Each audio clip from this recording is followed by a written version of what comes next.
It's a Lola V product? I gotta remember that. Well, they say in order to remember something, you have to forget something else. Okay, now that is a very cute haircut. That's like a little shag. I've never seen it before. Well, I mean, of course you have. It's the Rachel. Oh, is that your name? No, I mean like your name. No, I'm Jen. My name's Jen. Right, but I just mean like this is your haircut. But that's hair on your hair. I'm not saying this is your hair. Okay.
The Fan. Hello, baby. KRLD-FM and HD1, Dallas-Fort Worth. An Odyssey sports station. Driven by our D&M Leasing Studios, this is Sean and RJ on 105.3 The Fan. Rebounded by McNeese. Pass ahead. Running down Shoemate. Got a rim and a slam. Exclamation point. Under a minute to go. McNeese in a 12-point lead. The 12 seed. And we start the Friday edition of Sean and RJ with the biggest upset of the day. Good morning, Metroplex. It's Sean Sharif, RJ Choppy, Cowboys insider Bobby Belt. We got Ross in for Pepe here on DFW Sports Station 105.3 The Fan. Thanks for being a Tolo. That stands for Turn It On, Leave It On. How would you describe day one of March Madness, Ralph? Uneventful. It was not. There was that was the biggest upset. Kind of almost the only upset. I know Drake got by Missouri. 11-6. Which is an 11-6. But that was kind of one of the chic picks. But that was really it. It was very uneventful. Not a ton of close games. You had some games that were close in score, right? Like the McNeese game became close in score.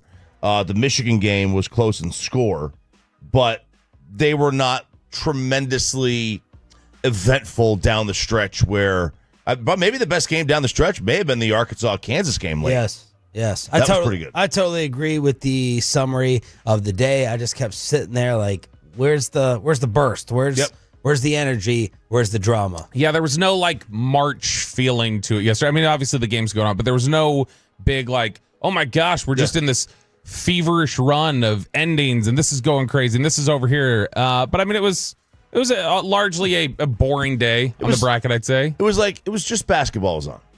Like, it was just a lot of basketball on. And it was fine. It was good. It wasn't, like, bad. But it wasn't, I think if you're looking for, like, your classic March, hey, this is why you watch the tournament, you didn't get that. I will say there were a couple areas yesterday where, as you pointed out a couple days ago, Sean, Choppy's advice on how to pick your bracket and look at things into the future is really good, and then he doesn't follow any of it.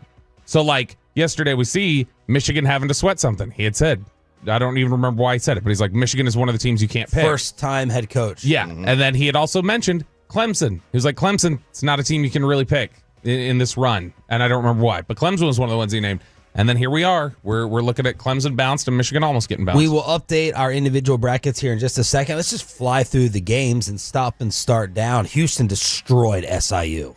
And you are a little bit worried about that. I was a little worried about that because Houston looked really, really good. Now, it could be just SIU that they're playing, but I had Houston losing in the Sweet 16 to Clemson, and I'm like, okay, well, first of all, Clemson's out, and second of all, Houston looked about as dominant as any team did yesterday. Bama State was there for a minute with Auburn, and then Auburn pulls away pretty easily, winning by 20. Yep, that was the Shinks.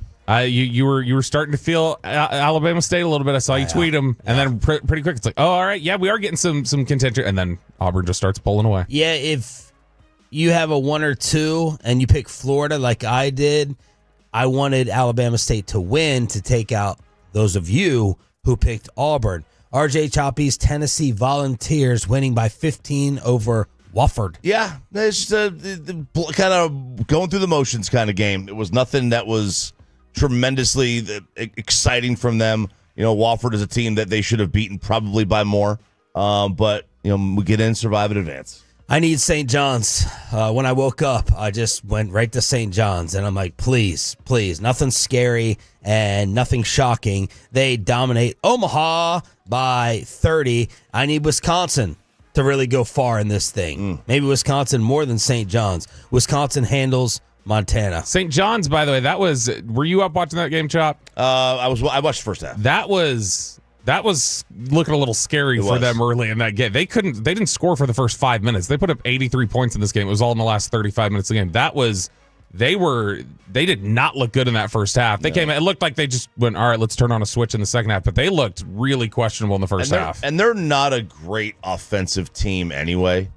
They're not like, for them to score 85 points or 83 points is a lot for that, and especially when you don't even score for the first handful of minutes. I have Texas Tech advancing a decent ways. They handle UNC Wilmington. They win by 10. I always feel like Purdue is in the 13-4 matchup, whether that's remotely accurate or not. That's just the way I feel in my mind. And I always feel like Purdue is jeopardizing you with a little bit of a scare. Felt that way for a tiny bit there against High Point. And there were a lot of people who picked High Point as that 13-4 upset. I was one of them. And you picked High Point? I had High Point, yeah. They looked like they were going to give Purdue everything. Like it looked like the cover was going to happen because they were like a 7.5 or 8 point dog. It was close, and then Purdue had a 12-2 run. Yeah, the run late, and then High Point they just botched it. They really did. Found out more about High Point during the broadcast than I ever could have imagined. The furniture capital of the world. I did not know that. They chartered a private plane. That was cool. They get their students there. Minnesota Viking-like. Yeah, they flew their students, or some of the students, to Providence. I think this game was in Providence for the game to support. Like that's awesome. That's super cool. Like you know the announcers. I think Bobby, you mentioned. Yeah. They had they're focused on the play-by-play, and it looked like they were getting told they were on TV when they started focusing on them, because as they were cutting over, then all of a sudden they were looking at their phones and they kept like burying their heads on the table or whatever. So pretty cool there. By the way, that Tech game made me a little nervous. You made me buy into Tech, and with that game being like a 3-point game with 5 minutes left, you had me sweating a little bit. The Aggies represent for the state of Texas by handling those nerds from Yale. Michigan over UC San Diego by 3. BYU handling their business against VCU. Man, people are scared that BYU is one of those teams now that like the way they played, because a lot of people were on VCU, and people are a little bit thinking, hey, BYU can make a run because they're playing in Denver, right? This round that they're in, and then the next round, and who they play in the next round? They've got Wisconsin. They're used to the altitude. BYU is used to the altitude. It's not going to affect them. It will affect the other team. That was my biggest loss yesterday, was VCU. That one was, I had them going further than any of y'all did, and they don't even get out of the first round. Drake over Missouri. There is an 11-6 upset. Bobby with the win of the day, I believe, because he has John Calipari, friend of the show, and the Arkansas Razorbacks winning 2 rounds. Oh, baby.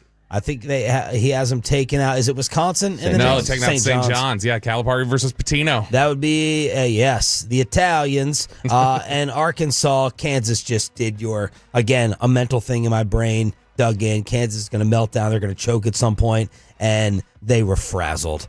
They completely melted down against the Razorbacks. So congrats to Coach Cal. UCLA over Utah State. Creighton. This is a game I wish I had live bet. I've never done really live bet. I may have done it once to try to play catch up, and I lost a ridiculous amount, so I didn't do it again. Creighton was like, their ball movement, getting wide open threes and shots. They were just missing them to start, and I was like, I don't like the way, because I picked Louisville in this game. I don't like the way Creighton is just getting wide open shots, and they torched the Nets in the first half, and they take out Louisville by 14. Dude, they scored down near 50 in the first half. I had the under in this game. Yeah. And the under actually almost was still in play. It came close. It came much closer than I thought. It did not come that close because I was standing next to you. It was over definitely midway through the second half. It was like there was 10 minutes left in the second half when I saw you out at Rex's going, all right, as long as they don't score anymore, my bet wins. As long as no one scores anymore. Let's do some math here. Yeah, let's do some math. It was it was 164 it ended up. What was the over? I think it was like 150. Yeah. It because they live bet halftime. The halftime over under was 163. So yeah, it did blow by. And then another gutsy pick from Roberto. Gonzaga getting their round 1 win over Georgia. That was an 8-9 beatdown by 21. Well, I was hanging out with Will Chambers last night, and Will's obviously college basketball obsessive. He had said he thought this was the most impressive win of the day. Because he said they played great. Georgia was kind of a chic pick for some folks, like, ooh, that might be a little bit of a sleeper. And he was like, Gonzaga just came out there and thumped them. That wasn't difficult for them at all. I think the Zags were on that list of teams that could do damage with some of the metrics. Your Ken Palm site, everybody that was in the top 10 was either like a 1 or 2 seed except Gonzaga. They were in the top 10. Yeah, so they're probably underseeded. They probably were underseeded a little bit. Now let us know how your bracket is looking. RJ Choppy with the very self-defeated attitude. I'm done. I'm finished. I'm like, did he lose a Final Four team? Did he lose a championship team? I lost an Elite 8 team. He lost an Elite 8 team as McNeese State. And Will Wade putting it in your face for that segment you did yesterday. That's right. He did. He put it right in my face. But look, I got to hand it to him. He announced he's going to... He is going to NC State.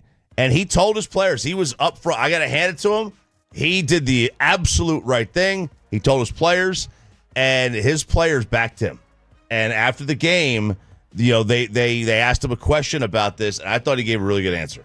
I mean, I've been focused on the game. I mean, they'll tell you. I mean, I've been on one about the game. I mean, so whatever else is happening, that's of no distraction to us. I know everybody else. I mean, thinks that there's distractions and stuff. We operate the same way all the time. And so we hadn't operated any differently. The walkthrough hadn't been, I mean, nothing's been any different. So, I mean, there hadn't been a lot of motion. It's been narrow focus. The bigger the game, the narrower your focus. And it's been absolute narrow focus on winning our first NCAA tournament game at McNeese State and continuing to change. This is just huge for our school. Our enrollment's up 3%. Our applications are up 10%. And we've gotten freaking $25 million worth of free advertising the last couple weeks. I mean, our stuff's going to go through the roof. It's going to change our area. I mean, it changes our 5 parish areas, changes everything. So, that's what our focus has been. And we've broken every record in the book. This was the last one to get. We want to keep this going. I mean, look, I gotta say, I mean, the way the kids responded, I thought nobody thought they were going to win after that news came out that he was going to jump ship. I don't love, though, knowing that he's already just said, peace out, I'm going to NC State. I don't love how he said our community, our school, our area. Just say the school, the area, whatever else. But, he told the AD when he did the job, he's like, I'm here 2 years. I'm not even going to look for a job after year 1. And then the second year, we'll think about it then. How do you summarize the morning show results, Bobby?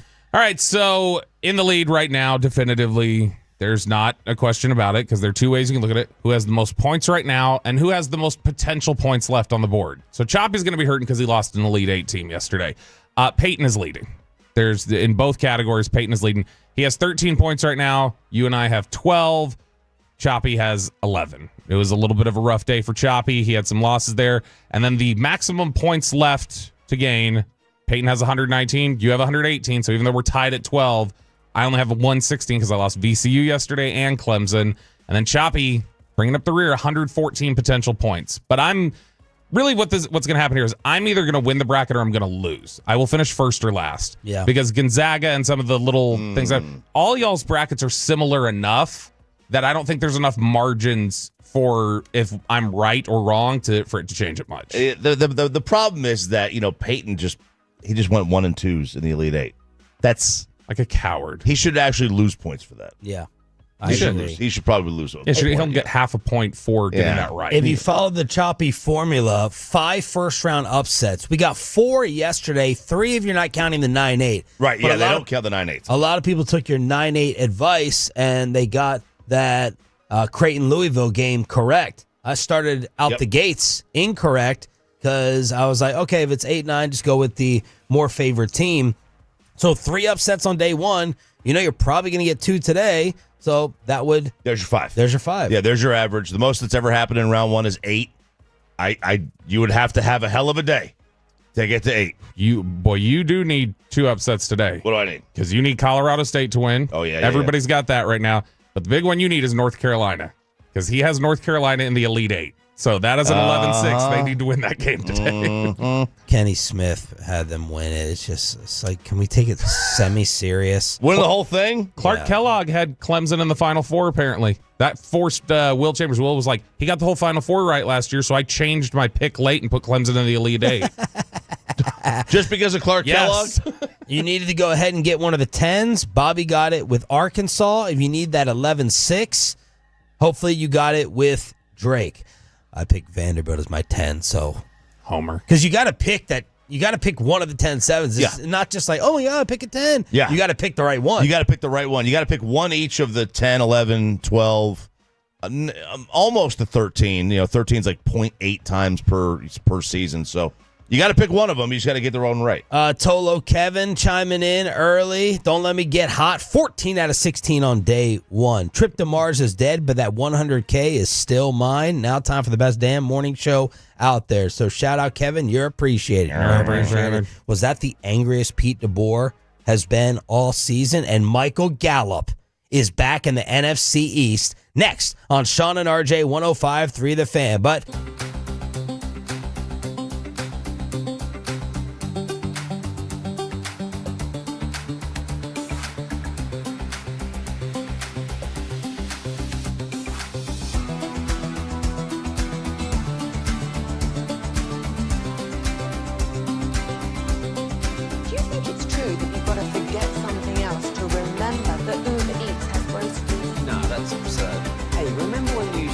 what was it?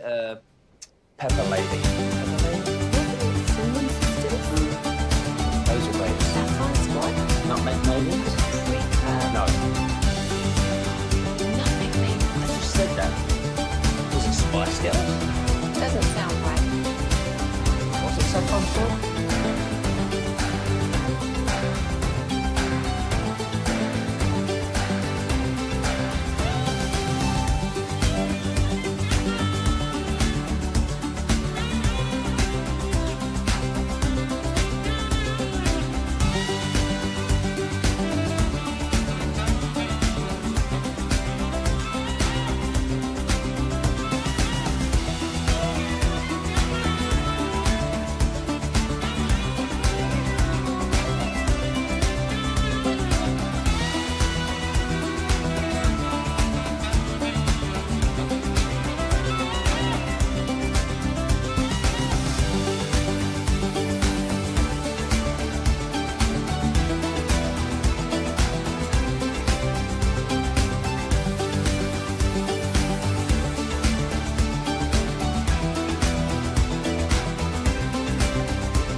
Uber Eats has Lola V products? I gotta remember that. Well, you know, they say in order to remember something, you have to forget something else.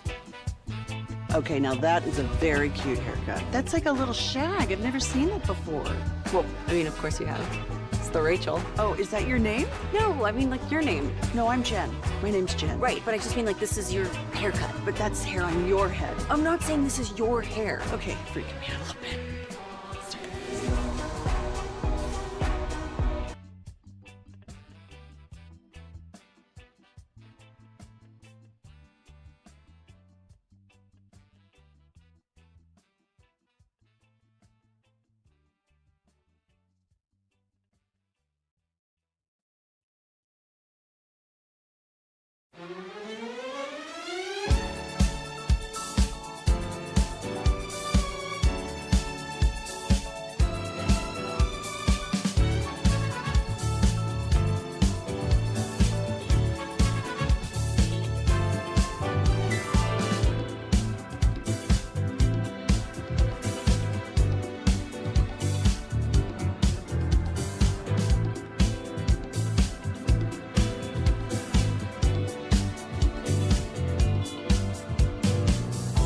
to Sean and RJ here on 105.3 The Fan. The upcoming segment is brought to you by Cars for Kids. Donate today at carsforkids.org and Frankel & Frankel.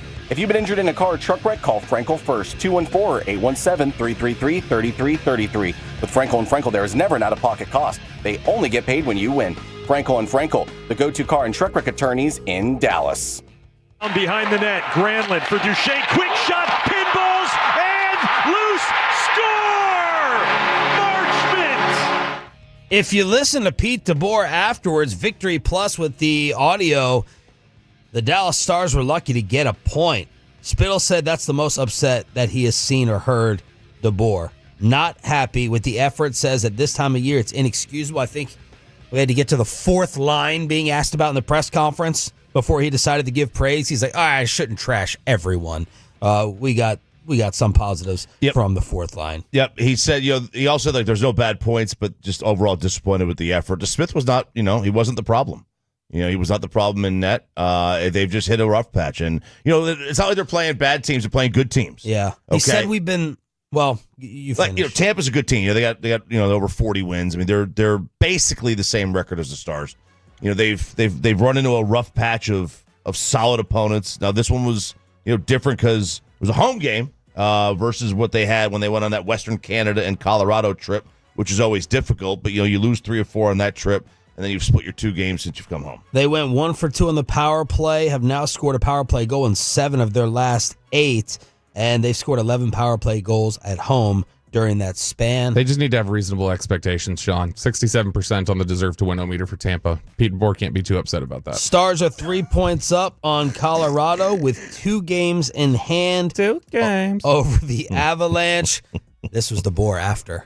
Really disappointed with our effort. So I don't have much more to say than that other than Casey DeSmith. I thought, they were harder, hungrier, heavier than us, which is inexcusable this time of year. So we've been leaking a little bit over the last couple weeks, and tonight I think was probably about as bad as it's been. We have been leaking over the past few weeks. That's a problem that you don't want to have. You think after a mega trade deadline deal, you would think so. Fix your leak. Yeah, and was it? I think it was Sevy. He's like, most of these teams run the same kind of systems and same sets, right? So bringing somebody in and how sarcastic was he when he came on? Very. We thought we were going to get credit for having him on. Yeah, way before the playoff run. And I told Chap, I was like, watch, he will say something. And sure enough, he did. He was like, oh, what have I done to deserve such an early phone call? He's awesome. Yeah, but he's like, it shouldn't be that difficult to just bring somebody into in the middle of the season, because a lot of these teams run very similar sets. But maybe it is just a little bit more difficult, and of course, obviously, the defensive side, they have been missing, they have been missing players on the defensive side. Mira has been out for, right before the Four Nations, so it's just been difficult. And they've got about 14, 15 games left before the postseason hits, and you're going to be put yourself in a position where you're not going to win the division. And you're going to wind up playing a tough team in the first round. Back in action tomorrow afternoon at home against Filthy. Fresh Spits and Suds is out right now. Michael Gallup, formerly of the Dallas Cowboys, is back in the NFC East. He is. He is with the Washington Commanders, which we had heard chatter in recent days that he was, had stopped by, looked at Washington. He also was being considered by Seattle, but he ends up with the Washington Commanders, comes out of retirement, and he was actually asked about coming out of retirement and the reason that he had left the NFL, and I thought he gave an interesting answer. He said, I just think the way that I was let go from being in some place for so long and then jumping right into another team and not being able to process, because I had never went through that before, trying to figure out how to process that and everything. I think it was just fast for me, and I wasn't there yet.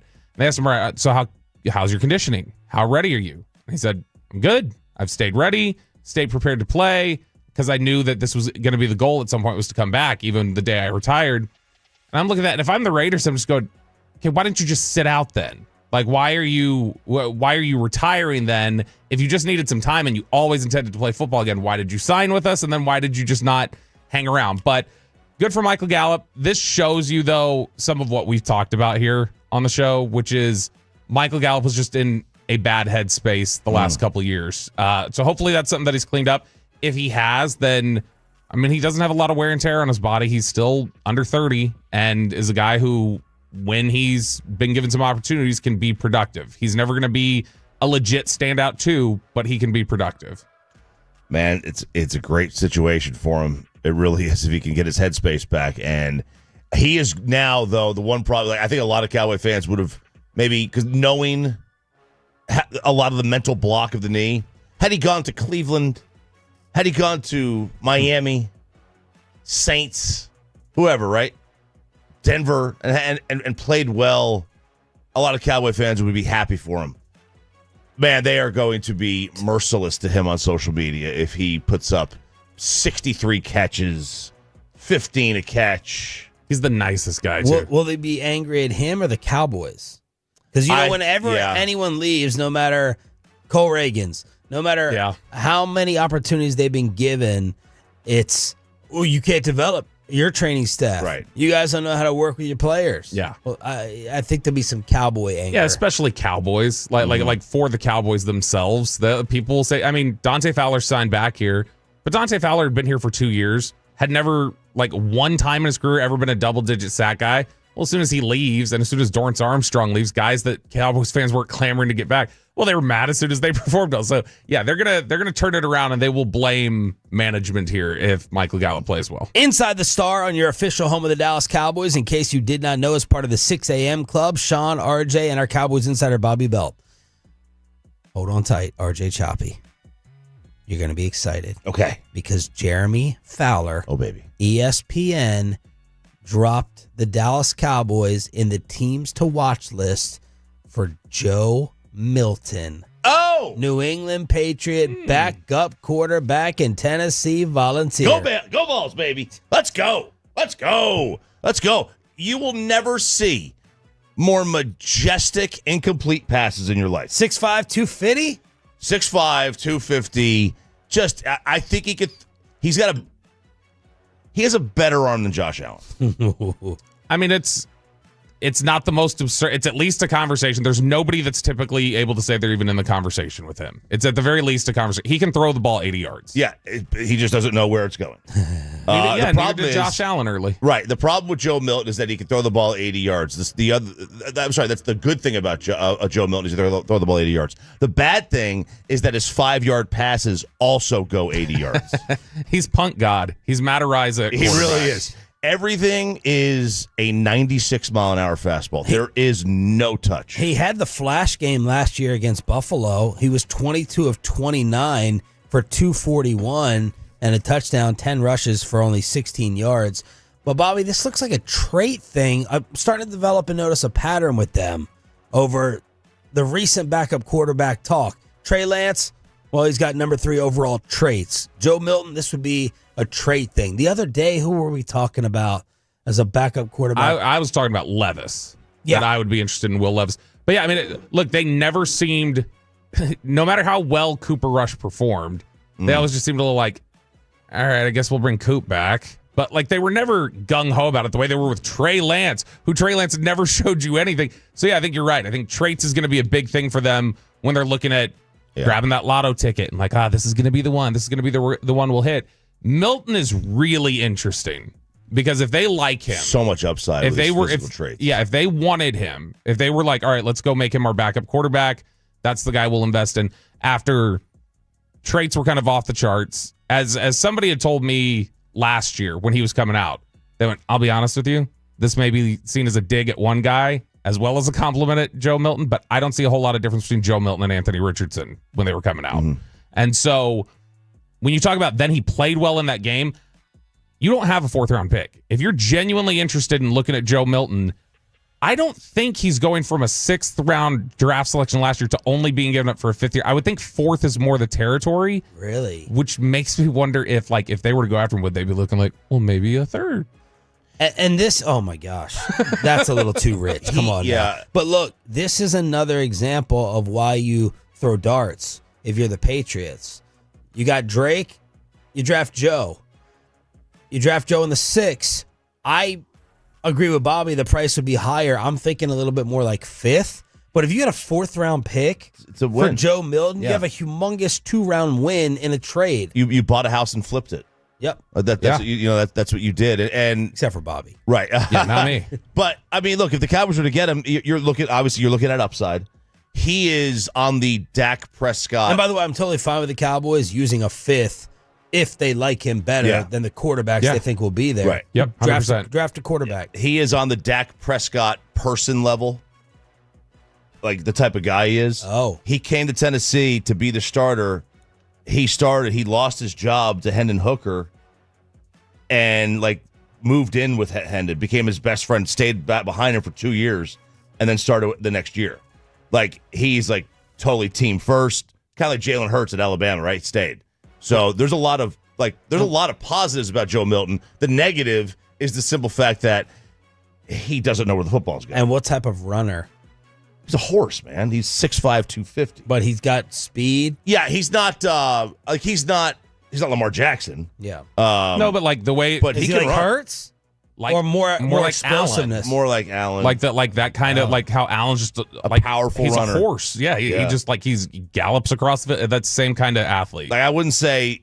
I don't think he was in the Milrow 40 time category, right? I don't think he was a nowhere 4.37. close. No, but he's just a bigger guy he's very athletic. So that was a note for RJ to hold back his excitement. This next note is for Bobby to get depressed over, as he may finally one day become actual co-workers with Dan Orlovsky, as yesterday the news came out that ESPN was planning a $1 billion idea. Yeah, but I think you need to correct that. I will never become co-workers with Dan Orlovsky. That's never going to happen. Because Dan's not going to get renewed? Well, that's the hope. If Dan gets renewed, though, and then we have this merger, I'm not calling myself a colleague of Dan Orlovsky. I will just have to train Peyton on how to, give Slater her hit times or whatever. Oh, you're going to quit? I will not work with NFL Network anymore if I'm going to have to be co-workers with Dan Orlovsky. As ESPN is apparently in the process, we're getting closer and closer to ESPN, according to Cord Cutters News, saying that ESPN could spend as much as $2 billion to buy the NFL Network, NFL Red Zone, and NFL Plus. And under this sort of agreement and exchange, Andrew Marchand said that the league could also take an ownership stake in ESPN, which feels like a little bit of a contradiction or a little bit of conflict of interest. Doge? Yeah, that seems a little questionable to me. I don't know how you can get away with that. I mean, you're going to have an ownership stake in ESPN. Yeah, because that'd be like if one of your announcers had an ownership stake in one of your teams. That'd be weird. How would that announcer ever do his job? Peyton Russell gets hit hard with the seafood tariffs, and Ron Washington is getting rid of the cell phones. Next on The Fan. But first, let's talk about Twin Peaks.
gotta forget something else to remember that Uber Eats has groceries. No, that's absurd.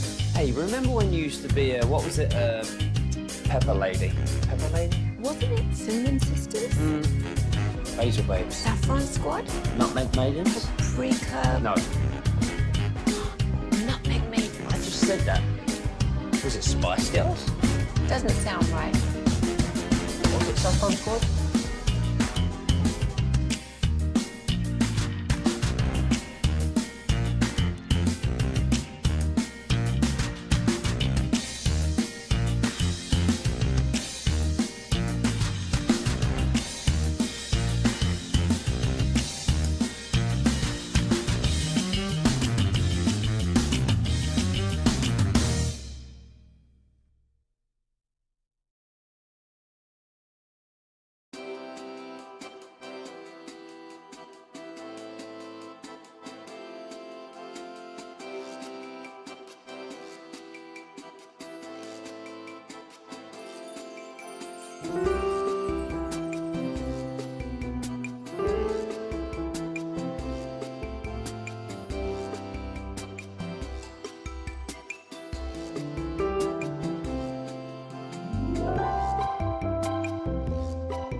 Back-to-back #1 Chevy dealership in the world. Visit ClassicChevrolet.com. This is Texas. This is Classic Chevrolet. Together, let's drive. Relax and enjoy the difference based on new Chevy registrations 2023 and 2024. Peyton Russell tells us he got smacked with the seafood tariff.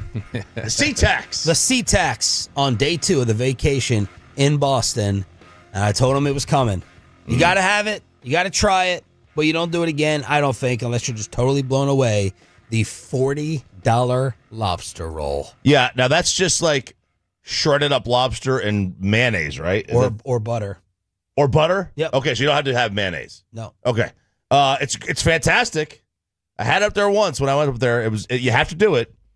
But you're right. Man, it hurts the wallet. It hurts the wallet. And there's no such thing as, I don't know what happened to like the monster heroes or subs that I grew up with. Shrinkflation? With the lobster just the rolls? size. No, the size of a sub.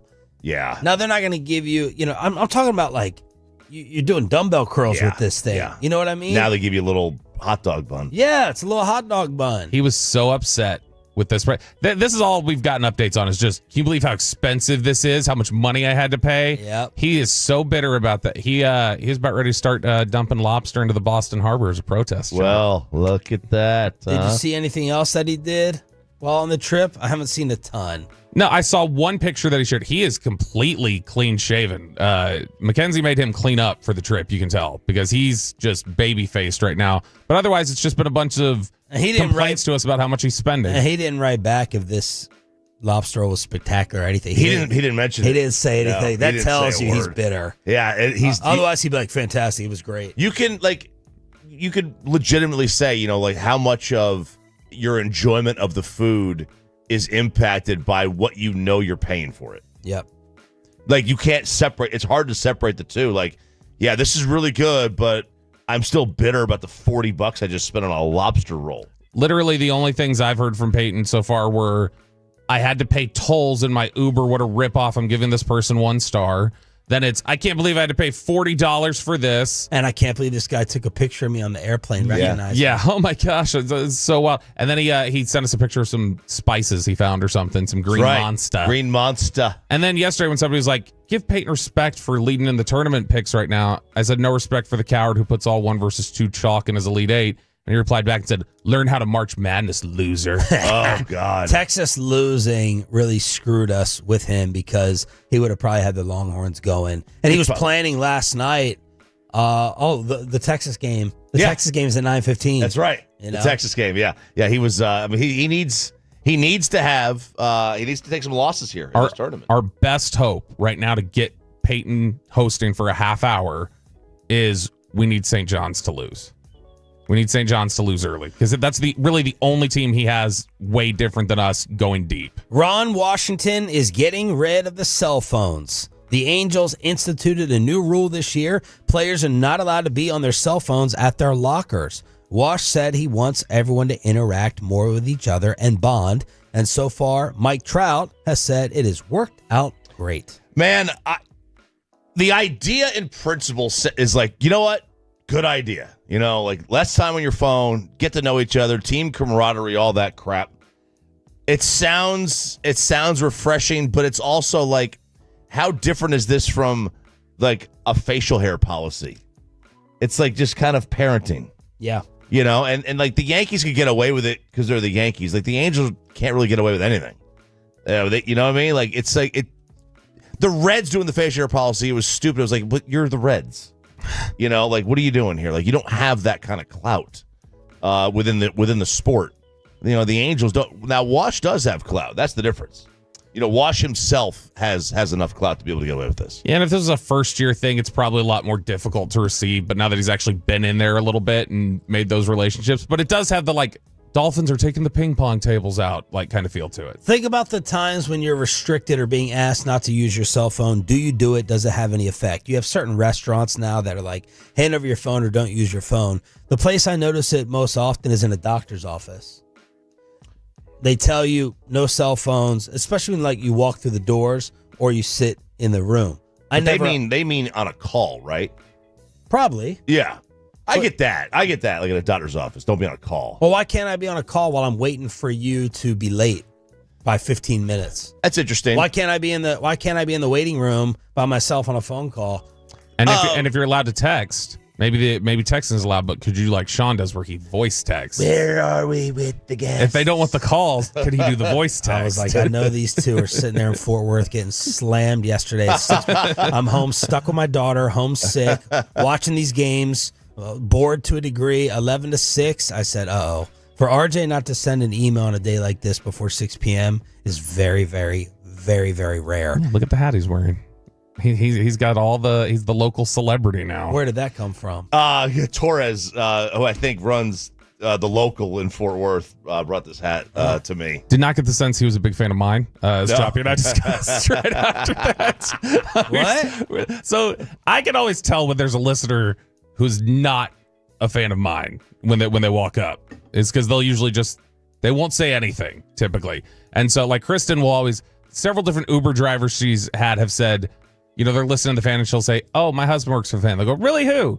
And she'll say, Bobby. And typically they go, oh, that's so cool, blah, blah. There was one time she got an Uber driver. She said, my husband's Bobby. and the guy did not talk again for the rest of the 20-minute drive. So yesterday, when he walks up to give Chop that, I'm standing right there next to Chop, and he just like gives it to and does not even look over at me. Wow. And then Chop's like, "Hey, this is Bobby." He's like, "Oh yeah, hey." You could sense it. You could tell. That's a nice hat too. It's a great hat. I love this hat. I was like, I thought Tolbert had given the hats because he had tweeted me saying, Tolbert Garage Door saying, "You're getting one too." And I thought Tolbert had handed them out, but you did not come in here with multiple hats. I did not. This is the only one that was that was given out. Who was it? What was his name? Torres. All right. Well, screw you, Torres. But he did have a second hat in hand. Oh. And it was clearly not given to me. Love you, Torres. And so I think he thought you may have been there and he was going to be able to give it to you. It had another thing that said local on it, but it was for a bartender. It said local. Screw you, Torres. Back to screwing you. Now, twice in 1 week, I've been mistaken for RJ Choppy.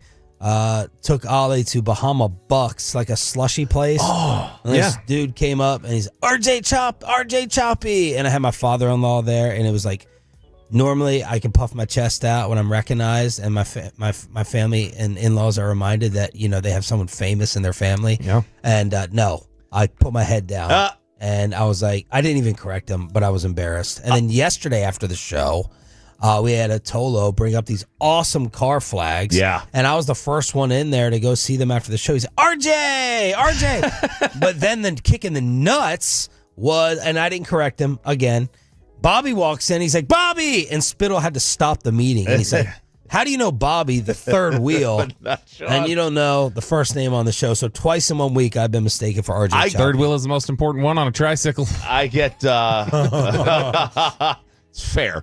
I get mistaken for you all the time. Like people call me Sean at baseball all the time. How are you?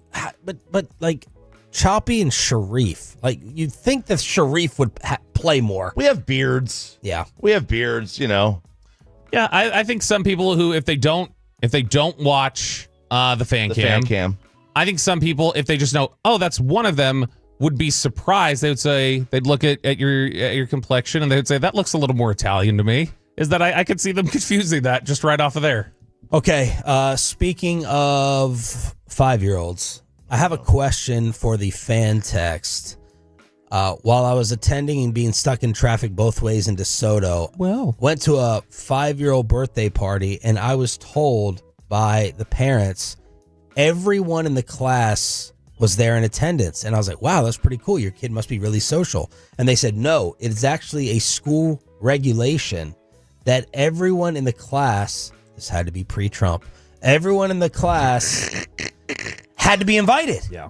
And I was floored, and I'm disturbed and I'm angry over this. This is a policy that at least I can remember it being a thing as long ago as 2012.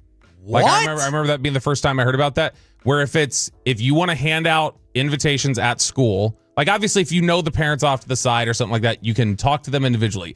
But if you want to use classroom access, classroom time to give out invitations, you have to give them out to the whole class. That is despicable. That is disgraceful. I know, like at my kid's school, I don't know if it's the same as yours, they don't even do Valentine's Day anymore because you get some kids who feelings hurt, don't get one, they get their feelings hurt. Dude.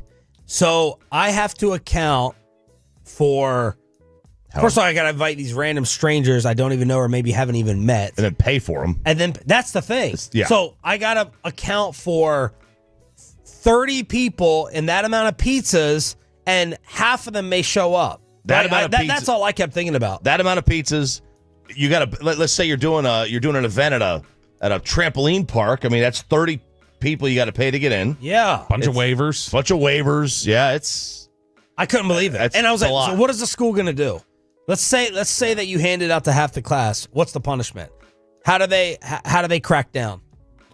I don't know. I put a lot of thought into this. Yeah. I had a lot of time stuck on the way home because of these sucky roads out here. Franklin will help you out with that. But I'm like, how are they going to catch me, and what's the punishment? Is it in the bylaws? Speaking of Franklin on the Franklin Injury Attorneys fan text, 682 said, we had my son slip them into lockers. Screw that rule. So that's how they tried to get around it. Now, that's probably older ages because they don't have lockers. My kid's school doesn't have lockers. So they just said they slipped in there. 817 said same thing in his daughter's first grade class this year, that they had the same sort of rule. That's a rule at Laura's school that they enforce.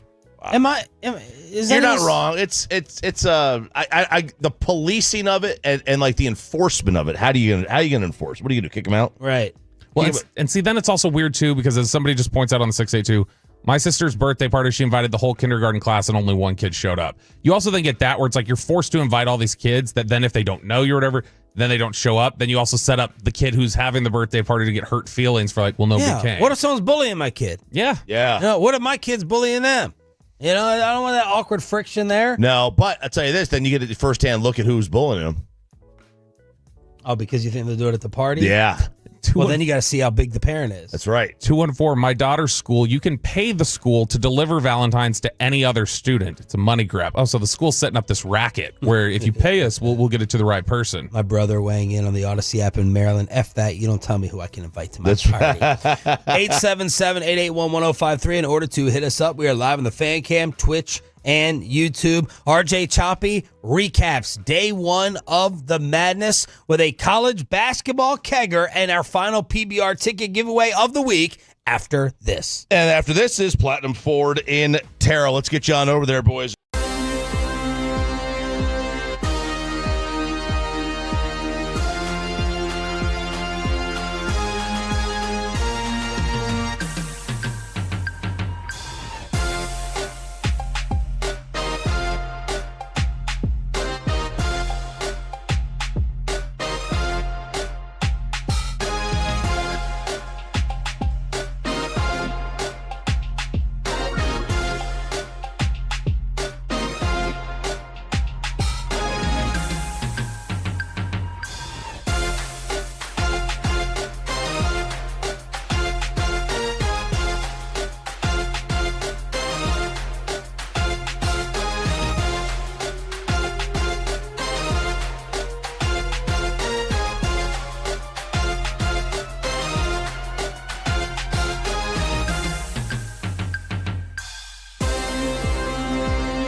Okay, now that is a very cute haircut. That's like a little shag. I've never seen it before.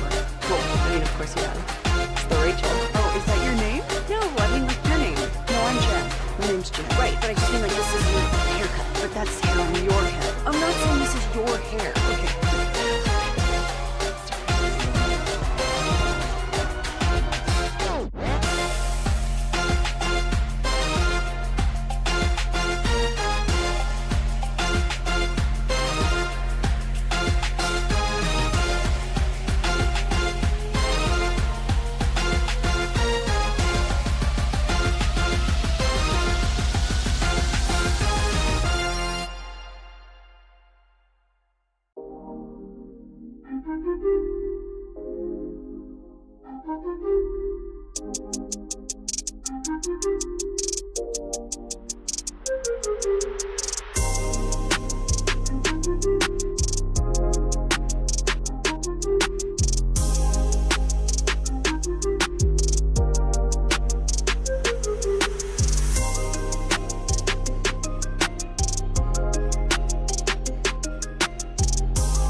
You've got to forget something else to remember that Uber Eats has groceries.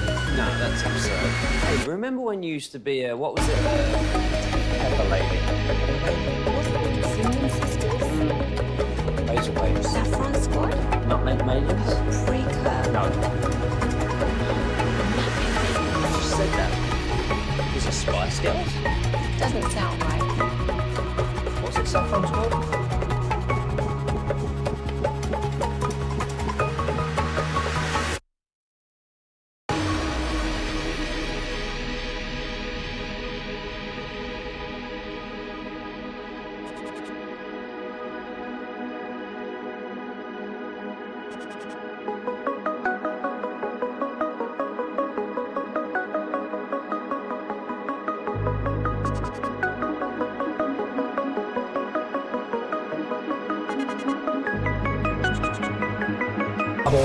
An Odyssey sports station.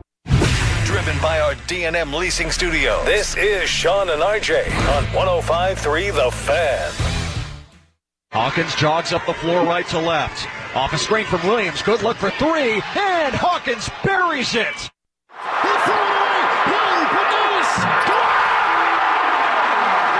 we just see what we think we just saw?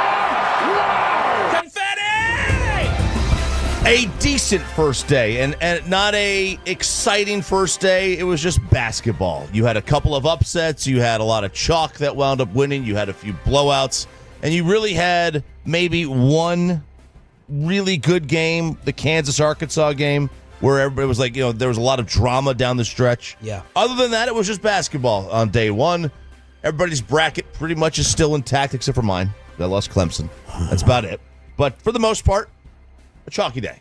Yeah, my recap was Creighton with the first half threes against Louisville. Purdue with a little bit of a scare against High Point, but they had a 12-2 run to end it. I was really hoping that Bama State would knock out the Auburn winning it all brackets here in the room. And then Gonzaga and BYU dominate. That was before the nightcap games. And then Clemson down 31-13 at the half. Clemson, I think, scored 13 points in the first half, 54 in the second. Lost. Yeah, and that game was 2 minutes longer. Clemson probably wins. They probably win. They just got nothing going in the first half. Same thing with Georgia. I mean, it was like 20-3. Gonzaga was up. I mean, they didn't. Some of these teams thought the game started on Friday, so that was just bad news for them. It gets started today with Baylor and Mississippi State 11:15. Of course, G-Bag Nation had a cold beers and cheeseburgers in Euless for their show starting at 2:00. But you get there earlier and watch the games. It's a great spot. Yeah. And how was your locations and the Bobby Belt tour yesterday? It was good. Yeah, I was running all around town, so it was good. When we went out to Rex's with Chop, stopping in at Twin Peaks for a little bit, Which then going to Twin Derby Peaks at the night. did you settle on? I went to Louisville, so the Twin Peaks in Louisville, and then Derby later in the night with Will Chambers and Zach Wolchuk. And I know Will Chambers will be out at the G-Bag remote today. I'll probably stop in for a little bit. So that was Fort Worth, Louisville, Frisco for you. Mm-hmm. Yep. Then I'll stop out there today as well on the way to go get the kiddos. Pick them up this afternoon. How many miles did you put in your car yesterday? You should have looked. I mean, I know. I don't know exactly. I know I had like a third of a tank of gas, and I had to fill up before I even got to Frisco. So one of the guys, the game started yesterday with Louisville and Creighton, and one of the players that made a ton of waves was this Bane mask. James Scott made his March Madness debut while wearing a mask that makes him look like Bane or Hannibal Lecter.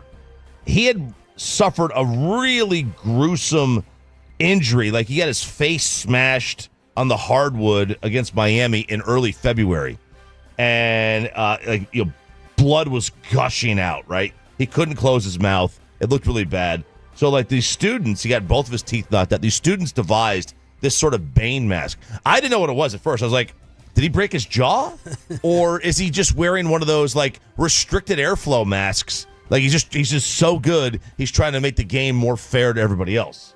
What is happening? That would be an intriguing point. But yeah, I guess he just doesn't want the Rip Hamilton mask, basically. He just doesn't want to look like that.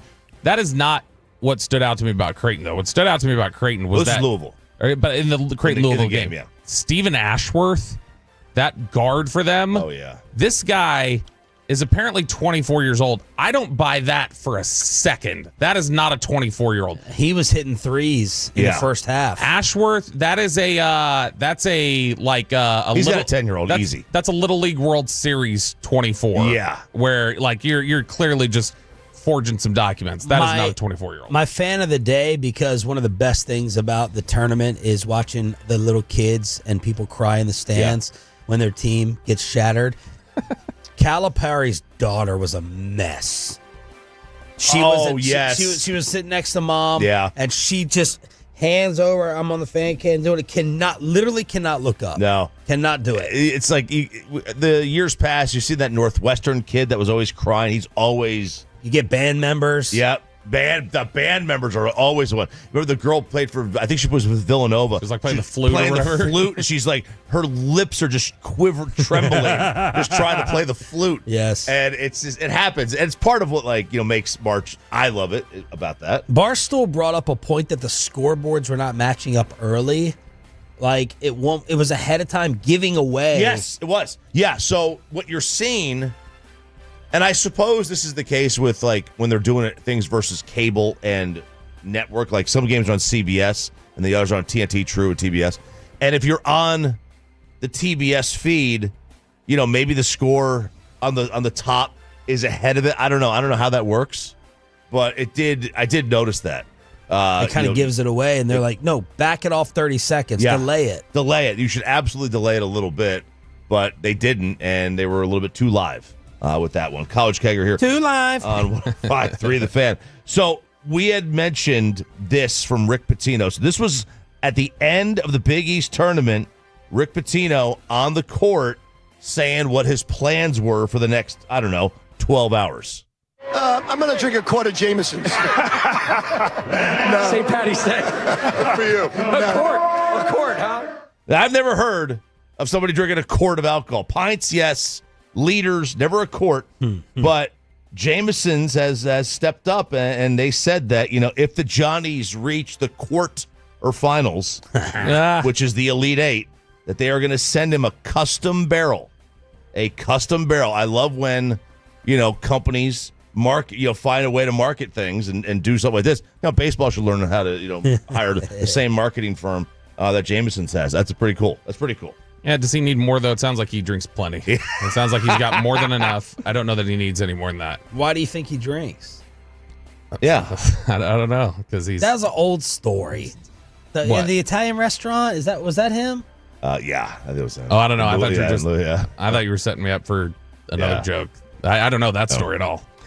Duke making a very curious decision here. They are going to play Cooper Flagg. He will be active today. Yeah, baby. When they open up their first round against Mount St. Mary's. Are you kidding me? He's can't roll the dice. What was the injury? An ankle. Who was the last Dookie that was a drama queen or king, a drama person with his injuries? Who do we hate? The last hated one. It was a white guy. Are you talking about Grayson Allen? Grayson Allen, Mike Dunleavy. No, it was last year. It was really recent. Remember, he acted like he got shot. I'm gonna have to look up the Oh Duke. Oh, are you talking about Grayson? We just know. Just said that. Welcome, Ross. Come on, Ross. I'll find it. Come on, Ross. Let's go. Get your head in the game. Someone on the fan text has to throw it out there. But what was the injury and how long was it expected? Well, it was a really bad. Filipowski. Oh, Kyle Filipowski. Remember? He sucked. Yeah. I'm surprised. I didn't think that we would see him maybe even until the Sweet 16. They still have other NBA players on this team. They won the ACC tournament without him. They didn't need him to beat, a 16 seed. You would think. You're right. Do you really want to roll the dice? Maybe you roll him out there. You play him in, sparingly. Yeah. See how it's going. If the game gets out of hand, you bench him. Do you think he's the best player in the tournament? Yeah, I think so. I mean, Jani Broom is one for Auburn.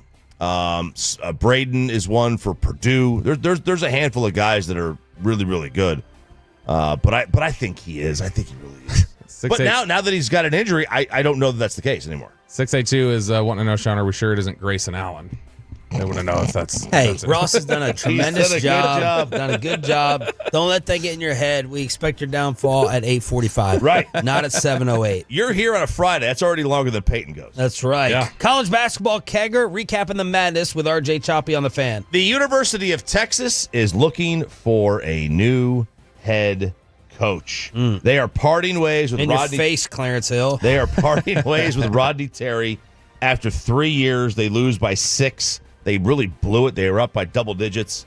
They lose by 6 to Xavier in the first 4 and on Wednesday night. And now, who is going to be the new head coach at the University of Texas? Well, there are already some names floating out there.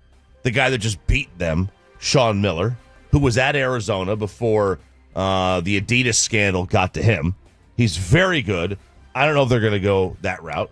Grant McCaslin at Texas Sean Tech. Miller was like the next superstar, like the next Lavin, the next Calipari. Yeah, and or look, maybe Lavin was the next Calipari. Too. Yeah, he was. And look, and he did really good at really well at Arizona. Really well. And then he got caught up in that whole shoe scandal thing, and that was a problem. Grant McCaslin is another one, Texas Tech. Great guy, he knows the state. Bryce Drew at Grand Canyon. And he obviously he's out. Nope, out. You're out? Nope, not taking him. Well, I don't accept scraps from Grand Canyon. Oh, okay, all right. No, thank you. Nate Oates at Alabama. Nate Oates has done great. He's good at developing shooters. Nate Oates at Alabama is another one. But I'm going to throw a wild card your way. Okay. Billy Donovan. Ooh, is he still with the Bulls? I thought it was at the Magic. Maybe it is the Bulls. I don't know. I have no idea. Magic have our boy Jamal Mosley. Right. He's the Bulls. Yeah, He's the Bulls. You got it. You got it, Sean. That's right. They do have Mosley. He was going to go to the Magic, and then he decided against it. But that was like 15 years ago. Yeah. I don't know. I have a feeling that Billy Donovan is made for college basketball, and he did tremendous at Florida. Obviously, winning a couple titles. Yeah. So there's an option. You're going to have options. Like they have to nail this hire. It's a great job. They've got a ton of NIL. You can go look at Kevin Willard at Maryland. His AD is he called his AD out yesterday. I said, I'm trying to sign this contract. My AD, he's going to take the SMU job, and that wasn't released. That wasn't announced. He just kind of said outed him. Yeah, he outed him. He's going to take the SMU job. So Willard is one that is going to be out there for people to get. He's been away from college basketball for a decade, though. Billy Donovan. Circling back to him. It's been 10 years since he's been in college basketball. Like, the whole landscape has changed. It has, but, how long? I wish I had just pounded the table more for Pitino when he was out there. I said it here and there, but I'm like, and I'm not putting Billy Donovan in Rick Pitino's class, but how long was Pitino away? It's a good question. It doesn't matter if you are just away, or coaching the pros. You're still away from it. You're still away from it. I'll tell you this. I mean, Billy was supposed to be like that intense personality, like a Dan Hurley that you think would fit better in college. 2017 to 2020 was his gap, so he had 3 years there. For Pitino? Yeah. And then with Iona. Yep. Obviously, it's not as long. I think with the way the landscape is now, you want an NBA coach. Right? You wouldn't hate that. We'll find out at North Carolina football. Yeah, absolutely. We'll find out. So, Billy Donovan, maybe, maybe they stay in state and go Grant. Maybe they promote from within, but it's a great job, and they got to nail this hire because. Is it a great job? Yeah, the job's based on NIL money now. Like that's what it is. I mean, there's really good talent in the state, and they sometimes let it go. I'll tell you, they're a year too late on this because they could have gotten Cal. They did this last year. They're a year too late on this one. So there you go. But Rodney Terry is out at Texas. Mark Pope, he is emailing back these random Kentucky fans that he said on his coach's show, "Hey, I'm going to pay for your gas," and he's stand up to his word. Really? He is. He's like sending them like $50 gift cards here or there. High Point put a lot of pressure on him. He did. had to follow through. He had to follow through. So Mark Pope. Man, good on you, staying true to his word. He is covering the cost of gas money to Kentucky students. And look, they love him at Kentucky. When they hired him, it was like, Mark Pope, man, really? This guy's never had a tournament win, and he's now coach at Kentucky. But he's a Kentucky guy. He played there, and they have embraced him, and he has embraced them. man of the people. This is good. College basketball kegger with RJ Choppy here on DFW Sports Station. Thanks for being a Tolo. That stands for Turn It On, Leave It On. We have the commercial-free Expressway next with our final PBR ticket giveaway of the week. And NFL free agency, overreactions or not. San Fran's Super Bowl window is closed. Philly should not be the favorites in the NFC next year, and the Cowboys missed another opportunity. You answer them on the home of the Dallas Cowboys and another PBR ticket giveaway. We go commercial free after this.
say in order to remember something, you have to forget something else. Okay, now that is a very cute haircut. That's like a little shag. I've never seen it before. Well, I mean, of course you have. It's the Rachel. Oh, is that your name? No, I mean like your name. No, I'm Jen. My name's Jen. Right, but I just mean like this is your haircut. But that's hair on your head. I'm not saying this is your hair. Okay, freaking me out.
the Fan. It's time now for the Expressway, and it's brought to you by the On Time Experts.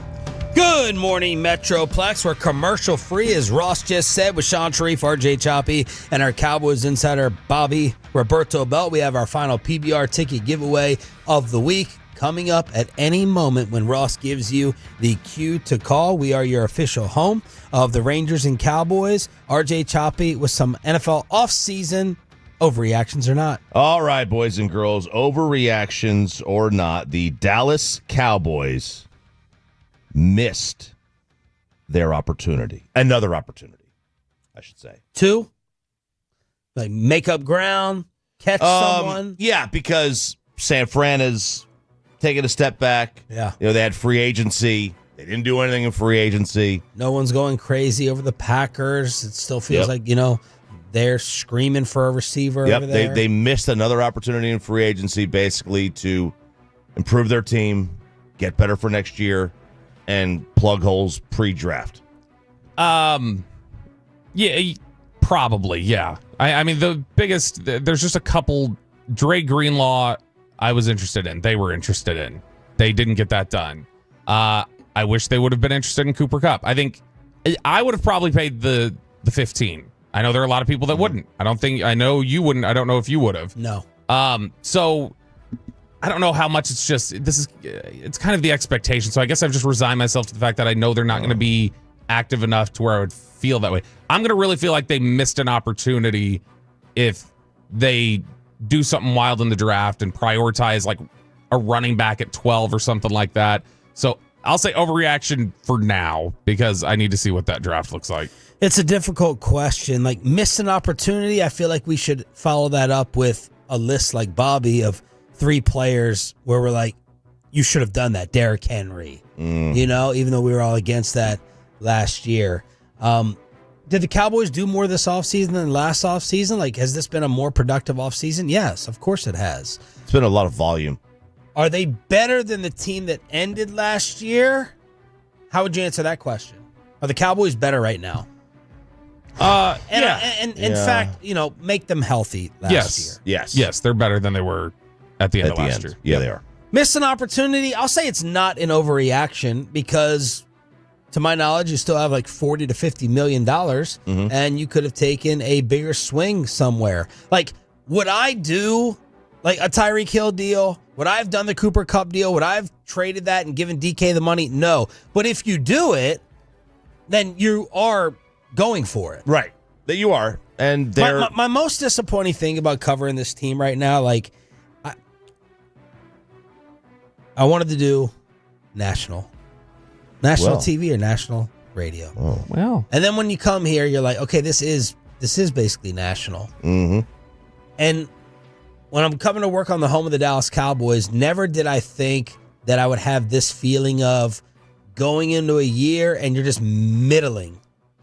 The hype factor's not there. Yeah. The Cowboys aren't going to make a big splash. The Cowboys are, they're going to totally kick their substance versus style. The Cowboys, with the way they talk and do media, are all about style. None of their actual moves are about style. It's about boring substance, cap-saving draft. And it's just, it's boring. It's boring right now to cover, in my opinion, the Dallas Cowboys because of just lack of excitement heading into a year. Well, what did you grow up with the Dallas Cowboys? Deion Sanders, Charles Haley, like they're always doing this. Oh, they're going to go. Yeah, they're going to do everything. What if there's a big name out there? Yes. Project him to the Cowboys because Jerry's going to want him. And now they still project him. They just do it knowing that it's not going to happen. The Lakers, the Yankees, and the Cowboys, you're always afraid of them. You always know they're going to be looking under a stone. I'm talking about with George Steinbrenner. I'm talking about with Jerry Buss. They're doing it still in L.A. with not to be mentioned. And then Jerry Jones. And Jerry Jones has punted on that George Steinbrenner, Jerry Buss aggressiveness. Yes. But it's not an overreaction to say the Cowboys missed an opportunity. Like, is there a glaring one? Is there a move or 2 moves that would have made them be better than Detroit and Philly in my mind? Probably not. But I was hoping, not expecting, I was hoping for a little more this offseason. Overreaction or not, San Fran's Super Bowl window is closed. Ooh, why don't you take this first, RJ? I think with the current, not with Brock Purdy, it's not, right? It's not closed in terms of his entire tenure. It's not closed with Kyle Shanahan's tenure necessarily, or Lynch's. But the team, they don't have that team anymore. Like I do not believe they are remotely close to being a title contender for this year. Let's talk about what John Lynch said yesterday. You guys actually in your emails, because I know you didn't read any of them, are not aware, you were diametrically opposed. And that should set up a nice little debate here. Great. Yeah. So John Lynch spoke to The Athletic, and he was asked about all these different things that have occurred, all these different changes they've made in San Francisco. And he says some big things are coming their way. Specifically told The Athletic, we've got this thing called the draft, and we've got a lot of picks. And I think the thing that, as a pop-up ad gets here, and I think the thing fans should know is we have a plan, and we're going to execute that plan, and we're excited about the opportunity. And that's all well and good if you're going to talk like that. If you do not follow through, if you're going to be snarky like that, and you're going to take an attitude just like, I don't know if you've heard of it. There's this thing called the draft with your little Stanford energy. If you're going to do that, then you need to follow through. Otherwise, that quote for 49ers fans should live on like All In does. Okay, from that perspective, I totally agree. Yeah, that is, he has put a bullseye, right, on that quote, right, on that comment on his job. The philosophy, the process, walk away from expensive players, from aging players, go back to the draft, trust your ability to draft them, trust your ability to develop them, and take the chance. And I think it's a smart offseason by them. You have to, and this is one of my complaints with the Cowboys, they go for it every year. They refuse to take a step back. You don't have to go for it every year. You could take a step back, reset your roster. Howie's done it like 3 times. Take a step back, get rid of some of the cap troubles that you have, go back to the draft, volume it up, and figure it out again. Yeah, overall philosophy, fine. But he needs to make sure that if he is going to talk like you guys don't see the bigger picture and almost talk down to 49ers fans who are upset, who, I mean, there's a case to be made that 49ers fans should be some of the most unruly or just like unsettled fans in NFL right now. Because it's like, guys, we've been close. Where's the disconnect here? Why are we not finishing games where we're up by 10 in the fourth quarter in the Super Bowl? Why are we having flat performances against teams we should beat? Those sort of things that happen. There's a lot that if you're a 49ers fan, I think you can be complaining about with the 49ers. Let's look at the offseason. They traded Debo and Jordan Mason. Choppy, this was a deal some Cowboy fans got worked up over. The running back going to Minnesota. Yeah, and it's like, the Cowboys need it. And he was pretty decent last year. Really good. I think it was like 5 a carry. Kyle Shanahan still clearly just pissed off about him disclosing injuries. That's what got him traded out of San Francisco. So, and that was basically for nothing. Like, you could get somebody like this. You needed bodies at the position. He's young enough, too. They released Hargrave, Malik Collins. Yeah. Remember that name? Leonard Floyd and Tabor Pepper. Signed elsewhere. Dre Greenlaw went to Denver. Travarius Ward to Indianapolis. He took a little shot. Your boy took a shot at the Cowboys the other day. He said, I was in training camp with the Cowboys back in 2018. I thought I balled out. I was killing all the backups, and I didn't make the team, but they're not known for very smart moves over there. Ouch. Josh Dobbs to the Patriots, Brandon Allen to the Titans, Jalen Moore to the Chiefs, Elijah Mitchell to Kansas City, and Charlie Heck to Tampa. And, of course, as many people are starting to dig a San Francisco grave, especially after they pay Purdy, this is the one year you don't play them in the regular season, of course. All right, so the question was what? Their Super Bowl window is closed. Like, again, not with Shanahan, not with Lynch, not with Purdy, but next year, are they a championship contender? I don't think they are next year, but I don't necessarily think their window's closed because they've had a couple down. I'm saying they're moving to a new window. They've had a couple valleys or whatever, but I think it'll be a quick reset year, and I would imagine they're going to be back. So weapons-wise for them, it'll be Ayuk, Kittle, Pearsall flashed. I'm going to say it's an overreaction. Jennings going to be still there. I know what joke you're going to make. This whatever. Muzzle flat. I'll say it's shut up, Bobby. I'll say it's an overreaction. Okay. And that Sam Fran will still be a player. I got to see him completely dead, completely knocked off before I bury him. Yeah, I think they're done for this year. I don't think they're a contender this year, but they'll be back. I have no doubt about that one. Aaron Rodgers would have put Minnesota over the top. Overreaction. In the NFC. Overreaction. Like, very easily overreaction. I mean, they were just... I didn't see anything last year with Rodgers that was like, oh yeah, that guy's so much better than what Sam Darnold's given you. I agree. I mean, I think he still could play, but I don't think he's an over the top piece anymore. Overreaction or not, the Chargers missed a chance to catch the Chiefs by basically doing nothing in free agency. I haven't even. Yeah, I mean, I don't have any. They re-signed Khalil, Mike Williams, and they basically traded out Dobbins for Najee Harris. That's pretty boring. I know they lost. Who all did they lose? They lost Poona Ford, I think. They lost Poona and they lost Joey Bosa. Now, well, and there's rumors that they're back in on Keenan Allen. There could be a Keenan Allen reunion there, so they're going to do that. But they did get Mekhi Becton, who was good for the Eagles during the Super Bowl run. He switched to guard, right? Yes, he did. Otherwise, it's been pretty empty for them. Yeah, they probably missed an opportunity to boost themselves a little bit. I think they did. I mean, I thought the Chiefs were. This is as right for the picking as the Chiefs have been, and you got to compete with them. I mean, you got to play their game. Overreaction or not, Philly should not be the favorites in the NFC next year. You know, I'll say it's not an overreaction on a technicality. I would still have Detroit with them or maybe even above them. Yeah. Because of Hurts. I still have a Hurts question mark. Now, unfortunately, Jalen balls out in Super Bowl, so he has stepped up in the biggest game that there is. But I'm not convinced that Philadelphia is definitely better than the Lions. Yeah, they lost some guys. With a regular season game. Yeah, they lost some guys.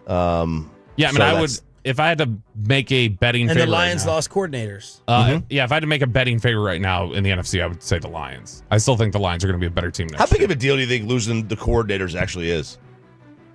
I mean, when you don't call the plays. We're about to put that RJ Choppy theory to the test. That coaching is overrated. Because they're a good roster. Like, that roster should be able to just line up and beat you.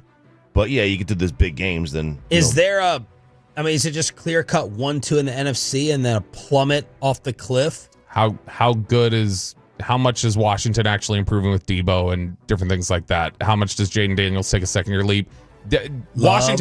Washington very easily could be, I think, in that mix. It's dependent on how many of those things click into place that they've acquired. Overreaction or not, the Raiders are going to be worse with Pete Carroll. Oh. Like for the next year? For this year. Overreaction. They can't be worse than they've been. Yeah. They're going to end up with Russ. They are. Well, no, I'm sorry. They already got a quarterback. Gino. They got Gino. Oh, yeah. They'll be better. Yeah, Gino will make them better. Pete's one of those, I don't care where we've been, draft a running back at 12. You know, I got to establish the ground game. Everyone thinks Genty is going to the Raiders. Now everyone's mocking that. Yeah. Because I mean, that's clearly the style play. We've heard about that Schottenheimer tension. Brian Schottenheimer joked about it in Indy. Pete Carroll wants to run the ball. And look, man, what Pete Carroll did with Geno in Seattle was impressive. Like Geno Smith, one of those backup resurrection quarterbacks. I like him. They're going to be better. Yeah, I like Geno. It was weird. They got Mostert. He's old, man. He's on his fourth team. Yeah, but he's been relatively effective still, even past the age of 27. Yeah, they obviously who knows what they're gonna do in the draft. I mean, if Shador is there, do they take him, or do they just take Genty and just stick with Geno for a couple more years? That's the question they're gonna have to answer themselves. So I think it's an overreaction. I think they'll be better with Pete. That's it. All right, there it is. RJ Choppy with his overreactions or not. I got to play this Jamar Chase clip. He was at the press conference after signing the new contract, and he was asked, you talk about moving away from your crew, moving away from your posse, going to a city where you can't get in trouble. This is Jamar Chase on playing in the city of Cincinnati. Me, For me, I like Cincinnati because it gives me the opportunity to come here and focus. I'm not distracted out here. It's not too many things to get me, off pace out here, and it's strictly what I'm focused on. That's really tunnel vision for me to play football. So, at the end of the day, the food's not the best. We could work on that, but I'm from New Orleans. I'm not used to the food yet.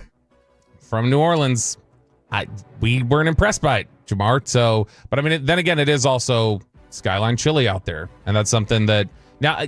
Are you guys just have reservations about Skyline Chili, or you've tried it and don't think it's very good? I have no problem with Skyline Chili. Oh, okay. If I have like a little leftover chili and my kid and his plain spaghetti noodles in the fridge, I'll combine them and I like it. I've never tried it. I don't have anything against it.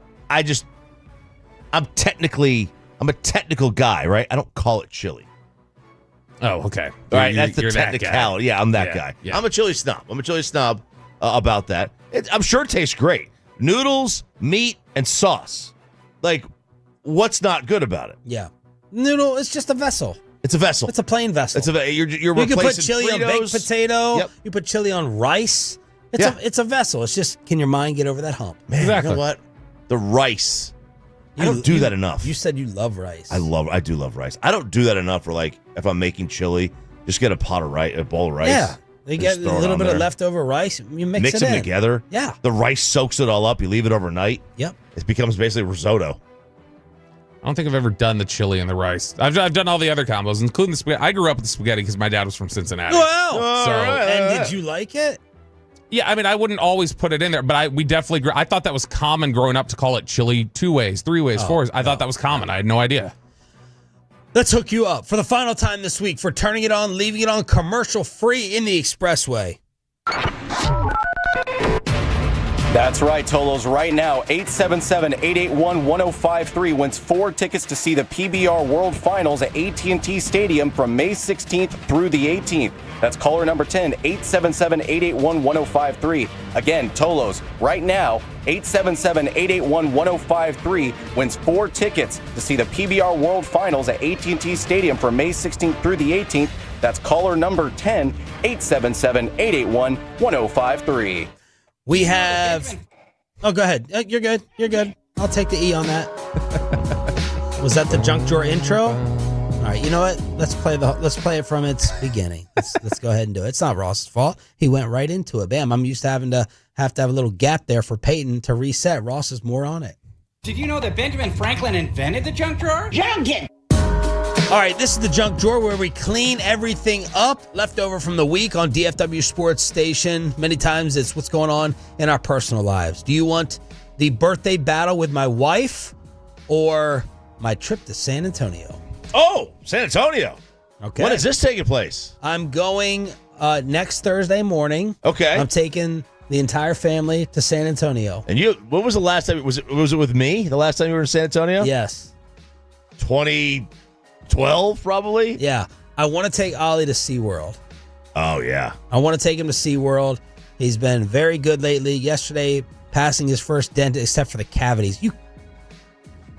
I don't know if anyone over there is a listener, so I better not say it, but the price you told me that the cavities would be in the elevator... Way off? Way off. With insurance, too. Way off. Well, this is I don't know how it works. Amanda was calling me during our post-show meeting. They're not network, but they're going to mail us a bill. It was $400 for the cleaning and x-rays, and then $500 a piece for cavities. Oh, $500? Yeah, let's just say seems high. I delayed it. I delayed the decision on that. Where are they? Like, do you know? Back. Still, man, $500. That seems like that's almost like a crown or something. I know, man. I thought it was robbery too. I'm like, nah, let him continue to rot. Let me think about it. But he's been a good boy. He loves sea animals, and I'm like, I want to take him to SeaWorld. You're gonna love it. He'll love it. You'll hate it. Explain. It's just who's been. Give me the preview. Well, my when's the last time you've been? Let's see. It's probably 2012, 2013, something like that. My experience was different. We went in the summertime. And SeaWorld in San Antonio in the summertime is, it's so hot. Yeah. It's just so hot. And then you get to smell the fish baking at 110 degrees, and you want to vomit. Right. But the kids love it. We stayed at the the Hilton Hill Country down there, I think it was. It's like right near San Antonio, and it's a great hotel. They got a lot of activities for the kids at night. They put a TV, a movie on this big jumbo screen out there. This was 12 years ago. Yeah, I know, but I'm sure they do stuff at night. It may not be the same thing, but it was fun. The kids loved it, and the parents, you're herding cattle as children out there. So I'm trying to, I wanted to go during the week to avoid any weekend crowds. And then springtime hopefully is better. Have you done SeaWorld? We have not done SeaWorld before. I mean, I love San Antonio. We've been through there a number of times, but that was a very polarizing topic, which we're going to get to next. Ross, Ross is on the phone with the Tolo winner. But you like San Antonio? Yeah, I do. I like San Antonio a lot. Yep. And so to me, there's a lot of different things to do down there, and it's very walkable. And because I think it's great. When I asked last week, and this got like 140 responses, what's the best place to stay in San Antonio? Don't. Austin. Bobby with his basement of the Alamo comment. Keep driving. And see all that stuff. Those were just texts from Bassick. That's not even the listeners. Oh, God. San Antonio, Jeez. I feel like it's a very polarizing place in terms of people saying it sucks or it doesn't. I think to me, a lot of it has to do is like what time of year you're going. Like it's going to be, the weather will be fine down there. It gets hot. Obviously, it's Texas. And then the Riverwalk starts to smell. Yeah, I will say this was 40 years ago, so don't. I wouldn't apply this as something you may see there, but I know 40 years ago, my dad and his friends, while they're down at the Riverwalk, they found a dead body, and they had to report it into the police. What? Yeah, in the river. Wow. It was. They saw it like in the water. A lot of Tolos were saying Hotel Emma, Hotel Contessa. We stayed at Hotel Contessa, and it's nice. We liked it a lot. Okay, La Cantera. Resort and Spa. Yeah, that's a good one. There's a JW down there. That's a really, really nice one. That's where they play the Valero Texas Open down there. The Mansion. People keep saying, I don't know whether that's an Omni property or not. The Pearl. So thanks to the Tolos. I didn't know if there's a must-eat place, but I told Amanda, you go ahead, you map it out. I just wanted to take the in-laws, taking the family, all in one car. Is this a 5-hour drive? Ish. Yeah, depending on traffic. Yeah, 4.5, 5. Depends on, take the toll road around Austin. Around it. Don't go through it. I think that toll road's like an 85 mile an hour speed limit too. I hate driving towards Austin. Why?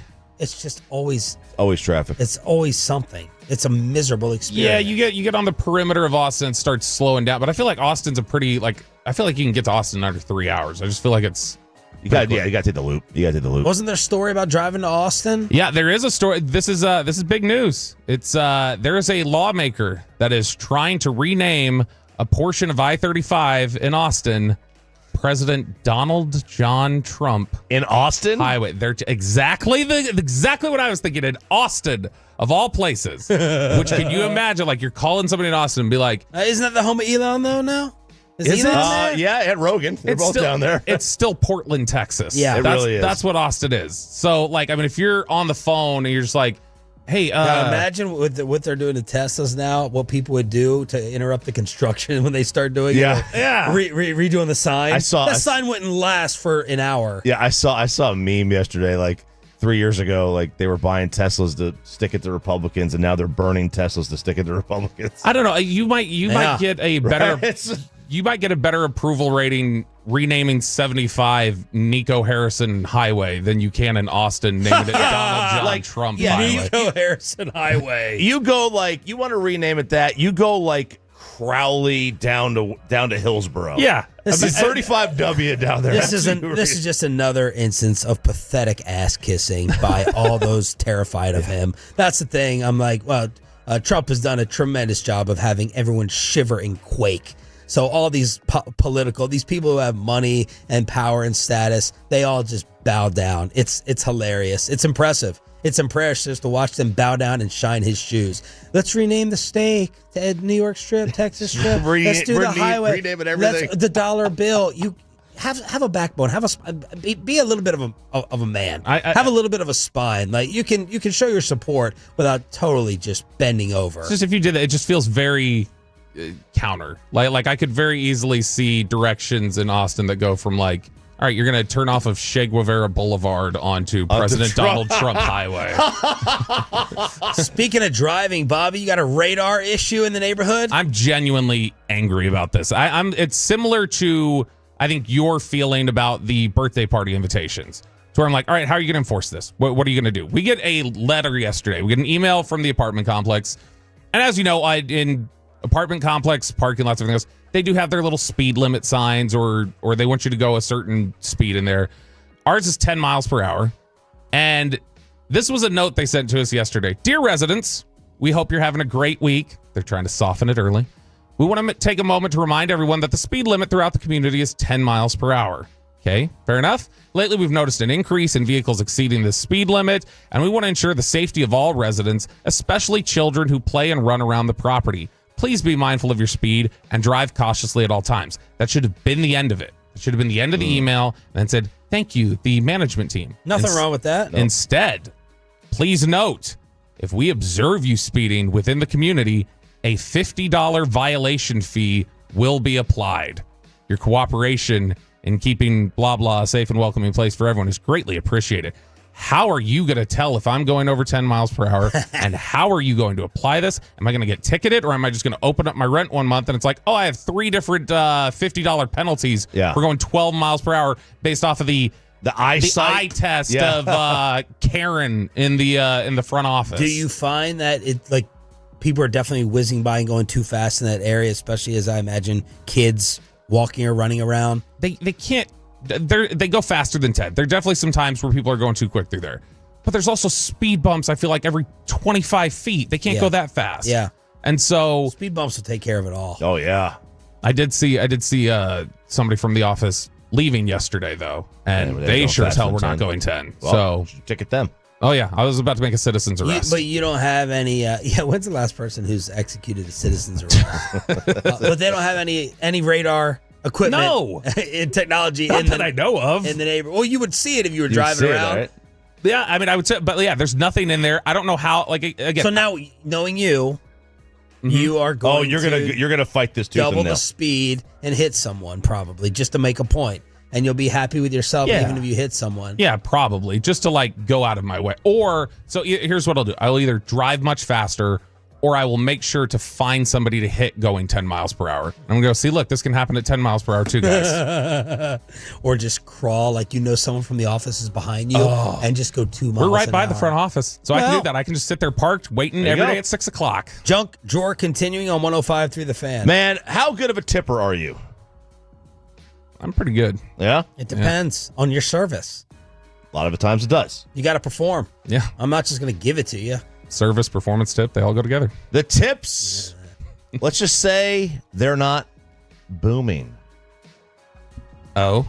A new survey of over 2,000 Americans was gauging the tip percentage based on generations.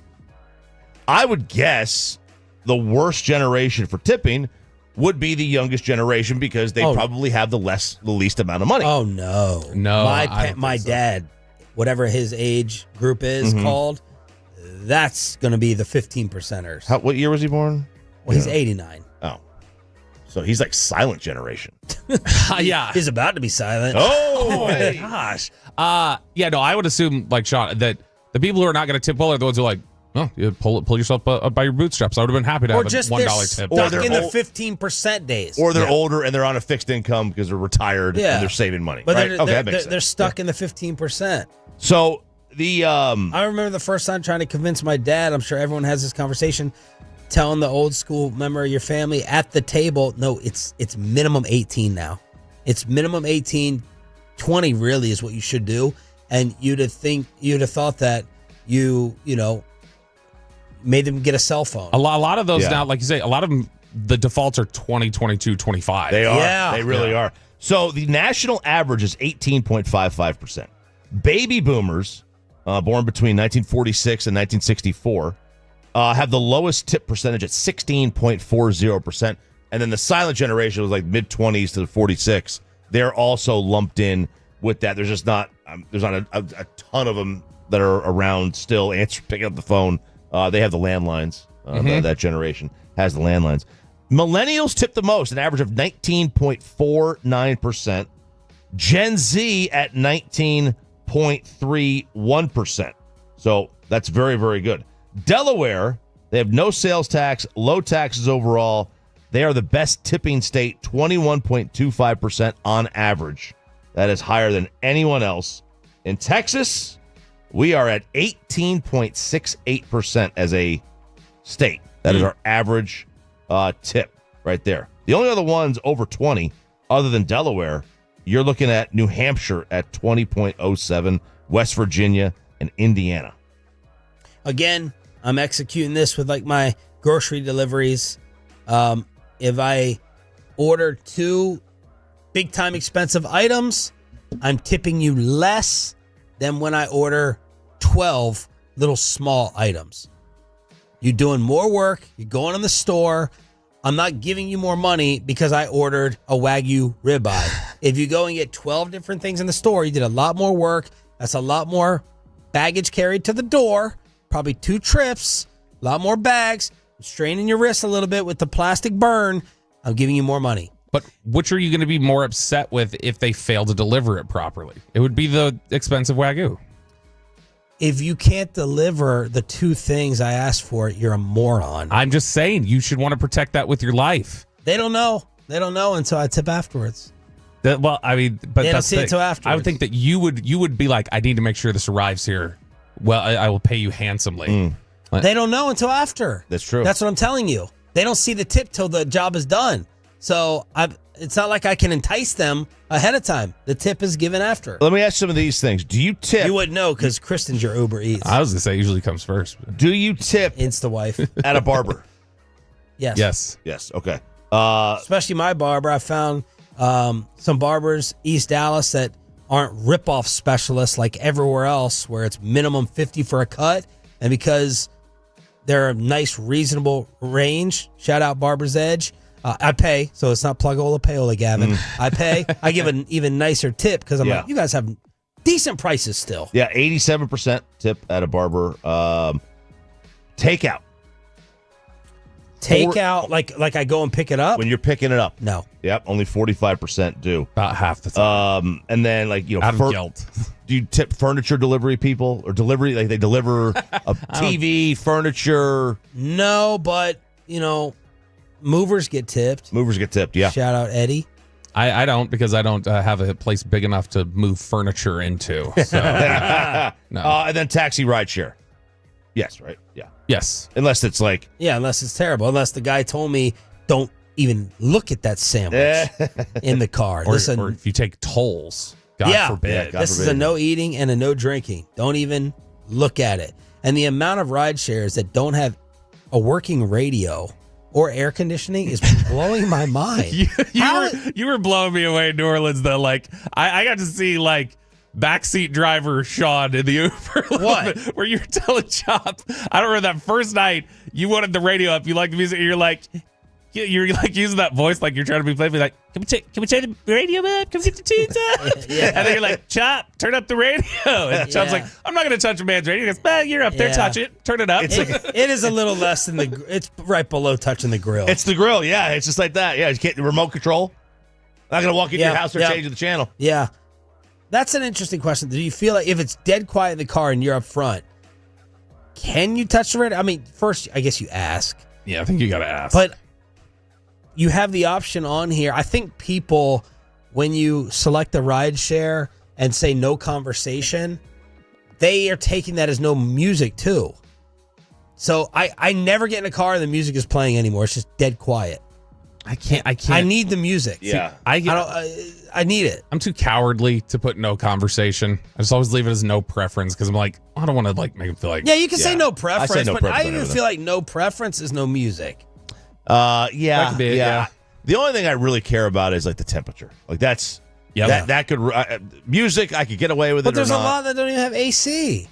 That blows crazy. my mind. That's annoying, especially on the comfort level where you say like, I get to pick the temperature, and then you get in there, they have the heater running. It's like, gosh, I selected this. And on 80, who needs my son? My son is the only person that needs it 80 degrees in the car. Junk drawer every Friday during the commercial-free expressway. Congrats to the Tolo who won our final PBR ticket giveaway of the week. We're getting closer to baseball. Opening day Thursday on this radio station. RJ Choppy with some Diamond Cavs on the home of the Rangers next. But, Hurtado, this is the play.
True that you've got to forget something else to remember that Uber Eats has groceries. No, that's absurd. Hey, remember when you used to be what was it, Pepper Lady? Pepper Lady? Wasn't it Cinnamon Sisters?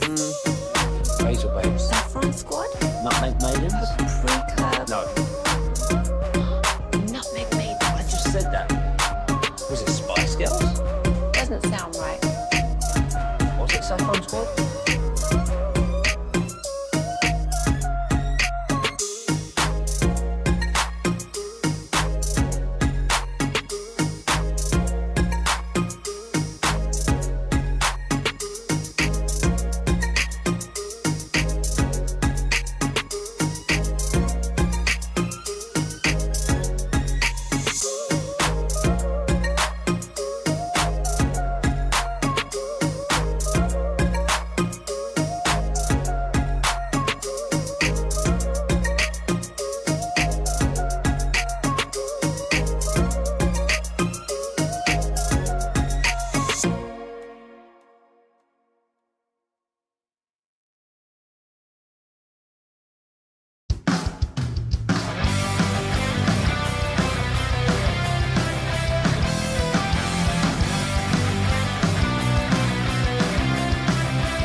buyersbarricades.com.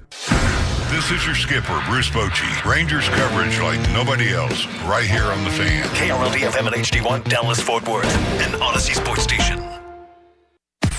Driven by our D&M Leasing Studios, this is Sean and RJ on 105.3 The Fan.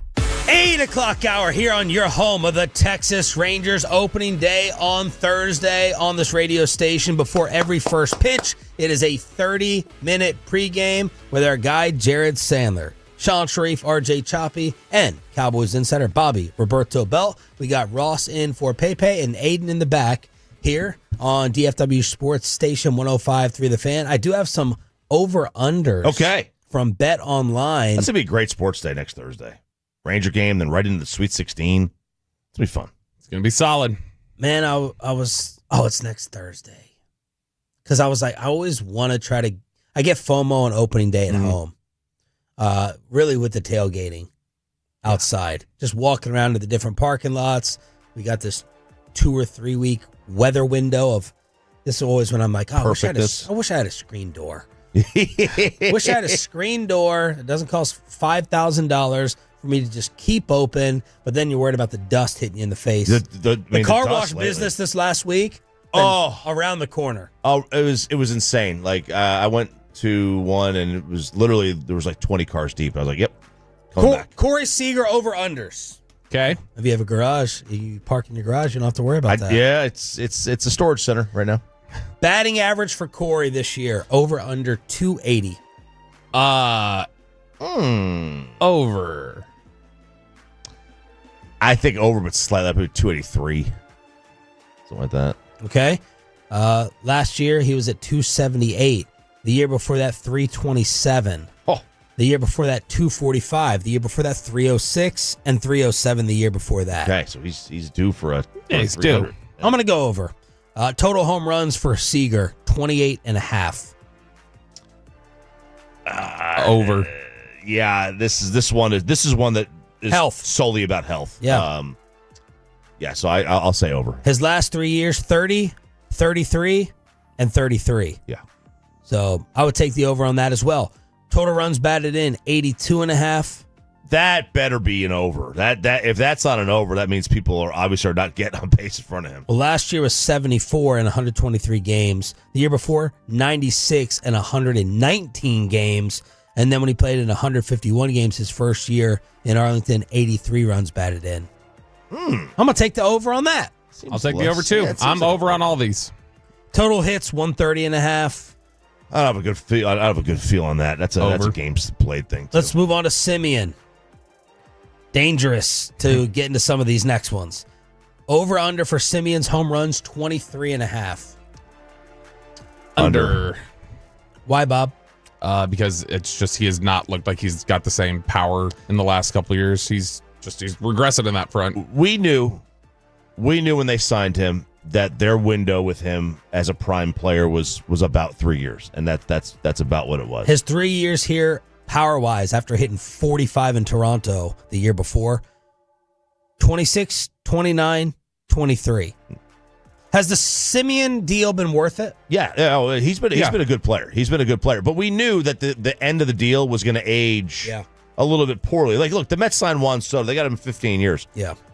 The end of the Juan Soto contract is not going to be very good for the Mets. I mean, he is going to age. How old do you think Simeon is? He's 34, right? 34. Well done. And this is about the time, that 34-35 season, you really, everyone across the board, doesn't matter who if you play late in your career, and you're not on, some kind of juice. Like even Beltre had a little bit of a down year, and then he figured it out.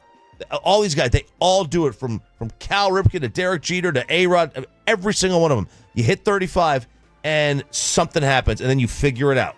You figure it out for whatever reason. Which, I mean, if you want to talk about, wins above replacement, their World Series year, he was number one in the American League in wins above replacement, and he finished third in MVP, won a Silver Slugger. So to me, that right there, that year where you want to tell it, that makes it worth it. Simeon runs batted in from Vegas over under 77.5.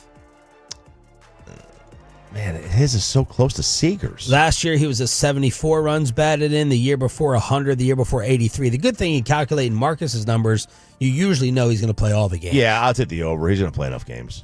Adolis. Ooh. Wild card. Over under home run total. I think he said he wanted to hit 50 this year. That was the goal. 25.5. I'll take the over.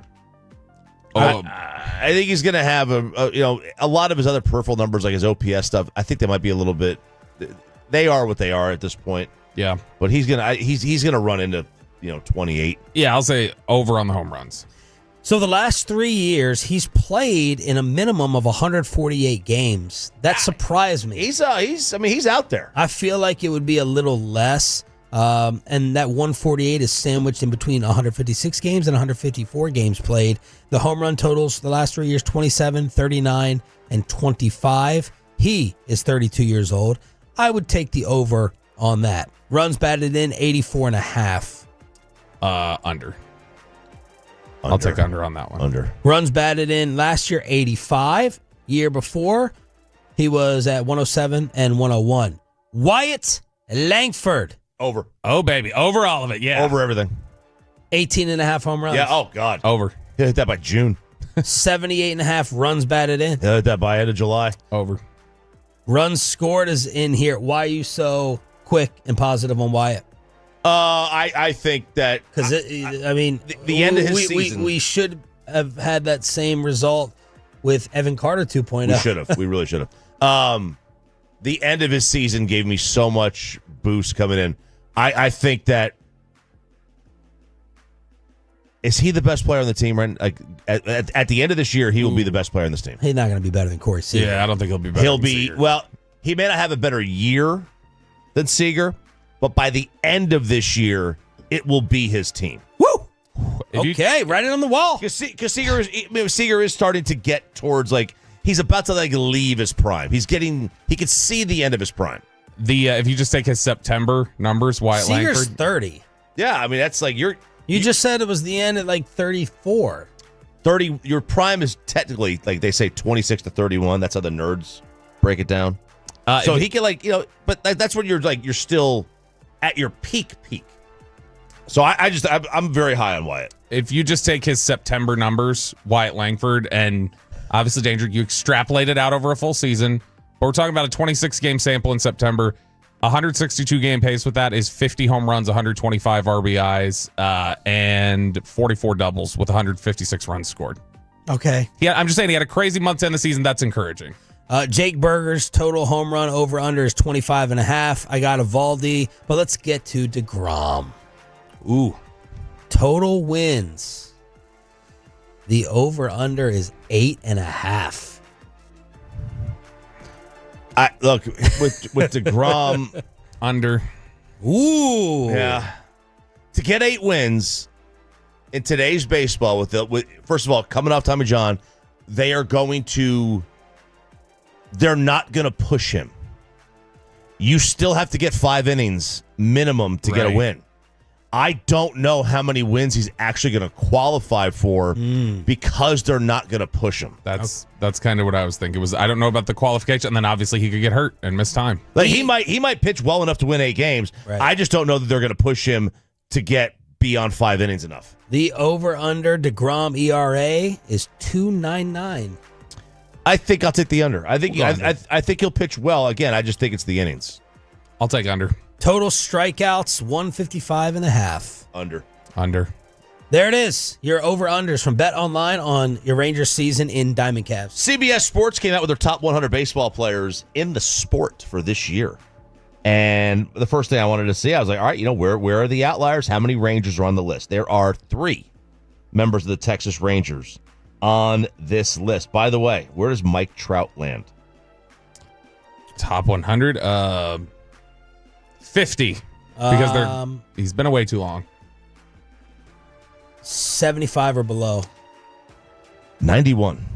I don't have a problem with it. He is behind Mark Vientos. Yeah, let's not name the 90 people. No, I'm just going to... I'm not Bobby's going to whisper in your ear, yeah. Yeah, don't do that. He is behind Mark Vientos. Who he play for?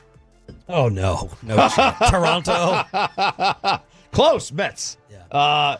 Well, look, we all know that they're not crapping on a skill. No, it's the health. Yeah. It's the health. The Rangers have 3 players in the top 100, tied with the Cleveland Guardians.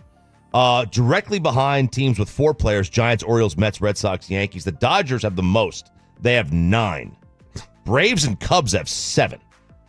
So here we go. At number 67, Marcus Semien. Sandwich between... you better be going bottom up. Bottom. That's what she said. Yes, I am. He is right ahead of Roki Sasaki, the Dodgers pitcher, and right behind Zach Gallen, the Diamondbacks pitcher. Simeon's offensive performance declined, however, remains a defensive force. Still quite adept at taking the extra base. That gives him a foundation of value for 2025, even if he doesn't rebound at the plate. Next up on the list. First of all, can you name the other 2? Evaldi and Seager. Evaldi and Seager? Well, Seager's definitely one. Yeah, Evaldi and Seager. Seager is the top one. He is at number 15. All right. And Okay. I'm going to say. Is it Evaldi or Evan DeGrom? Wyatt Langford. Oh, okay. I was just thinking, are they going to give him the DeGrom treatment like Trout? Yeah, DeGrom will get the Trout treatment. Evaldi. Okay, so Seager's at 15. What they say is, even with the penchant for injury, highly valuable. He hits like an all-star first baseman while manning the key position of shortstop. And the third Ranger on here, sandwiched between Austin Riley, who's also right behind Vlad Jr., and just ahead of Jackson Merrill of the Padres and Corbin Carroll of the Diamondbacks and Logan Webb, is Wyatt Langford. Oh! Wow. As the number 4 overall pick in 23, big upside, fresh off a distinguished rookie season. Put up a 111 OPS plus, 16 homers, 25 doubles, 19 steals, fielding in left, plus fielding in left. He'll take the next step in 25 as a 23-year-old. So that's, there's some projection there, I guess. But, Fangraphs just the other day, they've started doing their positional power rankings that they're putting out. And Fangraphs has the Rangers left field spot as the number 2 left field in all of baseball with Wyatt Langford. So Fangraphs is also way up on Langford breaking out. Here's some of the guys in the top 50 he is ahead of. Aaron Nola, Manny Machado, Rafael Devers, Chris Sale. Oh, my. Ronald Acuna, Brent Rooker, who had a 30-homer season. Bryce Harper. Wyatt's ahead? Ahead of all those guys. So who's projecting this? CBS Sports. All right. And like I said, you want to feel bad? Cole Reagans is 27.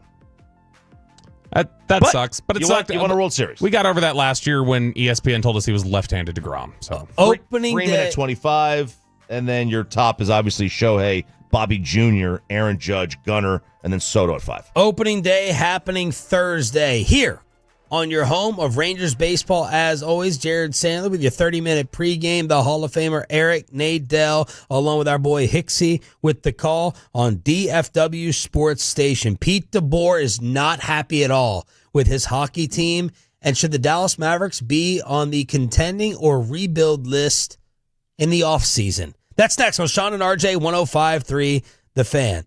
But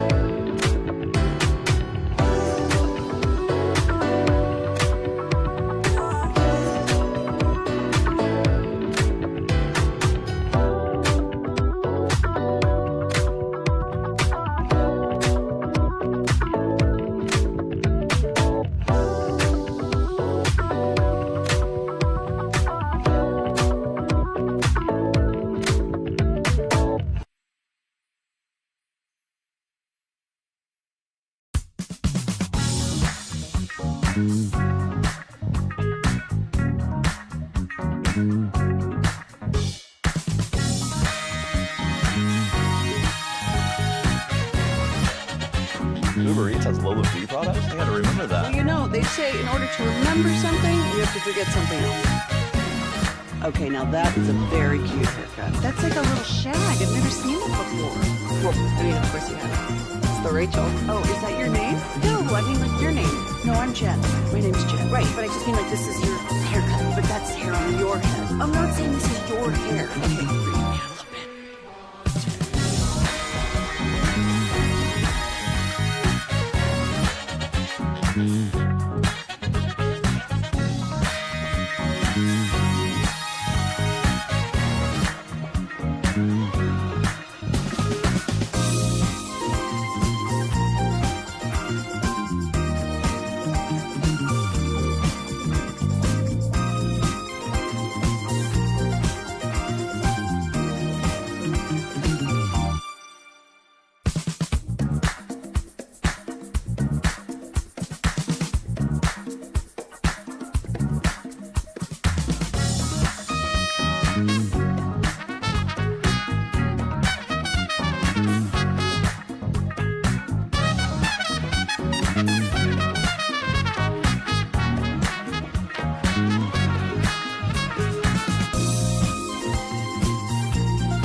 forget something else to remember that Uber Eats has groceries. No, that's absurd. Hey, remember when you used to be what was it, Pepper Lady? Pepper Lady? Wasn't it Cinnamon Sisters? Basil Babes. Saffron Squad? Nutmeg Maidens? Paprika? No, Nutmeg Maidens. I just said that. Was it Spice Girls? Doesn't sound right. Was it Saffron Squad?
Truck wreck, call Frankel first, 214-817-333-3333. With Frankel and Frankel, there is never an out-of-pocket cost. They only get paid when you win.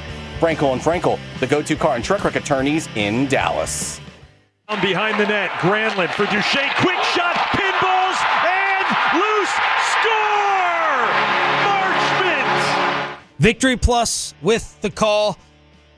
If you judge by Pete DeBoer afterwards, Stars lucky to get a point. He was not happy after. Said we've been leaking for more than a week right now. That level of effort is not acceptable after the Stars played last night. And Spittle added, they just haven't played well recently. Lots of sloppy play minus the goaltending as the Stars yesterday at home, not making their coach happy, losing to Tampa 3-2. Yeah, look, in a vacuum, there's nothing wrong with losing to Tampa. Tampa's a good team. Yeah. But a lot of people are commenting on this. My buddy TK texted me, he goes, rightfully so, that he is upset. He's a hockey diehard. He goes, it was a pitiful effort last night, and it's not a good time of year to be going backwards, and they kind of are. Now, they've played good teams. It's not like they're playing terrible teams and they're losing 4 of 6. You know, they've been playing over the last 10 days. They've been playing the likes of Winnipeg and Vancouver and Colorado. You know, they've played solid teams. Tampa. These are good teams. But, you know, it's not a good time of year to start losing. Lakers lost last night to Milwaukee, but no Luka. Resting him, no Dame either. NBA basketball. Get excited. And tonight, the Mavs are back in action hosting the Detroit Pistons, the upstart Detroit Pistons, one of the stories of the year, 7:30 tip at the AAC. Chauncey's done a great job with them. That was Shaq, That was right? Shaq. I told you Shaq doesn't watch. I can't believe he got 15. Was it 15 a year? Yeah. 15 a year to not watch basketball. It's a hell of a gig. It's a hell of a gig if you can get it. If Detroit's coming into town though tonight, I wonder how much Cade Cunningham versus Mavericks supporters there tonight. Cade Cunningham, local guy, and one of the more up and coming stars, and a guy who's been giving way more love to Dirk in the last few weeks than the Dallas Mavericks have in the last 2 years. How's the attendance been at the AAC, by the way, recently? Has anyone noticed? It's hard to tell because they count everything as a sellout. Yeah, they just list sales, so you don't know actually like what actually got scanned in to come into the building. They don't count that, but it has not been. You see empty patches in the arena. Obviously, you got to really be in the arena to be able to tell. They're definitely not going to show it on TV. I mean, we knew we had that article from Dallas Observer last week. People talking about sales in restaurants around here down 15-20%, and so, I mean, you would assume, foot traffic probably similarly down. 2025 attendance. Hang on a second. Let me hit this in another category. Nope, still the same. Mavericks are number 1. 702,318 total attendance. Bulls 2. Can we launch an investigate? Can we get Doge? Can Elon look into NBA attendance, please? Mavs and Bulls lead the league in attendance, according to ESPN's total numbers. Now, you found an interesting list. I think this is a great question. I was like, we could even save this, but I wanted to be selfish and talk about it before I was in San Antonio. No, you're good. So ESPN was talking about rebuild rankings, where certain teams rank around the NBA. And, it's like they're looking at the strategy, the path to contentions and stuff. And, it says at the start of the article, you could just jump to a team and it lists a bunch of teams. I'm like, oh, I'll just jump to the Mavericks because the Mavericks are certainly going to be on this list in a rebuild. Didn't even have to hit Control-F this time. Nope. Well, they're not on that list. There's 11 teams on here: Atlanta, Brooklyn, Charlotte, Chicago, Detroit, New Orleans, Portland, San Antonio, Toronto, Utah, Washington. Those are all the teams on this list. But there's 3 wildcard teams. I was like, well, maybe the Mavs are on here. And it's Philadelphia. It's Phoenix. Philadelphia should rebuild? It's like they're on the list of like, hey, you're a wild card. We could see you guys deciding to make a rebuild right now. All right. Phoenix. Yes. And the Mavericks. So the Mavericks are on the wild card. It says, and you want to be happy? Offseason cap space. None. I love it. I'm so thrilled. I mean, what they were talking about having to. Isn't that why they've kept Daryl Armstrong on staff? Is because they may need him to tap in and play basketball for him. Yeah, maybe. Since they only have $51,000 to pay. Players under the age of 25, 4. Tradable first round picks, 3. And players on rookie scale contracts, 3. Omax, Hardy, and Derek Lively. And it's the should they rebuild? That's the question. Should they rebuild? Because Tim Bontemps, ESPN, I respect his basketball brain. He said absolutely. This should be the last game that Anthony Davis plays for the Dallas Mavericks because you cannot count on Kyrie returning to form next year. Right. You have to. Like, I know when you made the trade, it was a win. That you said it was win now. I know that was the belief when you made the trade. But things change. That was not the belief. When he made the trade, that's his propaganda. Yeah, that's his propaganda. They knew better. Yes, that was his propaganda. They knew better than what? Then that was about win now. You didn't like Luka. You wanted him out of here. That's what it was about. So you made the trade. I get it. Can't do anything about it. But things have changed. Nothing is what it was at the moment. So you now have. Well, really, one thing has changed. Well, Kyrie got hurt. That's it. That to me answers this whole thing. Mm-hmm. If Kyrie Irving, if you believe he can return to form after missing, 20% of next season, you can keep it together and try to contend. The likelihood is that you should not expect anything from him until the 26-27 season. Right? With the injury, because he's not going to be 100% next year, and you're going to sign him. Some of the takes on the fan text, 469 MFFL and former season ticket holder going in a Cade jersey rooting for Detroit tonight. 817, the Mavs don't need to be in contender or rebuild mode. They need to be in a rebrand mode. That's probably the biggest thing they need right now. They absolutely do need an entire image rehab this offseason. Do you think, based upon Kyrie projection, Bobby Belt, that they should trade Anthony Davis this offseason? And then tell Kyrie, and then that would tell Kyrie, don't opt back in. I think they should trade, regardless of how they look at the outlook of the franchise, I think they should trade Anthony Davis. I don't think the trade should have ever happened because you can't rely on whatever you're relying on him to be. You can't because of his injury history. And so to me, I would just say whether you want to rebuild or you want to extend a contender window or whatever you want to do, I think all of those need to add up to Anthony Davis's trade. Here is what they write. And the first sentence just remind you of what they did. It's hard to believe this question should be asked given where they were in the NBA Finals last June. And it just reminds you, like, dude, they were there. They were right there. They traded Luka, ACL tear for Kyrie, likely most of 25-26. It's a legit storyline. They are out several draft picks moving forward. Nico has this as a 3-4 year window. He declared that when he traded for AD. The first 2 years of that window will now all but certainly end without a real shot.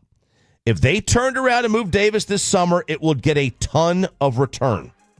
As it stands, they'll try to build around him moving forward, limited assets while attempting to replace his injury production from Kyrie in the backcourt, making a thin needle even more difficult to thread. That's a depressing write-up. They'll never do it because Nico has to save face with the current crew. But if they did it, I would understand. Yeah. And then, the question of whether you should re-sign Kyrie or not. Bontemps is like, no, you absolutely do not give Kyrie Irving that contract and money. And I was looking at it as Kyrie doing us a favor if he opted back in. If he opted in, he would be doing a favor. Listen, the Mavericks also, they almost have to re-sign him. Otherwise, they will lose whatever fan base is left. If they don't re-sign, if they don't do anything this offseason, if you trade Anthony Davis and you don't re-sign Kyrie, or maybe you trade whatever, you can at least say, hey, look, you know what? We made a mistake. We're going to build to the future. We made a mistake. We admit it.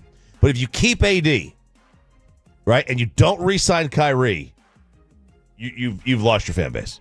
It's just they've dug themselves such a hole, and there's no easy way out of it. And I don't think their egos will allow them to get out of it or to do the things necessary to get out of it. And the problem is in order to get out of it, you probably have to take even more steps back right now, which will just give people more reason to go, see, you did something else again. Now you're doing this. Now you're doing that. And it just, they blew it. They really did blow it. They stumbled into something. Here's how bad it is. Every week you come up with a new way because we're in talk radio. You got to refresh the way to discuss it. Did Nico Harrison ever think he would make a move and not be able to sit in the arena again? No chance. Nico's not sitting in the seat. No. He has to hide. He's hiding watching games at the AAC. His safe place is on the road. Mm-hmm. Did you ever think that you wouldn't be able to sit in your seat again? And that's not going to change probably next year. Yeah, exactly. If Nico Harrison walks to his seat, be prepared to watch a ton of fan ejections with people yelling and screaming. But did you ever think you wouldn't be able to sit down in the AAC again? No. That's how I've refreshed that trade today. Yeah, I mean, someone goes, "Oh, nice Mamba mentality. You're back in the player entrance." That's not cooling off at all. There's been no letdown. The constant front of the mind aspect of it has slipped probably a little bit, but it's still, whenever it comes up, people go, "Oh yeah, I'm pissed at him. I'm that angry at him all the time." My favorite analogy I saw recently on Reddit, somebody was talking about, they're like, "Gosh, going from Dirk to Luka, that was like finding $100 million, just finding it, and then you gave it away." And somebody said, no, for Nico, it was like finding 100 million euros on the sidewalk, but not wanting to deal with the exchange rates or flying to Europe. So he decided to call his best friend and say, "Hey, will you give me $20 for this?" That's what he did. That's what he did. All right, so there it is. Should the Mavs be on the rebuild list or not? Did you just get a travel warning issued for everyone this weekend? I didn't do it. It was not me. I was not the one who had issued the travel warning, but we are actually getting travel warnings. Typically, whenever we hear about travel warnings, it's from the United States, and it'll be, hey, watch out for some areas of Mexico. You don't want to deal with the cartel. Hey, watch out if you're going to this part of the country because you're going to have to be dealing with, or this part of the world because you're going to have to deal with infectious diseases or things like that. Britain and Germany both issued travel warnings for the United States to their citizens yesterday. Both of them are issuing them not for any sort of infectious disease or terrorism or anything like that. No, it's like, guys, they are cracking down. Aggressive immigration and customs policies. And so they are warning their residents, quote, "The U.S. sets and enforces entry rules strictly. You may be liable to arrest or detention if you break the rules." So they're like, if you don't have everything in order the way you need to be, if you're not checking every box, dotting every I, crossing every T, you are at risk for being held. And so we recommend you just don't go right now. My father has issued a travel warning to me. He's not speaking to me right now. Oh, no. Had a little fight the other day. Because you're going to San Antonio? What's that? Because you're going to San Antonio? No, because, well, he doesn't know about that. Oh. But that's a drive. He does now. No, he doesn't listen. I'm flying to Maryland in June. And every day he has texted my wife, not me, a different plane crash story. And he is telling me and trying to convince me, cancel it. Don't put your grandkids, And I'm like, I'm still coming. I'm coming there. I'm bringing the in-laws and flying the whole family out. And he's very mad. He's a super crazy warrior. He's like, we'll just fly there. We're old. If we die, it doesn't matter. Hey, you can't have anything happen to your kids. And I'm like, no, we're coming. Like, end of discussion. Stop sending my wife really dark, ugly stories. She is not going to cancel it. And he's not happy. So he's not speaking to me right now. That was his travel warning. There's like 5,000 plane crashes every year. I mean, it does. Of the small, like not crap incidents. How about that? Yeah. Incidents. But it does just seem like it's gone through the roof. Like the trains a couple years ago. Yeah. The trains were derailing. Yeah. Now, is it being reported more? You said you have a buddy in the aviation business saying you wouldn't believe how many of these issues always take place. To me, it's like, all right, when is this ever going to... It's like buying a house. Well, just wait for the market. Or how long do I have to wait? When is it officially changing? I guess Peyton Russell can tell us because he's getting his house. When are these flight issues going to end? I'm not going to not fly for the rest of my life. Right. Yeah, and every little flight issue is an incident, so... Not going to let the aviationists win! A landing where there's a... Not going to let the DEI hires win! Yeah, there's a landing where there's a go-around. Jackie Robinson topic next. Oh, man. A landing where there's a go-around is an incident, right? And it's just whether it gets reported or not. What's your 1 to 10 concern level flying these days? The same as when you asked me when we went to Indy. It was 2, I think, that day. So it's still a 2? 2.5. Okay. Yeah. We had a little bit of a bumpy ride going into Indy. Yeah, but that's not the plane's fault. That's the wind. I mean, look. The plane has to weather the wind. It has to weather the wind. Why one new Cowboy can't stop raving about Brian Schottenheimer. Next, in Below the Belt, 105.3 The Fan. But I love talking about...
Uber Eats has Lola V products? I gotta remember that. Well, they say in order to remember something, you have to forget something else.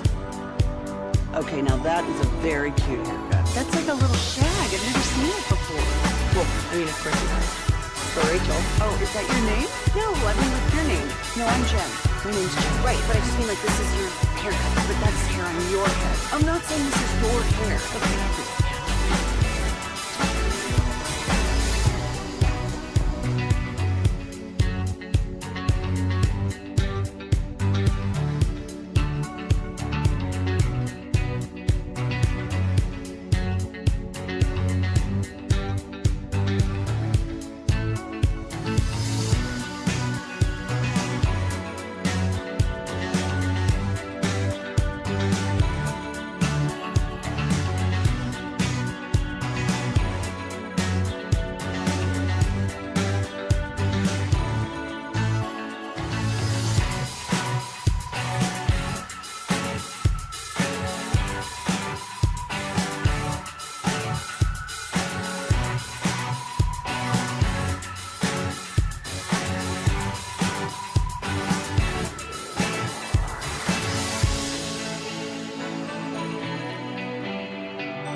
Back to Sean and RJ here on 105.3 The Fan. The upcoming segment is brought to you by Classic Chevrolet in Grapevine. If you're in the market to upgrade your vehicle, get to Classic Chevrolet in Grapevine. Back-to-back #1 Chevy dealership in the world. Visit ClassicChevrolet.com. This is Texas. This is Classic Chevrolet. Together, let's drive. Relax and enjoy the difference based on new Chevy registrations 2023 and 2024.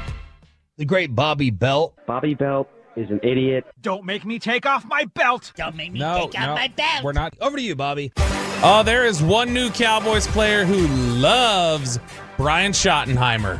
So we know he's got at least one big super fan out there from free agency.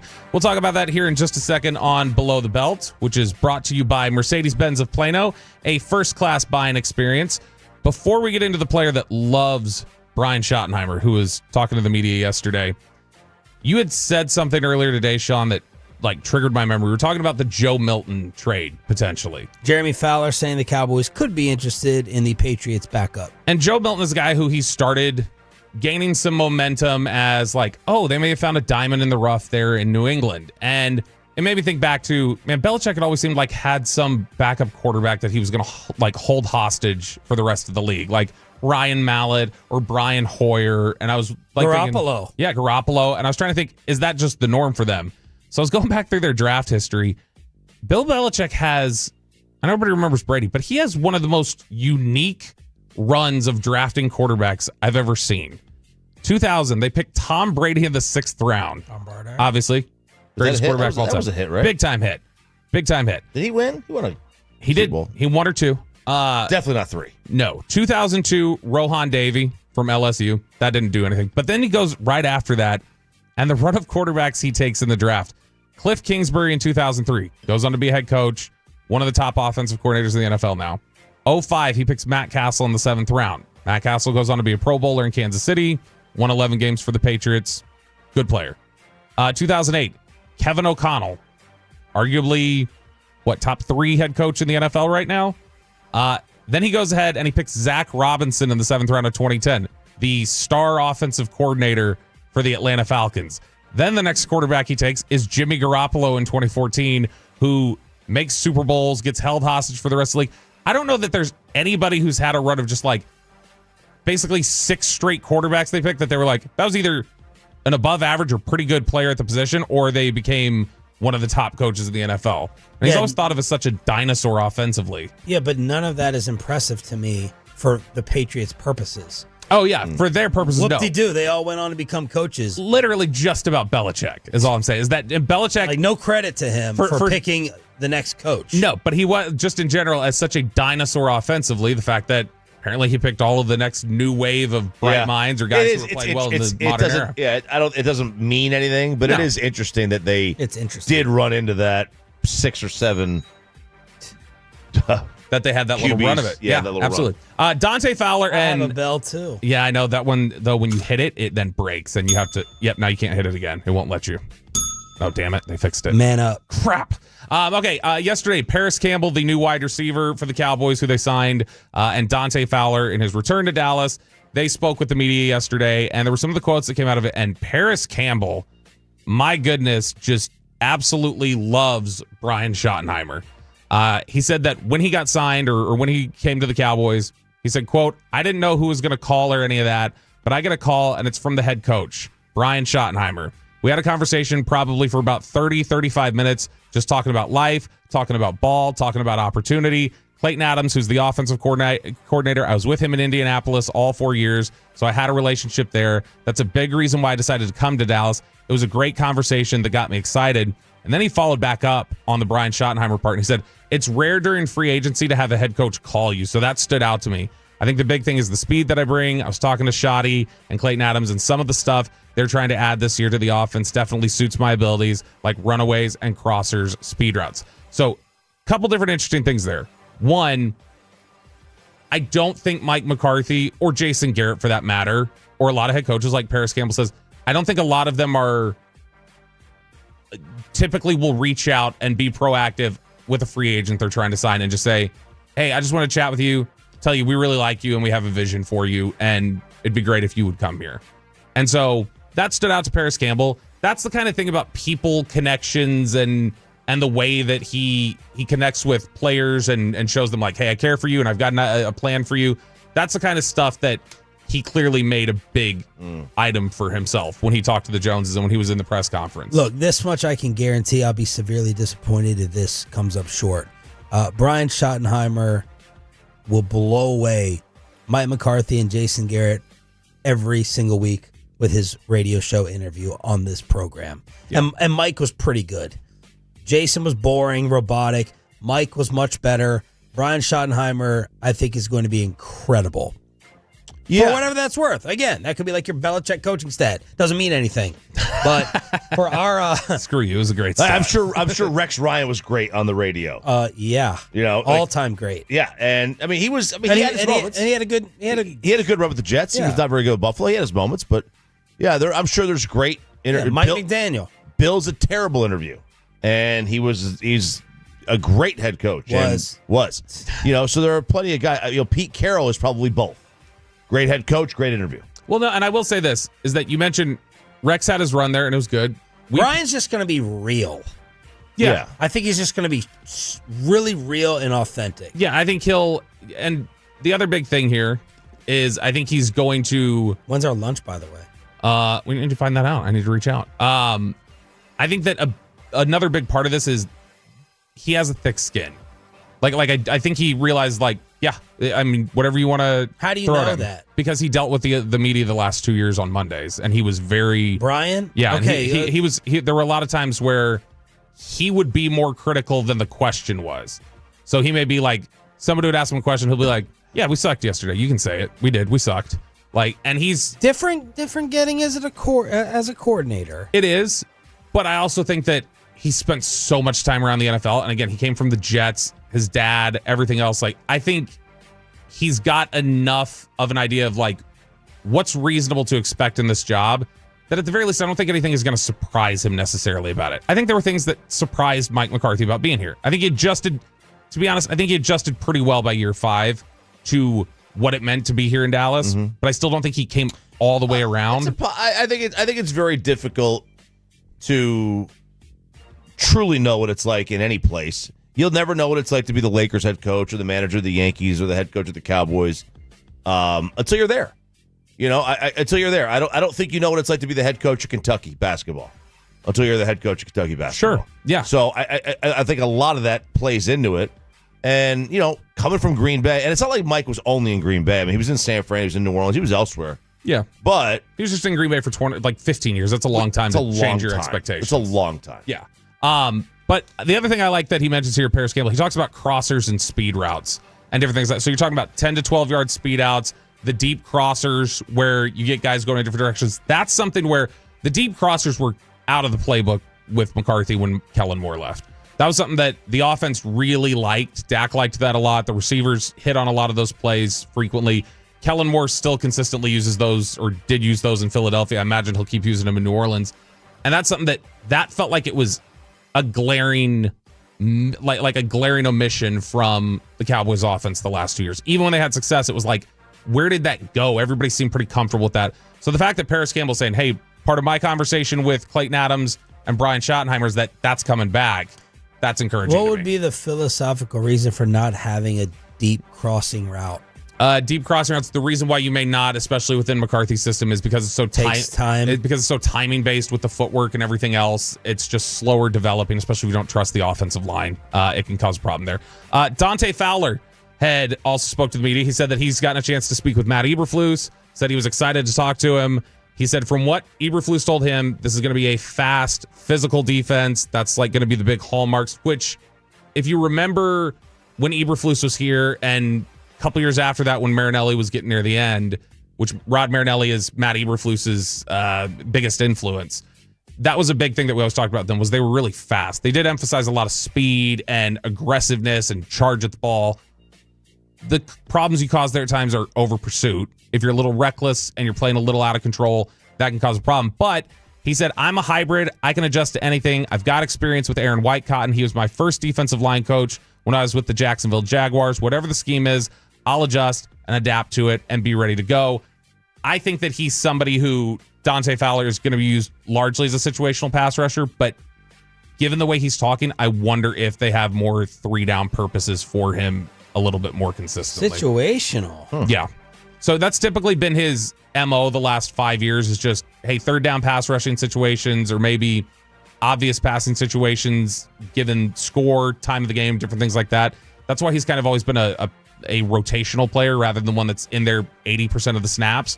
And so, but if they're planning on using him in different ways in coverage potentially, or playing him on both edge setting and run defending versus also maybe some 2-gapping or different things like that, I do wonder if it sounds like from what he's saying there that they've told him, hey, you're going to be heavy in rotation here and playing a very primary role. The latest mock draft, really quickly, from The Athletic. This is interesting because these are my favorite mock drafts to see. Thank you. The Athletic does this one with their beat writers, and I think this is usually, if you were to gauge it, the most accurate mock drafts are the ones that are done by beat writers, where you tell somebody, hey, these are the players off the board, who would they take here? And so usually if you can get one of those put together, they give you, I think, a pretty accurate representation. With that said, The Athletic just did theirs. Cam Ward to the Titans 1, no surprise. Giants take Shedeur Sanders. They did mention in this article, they said if the Giants could trade up to 1 and get Cam Ward, they would. And so that they would have Cam Ward above Shedeur Sanders. Travis Hunter to the Patriots. Number 6, the Raiders. Mason Graham, defensive tackle from Michigan. So not Ashton Genty. Genty falls down a little bit further. He gets snatched up at 10 by the Bears, though. And then the Dallas Cowboys are picking at number 12, and they get mocked to them. Tetaroa McMillan, wide receiver from Arizona. Is McMillan or Hampton? McMillan, Hampton, That's all you Genty. see. Genty, McMillan, Hampton. I would absolutely love McMillan here. I think there are fans in the Cowboys, personnel department that really like McMillan. I just wonder if they're going to look at it and say, guys, we have so many other things that we need to get done, and we can find a receiver in the 2nd round, or we can find a receiver in 3rd. Or look, we've got some bases covered here. We traded for Mingo. I wonder if they're going to look at that and just say, we've got to prioritize something like defensive tackle or offensive line. B-Lo, B-Belt, every single day at this time on your official home of the Dallas Cowboys. Sean Sharif, RJ Choppy, and our Cowboys Insider final hour of the week as RJ gets you ready for the madness of day 2. How your brackets looking after yesterday. That's next.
V products? I gotta remember that. You know, they say in order to remember something, you have to forget something else. Okay, now that is a very cute haircut. That's like a little shag. I've never seen it before. Well, I mean, of course you have. So Rachel. Oh, is that your name? No, I mean like your name. No, I'm Jen. My name's Jen. Right, but I just mean like this is your haircut. But that's hair on your head. I'm not saying this is your hair. Okay, forgive me.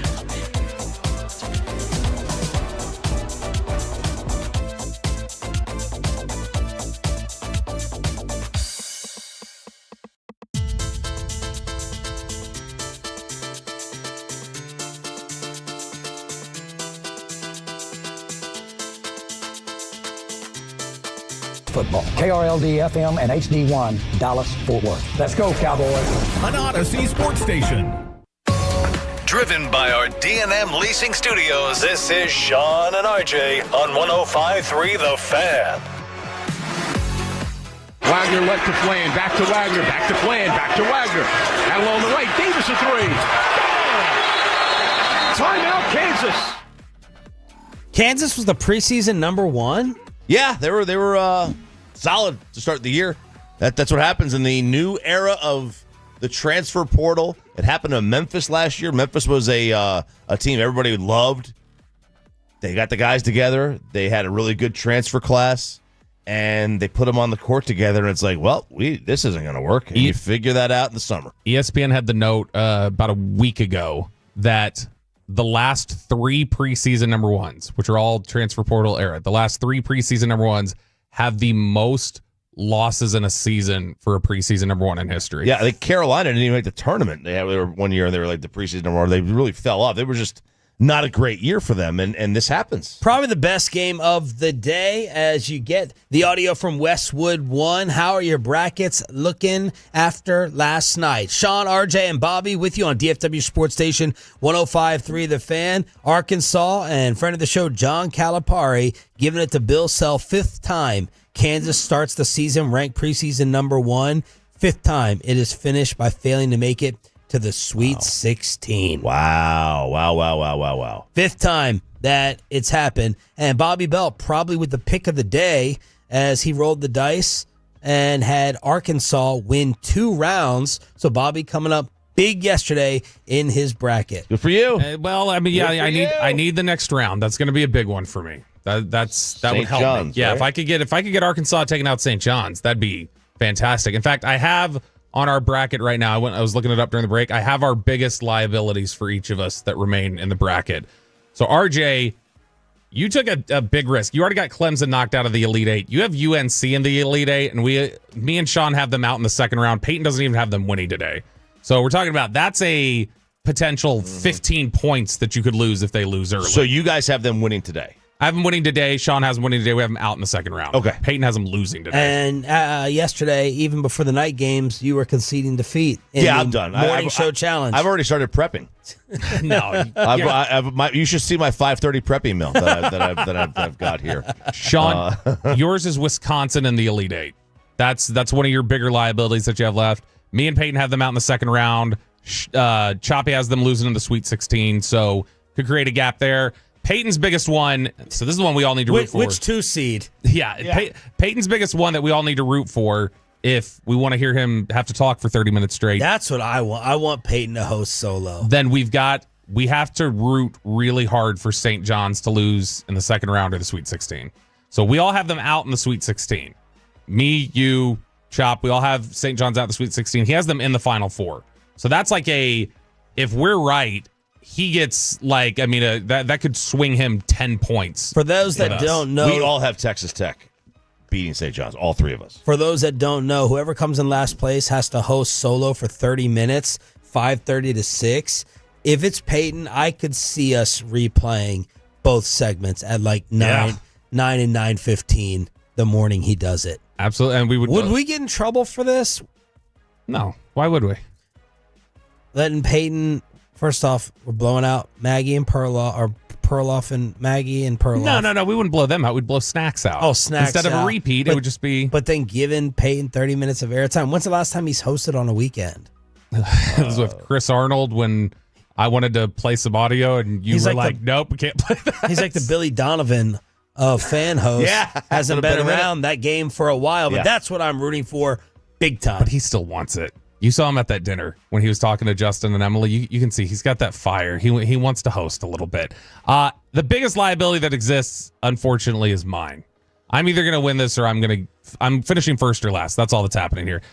You guys all have Gonzaga out in the second round. I have them in the Final Four. So there's no bigger discrepancy with one team see, when you lose Clemson, Chop, and you lose an Elite Eight team, it's like, oh, that's tough. But like, the rest of us had them in the Sweet 16, so it's just a round gap that you've lost. Oh, you guys all had them in the Sweet 16? Okay. Yeah, whereas Gonzaga, I've got a lot of points that are potentially going to get screwed up here. You get props for being the ballsiest one, the one with guts, going with Gonzaga and Arkansas. But you could also be sitting here. Could be. Coming in really early and talking a lot longer as a result. The alternative. Maverick's looking for some revenge tonight. There's two alternatives. There's two ways to go. You go Bobby's route, two ways, where you're gutsy and you get credit. You go Peyton's route. You put a 1 and a 2 in every Elite Eight. And just a coward. I mean, he had like 3 or 4 upsets the entire tournament in his bracket. It's going to get started today. 11:15. Baylor and Mississippi State. The G-Bag Nation will be at Cold Beer and Cheeseburgers in Euless. They'll be there from 2 to 7. I'll show up there. I'm sure Bobby's going to make a trip out there. I'm going to be out there, yep. I know Will has said he's going to come on out. So that's the Baylor game today. Oklahoma takes on UConn tonight, and UConn has won 12 straight NCAA tournament games by double digits. It is one of the most remarkable runs I've ever seen in any sport. I picked them to win, but I want them to lose, really. I want them to lose. I want Dan Hurley to lose. I like Porter Mosier at Oklahoma. Oklahoma they had a much better. It's an interesting thing with them. I said interesting here. But Oklahoma, get a load of this. They were 13th. They finished 13th in the SEC. They have 13 losses on the year. Every single loss was a conference loss. They were undefeated outside of conference. Wow. They're like the Packers. We were the same way. Tennessee was the same way, undefeated outside of conference. And there's a reminiscence of, and it's ironic they're playing UConn, because UConn, when they won with Kemba Walker, all their losses that year, that was the year where they won 5 straight Big East tournament games, and he had that legendary step back against Marquette. And then they rode him in the championship. They lost only Big East games that year. They were undefeated outside of conference. So it's kind of coming full circle with OU playing UConn tonight. That game's going to be in Raleigh, or as Adam Lefkoe said on the broadcast, Rally. Is that what he said? He called it Rally, and I was like, I don't believe he's my bitter media figure.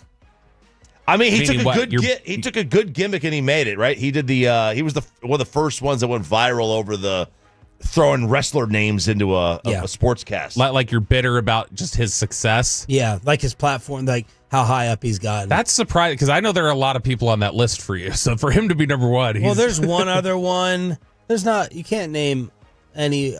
I don't think you can name any other one outside of FS1. But there's a lot of people on FS1. I feel like Lefkoe's sitting next to Charles Barkley and Shaquille O'Neal. Yeah, and I don't dislike him personally. I'm just jealous, just baffled. Yeah. I get it. Yeah. Good gimmick. I mean, he played the game. He played the game well. Houston won by dang near 40 over SIU, Edwardsville, and then Texas Tech 82-72 over UNC Wilmington. A&M moves on 80-71 over Yale. That was another chic upset pick. People were fading A&M and riding on the Yale, the Bulldogs. So those are the local teams that played last night, and then Arkansas, obviously, 79-72 over Kansas. And, of course, the win of the day is McNeese State, and taking out RJ's Clemson Tigers. Their school president said they had to add extra support for their website, and the website still crashed anyway. Why are people going to the school website? I don't understand. Is it because of the... They said their enrollment's up 3%. Oh, really? Like, are they... So, First ever NCAA tournament win for McNeese State. That's cool. That's awesome. It's very cool. So, is it... I would assume, A, it's either just, where's McNeese State? Like, people are trying to figure out where it is. Or, B, is there just something they're trying to find out about the manager? The little student manager? Amir. I think it's Amir Khan. So, he's the one leading them out dancing? Yeah. He's got an NIL deal. Yeah, he just got one. What? A rap deal. It's so cool, man. I love they have totally embraced him. I've known nothing about him. I assume he's a student. Like, yeah, he's student manager. But it's he comes out with a. I mean, it's a different one every day. It's a different boombox, for lack of a better term, every day. Different song every game. They're all singing. It's awesome. Yeah, so that's what it is. So apparently that's what it is. People were, according to ESPN, people have been rushing to the website to see his bio page on the McNeese Athletics website, and they delighted in finding his featured quote. If they kept manager stats for rebounding and wiping up wet spots on the court, I'd put up Wilt Chamberlain numbers. How did you do your degenerate picks? I mean, they were there. I posted them. I said tread lightly. I said tread lightly day 1 and day 2. And then if you want to go a little bit harder tomorrow and Sunday, you can. Now, your tournament tips worked. 5 first-round upsets. 3, according to the formula, happened. You had a 10. You had a 12. He just doesn't follow his tips. I just don't That's follow. the problem. Let's see. 0-1, 0-2, 0-3, 1-3, 2-3, 2-5. Okay. Ooh. 2-5. You did say to tread lightly. Tread lightly. So are you even giving out advice today? Honestly, I haven't even looked at him today. I haven't even looked at him today. I will look. I will look right now. You were just so sick.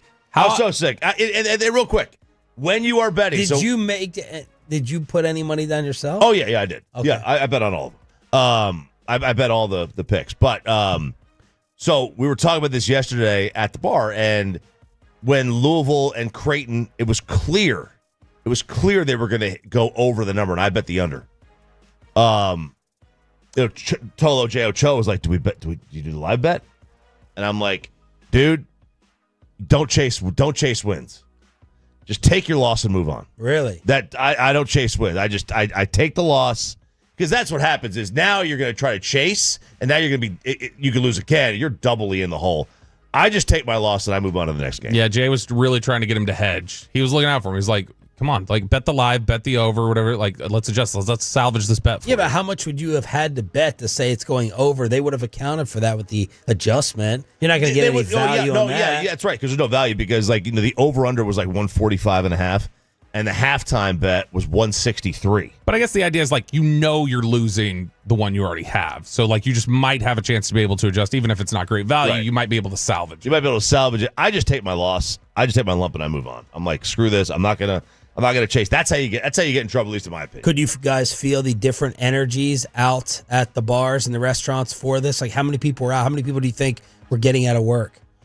Fort Worth, you said Louisville and Frisco? Yeah, Louisville and Frisco. Yeah, I mean, so when I got to Frisco, that was 9 o'clock at night. So that was degenerates like Will Chambers, who had been drinking for 10 hours. But there was a lot of people at Derby and Frisco. That was the lightest, though, at 9 o'clock. I mean, Rex's that's a really cool spot out there. And so, I mean, there were people out there on the patio and people inside in the dining area. And then Louisville was packed. I feel like the 11:30 to 1:30, the lunch, where you can you don't really have to take off. That was the meat of the biggest push and rush. Will's one of those people who took off the next 2 days. He says every year he takes off these 2 days. And G-Bag today? Yep, they'll be at where's it, Chop? Cold Beers and Cheeseburgers. Yep. in Euless. And so I'll be out there probably, I would guess, around 3. Will Chambers will be out there. Chop's going to be out there at some point. So it's Glade and 121-ish, right between them. College basketball kegger here on DFW Sports Station 105.3 The Fan, with day 2 happening in just a few hours. RJ Choppy says, forget about all this Ted McMillan talk. History says the Cowboys should not be drafting a wide receiver. We'll take you inside the Star after this. You can.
think it's true that you've got to forget something else to remember that Uber Eats has groceries? No, that's absurd. Hey, remember when you used to be a, what was it, Pepper Lady? Pepper Lady? Wasn't it Cinnamon Sisters? Hazel Babes. Saffron Squad? Nutmeg Maidens? Pre-curve? No. Nutmeg Lady. I just said that. Was it Spice Girls? Doesn't sound right. Was it Saffron Squad?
Frankel first, 214-817-333-3333. With Frankel and Frankel, there is never an out-of-pocket cost. They only get paid when you win. Frankel and Frankel, the go-to car and truck wreck attorneys in Dallas. Michael Gallup back in the NFC East, and it's going to be with the Washington Commanders. Good morning, Metroplex. Sean, RJ, and our Cowboys insider Bobby Belt getting you to your weekend as quickly as possible here on your home of America's team. We'll crosstalk with a KNC masterpiece coming up at 9:40. Yep, Michael Gallup is signing with the, or has signed with the Washington Commanders. By the way, that was quick. Like a quick turnaround for they announce his signing, and then all of a sudden he's sitting at a podium talking to media yesterday. That has to be an acceleration from Dan Quinn's relationship, right? I would think so. And I mean, there's a lot of people who used to work with the Cowboys that are on staff in Washington now. And there's some former teammates there. So I'm guessing that helped move it along. But still, for it to be like, oh, you sign and then we're putting you in front of the media to talk to them that same day. But he was talking about his reasons for retiring when he walked away from the Raiders last offseason. He said, I just think the way that I was let go from the Cowboys, being in some place for so long and then jumping right into another team and not being able to process, because I never went through that before, trying to figure out how to process that and everything. I think it was just fast for me and I wasn't there yet. He said, I've maintained all year because you've got to keep that. I knew I was going to try my best to try to get back into the league right when I retired. I've maintained, we're good to go right now, which, if you're the Raiders, it's why didn't you maintain for us? Like, I mean, I would assume, unless they don't care, but why did you make a signing and at the time you retired knew you'd be coming back and just doing it for somebody else? Speaking of wide receivers and draft season, let's see if RJ can convince you that you should not take one. All right, so I went and looked. This is from Scouts Inc., and they went and they did some comparisons of all the position groups. So, for example, they went looking at last year. Last year there were 5 quarterbacks taken among the top 12 in the NFL draft. This year they only have 4 quarterbacks ranked in their top 50. Whoa! So, when was the last time a quarterback class looked like that? So that's the kind of what they're going back to. So they are comping. They did wide receiver, defensive tackle, edge, running back, quarterback. They comped the quarterback class to 2016, which was Dak. It had Jared Goff at 1 and Carson Wentz at 2. It's a little rich. I don't think that's same sort of players, but you think the 2016 class is a lot better? Yeah, I mean, we're all talking about 3 potential top 10 quarterbacks in that class. It's easy to say that now. No, I know, but at the time there was Paxton Lynch, Carson Wentz, and Jared Goff were all considered they could all go in the top 10, and were really coveted trade up to those 2 spots to get Wentz and Goff. Oh, because the Rams did trade up. They traded up so did Philly. spots. Philly did too. Okay, yeah, and you might see a trade up for Cam Ward. I mean, you could see that. Sure. If Tennessee wants to get rid of the pick. The Giants. Giants. Absolutely. They do say the potential for this class is not as bad as it was for the 2022 class, which was just Kenny Pickett. The reason they say, they say Shador, obviously, is the second-ranked signal caller, but he is 14th on the overall board. Jackson Dart is climbing up. Mel Kiper put him 9th in his draft the other day. 9th for Jackson Dart. Mel Kiper, did you see McShay in that clip yesterday kind of calling out Kiper? I should have sent it to you, Ross, but Todd McShay, next to us at the Combine in Indianapolis for our 1 year of coverage, said, the thing I didn't like is Todd... I'm confused. I'm sorry. I'm melting down here like Peyton. The thing I didn't like was Kiper never took a true quarterback stance. He is always down the middle, and he must have been accepting payment from Notre Dame for Jimmy Clausen. Continue to love all their quarterbacks. But he called Kiper out for not really having any true stones when it came to picking QBs. Interesting. The 4th round that year, we had Dak. There was a 3rd rounder named Jacoby Brissett. I mean, he turned into a valuable player, backup. Yep. Also a Patriots draft pick, Sean, at quarterback. This year, they're looking at, Milroe, Shuck, Will Howard, Quinn Ewers, who all have the potential to develop into effective starters and backups outside of round 1. The running back class, they comp this year to 2017. Obviously, there's 2 guys that are clearly the top running backs. It's Genty and then Hampton. There's also Travion Henderson, who's a good one as well. He is also in the top 32, marking the most running backs ranked that high since 2018. The 2017 class, Fournette, Christian McCaffrey, but they also had James Conner, Perine, Jamal Williams, Aaron Jones. That was a good class. That turned out to be a valuable running back class. Alvin Kamara. Wow. It's a good group. Joe Mixon in 2017. It's a hard hitter right But there. then we get to wide receiver. And this might scare you off. Now, they say Travis Hunter they're putting him in the cornerbacks. All right, so not counting him there. But they have 2 receivers in the top 32, McMillan and Golden. Jordan Reed has 3 going in the first round of this latest mock. But there's only 10 receivers in the top 100, which would be the fewest in 6 years. So they're comping this to 2016, which was a horrible draft for wide receivers. Yeah. Who was it? Corey Coleman, Will Fuller, Josh Doxson, Laquan Treadwell. Wow. They all went day 1. Now, you did wind up getting some guy, I believe his name is pronounced Tyreek Hill in the 5th. Yeah, you better not mispronounce it, boy. And Jakeem Grant Sr. Now, they were smaller. Like they were little, under 6 feet tall, a little less than 200 pounds, but they all were sub 4.4s in the 40.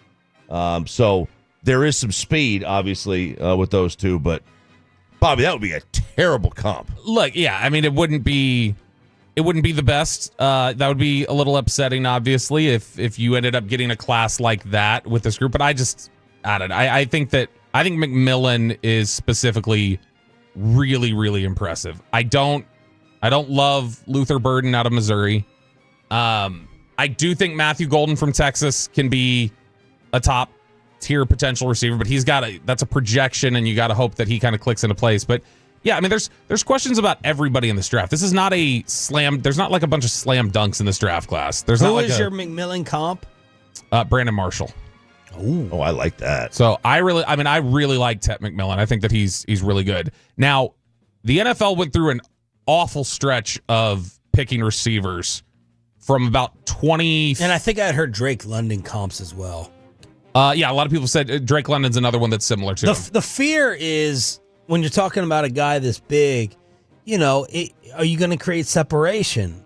Are you just a jump ball guy? You can't out-athlete guys in the NFL. Who was the huge receiver who got fat?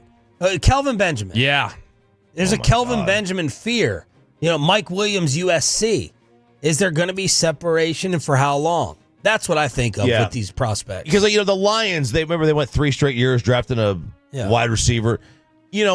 How much of that though was that they didn't have a quarterback at the time? Like, you can draft a wide receiver if you don't. The guy can also go to a different team. You're not stuck with one team your entire career. No, you do get if you have the talent, you can get a chance elsewhere. There was an awful run of picking receiver there for a while in the NFL. From 2015 to 2019, 5 drafts in a row. There were 17 wide receivers taken in the first round. How many of them were Pro Bowlers in their careers? 3. Sean? 2. 1. Amari Cooper. Wow. That was it. Oh, my gosh. The rest of the receivers who, like some of the names that we're talking about here, Kevin White, 7th overall, had 28 receptions in his entire career. Devontae Parker, Nelson Aguilar, Philip Dorsett. Like, these are the kind of guys you're talking about at the top of the draft. Mike Williams, John Ross. Like, they missed on a lot. And then 2020, that CeeDee Lamb class came around with Justin Jefferson. And ever since then, they've started hitting again. Now, real quick, maybe the defensive tackle is the spot to get, because they do think there's a ton that are worth it in this draft. And if you go back to 2016, there were 14 taken in the top 100. Chris Jones, you had Quinnen Williams, Marcel Darius, you had Dominican Sue, Gerald McCoy. There's a lot of players. Yeah, if you go defensive tackle, though, you got to remember 2 of them that are going to go in the first round at defensive tackle play for Michigan. So some of those were also in 2010, but they're comparing both the 2010 class and the 2016 class to something like this. Really good defensive tackle classes. All right, Chop, which one would you prefer, Mike or the Mad Dog? Oh, man. I think the Mad Dog.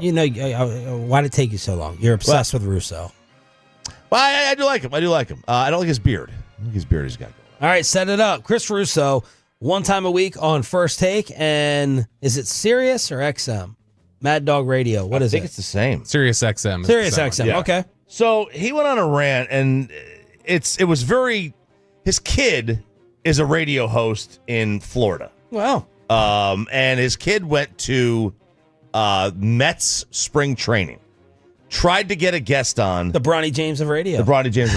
Tried to get a guest on. Bronny dropping 17 last night. And he crossed up Giannis last night, too. It was beautiful. Bobby is the one that found this. You found this. Shame on you. It was over. You're grabbing Russo audio? I did not grab it. I just wanted to call Choppy's attention to it when I saw how long he went. He went on an 18-minute rant, and it's very Bronny James. It's a very bad look for Russo going on this insane rant about the Mets not giving his son any availability and anybody to interview during spring training. And here's the response from the Mets. Hey, Colin, understand the ask, but we can't make that happen. Their schedules are full for the rest of the day. Go to hell. Your schedules are full for the rest of your day. You're talking to me who has been at spring training sites for 50 years. Don't give me any nonsense that you can't figure out a way to get Paul Blackburn or, some guy out of the backup infielder. Nobody's asking for Alonso Lindor Soto. We get it. Nobody's asking for Sean Manaea or Jeff McNeil, who's hurt. We get it. And I understand there might be a language issue. But you mean to tell me that the New York Mets, and again, I could care less. It doesn't affect my show. But you, man, I sound like LeBron, but I got to say this because it drives me crazy. And to be fair, they went to do the Nationals the other day, and they gave him Rizzo, the freaking president of the team. A Hall of Famer, for crying out loud. The Nationals gave him Rizzo. 15 minutes. I mean, my God almighty. And the Mets sit there today, and here are the Mets. This is the reason I never root for them. This is I can't stand them. And their PR always does this nonsense. The Mets are the Mets, okay? They're not the Boston Celtics. They're not the Green Bay Packers. They're the freaking Mets. You mean to tell me that we can't figure out a way? Let me give you the most the obscure guy that I can come up with. The most obscure guy. You mean to tell me that Jose Buto can't come on for 5 minutes today with you mean to tell me that Tyler McGill can't come on for he might be in Syracuse to start the year. Man, I can't imagine why the Mets wouldn't want to help him. Does he always kill the Mets? Yeah, he hates the Mets. Oh, because for reasons like this. Okay. So I don't care. It's not my show. I clearly don't care. And then he starts naming names of people who are not there. So then, no, I don't see Colin Coward there. I don't see Jim Rome there. I love Danny Patrick. I haven't seen him there. I haven't seen Rich Eisen there. I haven't seen half the time ESPN there. I haven't seen Nick Wright there. I haven't seen Craig Corton there. I haven't even seen Stephen A. there. He's just talking about baseball. Now he's gone into baseball. He's like, this is baseball's problem. No one's covering your sport. But when people do go to cover it, you're too good. I do agree with that part. Like, baseball's terrible about giving, a lot of times, about giving. So he just wants, like, the fan Rangers treatment. All the shows go out there, and the Rangers gave everyone. Everybody. The Rangers do a good job of it. Now, this station is not a Mets station. It's in Florida. Yeah. So they don't have any contractual obligations to do so. But he's like, you got to give it to him. I would hate this so much if I was his son. Oh, I would too. I would hate this. I would too. And he finishes off. What an entitled bastard. He finishes it off with giving you his own resume. When I was told to go to Tempe, if you want Mike Scioscia, Chris, you got to get here at 7:30. Who got there at 7:30 with the tape recorder for 15 minutes with Mike Scioscia? You're talking to him. Who interviewed Don Baylor out in the parking lot once to talk about 86? Me. Who sat there forever and ever and ever, drove across the state to get from Vera Fiera down to Sarasota to break down with Dusty Baker and Lance Berkman? Me. I did. Sat around the ballpark in Sarasota for hours waiting for Bobby Valentine when he was managing the Red Sox. Who did that? Me. Sat down the right field line waiting for Selig to show up on a cold day in St. Louis when they played the Red Sox in the World Series. Me. Coors Field in Colorado. Me. All-Star game. Bouncing around Minneapolis and Kansas City, San Francisco. All right, Ross. What does this have to do with anything? What does this have to do with this kid being deprived? He's basically saying because it's his kid and I've done all this. They should have done it. They should have just thrown him a bone. Your coverage is built on my back. That poor kid. I feel so bad for that kid, man. Yes. That's so bad. What's his name? Colin. Colin Russo? I feel bad for him, man. All right, there it is. The Mad Dog with one of his rants. Let's crosstalk with the KNC masterpiece to get you closer to the weekend. We'll do it with the fellas after this.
Eats has Lola V products? I gotta remember that. Well, you know, they say in order to remember something, you have to forget something else. Okay, now that is a very cute haircut. That's like a little shag. I've never seen it before. Well, I mean, of course you have. It's the Rachel. Oh, is that your name? No, I mean like your name. No, I'm Jen. My name's Jen. Right, but I just mean like this is your haircut. But that's hair on your head. I'm not saying this is your hair. Okay,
Pepper Lady.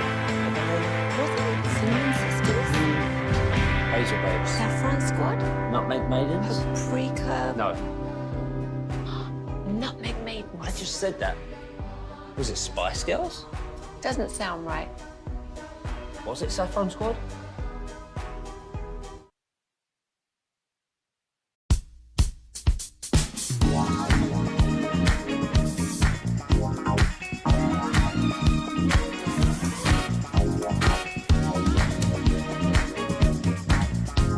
Back #1 Chevy dealership in the world. Visit ClassicChevrolet.com. This is Texas. This is Classic Chevrolet. Together, let's drive. Relax and enjoy the difference based on new Chevy registrations 2023 and 2024. Taylor will work up against pressures, drives all the way to the rim, runs right into Townsend, shot no good. Payne will take it up, count the bucket, and the foul. Payne has been a pain in the neck for Yale tonight. He's got 22 points off the A&M bench. Westwood won with the call. Crosstalk with a KNC masterpiece here on 105.3 The Fan. Can I ask you a non-sports question? I guess. It has to do with your return. Sports station. Do you like the Alien Ant Farm version of that song better than the Michael Jackson version? No, Yes. more really. My two hot takes about that are the Alien Ant Farm version of the song is better, and that music video for the original Smooth Criminal is Michael Jackson's best music video. Oh, I like Michael Jackson better. Way It's better. just a little, it's muted. That one rocks. That one just like, it's got the aggression you need. For yeah, it. but you It's a got. banger. Let's just say you've got to deduct. You've got to deduct points for it being a cover. that's fair. I think in general, right? Yeah, I think that's You know how fair. many Beatles songs were covers? Like Twist and Shout. Like people love that. That's a cover. Okay, it's not a cover if it's an old song like that. But it was covering somebody else. What do you mean? You just Hold make up on. these rules on the spot. What's that now? All right, it's like okay, it's like chop here right you go, here you go. Expiration dates. I shouldn't even say that. It's not a cover if nobody had ever heard the song before. So, like for I'm example, with you I'm actually with him on that. the Darius Rucker wagon wheel. Okay. That's Old Crow Medicine Show or whatever the hell it is. Yes, I yeah. also think it's a Bob Dylan song. So Bob Dylan wrote it. You don't respect Whitney Houston, I Will Always Love You. Why? Because that was Dolly Parton. That was a chart I topping didn't know song. that, so as far as I'm concerned, it's new to me. You backed yourself Hold into on, a so corner. it's is what you've just done. the RJ scale of if Yeah, it's on an my scale. It's new okay. to me. It's new to me. Okay. So I never heard of Michael Jackson and Alien Ant Farm was the first. Then that's the first. But I heard of Michael Jackson. Elvis wanted to buy that song from her. Elvis stole everything. And she said no. Elvis stole everything. She kept it, and then Whitney Houston made it a hit, and she like was driving when she heard it, pulled over and listened to it, cried tears, and then all that stuff. The Annie, are you okay thing? Do you know what that's from? What that like references? Some little kid that he knew. No, Annie Oakley. No, the Let's not pretend that Annie didn't happen. Lennox. Like, why did you shave your head and bleach it blonde? Annie Lennox. I think I don't know how you Rasuski Ann. Rasuski, yeah. The You CPR don't know. doll. Right. The CPR doll. And whenever you're doing CPR on it, you're yeah. supposed to say, Annie, are you okay? Because her name's Annie. And that's what that comes from. Hope y'all learned something today. See, that wasn't so bad, right? You hooligans. Sean, I got a question for you. Yeah. This is a sports question. This is just like our old Friday crosstalks. You seem like you are skeptical on Wyatt Langford this year. And Choppy seems like he's like MVP potential. Yeah. You seemed a little skeptical. Is that the case? Or are you No, like it's not the case. I'm not skeptical. I'm just like, let's keep. I don't know if I'm ready to go to MVP. That was it. And then the Evan Carter thing has scared me. Gotcha. I just don't want us all to forget that we all anointed Evan Carter as the chosen one. And we all anointed Wyatt Langford last year. We thought he'd be better than he was last year. Fair. Yeah, we That's had, true. we had And a maybe he co-host doesn't that know the was very season high starts on till it. September, so Maybe that's Well, his that's thing. troublesome. Or maybe his back won't disintegrate. I remember last year when we were previewing the season and you had asked us, you were like, hey, what would a reasonable season be? What would be disappointing? And Choppy goes, I can tell you right now what would be disappointing. What would be disappointing is a 962 OPS. We're like, why? And he goes, because that's 1 point under what Mike Trout got as a rookie, and Wyatt Langford is Mike Trout. Well, he set that same bar for Walt. may have missed. But I meant September. I may have He got missed. I meant Yeah. September. You definitely missed. I meant what he was going to do in September. He set that same bar for Sebastian in the commercial break. Walcott? Oh, hang on. So, Read it exactly the way you said it to us. Okay, I got to go to the account. Give me a Oh second my here. gosh. Do you make notes of things that you say on the show? You're like, that was No, good. this is said during a break. Okay. I believe Sebastian Walcott's going to be very good down the road. All I right, do. so MLB's Instagram page posted the prospects who showed out this spring. There you go. Okay, so I'm like, I'll look, bait. I'm the fish. I'll take it. Right, here we go. Click. So I start scrolling through, and it's got this kid for the Cubs and the Red Sox and the Rays, and I'm like, all right, let's go. Another Royals. Oh, Sebastian Walcott. Here we go. And I just look, and I don't look at anything else. I just look at the numbers. Right? I just did the. I said, oh man, look at this, Walcott. He had a 444 average and a 1600 OPS this spring. That's awesome. And then I pause, and I'm like, oh, it says 9 at bats. And I was like, all right. He's not 9 games. 9, baby. So hang on. I'm like, all right, I blame the Instagram. I mean, they misrepresented this. They did. Well, to be clear, though, it wasn't just pitched like that. Like, you gave them all the background of what you went through. How it was pitched to us sitting here in the break was, oh, my God, Sebastian Walcott's going to be so good. He has 1,600 OPS during spring, 444 average. Oh, it's at 9 at-bats. Never mind. 9 at-bats, yes. 9 games at-bats. How's your bracket looking, Kevin? Pretty good. I did have UC San Diego going to the Sweet 16, so that one hurt. And I thought Clemson would win at least one round, and obviously that went down in flames. But, no, we're looking pretty good otherwise. Corey?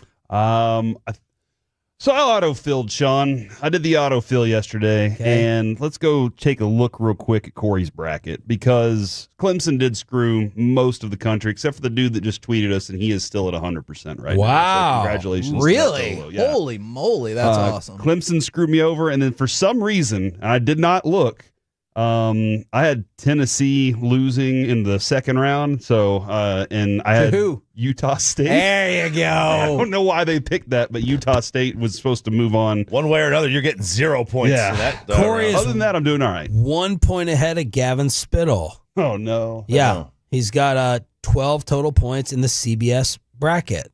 That's his standing. Is the leader 14 or 16 right now in the CBS bracket? It looks like it is 14. Okay, so I'm only 2 points behind. I still got room. That's the way to look at it. What's coming up on the show? We do dive directly into some March Madness right out of the gate, some stars at 10:20, and identity theft, Georgia football, Ron Washington. Who deserves forgiveness on Forgiveness Friday at 11 o'clock? Zach Wolchuk is second to last, right in front of Karen Vickery. Great sales person. He's a football guy. How far down am I? Wolchuk is really bad. Brian Purdy only has 10 points. See, and that's what I want to know in that bracket. How did you fill it out, though? Because the one I picked was the random autofill, because Corey pointed it out to me, and I was like, ooh, let's see how that goes. And Brian Purdy's the GM of the whole station. Alec Medford continuing to stink it up. He is he's down here towards the bottom as well. RJ, did you fill one out? I did. Okay, here we go. You got 12 points. I'm doing better in this one than I did in the ours. You just didn't do the same? I thought I did. I must have mistyped something. Oh man, we need a recount. We're going to need a recount. Do you have? By the way, Peyton Russell is inside Fenway Park. Oh, okay. He has made it inside Fenway for his tour. Yeah, I'm sure we're going to hear any second now about how, can you believe these tickets cost $15? I'm about to raise hell. What'd you mess up? I accidentally took BYU in the station? The station one. Okay. So it actually worked out in my favor. But you're more concerned about the station, your show one, right? The show one is what I care about. Because you can't afford to lose that.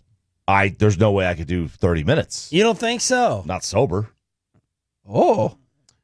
It's solo. So here's the thing. It wouldn't be a total 30 minutes. It'd probably be more like... It's 15 and 15. 15 and 10. Yeah. So it's like 25. And then you get 2 minutes of audio max that you can play. So it's 23 minutes. And no calls, no interviews. He's just going to review candles for 23 minutes is what he'll do. Oh, that's not a bad idea. Those videos seem to be a hit. I actually might bring my candles up here. He's going to light them, then he's going to set off the sprinklers, and then... All right, does anyone have any tips for my trip to San Antonio for SeaWorld? Go to Cure down by the Pearl. Go visit the Pearl area. That's really awesome down there. Riverwalk's actually a fun little thing. You can buy beers underneath the road passes and stuff. What's the Cure? You walk in, it's all steaks. It's steaks and all that stuff. Like you walk in, they have it all being cured right there in the doorway. So it's right up your alley. It's like Knife, but right there. So that Pearl area is really awesome down there. They don't still do the whales at SeaWorld, do they? What? Man, like Shamu? I think they got rid of Shamu. I almost got in a big fight with my wife over this. What happened? She didn't want to go because she thought we were getting involved in some type of brawl outside. My wife is becoming an activist. I don't like it. Yeah. She's like, after we went to Mexico and we were out on the boat, with the whales actually living in their natural habitat in the ocean. She's like, no, there's going to be protesters. We shouldn't go. We're supporting the captivity and all this stuff. And I was like, we're trying to give our 5-year-old a couple hours. All right, just relax, chill out. But she feels guilty. Is that what you were getting to? Yeah, I didn't know if they stopped doing the whale shows after like the documentaries came out and everything like that. I hope not. Where were the Tilly the whale deaths? Were those San Antonio or were those Florida? I don't remember which one it was. Would you go to SeaWorld? Yeah, I haven't been there in a really. I know we get a moral really Kevin, long time. moral compass every day. He's got to guilt the rest of us. If I watch if I watch a damn Disney film, I got to go repent. There's man, there's no doubt it's we know it's cruelty to animals. There's no doubt about it. But like it is messed up. I was born top of the food chain. Like this is part of. Man, I was really curious how you're going to follow up with it's cruelty to animals, but that's what it is.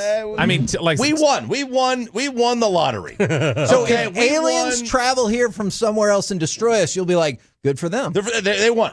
Yeah. They won the lottery. You know, what am I going to do? I'm not going to be a human.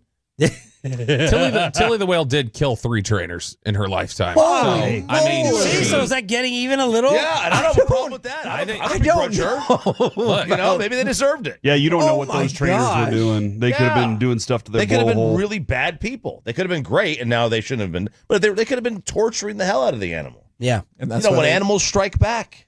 Well, learn, man. You learn something today. I hope you have these conversations with your wife on the way to SeaWorld. Crosstalk is over. The KNC masterpiece is beginning. Everyone have a safe.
Let's go, Cowboys. An Odyssey sports station. Driven by our D&M Leasing Studios, it's the KNC Masterpiece on 105.3 The Fan. KNC Masterpiece right here on 105.3 The Fan, where we are 0 for 1 today in convincing our bosses to jump on the air with us. All right, so we've had Tim Collins with us since we got here. True. And if you were watching the Twitch or the YouTube, you just saw Tim Collins exiting the room. Has he ever been on our show? I don't think so. I don't think he's ever hopped on our show either. He says he doesn't like it. That's sad. He hired us. But I feel like he loves our show. He says he doesn't. I think that's just to our face. Behind our backs, I think he's really nice about us. But I'm always curious why he has never joined us before. Oh, well. That would be really neat if right now I could go, joining us now to talk about why he hasn't joined us is Tim Collins.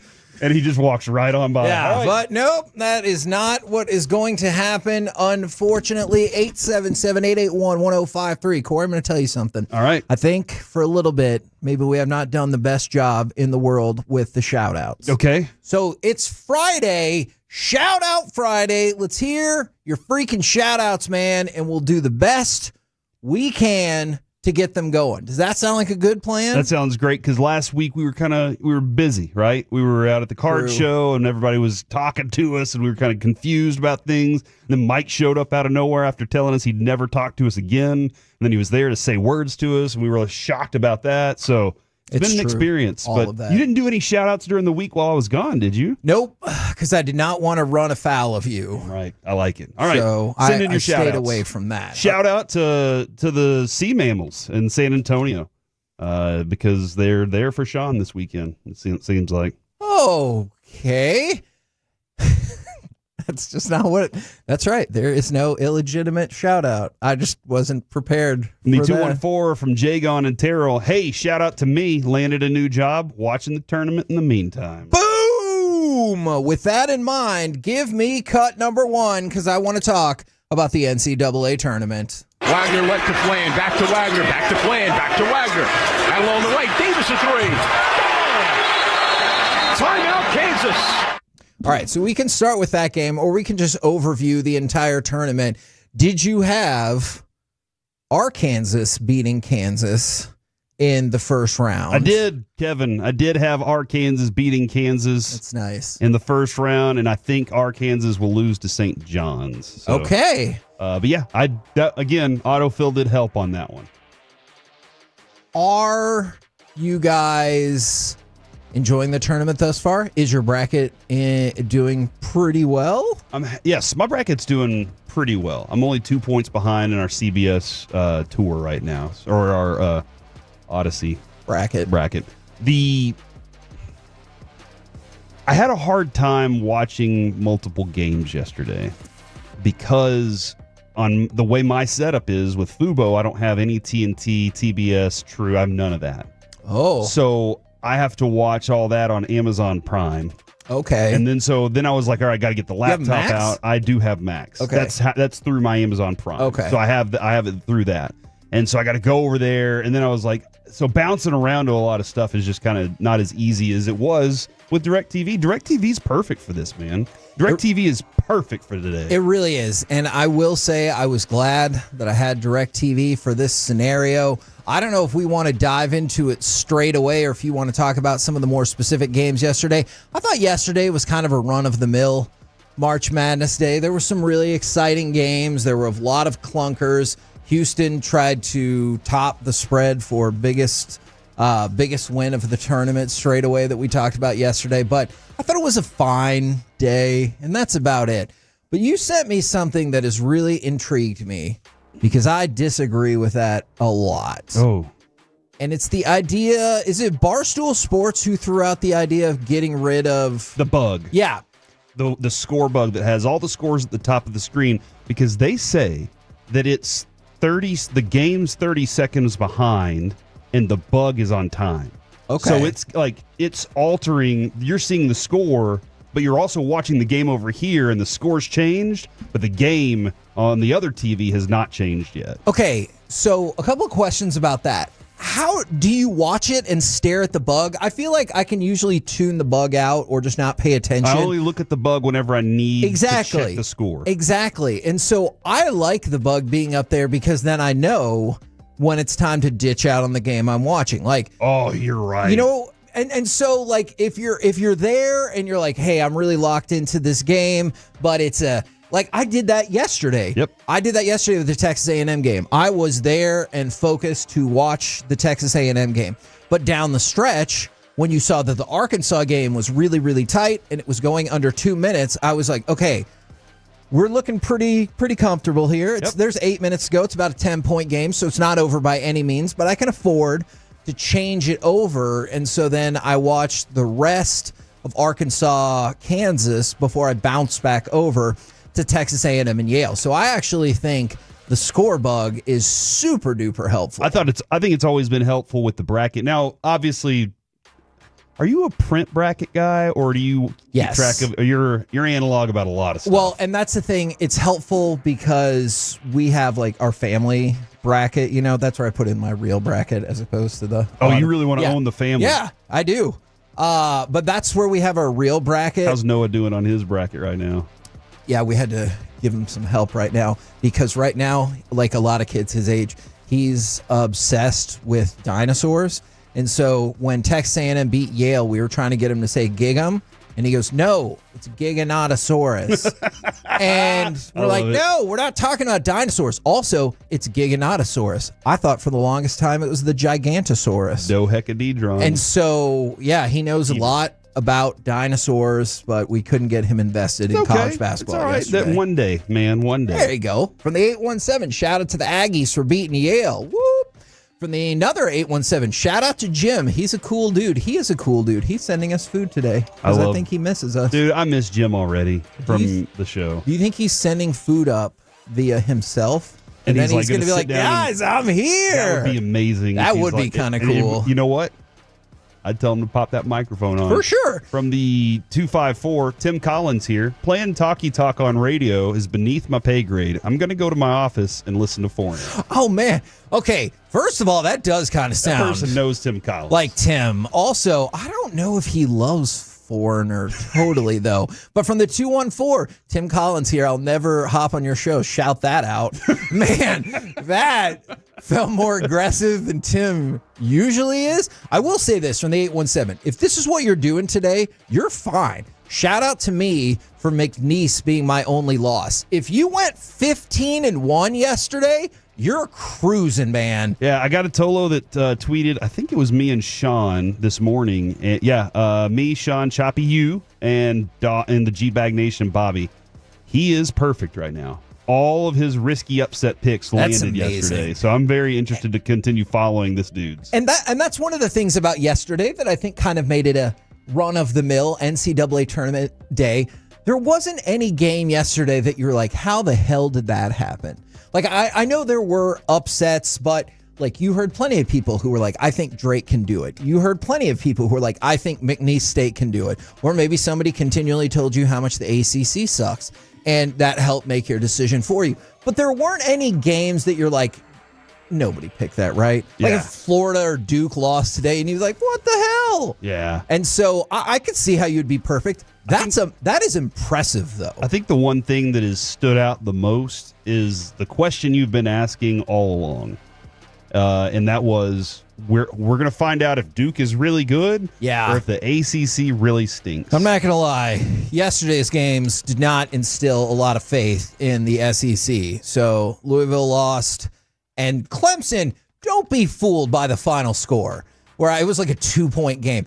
Clemson was getting their ass handed to them for most of that game. They scored 13 points at halftime, I believe, and they were getting crushed for most of that game. So you have 4 ACC teams that made it. I know North Carolina smoked their opponent. I wanted to say San Diego State. That might not be right.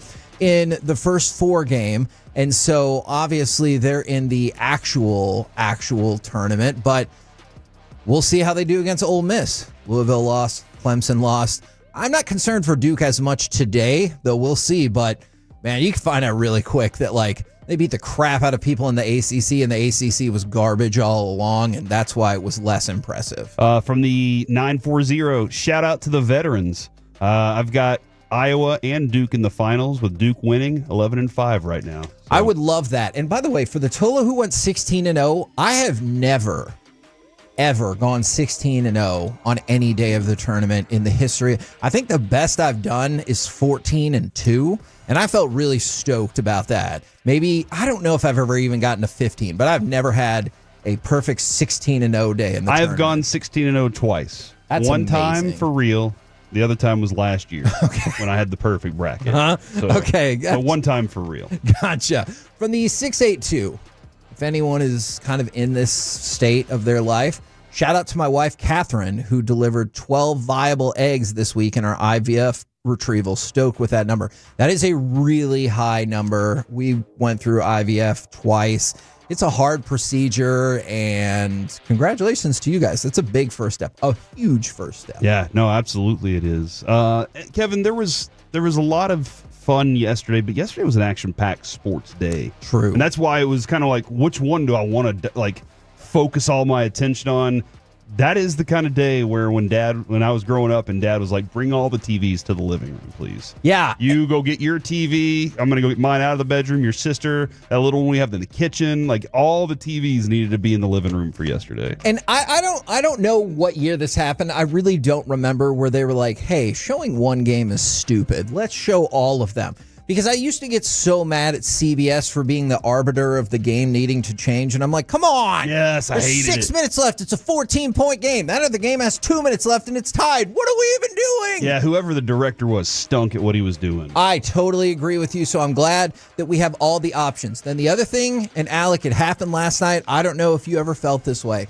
When I was a kid, and I know you're less removed from that than I am, I thought it was so cool because like the Texas Tech game started at, I think, like 9:30, something like that. So you know that game's going late. You might even get it to midnight. And so when I was a kid, not to sound too old, you didn't always have the West Coast feed of everything. Now I know it's not unusual to see a West Coast game go until 11:30, midnight or whatever, but it used to be like, oh my God, these 2 days, I know I'm going to get basketball until 11:30 at night, and it's going to be glorious. And last night we even went past 11:30, and I always thought that was a really cool part of the tournament because on Thursday, it was a school night. It's crazy. And Friday, before I had a car, I'm staying up watching basketball. It was so much fun. From the 903, shout out to me for getting my anxiety mostly under control. That's what I'm talking about, man. Absolutely. You just keep it mostly under control. You can feel pretty good about your day. From the 469, shout out to my girlfriend for killing it today in her interviews. Hashtag sugar mama. That's the dream for a lot of people. Dude, listen. You're married. If I could find a sugar mama for Alec. Oh, yeah. That would be my dream. Is for him to have a sugar mama. True. Never have to worry about anything and continue pursuing his career the way he wants. She wouldn't ask about buying those tickets to WrestleMania. She'd just do it and tell Alec they were going. She would just be like, hey, actually, she wouldn't even tell him until the night of. She'd be like, oh, yeah, you're not watching it with your friends at their house tonight. We're going to the thing. Oh, yeah, by the way, we're taking a helicopter. It's Jerry's helicopter. What? That feels like a long helicopter trip. Yeah, but we need to I make understand that your point nonetheless. From the 817, Corey, tell them what they're in store for. Shout out to me. I'm watching the season 1 finale of Severance tonight. So pumped. Now, I'm going to take them at their word and assume they mean 1 and not 2. I've not seen the last 2 episodes of season 2, but the last episode of season 1, I think, is the best episode that show has done.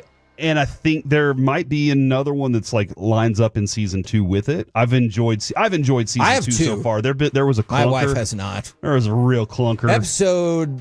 The third to last episode, which is where we stopped, it was not good. My new friend Sean McFarlane, who works for the morning news covering the Rangers, he tweeted out last night, I just finished watching the hit TV show Severance. And then he tweeted out, there were a bunch of pictures of people just like staring, going like they were stressed and what just happened. Yeah. And I will tell you, if you are watching Severance, it is action packed. This episode is action, one hit after another of tension, and they piled a lot into the season finale. So this was a good one. And I'm going to leave it at that because I told Kevin something else, and I don't know if I want to spoil He told me that I for have other until people. Monday to watch the Yes. show. I would hope not. It just came out last night, and we were watching basketball. And plus, my wife needed to take a little bit of a severance break because that episode featuring It was Patricia terrible. Arquette was so terrible. It was terrible. And we're like, what are we even doing? How do people have so much time to watch TV? Good question. That is a fair question. For me, I have trouble sleeping a lot. That helps me out for sure. And then yesterday it was easy because I'm like, it's for work. I need to watch basketball nonstop for work. And for me, I just ignore my kids. Oh, no. During TV time, which is about an hour a night, all right? And once they go to bed, I get another hour to myself. But, Okay. But at about an hour a night, I tell them, it's not time to talk to dad, guys, or mom. Right now, if you need to talk to somebody, call grandma. Call Peepaw up. That's a good thing. I'm trying to tell them to be part of the family. Really include family in there. Mm-hmm. I spend a lot of time with those kids, dude. Don't act like that. And shout out to everybody today. I hope you have a better day than the Clemson Tigers mascot. I'm not going to lie. That's the best.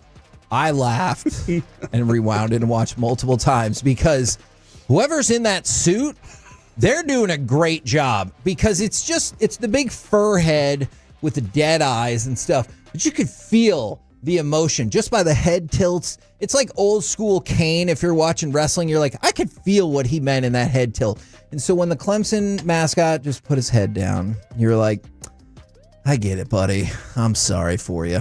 We're the KNC Masterpiece right here on 105.3 The Fan. Coming up next, you guys want to puck around and find out? Let's talk about the Stars. And what's this team's ceiling without Miro? We'll do it next right here on The Fan.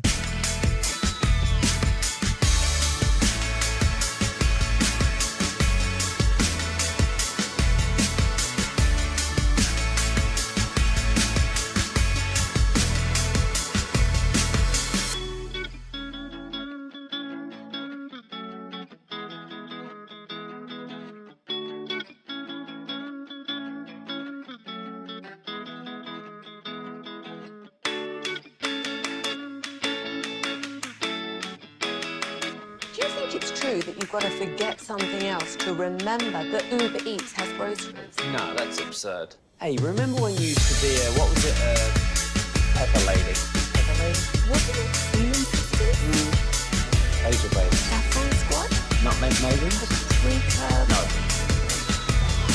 Nutmeg Maiden. Why you said that? Was it Spice Girls? Doesn't sound right. Was it Saffron Squad?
segment of the KNC Masterpiece is brought to you by the personal injury lawyers Frankel and Frankel. If you've been injured in a car or truck wreck, call Frankel first, 214 or 817-333-3333. With Frankel and Frankel, there is never an out-of-pocket cost. They only get paid when you win. Frankel and Frankel, the go-to car and truck wreck attorneys in Dallas. It's the rookie, Gage Gonsalves. He can now win it for Tampa Bay. Wide right, curls back in, scores! And the Lightning, in the fourth round of a shootout, outlast the Stars and win it. KNC Masterpiece right here on 105.3 The Fan. The Stars drop, I want to say a tough one, but it really wasn't that tough. I thought for most of the night they probably deserved to lose. Somebody said earlier in the first segment, shout out to Casey DeSmith for helping us get a point. Yeah, for real. But this team has not played well as of late. And I'm going to go to Pete DeBoer, who I'm going to let you tell me if you think he feels good about the way the team's playing.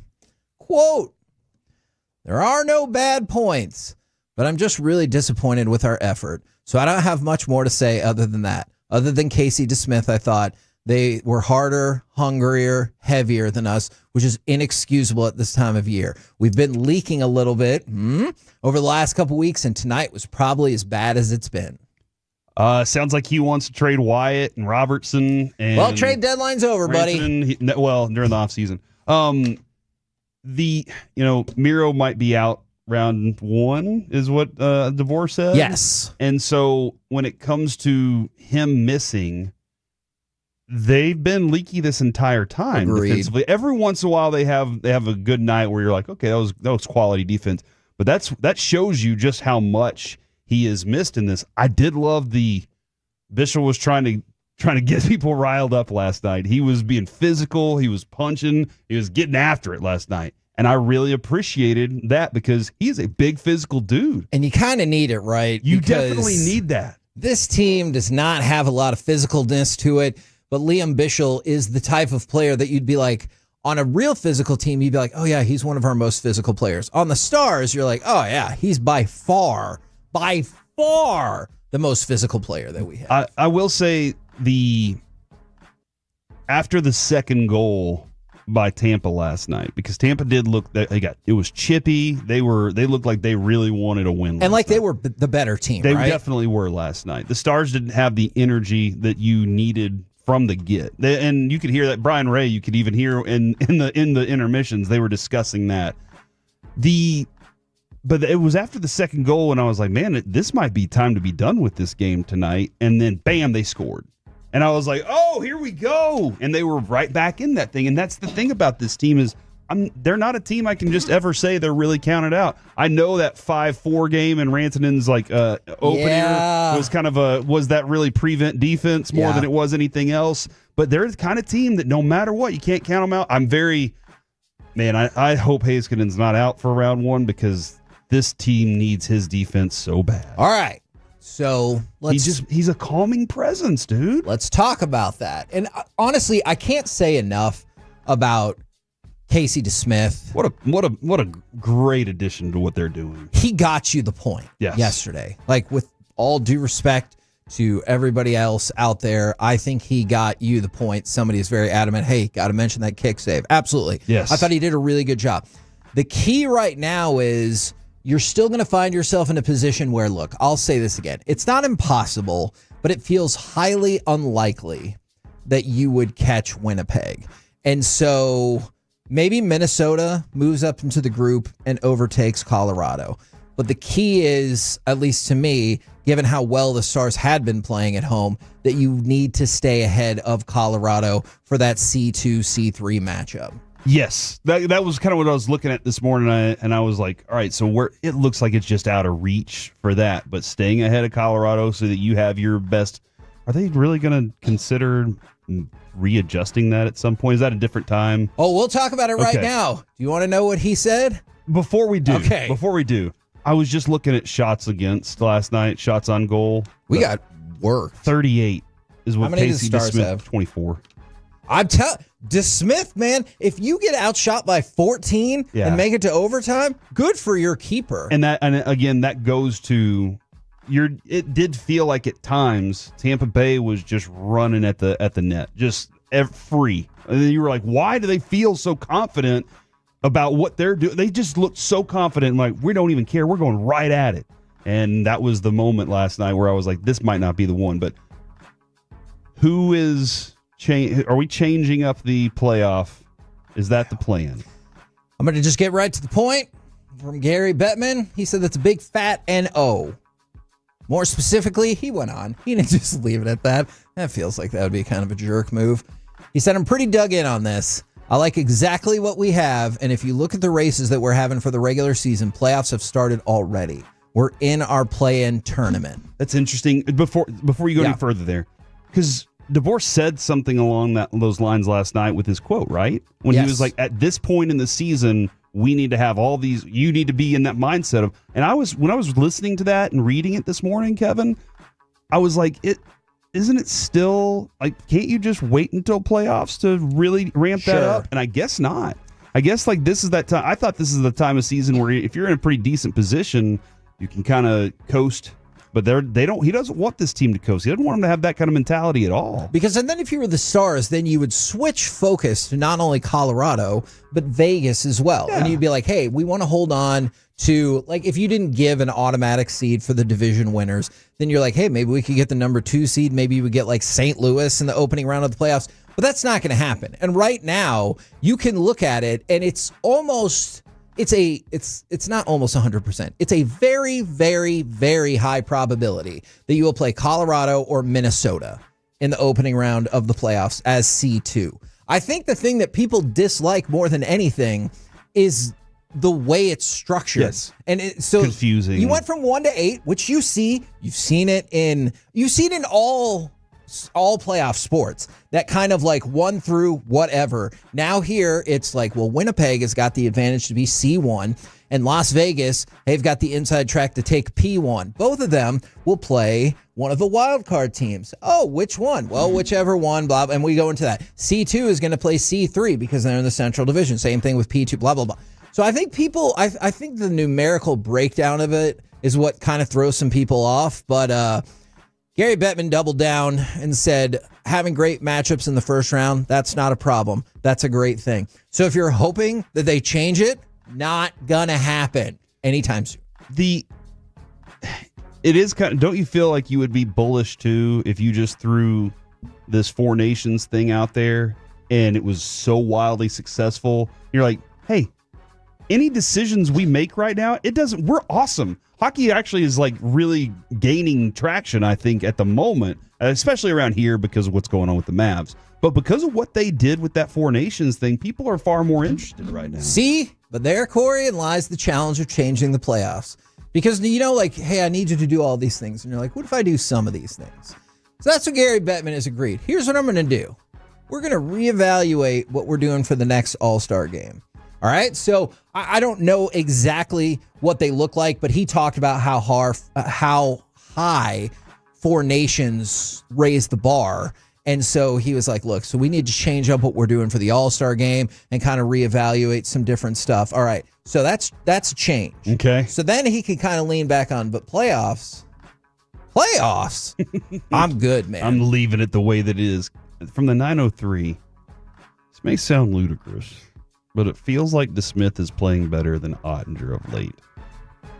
Now, man, I'll tell you this, 903, that is not where I wanted to go, but you're right. And that being said, I don't imagine there's any drastic change happening there, but the goal of this season was to have a backup that could play to spell Ottinger. Thumbs up. And that could give you wins instead of, well, this is a chalked up lose tonight. For sure. So that was like the whole goal there, and you're getting that out of him. Now, that is all on DeBoer and that decision of, you know, what he's seeing on all the fronts of what both of these netminders are going through. So let's take a look. All right. This month, Ottinger's played 6 games. DeSmith has only played 3.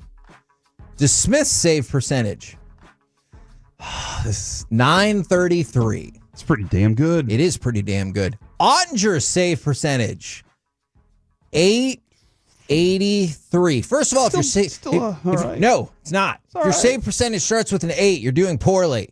His last should start with a 4 1. games. You know what? 100%. Actually, I know you're kind of joking, but Ottinger has 1 shutout this year and DeSmith has 2, even though Ottinger has played more games.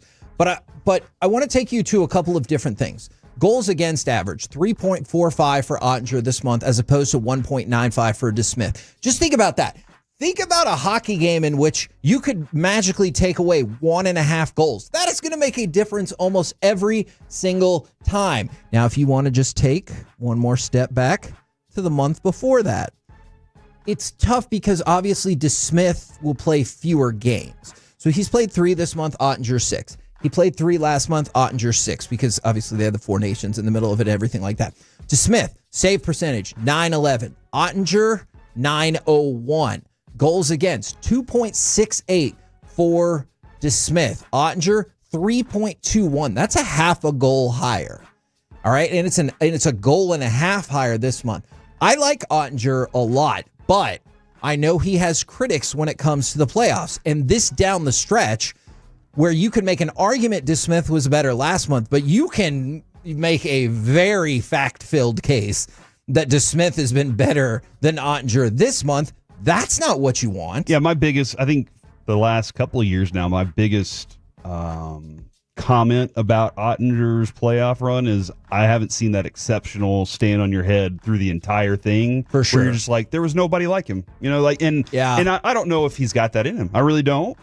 But you don't know it until you possibly see it happen. But it does definitely take a little bit of a better defense in front of you to ensure that you're going to get that. And that's kind of where it comes down, right? Because, like if your running game is struggling, it's not necessarily only your running game. Yeah, if you don't have the same guard in front of you doing that, then your comfort level on making a certain cut isn't going to be the same. And so I think you could make a really strong argument that one of the issues for the Stars, it's not just Ottinger, though at times there's been a couple, we used the phrase the other day, leaky goals. So you're like, come on, man, you got to stop that. But there have been other times, and last night was a great example, where your defense puts you in a continually terrible position throughout the entire game. And so that's one of my concerns, is that the Stars defense is not up to par and they don't have the goalie that's going to bail them out for that.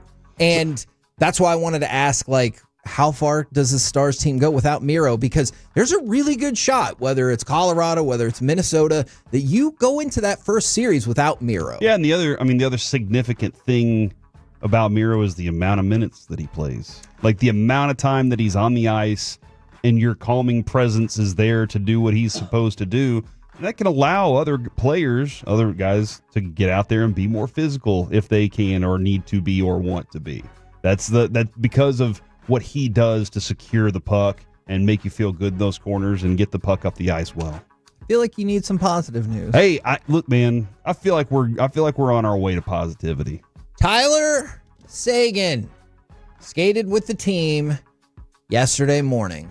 It is the first time he's skated with the team since he's been out. He's been skating on his own for a few weeks, but participating in a team skate was another step towards being back, perhaps at the end of the regular season, hopefully definitely for the playoffs. And so while you wait to see what's going to happen with Miro, at least you can say it's looking like a better trajectory for Tyler Seguin to be there at the very end of the regular season, or be at least there for the beginning of the playoffs, since he's been out and had surgery on December 5th. So that screws up our Matt Stone or our Stone thing there, Kevin. It does not. All right. Because you already waited. You already went past the time frame where you would acquire those people. Oh. And that's what was so agitating about the way the Golden Knights did it, is you put him on long-term injured reserve, and then magically he was better.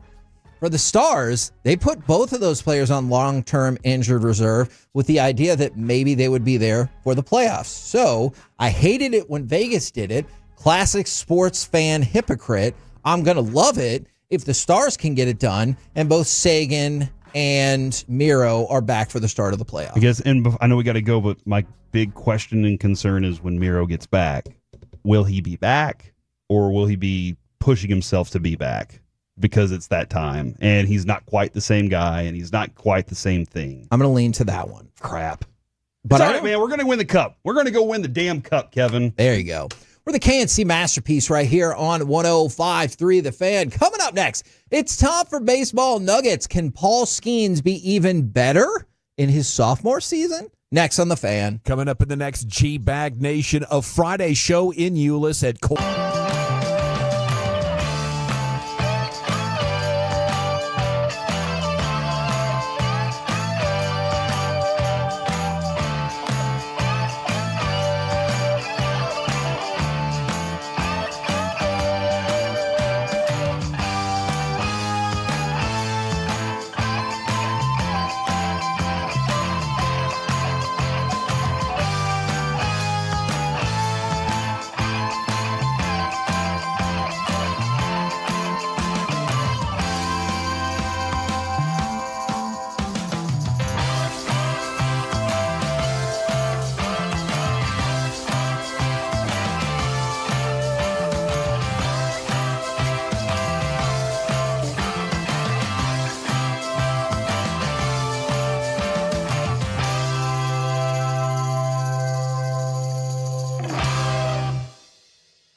Uber Eats has Lola V products? I gotta remember that. Well, you know, they say in order to remember something, you have to forget something else.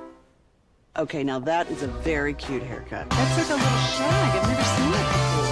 Well, I mean, of course you have. It's the Rachel. Oh, is that your name? No, I mean like your name. No, I'm Jen. My name's Jen. Right, but I just mean like this is your haircut. But that's the hair on your head. I'm not saying this is your hair. Okay, freaking me out a little bit.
Eats has groceries. No, that's absurd. Hey, remember when you used to be a, what was it, Pepper Lady? Pepper Lady? Wasn't it Cinnamon Sisters? Basil Babes. Saffron Squad? Nutmeg Maidens? Pre-Club? No. Nutmeg Mate? I just said that. Was it Spice Girls? Doesn't sound right. What was it, Saffron Squad?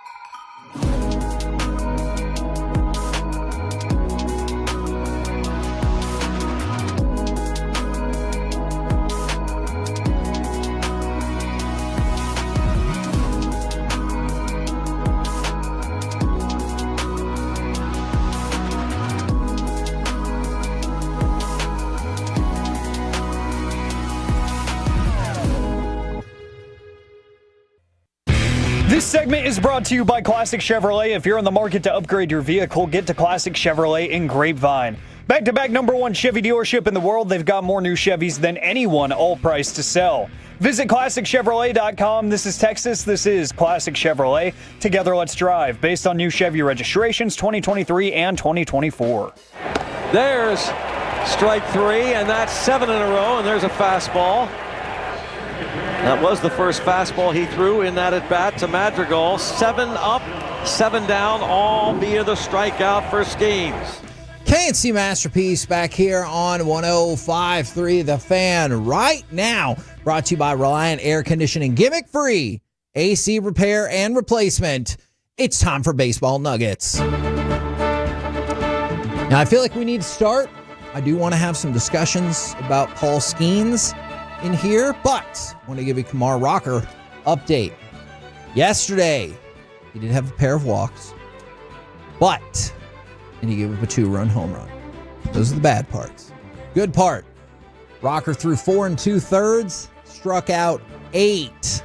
76 pitches, 47 for strikes, 29 for balls, as he continues to refine his mechanics.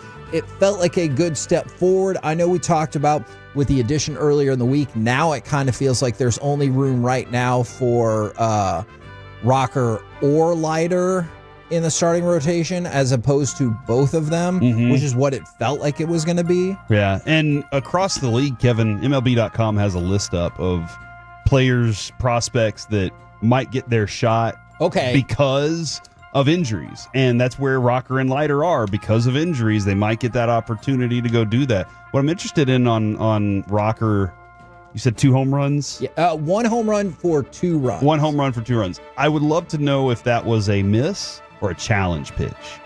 And that's a good question. These are things that Mike Maddox and Bochy know. That's about it. Right. And the catcher, whoever the catcher was it Jonah Heim or whatever? Like, these are the things that those 3 people know, and the pitcher. And if it was a challenge pitch, Derek would always tell me that he would get in trouble because he would try to challenge too much. He would always be like, you know what? I'll show you. I'm going to blast 97 past you. And so I'm always kind of curious which one it was, because if it was a miss, he can work on that just a little bit. He's not missing much. And that's something that I've been really happy with so far. Now, for Paul Skeens, did you see the final auction price for his rookie debut 1/1 patch card? Last I heard, I believe it was $900,000. Yes. So no, I have not seen anything since. And we said safe to assume it will close above $1 million, closed at $1.11 million. This is another thing, Alec. I know we've talked about this before. That's crazy to me. If you say, oh yeah, it was $1.10 million or $1.11 million, you're like, who cares? That's $10,000. Like that. It's just, I don't want that to get lost, that like that extra 1 right there, that's $10,000. It's ridiculous. So like, and I'm not saying in a bad way, just to see any rookie card go for that much only 1 year into his career. But 2, something that I love is Fanatics obviously put on the auction. They do a lot of the card work now in the card game.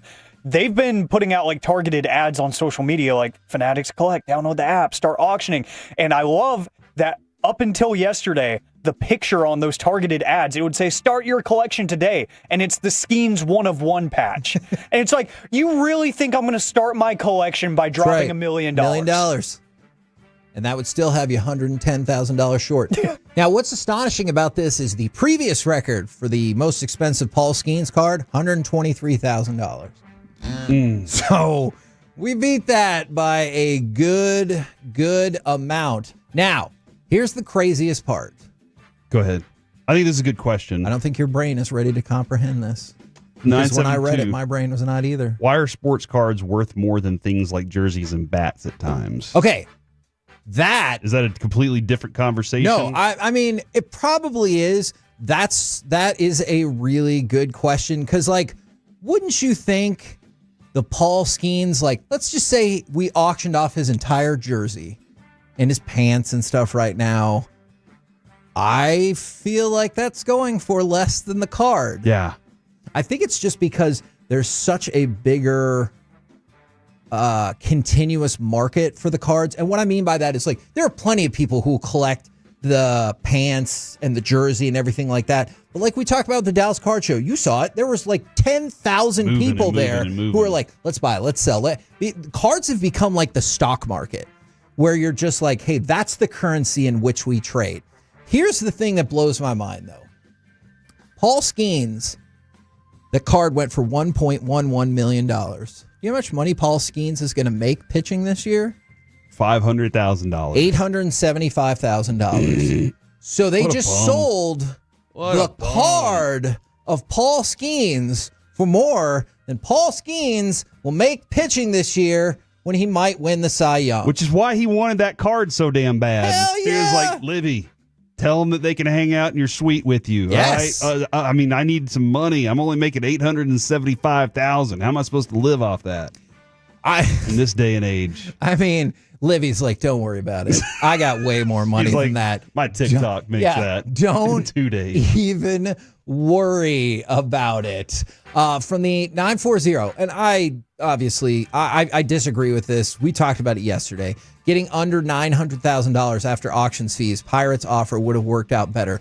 I don't think so, just because how much work is all of that going to take if you want to sell all that?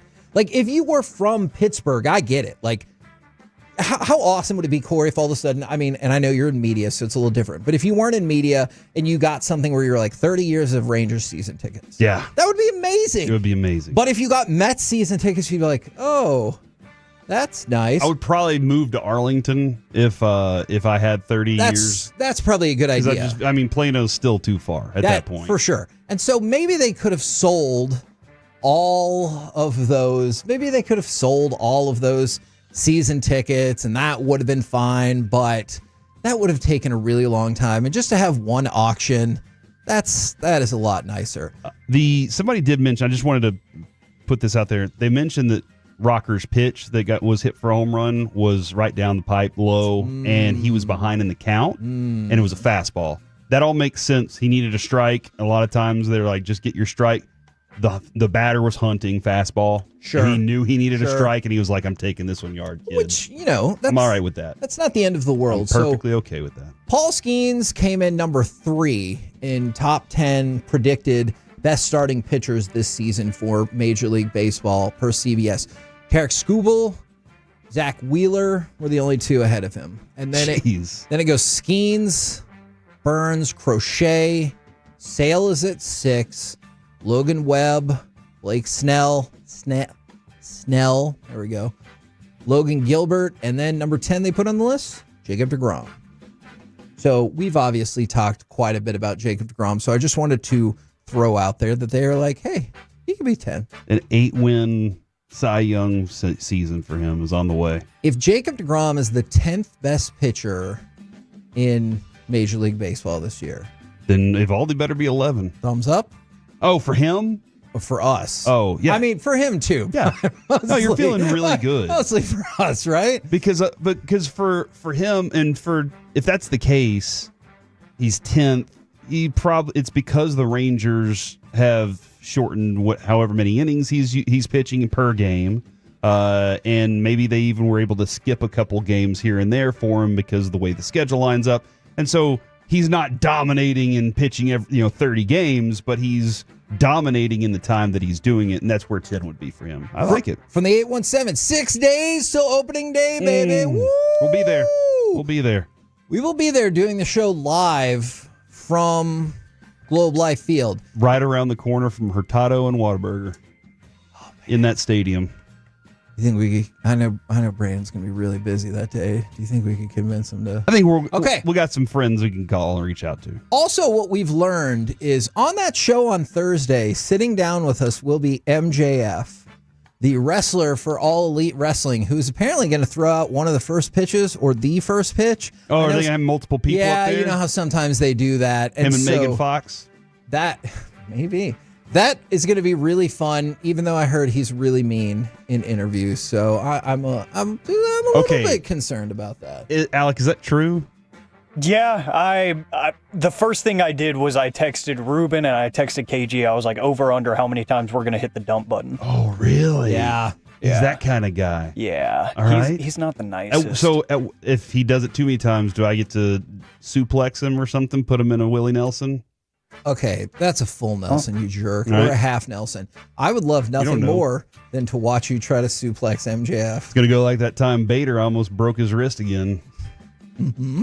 And then our table's going to end up getting destroyed when MJF suplexes you. I'll tell you this, it'll make for some great radio and video. Yeah, it will. It'll be bad for you after the fact. I don't know. And then, by the way, viewership for the opening day game we talked about with the Dodgers and the Cubs, it was approximately 838,000 in the United States, which I know doesn't sound like a lot, but remember, Central Time, the game started at 5 in the morning, and on the West Coast, it started at 3 in the morning. Mm. So early. They were really happy with the viewership they got, up 59% over last year's average for the Korea series. So obviously, Shohei still bringing them in. We're the KNC Masterpiece right here on 105.3 The Fan. Coming up next, college football identity thieves, Georgia football again, and Ron Washington. Do any of these folks deserve Forgiveness Friday? Do you? Do it next right here on The Fan.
Uber Eats has Lola V products? I gotta remember that. Well, you know, they say in order to remember something, you have to forget something else. Okay, now that is a very cute haircut. That's like a little shag. I've never seen it before. Well, I mean, of course you have. It's the Rachel. Oh, is that your name? No, I mean like your name. No, I'm Jen. My name's Jen. Right, but I just mean like this is your haircut. But that's hair on your head. I'm not saying this is your hair. Okay, forgive me a little bit.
Driven by our D&M Leasing Studios, it's the KNC Masterpiece on 105.3 The Fan. KNC Masterpiece right here on 105.3 The Fan, 877-881-1053. Franklin Injury Attorney text line if you want to get in on the conversation from the 682. It is a Shout-Out Friday. Shout out to the biggest Tolo in the DFW, my big brother, Brandon Brooks, for Shout-Out Friday. Fantastic shout-out right there. I've got some more if that's okay, Corey. Yeah, absolutely. From the 682, hey, can I get a shout out from me for finally tying the knot 12 years after we got married? Wednesday on the 19th, Mr. and Mrs. Torres. So they want the shout out 12 years after the fact, or they've been living in sin for 12 years. Oh, my. I'm just kidding. I did that. Hey, I have 2 kids with 2 different people. Only been married once. So don't worry about that. And then until you get to the pearly gates and they don't let you in. Oh, man. But you just have to ask for forgiveness. See, you're done. I kind of wonder. It's probably not like this. St. Peter, he brings up these papers and he stacks them dramatically. And he goes, now, Kevin, it says here you have 2 children with 2 different women. And yet you've only been married once. How can this be? And then I'm like, and then he pulls the lever and the clouds fall and then you go down to hell. Dude, this is probably an off-air conversation, but in high school, we were supposed to do, I'd read a book. I don't remember what book it was. Dante's about heaven. Inferno? Yeah, it was Dante's Inferno. I read it, I guess. And so I made this little thing where I put cotton balls on the top level, and then there was like a big golden chair at the top, and then you pulled the little thing, and the guy fell into hell. You just said what I made in high school. My teacher kept it forever. From the 845, shout out to my daughter Lily on World Down Syndrome Day today. Yes, absolutely. Shout out to all our hipsters and all of our friends out there. Absolutely. And from the 817, shout out to myself, 11 days sober today. Hey, keep it going. That is an excellent bit of progress right there. Now, we'll maybe look at like less positive things because it's time for Forgiveness Friday. 877-881-1053. Do you need to ask somebody for forgiveness? Do they need to ask you for forgiveness? I would like forgiveness from my wife and my father-in-law. We're talking about inventing a device where you could see how much people wanted to hook up with you while they were listening in the car. Is it true that had they not been listening, I would not be asking for forgiveness? Yes, that is true. I will say this, though. You want it, in right? defense of you. It's a genius idea. Look, if we can put a man on the moon, why can't we make a device or an app like that? You know, you just have to have that kind of imagination. I don't need to go to the moon, right? You don't need to go to the moon. I don't. I don't need this app anymore. But for other people out there, it would be a positive thing. And there's probably somebody out there that would love to go to the moon and hit a golf ball off of it. Yes. You know? So let's think of it that way, Kevin. Now, I think the English Premier League needs to apologize for this because Nottingham Forest's Chris Wood. I was thinking of a clever joke, didn't really work out in my favor. It's all right. He was carded for signing autographs in their 7-0 win over Fiji. He was carded by the sheriff of Nottingham? No, he was carded by the referee of Nottingham. It was in a World Cup qualifier. It was 7-0. He got a yellow card for screwing around and taking pictures with fans and signing autographs. Dude, if it was like 2-1, I'd be like, what are you doing? It's 7-0. What are they going to do? Come back? Don't think so. It was a yellow card? Yeah, I got a yellow card. No big deal. Worth it. Just keep going. All those fans are happy, right? Are they, like, they're happy. They got pictures and autographs. Like, they're happy. They were. So I take you to Chris Wood. This is an incredible quote. Former Rangers manager. No, that's Chris Woodward. And it's not Christian Wood either before that even comes up. All right. He said, quote, if that's the rules, that's the rules. Just doing something nice and trying to sign for the fans. Is that last part, Corey, what you just said. Just trying to do something nice. Sign for the fans. I think that referee had something out for him, though. I think he just didn't like him. And he was like, I wish somebody cared about my autograph. I wish somebody wanted to take pictures with me, but I'm just a referee. Nobody cares about the refs. So there you go. I'm with the player on this, dude. Whatever, man. That's just the way it is. You know what? I think every game now he needs to go do the same thing, just to rub it in the ref's face. Okay. We'll see how that goes. Now, do you want to pick on somebody we really like or someone that we don't like? Someone we like. Someone we like? Yeah. Oh, okay. Pick on somebody we like. Ron Washington. Oh, I love Ron Washington. I just asked you. I understand. I know the story. Does he need to ask for forgiveness because he has extended the rule that was put in place during spring training, and now it's going into effect for the season that there will be no cell phones allowed in the Angels clubhouse. He said, quote, it's not punishment. I'm just trying to keep them focused. If you have to say something is not punishment, don't you think the perception is probably that it is by the players or by out? Because nobody really matters on the outside. Honestly, if you can get the guys to walk into the building and they turn on that switch of everything else out there is gone, we're all right here together. That's what he's really trying to accomplish. He wants them to be in the boat together. Remember that 2011 Rangers squad? They were really tight. You go back and look at these teams that have won, they're pretty tight. There are teams that can win and hate each other. That it does exist. Ron Washington knows that they aren't good enough, though. That team is they're not a good baseball team. They don't have the talent to just be like, we're all separate people and doing our thing. They have to have something else that bonds them together and gets them better.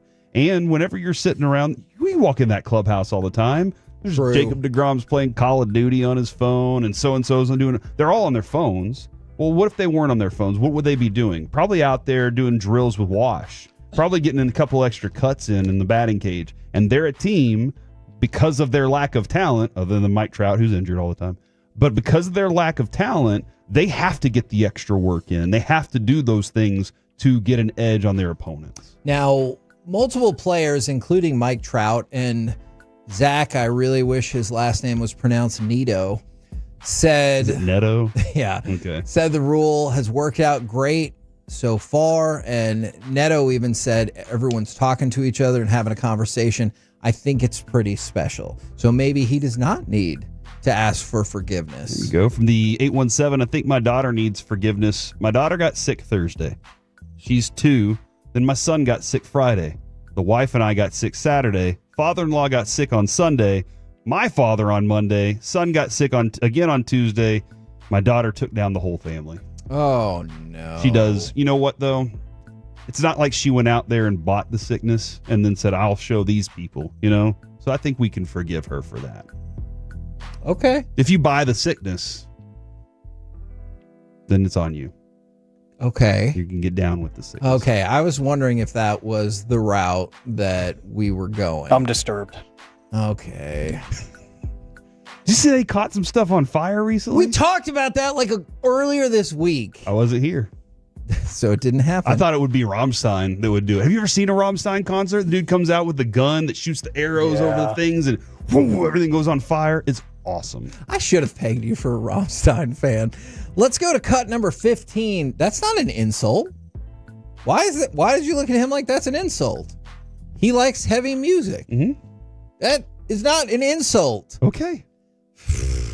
Give me cut number 15. Does Jose Altuve need to ask for forgiveness for playing defense? Was make adjustments from outing to outing, being a young player in the big leagues for the first time. Altuve is going to have his arm tested, but before he can make the throw, he drops that fly ball. Now, could I have played more clips? Yes. Yes. Could I have played many more clips? Yes, but we have a tight window. We got to move quickly.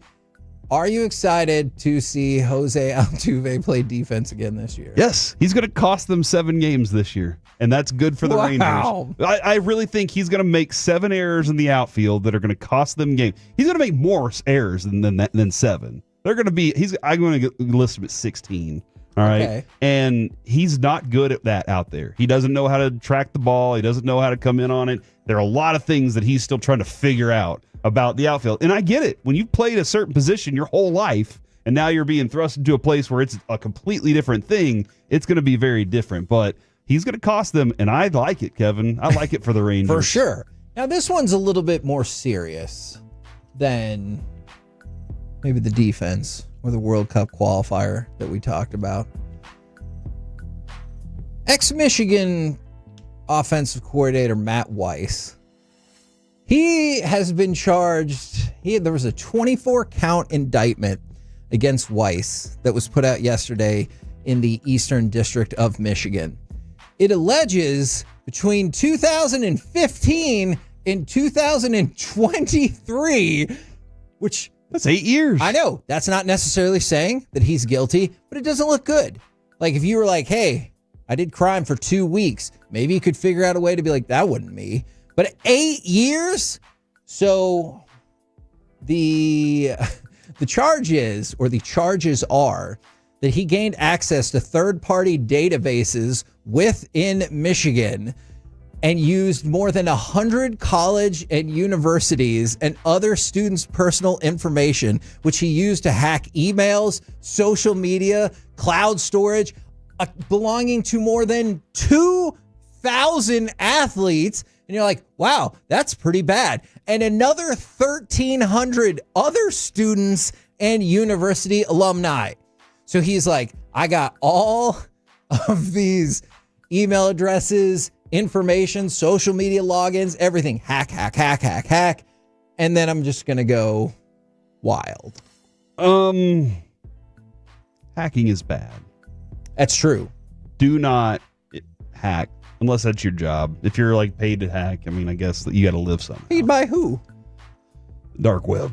Oh, well, I do not want to run afoul of any of those people. Yeah, so I want to leave it at no that. comment. But if you were going to hack into one, if you could hack into one thing, just one time, never get caught, you're not going to sit here and do like a Superman 3 Office Space thing, all right, where you're trying to skim pennies off the top, which turns into millions of dollars.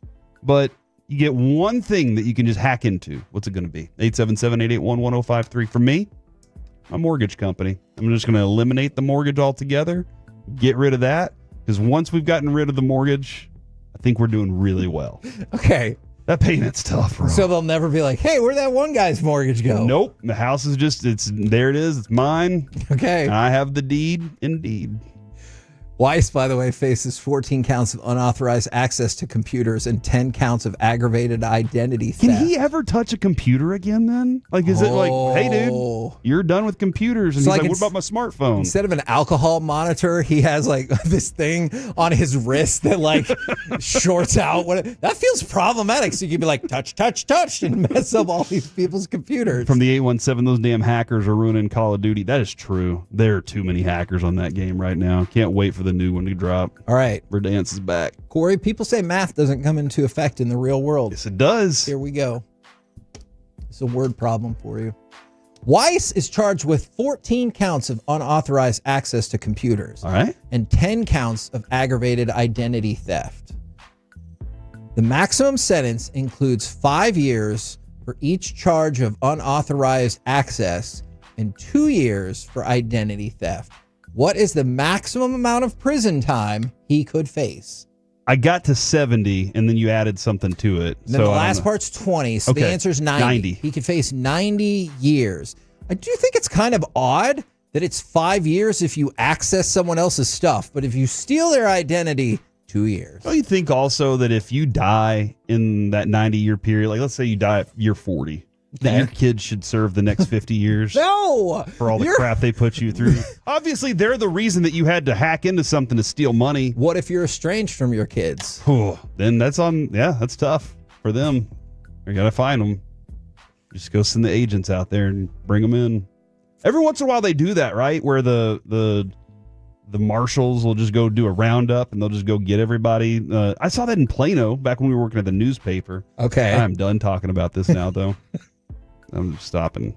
Corey, you want to read some of those texts about what they think you really hack? Now, let's go to Georgia, where, I mean, seriously, we got to figure something out here. So, another Georgia football player, Nitro Tuggle, which, look, that is an objectively awesome name. He's going to be a wrestler one day. I think his first name is actually Nitarion or something like that, but he goes by Nitro Tuggle. Love it. He got arrested at about 3 a.m, and he was charged with speeding and reckless driving. Don't do that. More than 2 dozen Georgia football players have been arrested in the last 2 years, mostly on driving-related charges. That is true. That is what is going on in Georgia, where all their driving situations are turning into this, and some of them have ended fatally. You would think like, oh, that could never happen to me. Well, let's just take a look. Yeah, like, it could definitely happen to you. But man, as long as they keep winning football games, I guess who cares, you know? Yeah, they don't care about winning basketball games. That's for sure. Man, by the way. Maybe the Georgia basketball coach needs to ask for forgiveness. People were dunking on him because he goes, yeah, I definitely think we saw that maybe Gonzaga was underseeded a little bit. And people were like, why don't you shut up and just take responsibility for your team getting its ass handed to them? At one point in that game, it was 27-3. For real. We're the KNC Masterpiece right here on 105.3 The Fan. Coming up next, it's time for AM on the FM. We got the question of the day, plus, is this the best job in the history of jobs? Next on The Fan.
always true that you've got to forget something else to remember that Uber Eats has groceries? No, that's absurd. Hey, remember when you used to be a, what was it, Pepper Lady? Pepper Lady? Wasn't it Cinnamon Sisters? Laser Baby. Saffron Squad? Nutmeg Maidens? Tree Curb? No. I just said that. Is it Spice Girls? Doesn't sound right. Was it Saffron Squad?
This segment of the KNC Masterpiece is brought to you by Cars for Kids. Donate today at carsforkids.org and by the personal injury lawyers Frankel & Frankel.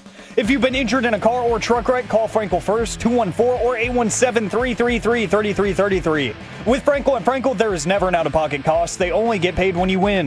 Frankel & Frankel, the go-to car and truck wreck attorneys in Dallas. Now it's Broom, just inside the arc right. Spin to face on Okon, crosses him over, giving the isolation. Backs him in, drops the shoulder. Up, in, and a foul! Jansen an and one, and it's a double-double for the SEC Player of the Year. KNC Masterpiece back here on 105 through the fan. Baylor is underway, early lead against Mississippi State. I want to throw this out there real quick.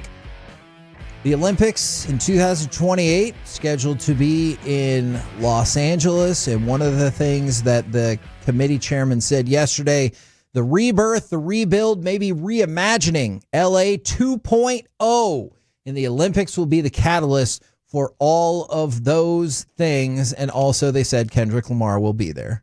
And so that's kind of awesome. Wasserman, who heads up the International Talent and Promotions Agency, said he truly is an LA icon, so I think it would be a pretty fair bet that Kendrick Lamar will be involved in the Olympics in Los Angeles in some way. Boom. Dude, Wasserman's that's the dude, right? Yes. Like every time we're I at the think Super so. Bowl, we're like, oh, this is a Wasserman client. Yes. This is a Wasserman guy. Wyatt Langford was a Wasserman guy. It's a good agency to have, apparently. There you go. Right now, it's time for this. What does this button do? Please, please, do not push the button. You have no idea what it... Alec, you be quiet. Alec, that was awful. 1 for Alec, 0 for Peyton. Don't you dare touch that dial. Don't you dare do it. It is time, 4 a.m. on the FM. My name is Alec Medford. We got the question of the day per usual. Plus, this continues, in my mind, to be the best job on the face of the earth. We're going to talk about it here in just a moment. 877-881-1053. That is the Frankel and Frankel Injury Attorneys text line to answer today's question of the day. You can do so as well on Twitch and YouTube. I'm looking at the National Day calendar for the weekend.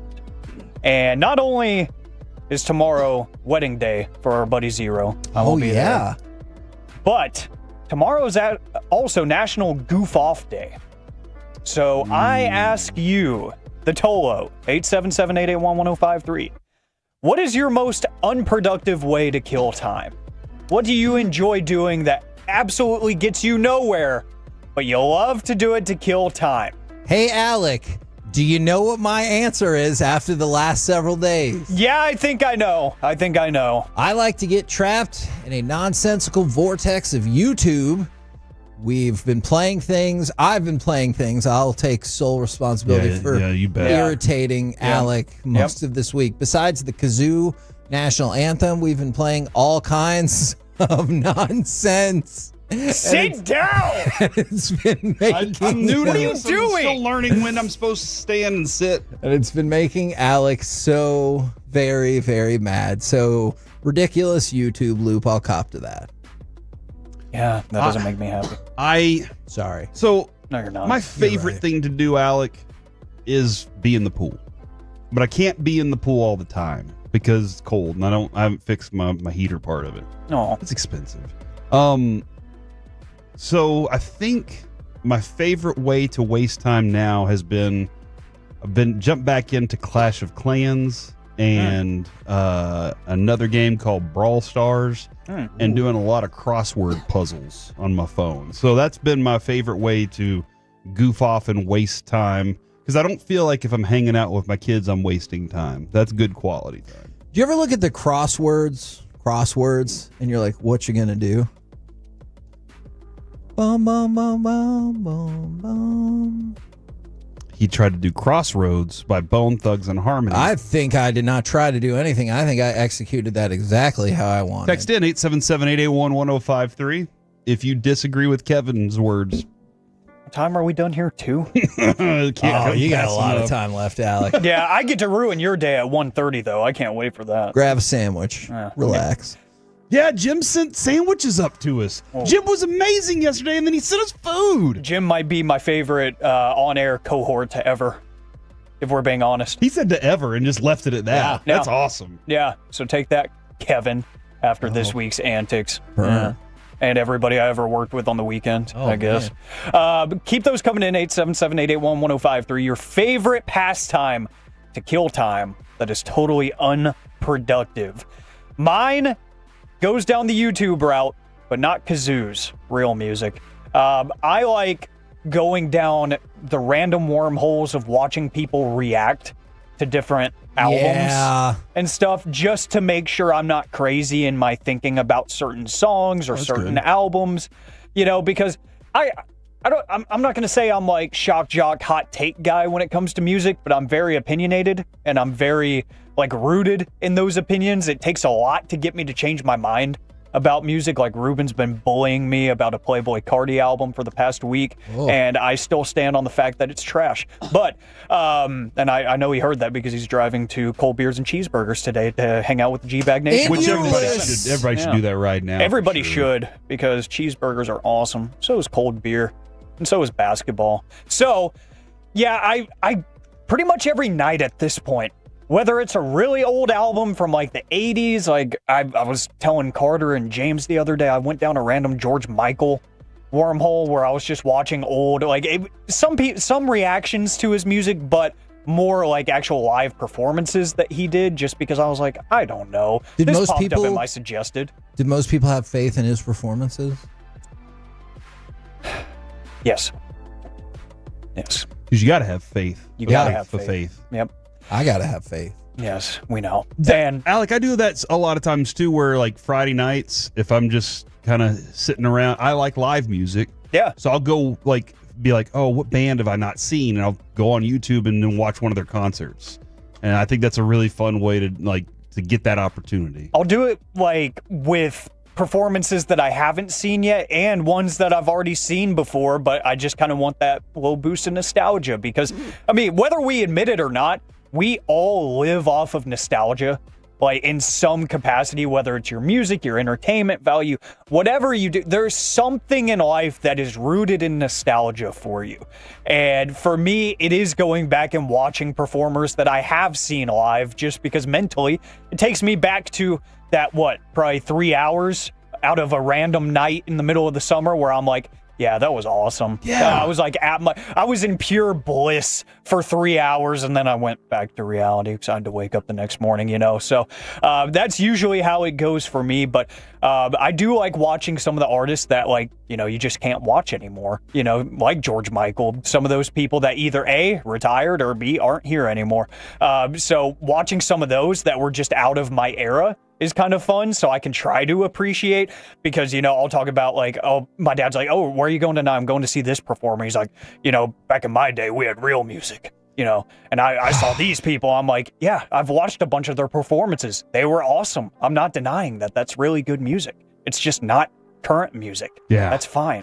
They can both be great in my mind. I've heard that song plenty of times. I want something new. I promise. I'm like, you drove me around forever. We listened to heavy rock and metal my whole childhood. I respect these people. I promise. I know who they are. I still listen to them. Do they show up in my Apple Music replay? Usually not. But they're at the very bottom with maybe 200 minutes listened to. Some of these AC/DCs and Kiss and stuff. I have his whole record collection now. So I'm like, I still listen to these people. I respect them. So your favorite pastimes that are absolutely unproductive for tomorrow's National Goof Off Day. It's great that it's on a Saturday, too, because that feels like a great day to just do absolutely nothing important. Yeah, I got something important to do tomorrow, though. Yeah, so do I. I'll talk about it in the C block. Is that the best day to goof off? I think so. Saturday is for the boys. I think you said yesterday. Well, that was for the Jim. boys. That was specifically for Jim. Thursday was for the boys because he got his opportunity to show us what he's made of, and he was awesome. Huh. I like this from the 817 Stone Cold highlights. That's up my alley. And we just had 316 day. Exactly. That's very topical. Very topical. I like that. Alec, you'll like this from the 214. Kevin, stop. From the 817. Kevin's looking like El Bombi swinging at an outside slider with these jokes today. Jeez. Ouch. Then from the 682. I love you, Kevin. Keep it going. I don't know. However, it feels like there's more negative reaction. From the 817, I'm a few minutes behind because I'm moving. So I'll have y'all on YouTube. I'd refuse to ever miss a minute to Tolo. But Kevin, I've only agreed with you with one thing you've ever said, and that is that you're a huge Steelers fan. You said that was a mistake, and I agree that was a mistake. So that's the only thing they've ever agreed with you on. Wow. I appreciate that. Yeah, I do too. From Because the that's 46 Kevin. From the 469 people watching. I swear, that is my sister's favorite thing. Anytime my sister lives in Florida, so I don't get to see her that much, but when she does come into town, I swear, anytime we go anywhere, she's one of those people that does not hide the fact that she is staring. And I'm like, stop. Everyone and their mother can tell that you are staring at this person that is sticking out like a sore thumb. We get it. They're wearing some wacky clothes or whatever. They're driving a crazy car. I don't know. We get it. It's an eyesore. You don't have to stare and stare and stare. And my dad's like, I don't see a problem with that. I'm like, yes, people will fight. People have weapons. Don't do that. Tell me again, older, younger sister? Older. She is 26. Okay. Yeah, and she's just totally at the point in life already where she's like, I don't care. She's like, if people have a problem with me, they have a problem with me. They'll tell me. So she just stares. And I'm like, why? I'm scared of people. Like, I don't want somebody running up on me. It's like, I'm not afraid of confrontation. I'm too tired for confrontation. I don't get my 8 hours anymore, so I'd rather not have confrontation. I did see from the YouTube, Nikki G says, we got Mario Kart at the office, so you can catch me there. That sounds like an awful idea. At the office? For productivity, as an employee, it sounds amazing, Oh, yeah. right? Yeah, that sounds awesome. I don't even remember the last time I played Mario Kart. That sounds like a You great think idea. you still got it, though? Oh, yeah, absolutely. I was the king of Mario Kart growing up. Okay, it's easy to say that. That sounds like a challenge. I feel like a station Mario Kart event's coming together right now. I thought I was really good until both of my kids finally caught up to me. And that's whenever I was like, dang it, find a new game. And I said, let's go play Tecmo Bowl, kids. And that's whenever I whooped them. That was good. Bo Jackson. Guys, is this the best job ever? Being a mediocre head coach. Because Rodney Terry, the head coach of the University of Texas men's basketball team, if he were to get bought out of his contract for not being good at his job, he would receive a $5.4 million settlement. So sweet. I always say this when these situations come up where you have a big name program, pro or collegiate level, they hire a name, they give them all the money across a long-term deal, and they end up underperforming like crazy, and they let go of them with numerous years left on the deal. Is that not the best gig in the world? The Jimbo Fisher deal. Exactly. Yeah. Because you can be mediocre, you get fired, you can sit on the couch for 3 more years and still collect a check. I think that is the best job on the face of the earth. Do you think you would work during that time, or do you think you'd be like, I did work. I already got my money. I don't know. Because I'm not quite, I've thought about this many times. I would want something to do, but I also would love to just be on a beach, and just spend my time doing that. And I have tons of money to be able to do it, but I do feel like I would want something else to do. And there are a lot of guys out there that just think about Pop right now. He deserves the right to make the decision on if he comes back or not. The dude's done a lot of stuff in his career, but he probably looks at it and says, this is my identity. And if I let that go, what do I have? The respect to these players, all these things. So I wonder with a lot of those guys, that's part of their identity, and they don't want to let that part go. I would consider it severance, and I would go to a remote island and lose my phone on purpose. I like that idea. I'm with you. For the KNC Masterpiece right here on 105.3 The Fan. That was AM on the FM. Coming up next, it's time for Gridiron Gravy. Could any of these teams be the NFL's next Cinderella? Next right here on The Fan.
Uber Eats has low fee product? I gotta remember that. Well, you know, they say in order to remember something, you have to forget something else.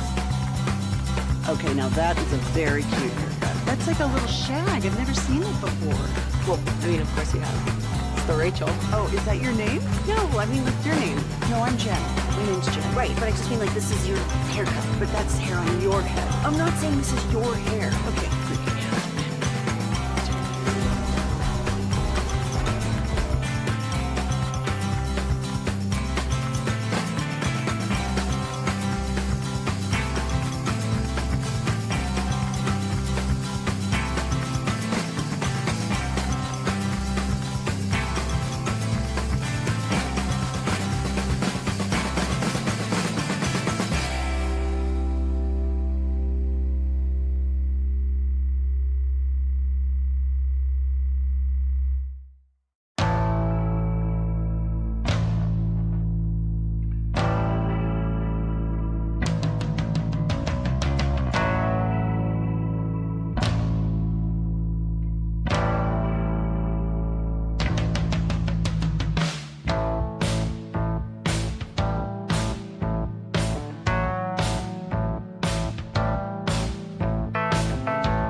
Do you think it's true that you've got to forget something else to remember that Uber Eats has groceries? No, that's absurd. Hey, remember when you used to be what was it, Pepper Lady? Pepper Lady? What's the Cinnamon Sisters? Asia Babes. Saffron Squad? Nutmeg Maidens? Pre-Curb? No. Nutmeg Maidens? I just said that. Was it Spice Girls? Doesn't sound right. Was it Saffron Squad? This segment is brought to you by Classic Chevrolet. If you're in the market to upgrade your vehicle, get to Classic Chevrolet in Grapevine. Back-to-back #1 Chevy dealership in the world. They've got more new Chevys than anyone, all priced to sell. Visit ClassicChevrolet.com. This is Texas. This is Classic Chevrolet. Together, let's drive. Based on new Chevy registrations 2023 and 2024. Now it's Bijan Robinson, hits the hole, stays on his feet, speeds down the sideline to the end zone. Touchdown Atlanta in a flash from 37 yards. Fancy masterpiece right here on 105.3 The Fan, where it looks like Derek Lively and Daniel Gafford are also going to make brief stops in the G League as part of their injury recovery. Now, I'm not saying that means any of them are ever actually going to play, but you have the potential to have the most badass front court in the history of the G League with Anthony Davis as well. But right now, what say we go around the entire NFL and dip into some gridiron gravy? Now, let's start with the Cleveland Browns, who apparently have interest in not only Carson Wentz, but the quarterback from Louisville. Tyler. That's embarrassing. I'm sorry, I don't remember. It's like Big Pen. Shao, something like that. All right, so interested in having him as well. They're having him over for a visit, and supposedly they want Carson Wentz as well. So they're like, let's just gather all of the quarterbacks. Feels to be the strategy they're going with. But when you have that many quarterbacks, you have to have an odd number. Otherwise, you have no quarterbacks. Okay, so it's not just if you have two quarterbacks, you have no quarterbacks, it's you have four, It's an even number, yeah. An even number really screws things up. Interesting. Now, I was reading this from the Bleacher Report, and I was curious y'all's thoughts, because some of these I disagree with quite a bit. The NFL's most likely Cinderella teams, because we're in the middle of March Madness, got to tie everything into that. They listed teams like Jacksonville and the Raiders, which I don't really see, the Colts and the Cardinals, which I get a little bit more, but then the Bears and the Atlanta Falcons. So the Bears, because of how much money they've had to invest in free agency, changing their offensive line, and then the Falcons are still, maybe they're ready to take the next step up with Penix and Bijan. I'm very interested in seeing that next level. Yeah. And it's not just Penix and Bijan, Drake London and what Penix can do with him. And if they're not in the best division in the world. Right. Yeah. No, yeah. That division is very easily takeable. I like that. It's like, it feels like they split all their games with each other and then they just stink against everybody else. And they're like, I don't know, somebody has to make it. But I'm very interested to see what Penix can do. Thank you, Shuck. Thank you. That's his last name. I could not remember. Thank you very much. So Tyler Shuck as well. It's not spelled that way though. It's no, O-U-G-H. it ends with like a GH. Yeah, but I knew it was something different than that. So Shuck. All right, let's go from that to, I said with an SH, Najee Harris. Man, like, I'm not saying he's wrong. It's just kind of funny. He left Pittsburgh and he goes, it was just a team where we lost Ben. We lost the offensive line. We just didn't know anything on offense, really. We didn't have an identity. That's very interesting to say, considering your head coach. And it's a more nuanced answer than that, because he talks about how he was young. They had a young quarterback. But obviously the part that gets pulled out for everyone is Najee Harris said, we didn't know anything on offense. We didn't have an identity. And again, his quote was more nuanced than that. But I don't think he's wrong. No, I agree, because their identity was for so long that their defense was their identity, and they could pound the rock whenever they wanted to, and then Big Ben could take them down the field very easily.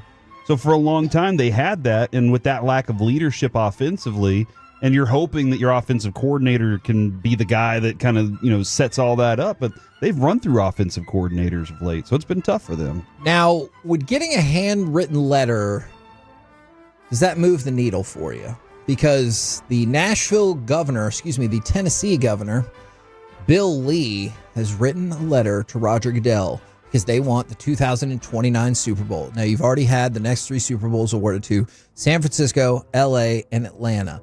But Tennessee, more specifically Nashville, has put up their bid for the 2029 season Super Bowl. Do you think getting a nice handwritten note will help move the needle? This is so weird. I was watching a documentary on typewriters recently. Oh. This is the dumbest thing. And Tom Hanks was like the narrator or something. Okay. John Mayer was in it too. But Tom Hanks was like, there is nothing better than a typed or handwritten letter. He said, if people email me, I don't even answer. He said, but if you write me a letter, you took your time to type it up or write a handwritten letter, I'm going to definitely read it and I'll write you back. And I was like, that's really cool. I have yet to write Tom Hanks. I kind of want to know Tom Hanks' address. Yeah, but I thought that was really cool. So yeah, there is something. I think Ralph Strangis said the same thing too. Whenever I was at UNT, he came to speak to our class, and he was like, write handwritten letters and send them to people. It means so much more. And so for a lot of people out there, it definitely does. When I was a kid, I sent a ton of letters to team facilities, care of, because that was like public information. I don't know where these people live, but it was public information. And then I would include cards and like write a note. And I remember I told Drew Bledsoe how awesome I thought he was at Washington State. And so like he autographs card for me and sent it back. And I always thought that was really cool. Yeah, no, my nephew sent a letter to David Robinson, and David Robinson sent back a headshot and some cards that were all autographed. Awesome. And a letter, a long letter back to him. And I was like, that is awesome. David Robinson's the best. That is, I mean, that's just really cool. Like most of the time, if you still go get your mail or care about your mail, it's like some crap that you don't want or bills or whatever. And then you're like, oh yeah, I just got a letter from David Robinson, whatever. Yeah. Like, that's awesome. Maybe send a letter to the league and ask for them to get some rules changed. Reverse the Luka trade. I still don't believe it happened. This is a serious question. We're in a different world. Real quick. How much money do you think the Metroplex could raise to get the Luka trade reversed? Like if Adam Silver bizarrely came out and said, oh, I'm for sale. Dude, I thought about this the other day. You did? Well, I really did, because remember Mark Cuban did a reality show years ago, but he only did it because he wanted to prove he could raise $1 million by just asking people to donate $1. So not Shark Tank. Yeah, I got it. He was like, watch this. If everybody's submission fee is $1, and now I have $1 million. See how easy that was, guys? Because 1 million people did it. And I was thinking to myself, how much would Mavs fans pay? If I asked every Mavs fan to pay $1, could we raise over $1 million? Could we raise $5 million to do something like that? And then I was like, this is a dumb thing. All right, whatever. I think we could make it happen. Speaking of potentially dumb things, what do you think about Tom Izzo, the coach from Michigan State, rooting for both the Packers and the Lions? Now, I get it. Like, I think it's weird that he's rooting for the Packers. So the Lions make sense. That's Michigan. So I guess he has roots. He goes back to, he loved Green Bay when he was younger. He still said he has his cheese head and everything like that because, that was his team. And then he moved to Michigan State. And before that, it was Northern Michigan, I guess was the name of it. And so that makes sense why he likes the Lions, to your point. But he likes the Packers, too. Feels like they're directly in competition frequently. I know people will like multiple teams, but probably not teams that go up against each other a lot. Yeah, no, that sounds very contradictory. But, hey, man, some people are fans of things. So I guess where he was born in Michigan was close, because he was born in Michigan, but it was close to the Wisconsin border. And he was like, the Lions stink. Yeah, so I'm going to root for the Packers. Makes sense. The Lions were terrible at one point. But do you think at some point you have to make a choice? Look, man, I've said this many times. Because of the internet and MLB packages and NFL packages, you can be a fan of any team anywhere on the planet. And I think that's the coolest thing now that you don't have. It's so random that you're born in a city. Like, that's the most random thing, is that you're just born in some city on the planet, and now you have to be beholden to that city. I got what you're saying. There. If that's not how you want to go, then don't do it. Now, DeMar Hamlin re-signed with the Bills and said that's where he wants to be his entire career. The Browns went ahead and signed Bears guard Tevin Jenkins. That's somebody we'd brought up earlier in the week. But I'm going to get to another update on your favorite story, Corey. Did you see that the University of California has hired former Panthers and Commanders head coach Ron Rivera as their general manager of their football program? That is his alma mater, and I wanted to bring it up because I know that you care about this story and all the people that seem to be like kind of moving over into this space quite a bit. Who's UNT's general manager? I don't know. Do you want to be the general manager? His name UNT's senior associate AD. So Steve Kiesler was named in general manager. Good job. I don't know, man. Maybe I should go talk to him and see if he needs some help. Okay. I think it's a cool job. You just build a team and Broadus is right? You really get to do what you want. In the It's NFL true. and stuff like that, you have to deal with the draft and hope that you can get, and that's random too. The draft is very random. But though, like, you kind of have to hope that you can do some things. But in college, you're like, here's my budget. I know I can go buy these high school players. We're going to be all right. We're the KNC Masterpiece right here on 105.3 The Fan. Coming up next, are the Rangers as a whole greater than the sum of their parts? We'll do that next right here on The Fan.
has lower fee products? I gotta remember that. You know, they say in order to remember something.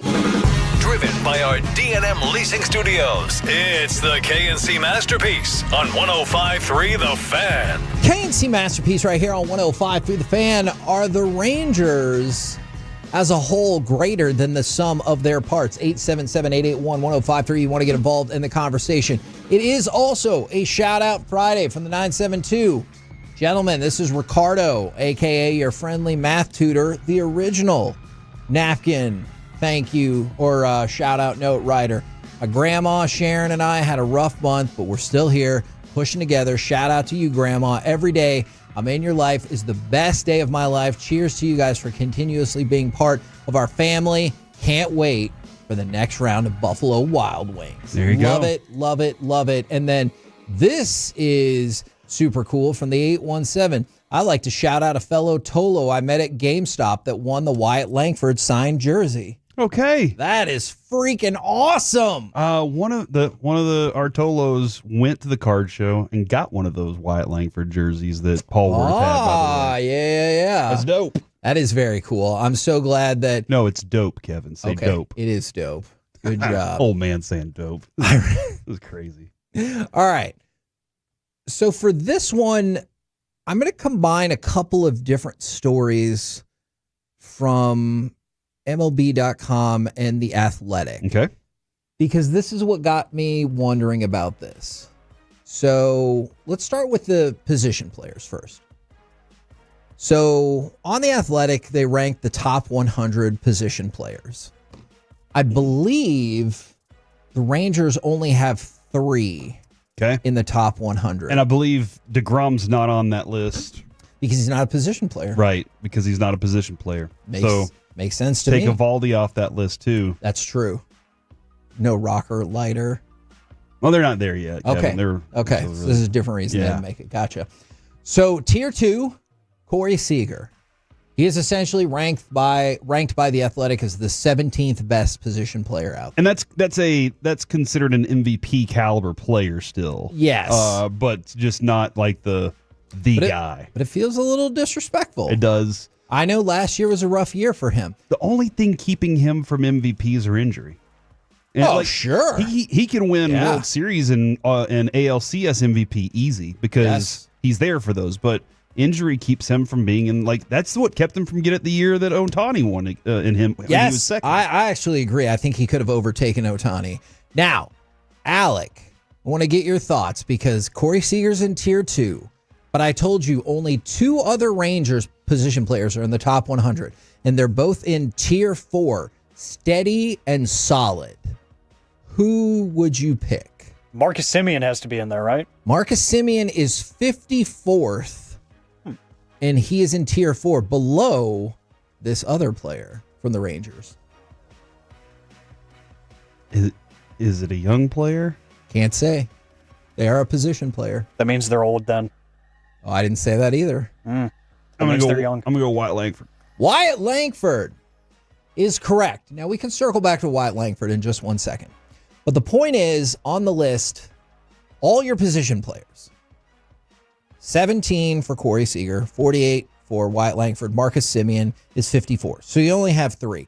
And I know people would be like, well, by the law of averages, if you just broke down, theoretically, just about every team should have 3, and then obviously all the leftovers belong to the Dodgers.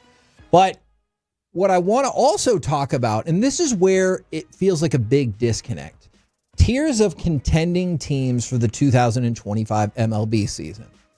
Tier 1 is only the Dodgers, which I get. These ones, the Braves, Mets, Orioles, Phillies, and Yankees, are World Series or bust in tier 2. Okay, when you say that World Series or bust, they haven't done it recently, right? They haven't won it recently? True. Out of that group? True.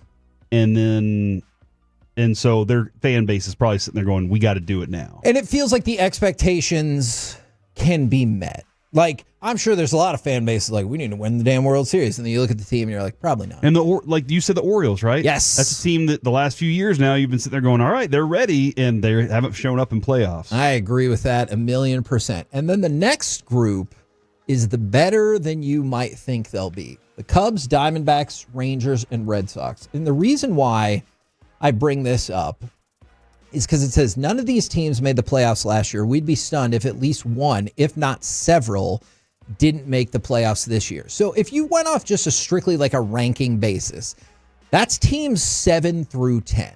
Okay. And so I guess that's what leads to my question. Are the Rangers as an entity better than their individual pieces? Because everybody looks at, like, again, I'll go back to the Dodgers. I know the Mets have spent a crap ton of money as well, but everybody thinks the Dodgers have the greatest collection of individual talent that maybe we've ever seen in the history of baseball. But here you have the Rangers, they're run-of-the-mill, 3 players in the top 100, as average as it gets. And then when you look at consistent power rankings, we saw somebody from multiple people from ESPN are like, the Rangers are the team to beat.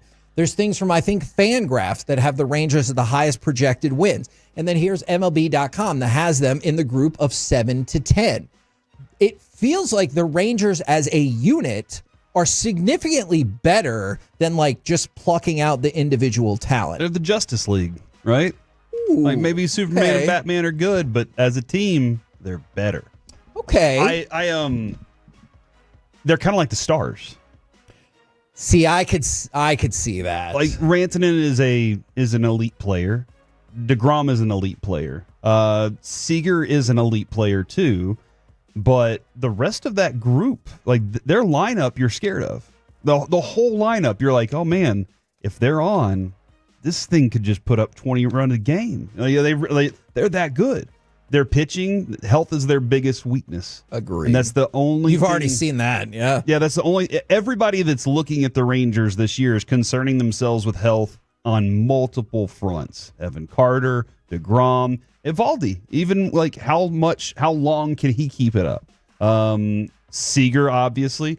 Simeon's the one person you're like, not worried about that with him. Right. He plays 156 games a year. That's going to happen. He does. But I think you're right, Kevin. Like, it doesn't seem like you have this is the face of the league or multiple faces of the league, but you have a bunch of guys that if they can string together a bunch of hits in a row, God, be careful, man. Until we circle back around to Wyatt Langford. All right. In the meantime, I want to read this real quick from the 817. Corey, you know the answer to this because we went there. Is cold beers and cheeseburgers a kid-friendly place? Single dad, so take my daughter everywhere. There were tons there were a lot of kids. Of families when we went up there. I wish I could. I'm trying to think of a place I can compare it to, but cold beers and cheeseburgers. Yeah. It's like, they also have soft drinks. I'll put it that they have appetizers that are not cheeseburgers.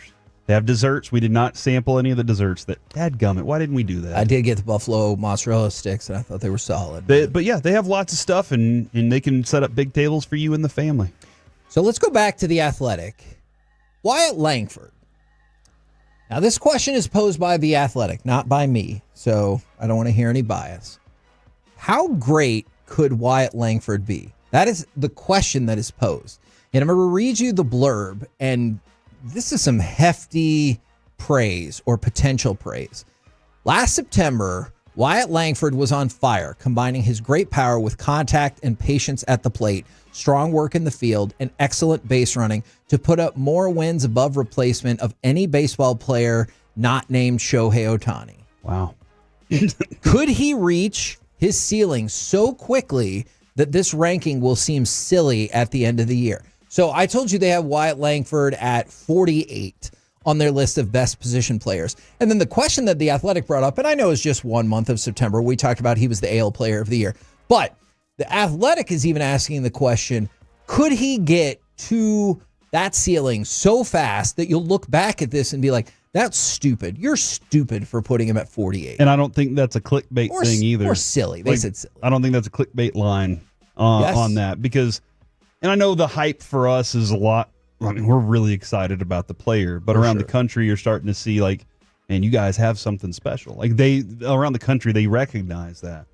I was listening this morning to Sean and RJ and Bobby and Ross's show. That's right. And Bobby threw out the thing of that month of September. If you extrapolated that out, it's like 50 home runs. Yes. And we had done that a couple months ago. And then Choppy said he thinks by the end of this season, he will surpass Seager as the dude on this team by the end of this season. Yeah. And it was kind of the comparison of like Seager's starting his trajectory down, which I don't know, maybe he is. He's just at that age. But Wyatt Langford is on his way up. And ultimately, that's what the Rangers want. When the Marcus Semien and Corey Seager deals are done, they want to be like, hey, guys, we got our 1 and 2 hole hitters in Evan Carter and Wyatt Langford for the next 10 years. Don't worry about it. Yeah. That's ultimately what they would love to have happen. This year, if he just stays within himself and doesn't try and do too much and just plays his kind of game, lets everything come to him. Last year, he got frustrated by some of the calls that weren't going his way. True. And I think he's going to get, now he's in the big leagues, and I think he's going to get a little more of it. But I'm expecting a big season out of him, Kevin. And yeah, I think it is kind of one of those things where you're going to look back and go, that was dumb to even question it. From the 817, I think Wyatt will be right around top 20 by the end of the year. And then from the 432, I have never thought about it like this, but I'm intrigued by this statement. Wyatt Langford could be what Joey Gallo wasn't. Okay. We knew Joey Gallo could hit 700-foot home runs. Yeah, I think Wyatt Langford could pitch too if we wanted to. I could see that. But Joey Gallo, we were like, that dude can hit bombs. And we knew that about him, but we didn't know a lot more. We were hearing a lot of hype out of him. And there were people that were fed hype about him, and they were talking highly about him as well. The ability to hit doubles, the ability to hit for average and hit for power is the thing that I love so much about Wyatt. He's just hitting the ball hard. And if it goes out, it goes out. But otherwise, I'm just trying to get on base and drive in runs. That's his approach. Joey Gallo is going up to the plate going, if I don't hit one out of here, I might never be able to play baseball again. And that was his biggest problem was in between the ears. To be fair, maybe he wasn't entirely wrong about that. Now, outside the top 100, so the best of the rest for the athletic list, and this is why that's going to be important. Evan Carter and Adolis Garcia. So they're like, hey, they're outside the top 100. They're in the fringes, but they didn't make it. So I want to go to Evan Carter. And Evan Carter, this is something I very much appreciate about him. He continues to be pretty open about the questions that are asked to him. I have no doubt that he is annoyed as all get out that people keep asking him about, hey, why can't you hit left-handers, blah, blah, blah. So this is what he said. I understand the huge discrepancy, talking about the splits between right-handed pitchers and left-handed hitters. But at the end of the But at the end of the day, if you're a good lefty in the minors, you're in the big leagues like that. The sample size, it's just not there. I know that I'm going to get better at it because he was better at it in the minors, which is one of the reasons that, like he said, he got pulled right up to the major leagues. This is the part I really like. I'm just not going to accept the fact that I'm not going to get better at it. I'm not a naive person. I understand everything is out there. I'm also a determined person. I have conviction in myself. So the reason why I like that is not only does he believe in himself, but I like that he threw in, I'm not naive to not understand what the scouting report is on me or what people think about me or whatever. And then for him to fire back of, but I believe in myself. I think I can do it. He's 22. I mean, like the patience for us isn't as patient as him at the plate. And that's unfortunate because we saw him in the World Series do that thing. We saw that flash and we're like, where's that guy? Where's the Well, don't forget they did protect him in the playoffs. They did protect they did still go to other people in the lineup whenever lefties were on the mound. Was it Alvarez goes on the mound and they're like, "Hey, you're not starting this one." And then eventually he gets in after Alvarez is taken out against Houston. He's 22. Let him grow into it. Give him that opportunity. He still does very well. He didn't do so well last year, and maybe that was just the back problem. Maybe that was the problem there. But he still, against righties, will be very productive. That's the hope. And then, let him come along. Let him grow. Let him turn 23. Let's see that happen. It is indeed a shout-out Friday from the 512. Shout-out KNC fellows from Pueblo, Colorado. Hey, what's going on? I got friends up in Pueblo. Oh. I do. Maybe this is your friend. No, I don't think it is. Okay. From the 817. Or maybe it is. These are shout-outs we don't get enough, and I enjoy them. Shout-out to my work enemy for calling in sick today. Didn't feel like dealing with him anyway, Tolo. I get exactly what they're saying. What are you talking about? For me, it's me for Alec. I have become Alec's work enemy. But people that you're like, I just don't like that person. And like, if they're not at work that day, it's probably going to be a better day for you. Or if they're on vacation, it's going to be a better week for you. I mean, I didn't have to see Peyton this morning, so. Wow. Good point. Good. You talking about Mike? No. I'm not. No. From the 817. You can be honest, dude. I'm not talking about Safe space. Mike. Yeah. Nobody's listening. From the 817. A lot of people are listening. A lot of people are listening. You're right. Let's give a shout out to TCU women's basketball team. First round today, 2:30 p.m. Let's go TCU Horned Frogs. Coming up next, we will dive back into the NCAA tournament. We've got another fun hockey note for you, but also this, the combo platter. Late for the party edition. Give us a sports opinion, and then what news did you learn way after the rest of society? I'll give you a spoiler from my wife. It was about the spokesperson of Subway. Next on The Fan. If you're laughing, we're happy. Okay, now that is a very cute haircut. That's like a little shag. I've never seen it before. Well, I mean, of course you have. It's the Rachel. Oh, is that your name? No, I mean like your name. No, I'm Jen. My name's Jen. Right, but I just mean like this is your haircut. But that's hair on your head. I'm not saying this is your hair. Okay, you're freaking me out a little bit.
think it's true that you've got to forget something else to remember that Uber Eats has groceries? No, that's absurd.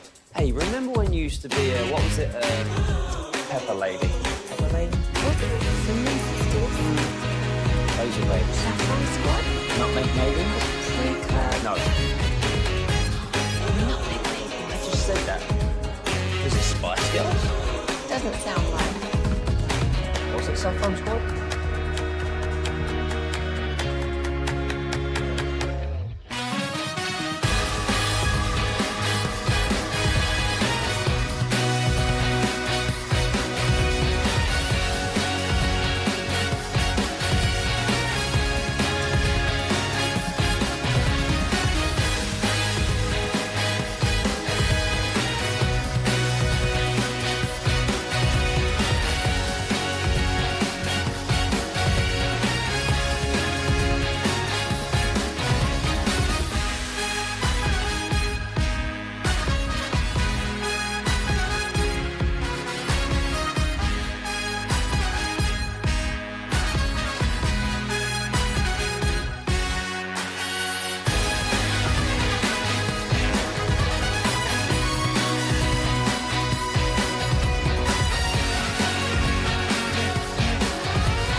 The Expressway on 105.3 The Fan is presented by the On Time Experts. Back to Combs, picked up by Barrett. Grill comes over as well to Mascari near the timeline. Ahead to Sturts. The lob. Tavion Banks with the two-handed flush.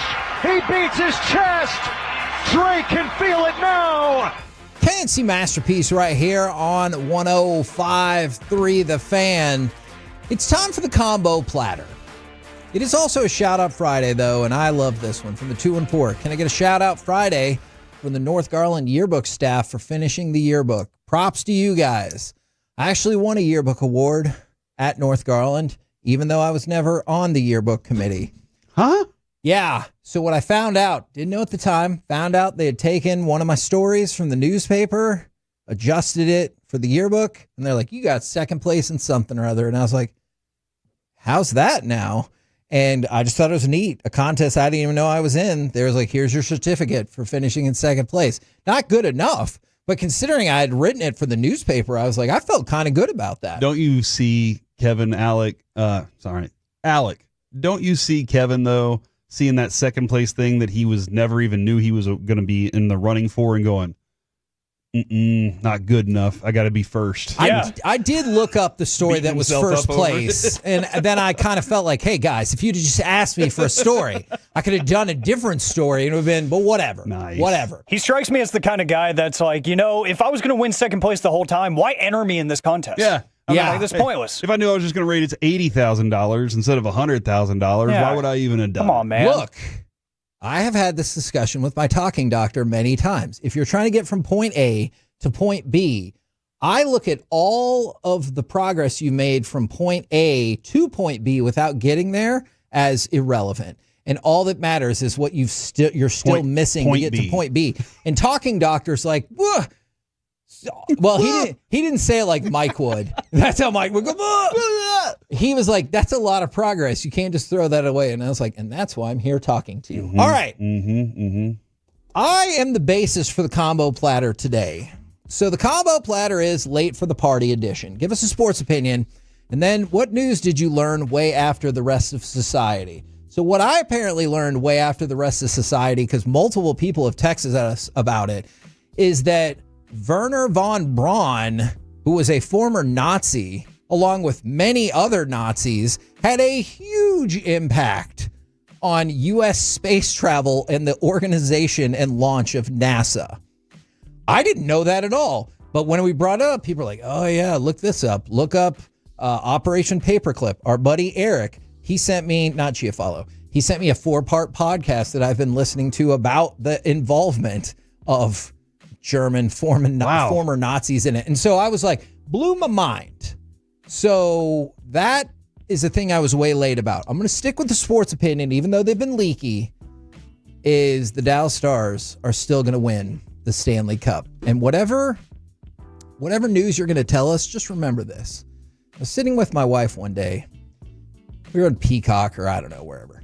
And Netflix. Was it Netflix? I think it was Netflix. Okay. There's a documentary about Jared Fogle. And I go, oh. She goes, is that the Subway guy? I was like, yeah. She said, why is there a documentary about him? Because he lost a bunch of weight? Like, that's cool, but do you get a documentary for that? And I looked at her and I go, you're kidding, right? She goes, no. Why? I go, oh, hon, you should look him up. And she goes, why? What happened? And then I had to tell her all the things that had happened. She was like, what? The Subway guy? And she couldn't believe that. And so that's kind of what I want to know. Give us a sports opinion. And then what news did you learn so far after everybody that you couldn't talk about it? Because like, if somebody came up to you and was like, can you believe what happened with Jared from Subway? You wouldn't want to have that conversation. You'd be like, yeah, that was like 10 years ago. And so same kind of logic there. Gotcha. Sports opinion. Hurtado will sell more barbecue this year than ever before. Ooh. Because, I mean, obviously because of the stadium. They're at the ballpark. And more Rangers fans are going to be there this year because it's going to be packed with Rangers winning a lot of games and working their way to another World Series. So when we went to the first World Series, Hurtado was there, right? Yes. But he didn't have the second store inside. He's got 2 facilities inside, unless they've changed it to 3. But he has 2 in there now. And so I think that's how he's going to sell more barbecue. That's my sports opinion. My other one, the opinion about things that I was way behind on.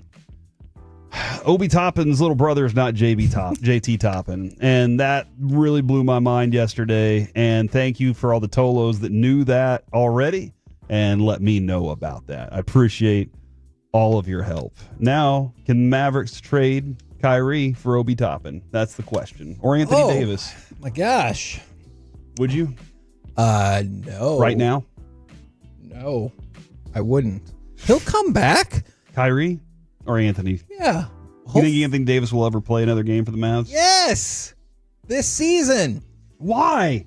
I know. Why would he play a game for the Mavericks this year? Because they still think that they are going to make the playoffs, and that's going to make people forget about the trade, which is kind of preposterous. From the 817, the Rangers are going to win the AL West. And I only recently found out that the singer for 30 Seconds to Mars was Jared Leto.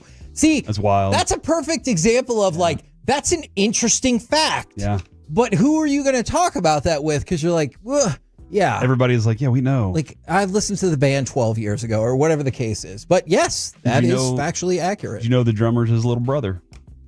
Oh, I did Older not know brother?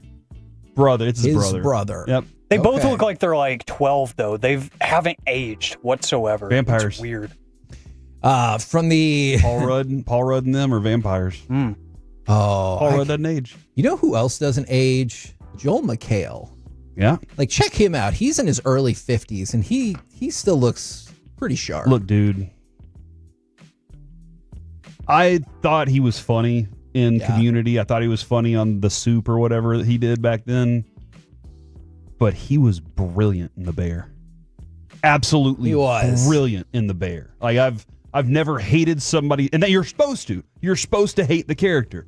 And I always wonder for actors that take on those roles where you're supposed to hate the character and they play it so well, and they're like, that's not me, but I was doing a really good job acting. Do they love that people hate them? Are they like, no, I did exactly what I was supposed to do. I went in there and acted my butt off, and you hated me because that's what the character needs. I don't know. From the 302, because it is also a shout out Friday. I like this one a lot. Can I get a shout out from my daughter who has special needs and she's starting to read? Absolutely, yes. You can. Absolutely, for sure. Like right now, Lucy, I mean, she's 11 and she's just now starting to pick a lot of these things up, and it gets to me every time I see it happen. The other day, she told me what synonyms were and then listed a bunch of synonyms, and I was like, holy crap, here we go. This is awesome. So yes, absolutely, you can get a shout out for that. I like that. This one is actually really funny.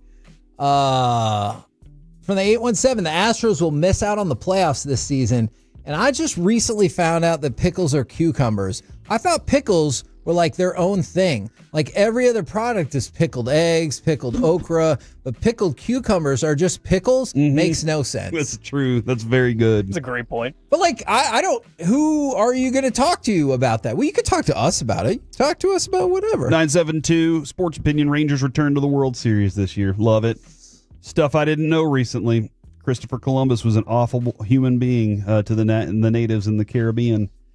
Yeah, I didn't know that until I can add that to my tally right there. I didn't know.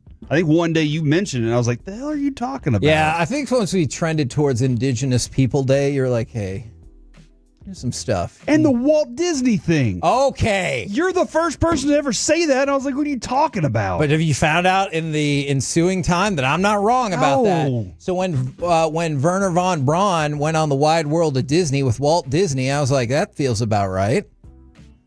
Look it up, kids. Make that movie with Tom Hanks all you want, but you can't run away all the way from the truth. All right, Alec, what do you got for me here? Sports opinion, gentlemen. The rest of the world is not paying enough attention to the Texas Rangers. I do think that most of the league, and I think that most of the casual baseball fans out there, do not realize, we just talked about it earlier about, the sum of the parts being, something better than people might expect.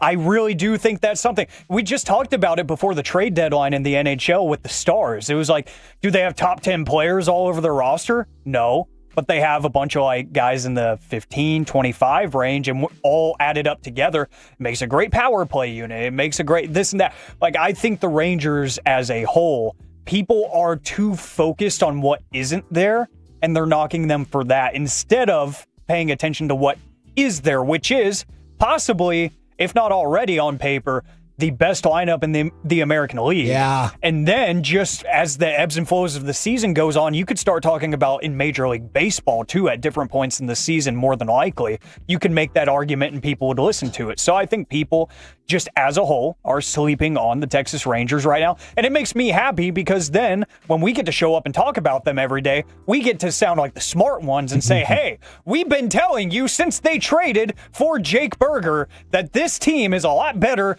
than people people realize. Knew it all along, baby. Knew it all along because we're that good at this. Something I caught on to way too late.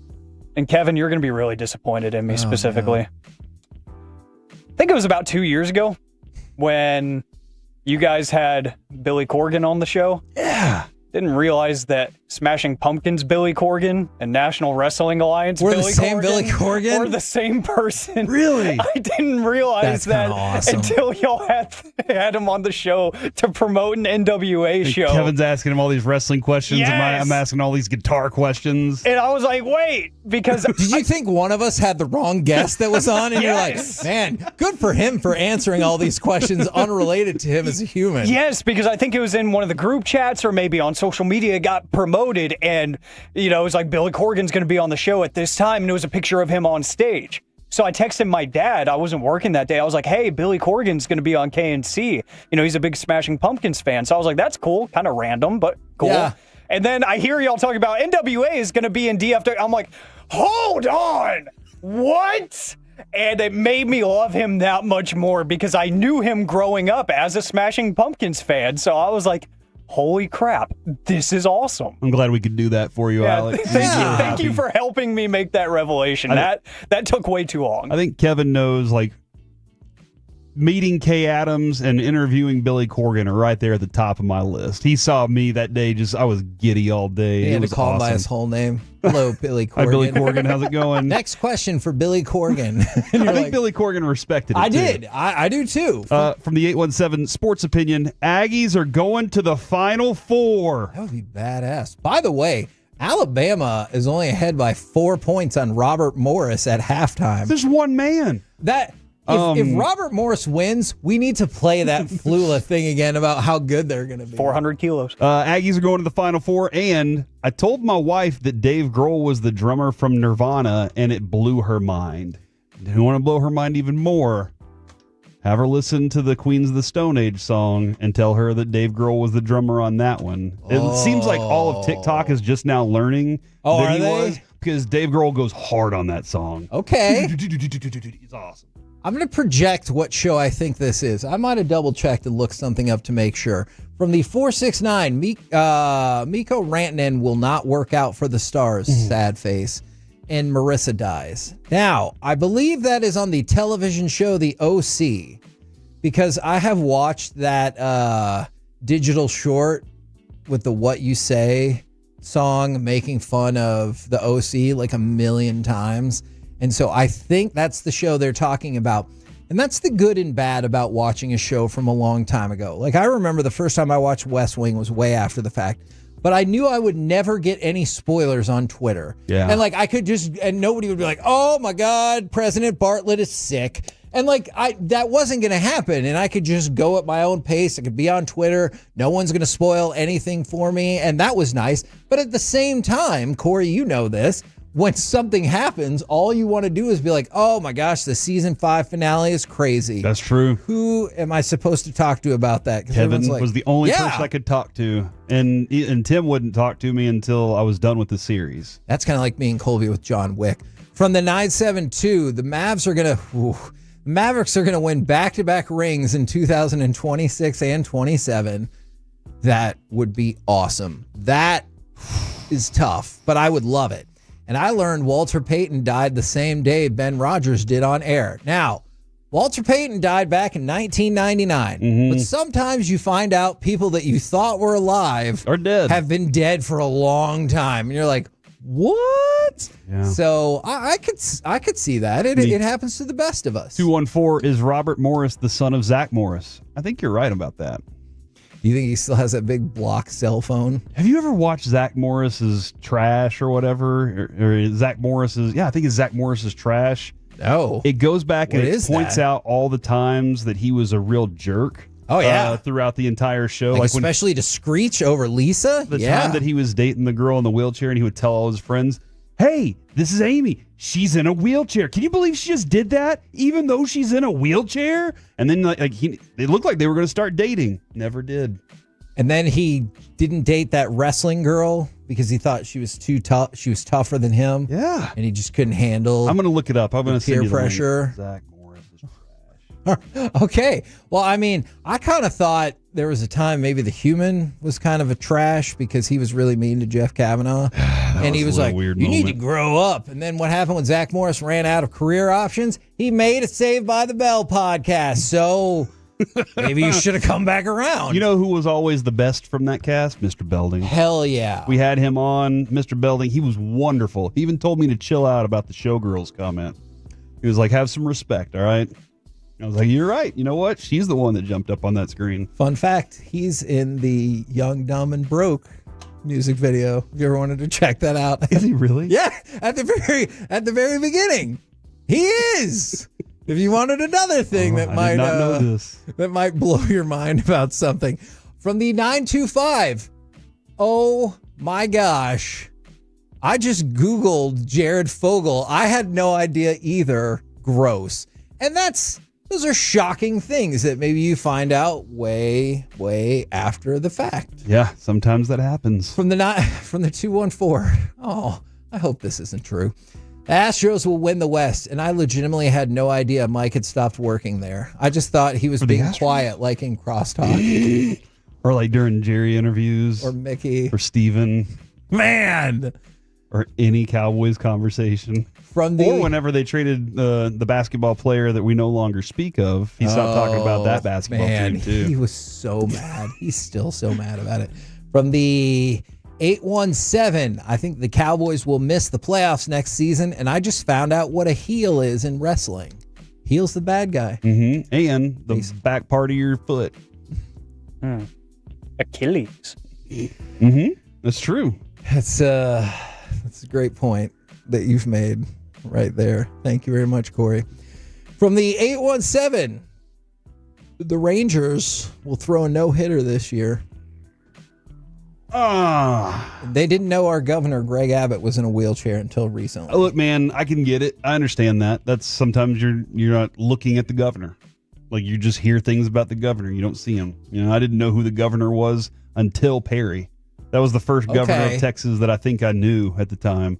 Can I add another one in here? I know there's a lot of text coming in. Have y'all ever heard of Gracie Abrams? Yeah, we had her on the show at the Super Bowl. No, we did not have Gracie Abrams on the show. That was Gracie Hunt. Our Carter here knows that I went through a Gracie Abrams phase. It was very short-lived. I'm done with it. I also found out, and this makes it even worse, that she's the daughter of J.J. Abrams. So she's a Nepo baby. Oh. Maybe I'm wrong. I don't want to say that. I should have said that. But she's the daughter of J.J. Abrams. And I'm like, you already have a leg up. You already have an advantage over everybody. Like, that dude, he knows everybody already. That's not fair. From the 214, I feel you, Kevin. I just started watching The Wire. Now, I really lucked out with that because Corey really loved The Wire. Reggie rewatches The Wire all the time. So when I just watched it a couple of years ago, I had my sounding boards right there and be like, oh my gosh, this doc season is really boring. And then Reggie was like, hey, you need to get through that to understand it's all part of a bigger world. And I was like, okay. I did watch that show very late in life. And one of the most significant scenes in the entire show, I was watching it in my car while I was driving home. Do not do that, kids. Do not watch HBO in your car while you're driving. But it was nighttime. We were driving home from night show, and I was like, I listened more than I watched. Doesn't that make you think all the more you shouldn't have been? I was listening more than I was watching, Kevin. And when I pulled into my driveway, I heard somebody was shot. And I was like, oh no. And I had to run it back. I had to go inside and rewind it and watch it again. But The Wire is amazing, and everybody should watch it. Oh, it is. It absolutely is. From the 469, the Rangers will make the playoffs this year. And I'm still shocked when Kevin taught me that it's not against the law to drive with your interior car light on at night. We were all lied to by our parents. Yeah. I don't know how they all came together and figured out that collective lie, but it happened. Do you lie to your kids about that now? I definitely lie to my kids about some things. I definitely tell my kids that it's illegal to drive with that light on because it irritates me. Yes, exactly. I definitely do that. All right. Now, in other sports news, there is U.S. billionaire Dan Friedkin. He's emerged and he wants to bring an NHL team to Houston. Now, a number of people have tried to bring an NHL franchise to Houston. Friedkin, he's got plenty of money. He's the CEO of, you guessed it, the Friedkin Group, which is based in Houston. And he's trying to bring an NHL team to Houston. Would you like that? Would you like having another NHL team in the state? Or do you think they would become an instant nemesis? Yes, and that's good. Okay. I think that's a positive. We don't like the Spurs. That's true. Isn't it interesting? Doesn't it feel like the Rockets are kind of the one left out in this conversation with us?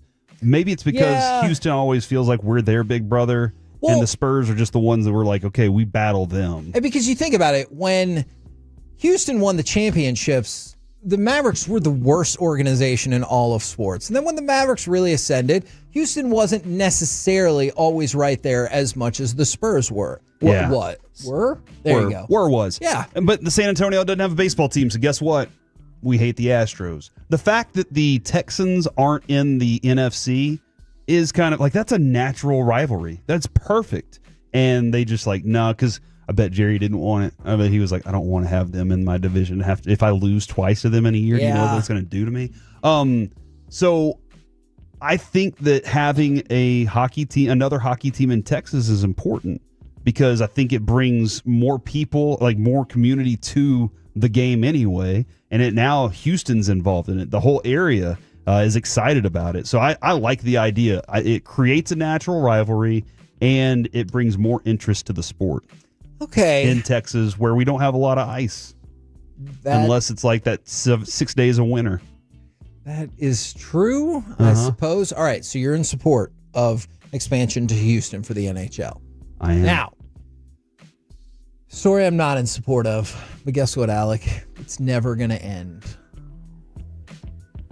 Report is today that Aaron Rodgers is, in fact, going to visit the Pittsburgh Steelers. Just when you thought maybe we wouldn't have to hear about this for a few months. Maybe he just wait into training camp time and we'll see what was going to happen there. No, he is going to visit with the Steelers. I'm a huge Steelers fan. Yeah, you're always breaking Steelers news on this show. Do you think that is going to be where he ends up? Are you on SteelersCurtain.com or something all the time? No, it popped up on ESPN because they want to talk about it. Gotcha.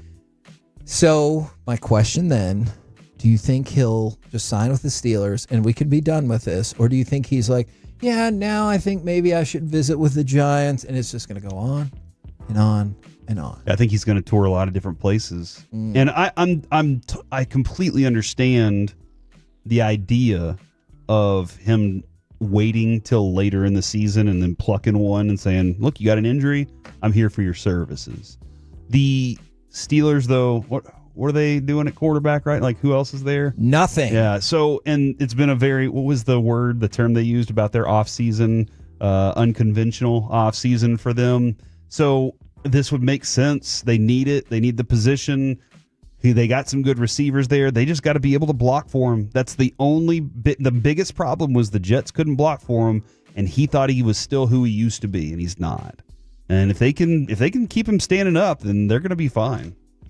Alec, are you ready for the long national nightmare that is Aaron Rodgers to be over with, or is this just another step in the lengthy process? It's going to keep going. If I had to put money on it right now, it's going to continue. I think in any right-minded person situation, once the team you actually wanted to go to says, nah, we're good, which happened with him in the Minnesota Vikings, you should probably start expediting your search and make a decision. Because if people are saying, yeah, we're interested, a couple weeks go by, and then they're like, actually, no, we're good. Don't you think that trend could continue, especially with the draft right around the corner? You got to make a decision. Stop making these teams wait. And the Steelers made an awful sales pitch, too, with Cam Hayward saying, we're not going to wait for you. Yes. Just cut out the BS and make a decision. Like, we're going to play with or without you. Just make a decision, man. It's so annoying. Now, in the meantime, will you give me cut number 8? Because I want to go back to the NCAA tournament. Rebounded by McNeese. Pass ahead. Running down Shoemate. Got a rim and a slam. Exclamation point. Under a minute to go. McNeese in a 12-point lead. Did you get the McNeese State prediction right? And do you have any big upset predictions on the board today? Because the big one that I had was UC San Diego. I had them winning not only yesterday, but in the second round and making it to the Sweet 16. And that just didn't really work out for me whatsoever. How would I have gotten the McNeese one right if I would have just listened to Kevin and gone against all ACC teams? Except for Duke. Hopefully. Hopefully. Although, we'll find out. Yeah, we will find out. They might be not very good. So I had Clemson 1, 2, 3 rounds in. So that was where I had them. Fortunately, I had them losing to Houston. Okay. So that's fine. But yeah, that one kind of screwed me over. I was not aware that McNeese State was going to go after Clemson that way. Now, were you also aware or perhaps not aware of the McNeese manager, Amir Khan? He has hyped up them throughout the tournament. And I really wanted to play audio of him kind of like sort of singing, sort of rapping and jamming out with some of the players. But most of the songs that I found, especially the one for In and Out, has a lot of not radio friendly verbiage. You would know about that. Yeah, with your love for Ann, that time you dropped the F-bomb. Yes, as somebody who has had some issues with that.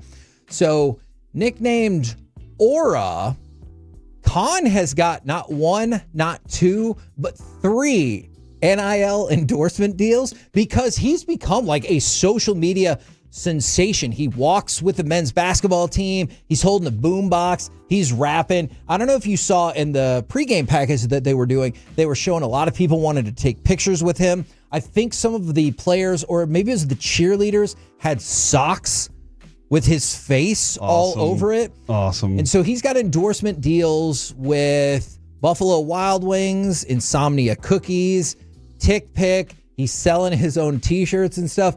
And it's really cool because, like, you know, he's not going to be on the team, but he's the first student manager to get an NIL deal, and people are like, let me get a picture with you. Cheerleaders are wearing your socks. It's pretty awesome. Yeah, for a reason, he got the deal. Yes. You know, like he is producing content that people are like, we want to attach ourselves to it. I'm very interested in this, though, because I've never really questioned how the student athletes get these deals. I've just assumed that there's some agent or some agency or somebody working to float them to them. Right. Or do they just get a phone call one day and they're like, it's not a scam, you know, and then they pick it up and they're like, oh, hey, what's going on? They're like, hey, it's, you know, Tick Picks, you know, we want you to do your thing. How do they get those? And did like the GM of McNeese say, hey, I got a deal for you coming your way. You just need to keep doing your social media stuff. I'm willing to bet, like, whether it's the GM or it's like the person who heads up the press department or something like that probably helps with that. And he even got to talk with the Associated Press about like how one of his videos had already drawn more than 200,000 views on X. And he goes, yeah, that was one of my favorite songs. I rapped a few of the lyrics. Some of the players saw I was rapping and they just kind of hyped me up, telling me, hey, just keep going, rap for us. And we had a camera on, but that's usually not a new thing. So I was just rapping and having fun. So it wasn't like a planned out, hey, I'm going to become a sensation. He was just like walking down the tunnel. They were being filmed because, you know, I bet most of these teams are filmed like going through the tunnel. Oh, the yeah, game for and everything sure. like that. And so then the players liked it. They got hyped. They just kept going, and bang. Viral sensation is born. All kinds of NIL deals. And they pull the upset and move into the round of 32. We're the KNC Masterpiece right here on 105.3 The Fan. Coming up next, it's time for the C Block starring Corey Majors. Is Nathan Eovaldi one of the best postseason pitchers ever? Ooh. We'll do it next on The Fan.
Uber Eats has Lola V products? I gotta remember that. Well, you know, they say in order to remember something, you have to forget something else. Okay, now that is a very cute haircut. That's like a little shag. I've never seen it before. Well, I mean, of course you have. It's the Rachel. Oh, is that your name? No, I mean like your name. No, I'm Jen. My name's Jen. Right, but I just mean like this is your haircut. But that's hair on your head. I'm not saying this is your hair. Okay,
think it's true that you've got to forget something else to remember that Uber Eats has groceries? No, that's absurd.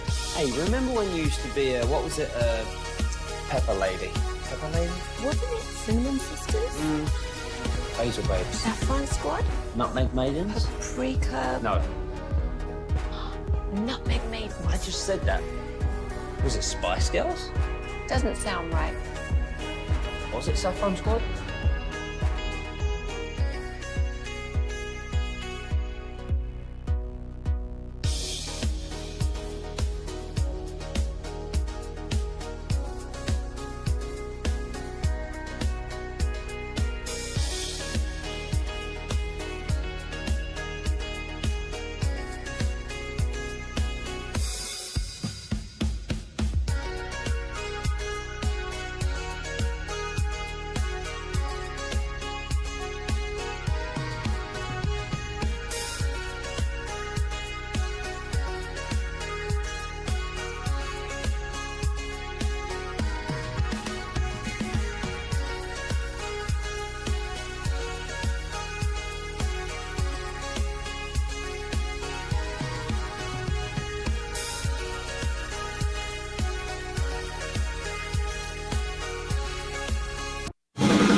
our D&M Leasing Studios. It's the KNC Masterpiece on 105.3 The Fan. KNC Masterpiece right here on 105.3 The Fan, where we're going to keep an eye on a potential upset alert. Alabama, with about 15 minutes to go, up 5 points on Robert Morris.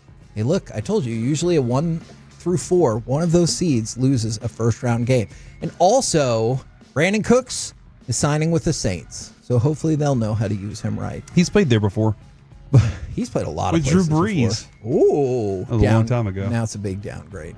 Now it's time for the C Block, starring Corey Majors. Thank you very much, Kevin. I really appreciate that introduction.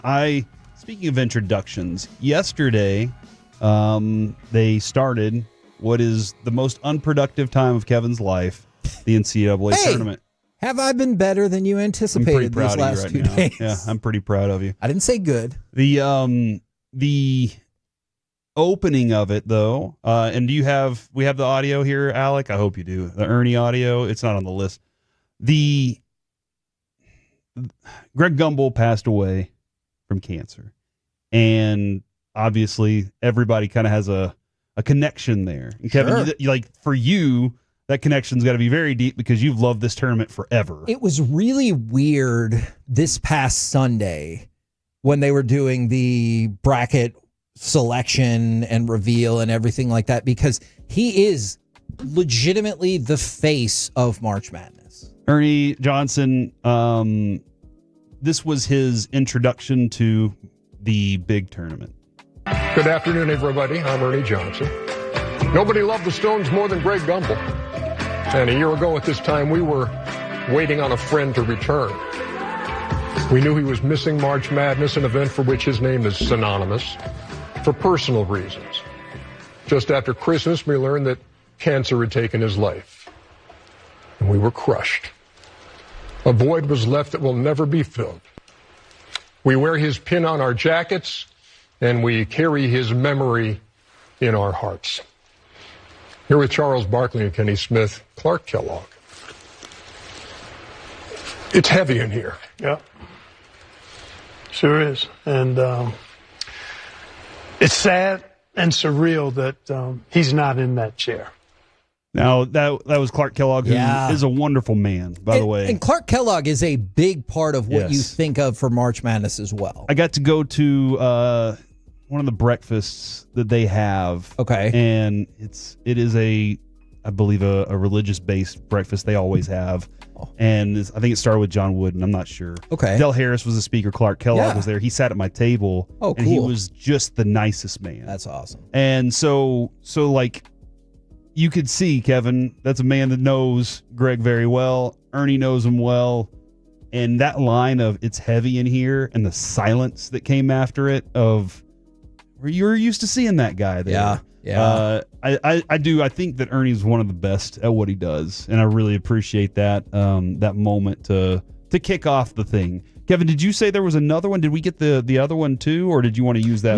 No. I just wanted to mention that last Sunday, I thought there was a really nice tribute when they did the bracket reveal and everything like that. I mean, it feels like he was pretty beloved across everywhere. Now, the spectrum is what I was looking for. So we will continue to watch the big tournament as things go along. You could say, and hope that our brackets don't get busted. By UC San Diego. I can't say the big tournament in my underdog spots. I can tell you that I'm thinking Cooper Flagg goes lower than 19.5 points. And I have a 4-team play that would really be helpful for if he did that today. But when you're not in a commercial, you could say the big dance, March Madness, NCAA tournament. I just want to mention this real quick, too. Alec mentioned that tomorrow is National Goof Off Day. I will be in Arlington hanging out with the junior players, emceeing their event again this year. When I talked to the person who runs this organization and this event, and I think my co-MC is Susie Solis. So that's really cool. Yeah, she's awesome. When I originally talked to her, she said, yeah, same theme as last year. And so I was like, oh, it's Bridgerton again. So I got to go, I got to dress up with the puffy shirt and all that stuff. Oh, nice. And then I was, a couple of friends are going with us, and they said, hey, it's 70s themed. Didn't you say it's to make that happen? And it might be kind of cool. The mutton chops. Yeah. Alec, you look like you approve of that idea. I love this idea. Right. It feels like it suits you. It doesn't just suit the theme. I feel like you could actually pull it off. And do I even need to shave it? Because one of my favorite lines from Parks and Rec is when Ron Swanson says that he didn't shave his mustache. It rubbed off from friction. That's one of my favorite lines. Go back and watch the episode. You'll I laugh believe too. you. I know. Never mind. So that's what I'm going to be doing on Saturday night. I'm very lucky to get to do this. It's awesome. Anytime, Kevin, we get to MC events and do things like this, we really appreciate it because we get to help out the community we live in. And so I'm all about that, man. I was laying in bed the other day thinking about y'all and thinking about sports. Mm-hmm. And I started thinking about, and Nathan Eovaldi's run through the playoffs was special. Okay.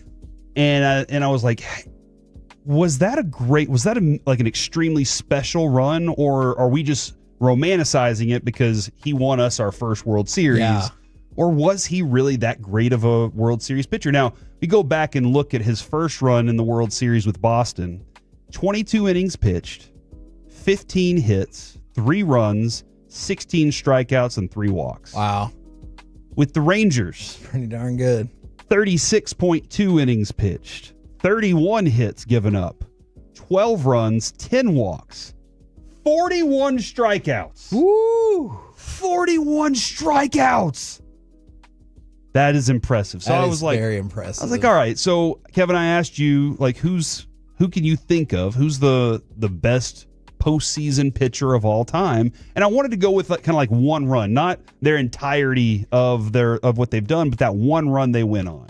I mean, and Bumgarner is the one that I think makes a whole lot of sense. And I think Boach would agree too. Like, I would be very interested because he would find a way to separate Eovaldi and Bumgarner and make both of them be amazing, right? Yeah. He wouldn't be like, oh man, I'd take Mad Bum right now, you know. No, he would find a way. But I did look up, and it was on mensjournal.com. He is the number one postseason pitcher for one run of all time. Mariano Rivera comes in second. Okay, because I wasn't sure if that was going to be the direction or if it would be like Randy Johnson or Curt Schilling, although I know particularly for the Arizona one, they were working in tandem, so I'm not even factoring in like the bloody sock run or the game or anything like that. This list also has Andy Pettitte, so there is a little New York bias here. John Smoltz, number 4, and number 5 was Sandy Koufax. I never saw Sandy Koufax pitch. I don't have a clue. Yeah. But he was awesome. But Curt Schilling's name pops up too. But then I went and I was like, let me just Google and see what's out there. There are 4 pitchers in the history of baseball who have 5 wins in one postseason. Can you name the 4 pitchers with 5 wins in one postseason? And I'm almost guaranteeing you won't get one of them. See, because I'm trying to think with Koufax, obviously the playoffs were shorter, but he would have started 3 games potentially per series. But I'm going to think of modern ones because there's more opportunities. Yes. I'm going to go with Mad Bum. All right. That is not correct. He had 4. He had 4 wins. But listen to this run, a lot Kevin. of trouble then. Al. Listen to this. He had 4 wins. He started 6 games, pitched in 7 in that one. Started in 6, pitched in 7, had a 1.03 ERA. Wow. 45 strikeouts, 2 complete game shutouts, 52 innings pitched, gave up 28 hits and only gave up 7 runs. 6 of them earned. Only gave up 6 earned runs through the whole thing and only walked 6 players. That is the best thing I think we've ever seen. And a lot of people probably didn't even give it that kind of love. And somebody said Oral Hershiser. That was going through my mind too because Oral Hershiser had a run with the Dodgers that was beautiful. But then I looked at his stats and I was like, all right. Oh. I love Oral Hershiser. You know that. He's amazing to me. Do you want to continue guessing? All right. I'm going to take one more guess, and if it's wrong, then I'm going to give up. Is Verlander on there? He is not. Oh, he is. Oh, my God. I was like, Alec, I need help. With 4. He has 4 wins in the playoffs as well, Kevin. Okay. In 2017. Randy Johnson in 2001 had 5 wins. Oh, duh. 1.52 ERA, 47 strikeouts, and 41 innings pitched. But he gave up 10 earned runs. I mean, compared to Mad Bum, so what are we even doing? Not that great. Okay. Also, with 5 wins, Nathan Eovaldi.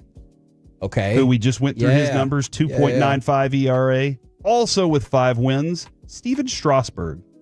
Oh, I would not have. I wouldn't have either. I would've gotten that. I would not have either. But he had 5 wins on that run. He had 6 games, 5 games started, 1.98 ERA, 30 hits given up, and gave up 8 runs in that run. Like, that's wonderful. And then he got all of the money. He walked 4 people.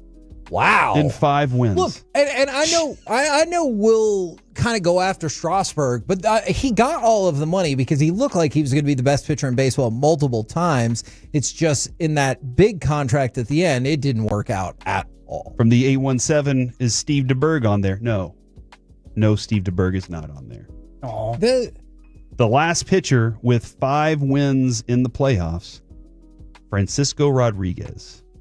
Now, this is kind of a cheat in one playoff run because he appeared in 11 games for the Anaheim Angels. Oh, yeah, because he had a 1.93 ERA, 18 innings pitched. Okay. So, like, he really didn't do much. In 18 innings, though, he did have 28 strikeouts. That's pretty impressive. Yeah. But he's the only other one because he was a relief pitcher and he was getting wins late in games there. So those are the 5. After that, Kevin, the list of 4 is pretty impressive. Clayton Kershaw, Garrett Cole, Justin Verlander, Corey Kluber, Mad Bum, John Lester, Michael Wacha. Like, the list goes on and on. That's right, Michael Wacha. Cole Hamels, Josh Beckett. And that's where another list took me. I was like, okay, I want to check out a little bit more of this.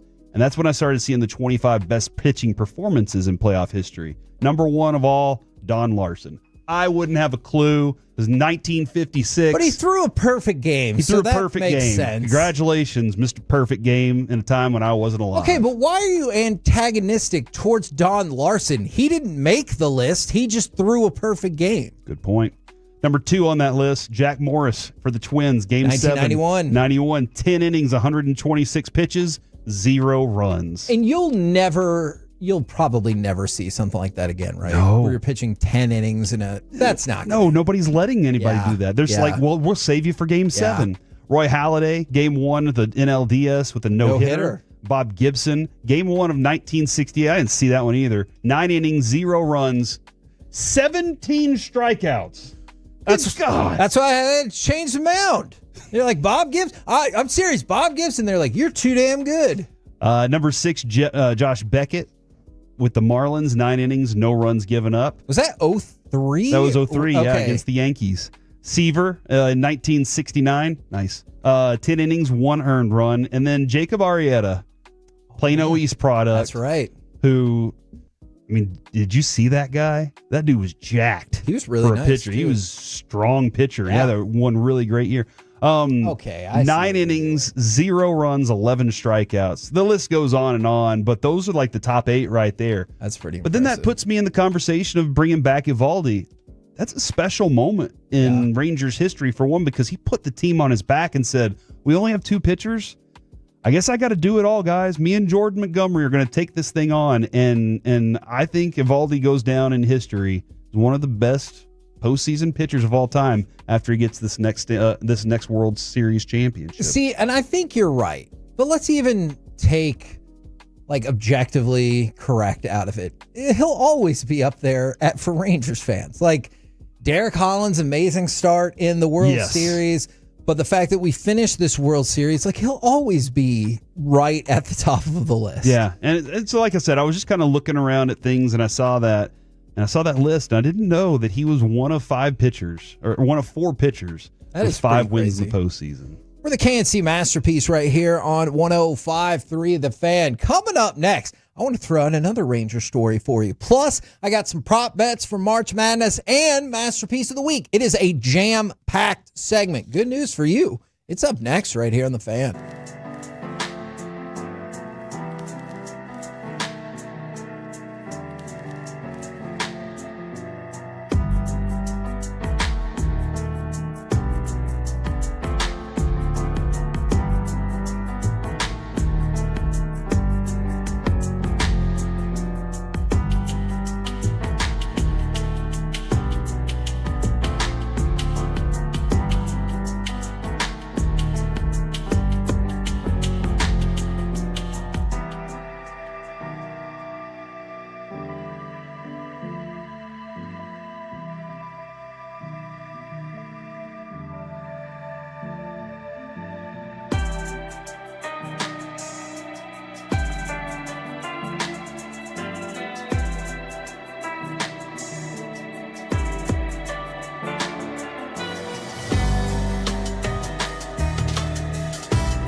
Uber Eats has Lola V products? I gotta remember that. Well, you know, they say in order to remember something, you have to forget something else. Okay, now that is a very cute haircut. That's like a little shag. I've never seen it before. Well, I mean, of course you have. It's the Rachel. Oh, is that your name? No, I mean like your name. No, I'm Jen. My name's Jen. Right, but I just mean like this is your haircut. But that's hair on your head. I'm not saying this is your hair. Okay.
Segment of the KNC Masterpiece is brought to you by the personal injury lawyers Frankel & Frankel. If you've been injured in a car or truck wreck, call Frankel first, 214 or 817-333-3333. With Frankel & Frankel, there's never an out-of-pocket cost. They only get paid when you win. Frankel & Frankel, the go-to car and truck wreck attorneys in Dallas. Hawkins jogs up the floor right to left. Off a screen from Williams. Good look for three. And Hawkins buries it. KNC Masterpiece right here on 105.3 The Fan. We got Masterpiece of the Week coming up. Before that, March Madness or Texas Rangers? Where do you want to start? Let's go with March. Let's go with the big tournament. Okay, you can say. You know, March I don't want to. Madness, I don't want to it's risk it. fine. I don't want to risk it, Kevin. So I want to go back to the McNeese State manager that we were talking about earlier, Aura. Here's the betting odds. What will the Boombox walkout song be tomorrow? Leading candidate, Not Like Us. If you want to go longer shot, Kobe Bryant by Lil Wayne, 14-1 on your money. Evil Jordan by Playboy Cardi, second on the list, 7-2. Not Like Us is the leader at 3-1. Fun extra thing about Amir Where's Khan. Mo Bamba? Where are they going to play that song? Somebody else will have to do that. By Shaq West. I'm sorry. That is not one of the options that I see available. What will Amir Khan's next NIL deal be? Leading candidate, Popeye's Chicken, 2-1. Really? Followed by Dunkin' Donuts. Pretty sure they just go by Dunkin' now, 4-1. Does Waffle House endorse anything? Or is it just very well known that Waffle House is amazing? And it's Seventh on the list, 10-1 on your money, Waffle House. Have you seen this about Troy and Scott Cross? No. Evidently, Scott Cross said recently that he only recruits people who eat at Waffle House. I love it. And we already love Scott Cross anyway. We had him when we were a weekend show, and he was fantastic. He was Scott Cross Buns. Remember, he talked to us like we were best friends. Like he was saying our names like we knew each other and everything. And we were like, dude, this guy is great. And then we got to know him a little better. I appreciate the Scott Cross Buns thing. But Waffle House is interesting. That feels worse the way you just said it. All right. I appreciate it. I just wanted to acknowledge it. Thank you. For you. That's all look, that's what, Alec, you need to understand about me. If you just acknowledge it, then you can move on, and I'll probably let it go. It's the resistance to the joke that we're trying to make that's like, oh, no, I'm going to see if I can wear you down. Now, this was before the start of play today. 0.0938 brackets were still all the way correct. I thought you were like naming off more numbers of pi. No. So it wasn't even 1%. Okay. It wasn't even 0.1%. It was just a little bit less than 0.1%. So that means less than 1 every 1,000 brackets. Jeez. Was perfect. It's amazing what I did last year. Hey, look, and we got upset potential happening with Alabama. Oh, we have 2 Baylor games on right now. Yeah, we're gonna have to switch one of those. 7.5 minutes to go. Put that other one on True TV. Alabama's up on Robert Morris by 1 point. Baylor is up by 1 point with 43 seconds left to go in their game against Mississippi State. So there's a lot happening right now. Memphis is only up by 1.2 on Colorado State. That is true. That is still in the first half. I don't know if you think that is less 19-18 pressing. But let's go to Charles Barkley, who said Johni Broome, also known as Johnny Broome, could be Auburn's best player ever if they win the national championship. Oh, really? I don't know what his pro prospects will be, but I mean, that's pretty. Like, I imagine if you play basketball at Auburn, Charles Barkley's like, you could be the best. You could be better than me. You just got to win a championship. That's pretty darn impressive. Yeah, it absolutely is. Now, let's talk about James Scott.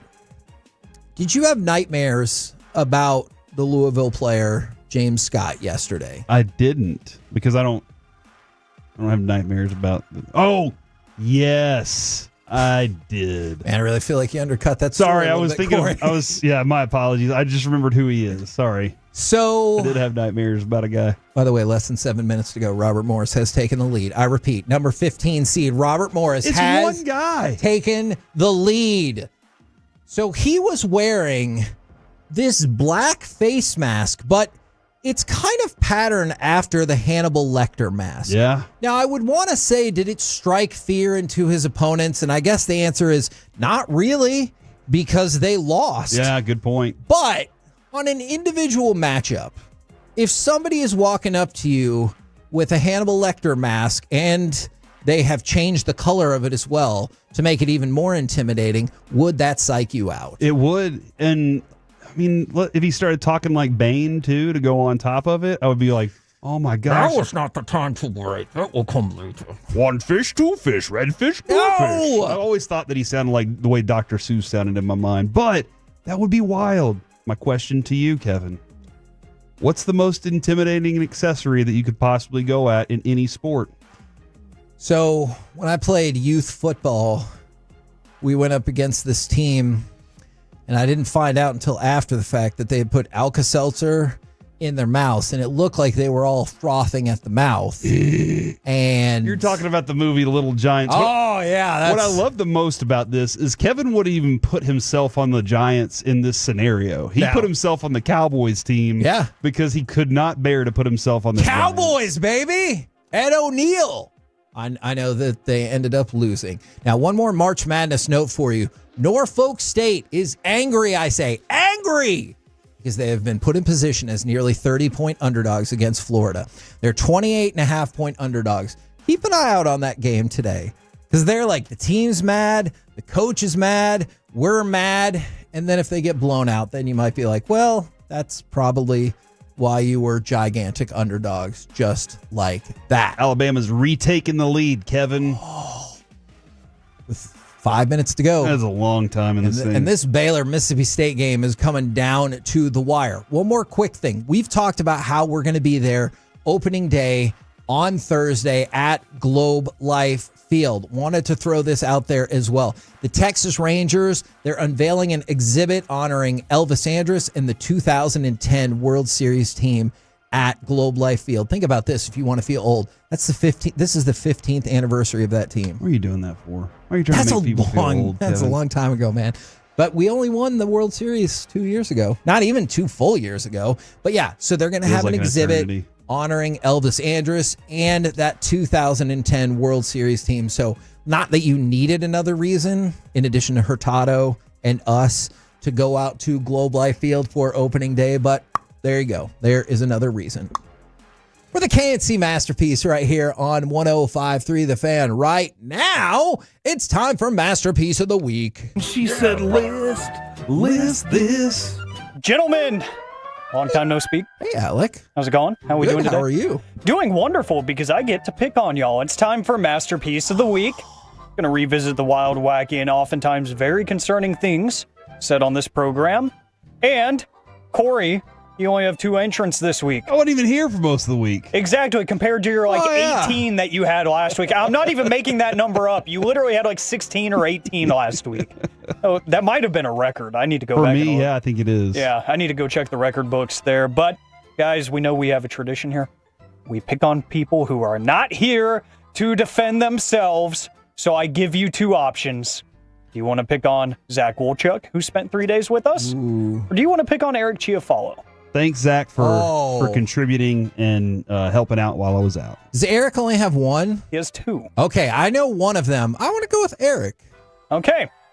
Eric Chiafalo said this. I would argue that it's one of the worst things you could put in your mouth. What is that? Tinfoil. Oh, that is. Oh, man, you just made my teeth all weird. Oh, yeah, that's bad. That's real bad. Good news. What was he talking about? Taco Bell or something?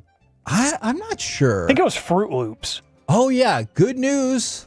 Hey, you know how crab meat with a K and wings with a Z? Yes, that means it did not have the minimum FDA standard of that actual meat to be called that. That's a real thing. So, if you've ever wondered why it says wings with a Z, it's not because they're hip and edgy. Like Hits Magazine. No, the other day I saw that Fruit Loops is spelled F-R-O-O-T.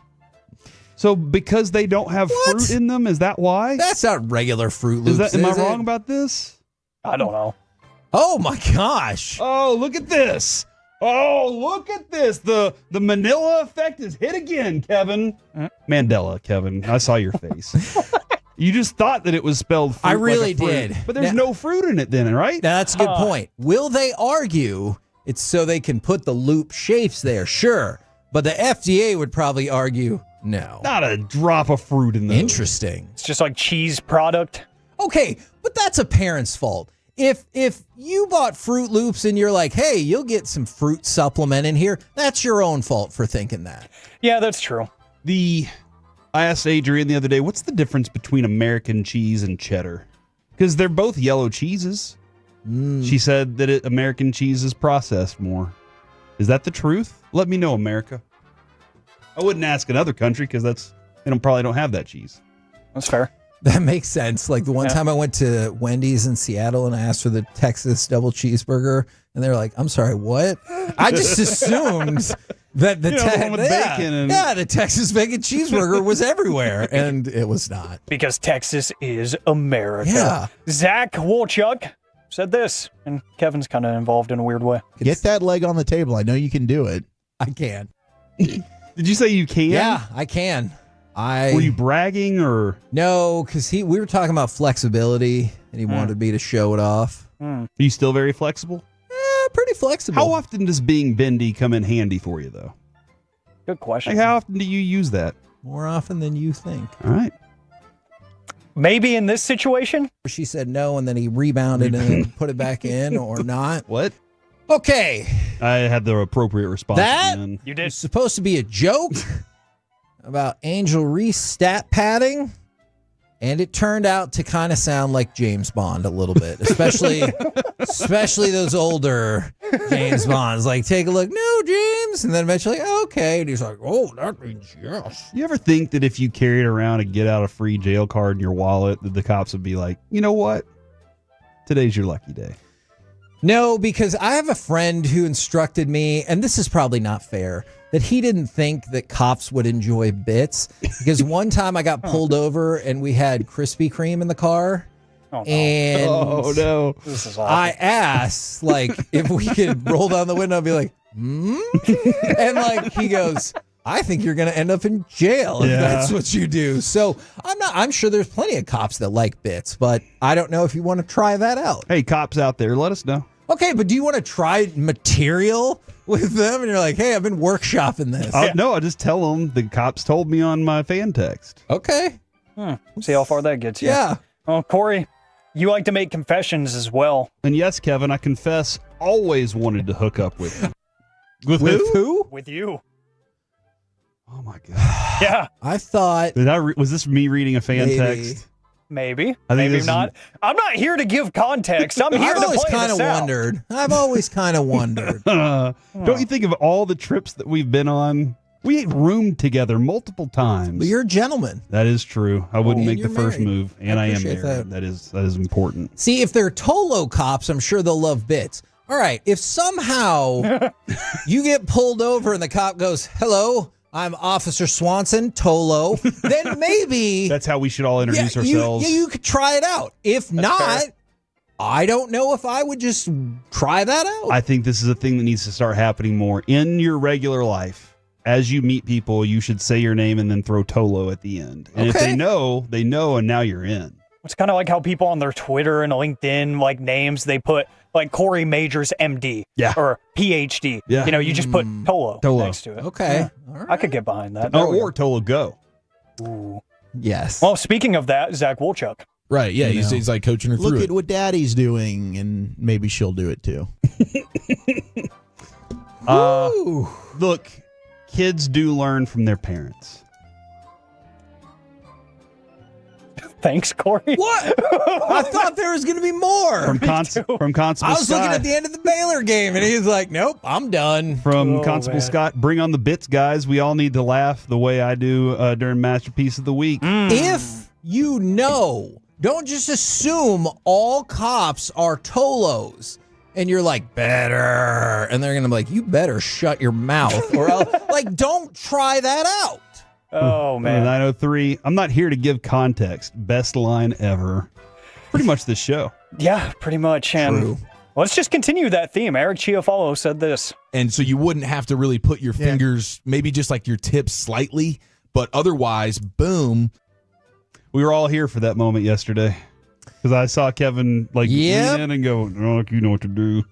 That's that's pretty much exactly what happened. From the 469, make a Tolo get out of free jail card. Get out of jail free card. Because you said free jail. Get out of free jail. You Get have out to of pay to jail go to free jail? card. What? And it says Tolo at the top. Maybe Tolo go on the back. By the way, shout out to Baylor. They are, in fact, victorious over Mississippi State, 75-72. I got that one right. Didn't I? Oh, my God. I feel like Kevin was kind of speaking for the masses here. Let Cameron Brink back me down. Facts.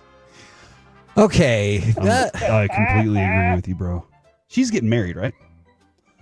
Because otherwise you'd have a shot. No, I wouldn't. Oh, yeah, I did pick Baylor. Good job. Good job, Corey. She's tall. That's true. I don't have a chance. That was about them bringing in men like rec league players to practice with them. I remember that. We've been talking about loyalty cards.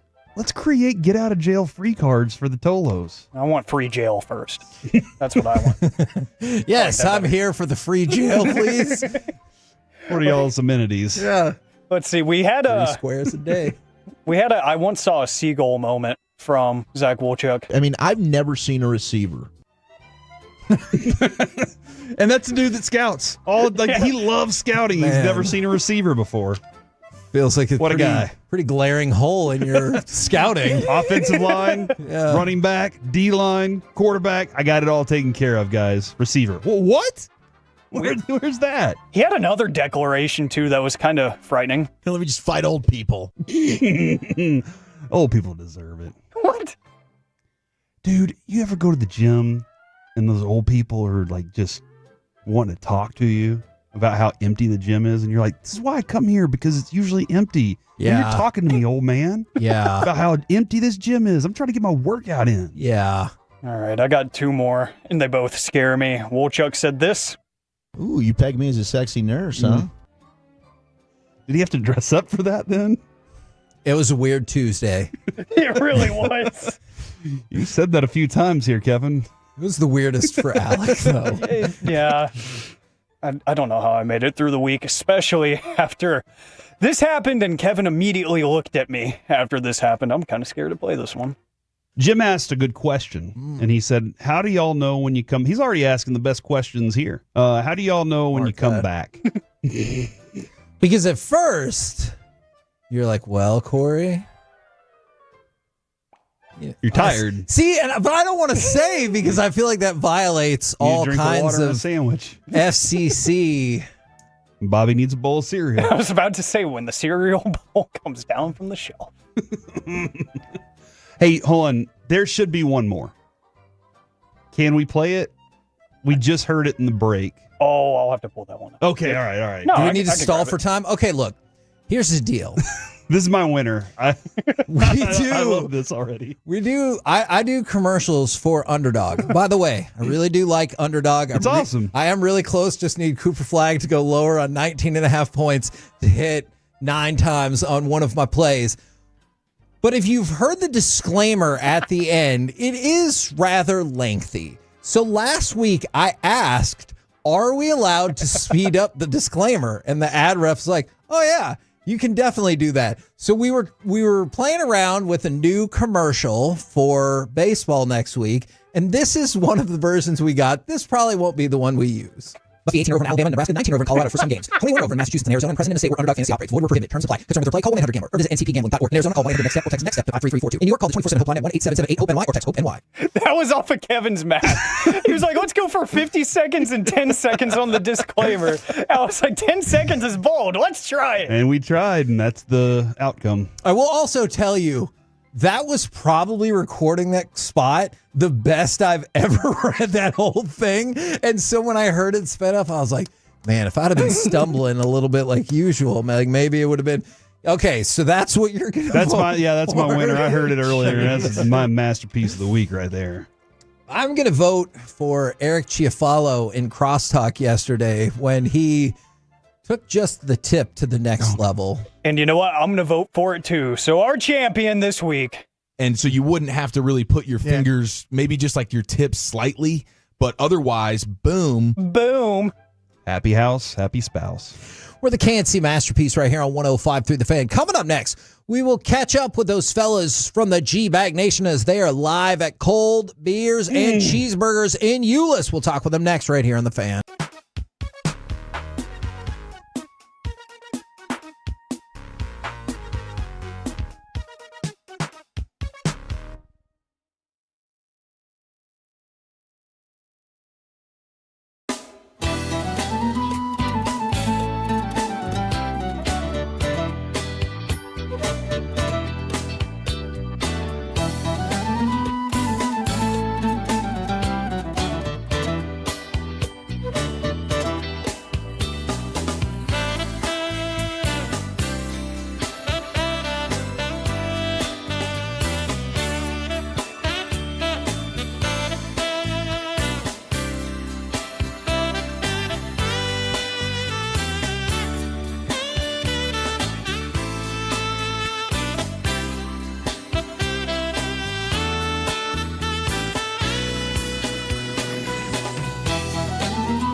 Got to forget something else to remember that Uber Eats has groceries. No, that's absurd. Hey, remember when you used to be what was it, Pepper Lady?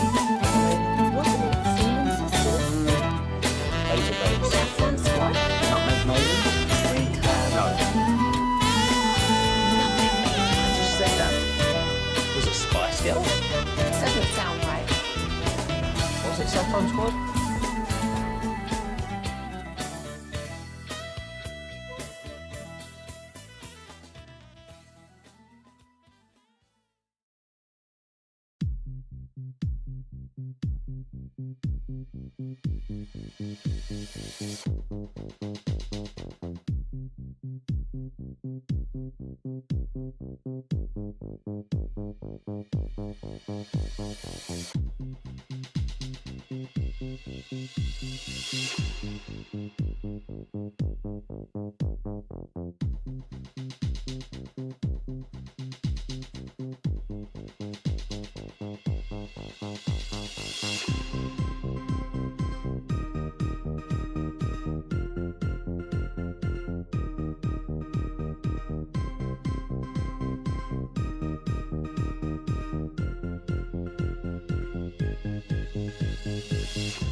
segment is brought to you by Classic Chevrolet. If you're in the market to upgrade your vehicle, get to Classic Chevrolet in Grapevine.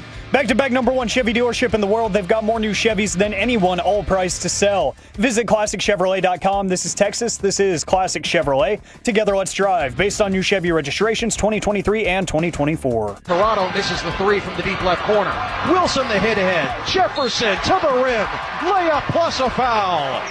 Toronto missed the shot. He commits the foul. And Jefferson has a chance at a three-point play here in the waning stages in Wichita. KNC Masterpiece right here on 105.3 The Fan right now. Courtesy of D&M Leasing, let's take you out to Euless at Cold Beers and Cheeseburgers and chit-chat with those fellas from the G-Bag Nation. Gentlemen, how is you today?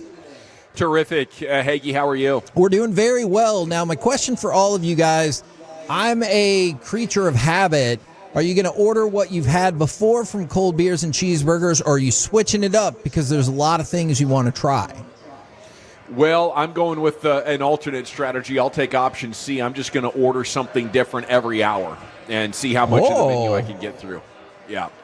Yeah, I'm generally a creature of habit. I think the best athletes are, Hagee, you know that better than anyone. But when they have such a wide variety of cheeseburgers here, I would be doing myself a disservice if I didn't at least attempt the Juicy Lucy today, which is not something I've tried yet. Heck yes. Yeah, it sounds absolutely delightful. Yeah, some people have a palate more than a 5-year-old child, so we got to go for it here today. Shots fired! Yeah. Poke that bear. Yeah. I didn't even say anything bad to deserve that. Well, I don't Broadus think. doesn't care. That's I'm sorry, fair. Hagee. You think I was talking about you? Yes, yes, I did think you were talking about me. All right. Would you get the chicken strips, Hagee? Are you guys? Hey, I got a burger there. Also for the. Why don't you stop on by, Hagee, and dust off the mott sticks so we don't have to have the condiments on top of Yeah, them? can you come flick the blue cheese off the crumbles off my mott stick for me, Hagee? Please don't mind me. I'm doing this without you guys looking at me, but I can tell you're looking at me, kind of. Yeah, because I didn't want that green stuff that was on top of them. That's not for me. By the time it got down to me, I didn't even know those were on there. Hey, when we were at Cold Beers and Cheeseburgers in Arizona for the first time in my life, I ordered sweet potato fries. So I changed it up. And you liked them? Yeah, they were very good, actually. You should try them in ranch. It's you not going to dunk those happen. things in ranch, brother. I'm telling sorry, you, man. Lucius. So good with the I ranch. don't like You're missing ranch. out. That's a whole nother lane there. I'm sorry. They seem like they'd be perfect with maple syrup. You know? Oh, I would do that. Oh, that does sound good. It's true. I guess the versatility Some butter, of the sweet potato fries sugar. There's a lot you can do with pretty it. cayenne It's like peppers. yams. Right. Yeah. I think you guys should do a sauce bracket today. Or a sauce top 10. What would you want You want a most sauce wanted? top 10? Yeah, dip your I can fries pivot. in. I can always pivot. You know me. Are you guys going to be totally focused today because there's college basketball as well? Will you be focused for all of the program? Probably not, but that's pretty normal for our crew. You know, it'll probably be a regular amount of focus. Just got out a fireball maybe shot slightly just less. ordered, yeah. It is a mail-it-in Friday. We're just going to watch the games and react. Yeah. Yeah, I'm hoping Will Chambers shows up and he's just going to do the show for us. He is the college basketball expert. Yeah, give that man a headset and just let him cook.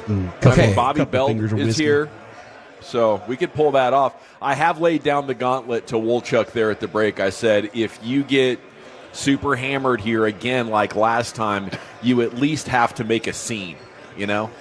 You can't be going in your Wolchuk shell when you get hammered. We need full woolly bully. Okay. Confidence. Like Oklahoma drill on the beach trying to fight guys bully style. See, since you but said the without beach, violence. Yeah, flip I was the going to boy. say California Wolchuk when he's drinking. There you go. Pull that out.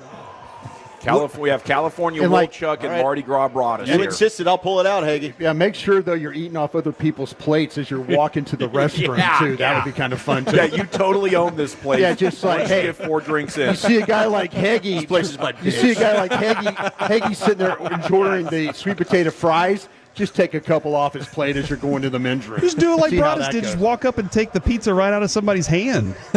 No, that was Wolchuk. Oh, you did that to me. They weren't at the table, okay? And I saw a half-eaten pizza and said, this can't go to waste. And I just took a couple slices and went and sat down at our table while we waited on our pizza. Very resourceful. Good times. What else is coming up on the program today? And tell everybody again where they can come see ya. Pure Gold as always. Hagee, thanks for asking. We are live at Cold Beers and Cheeseburgers. I don't think we have any guests that are currently booked. We have all the top stories right out of the gates here coming up in 5 minutes. Awesome. Of course, what you're drinking, what you're thinking at 5:20. Love it. Roll home with the G-Bag Nation or roll over to Euless and go see them at Cold Beers and Cheeseburgers. We have in the Can't-See Masterpiece. We'll be back on Monday, 10 a.m. to 2 p.m. right here on 105 through the Fan. Say goodnight, Kevin. Good night, Kevin. Let me just fight old people.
by our D&M Leasing Studios. You're rolling with the G-Bag Nation on 105.3 The Fan. Welcome to the Nation. Go Hour 1 G-Bag Nation on a Friday. We are live in Euless at Cold Beers and Cheeseburgers, and we want to see you here. It's the best place to watch sports in DFW. We are honored to help introduce Cold Beers and Cheeseburgers to DFW, and if you come say hi, we got fellowship. You know, we got $3 Michelob Ultras, we got $4 Jameson shots. Okay.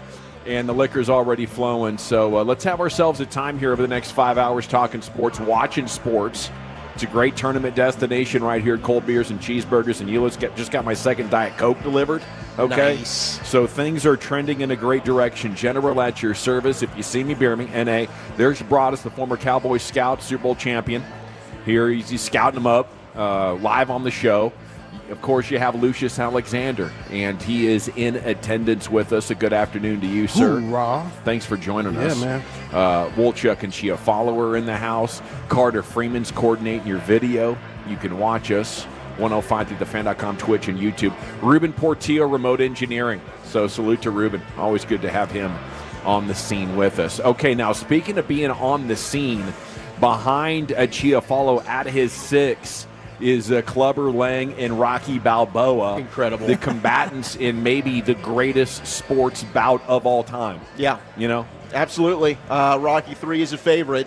And I'll tell you, I'll never forget Mick not understanding what Rocky was doing. And then it was, hey, I'm just trying to tire him out. Yeah. And he's getting absolutely beat up. Yeah. And Clubber Lang just boom, boom, boom. And then at the end of the fight, Rocky just outsmarts him. And that's what it is right there. Yeah. Survived probably 500 savage haymakers, really. Like any It's other human being unbelievable. would probably have died. The greatest jaw in the history of boxing is just 50 paces to my right. How about that? And Indiana Jones just left. That's right, yes. What? He just got He out had a of here. satchel with him? They're a trio. He did, and he had the whip. Oh, I bet he had the whip. And I believe he had the little sidecar bit that he used to do with Connery, right?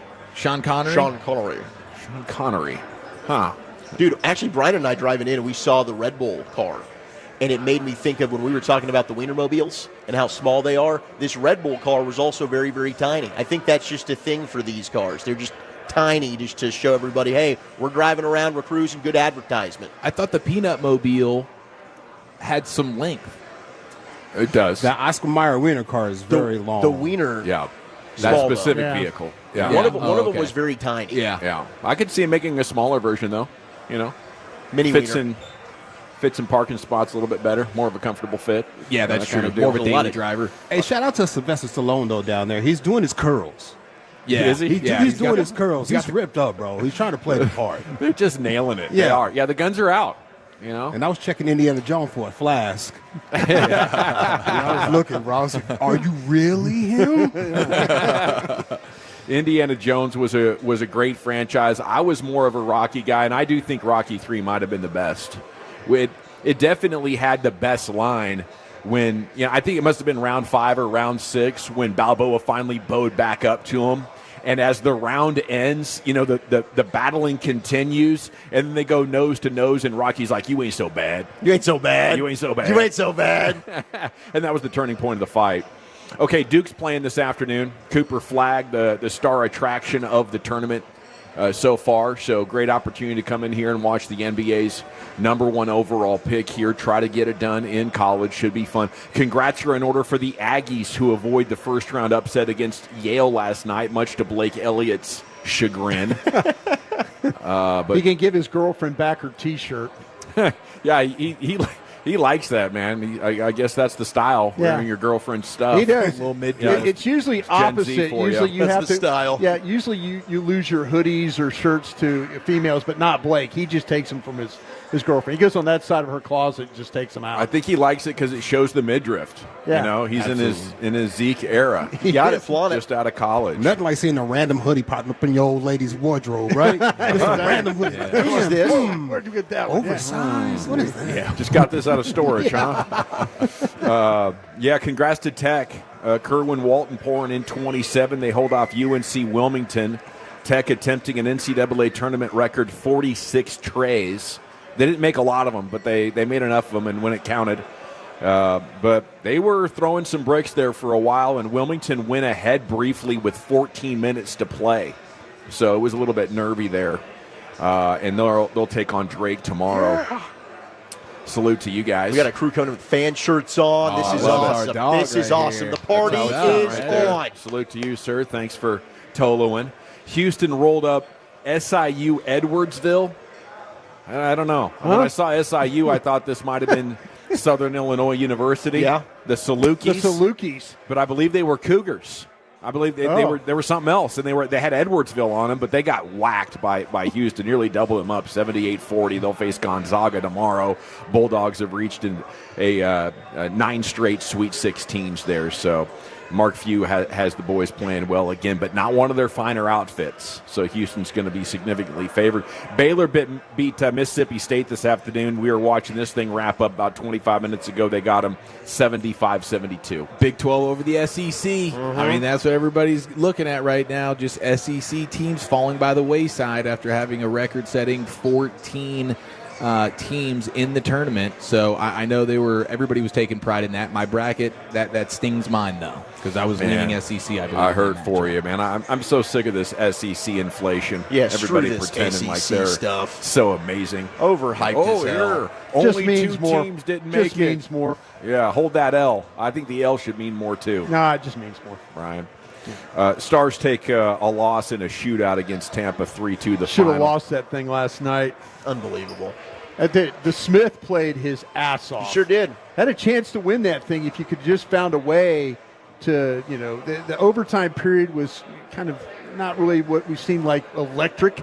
But, man, I'll tell you what, the shootout, the Smith held his own. All it came down to, the Stars had a chance. Randon couldn't make his. Couldn't make it, yeah. And so, you only get 1 point. The heck, Randon. Yeah. Defense doing a nice job lately. Yeah, look, the goals aren't flowing. Bishel was incredible.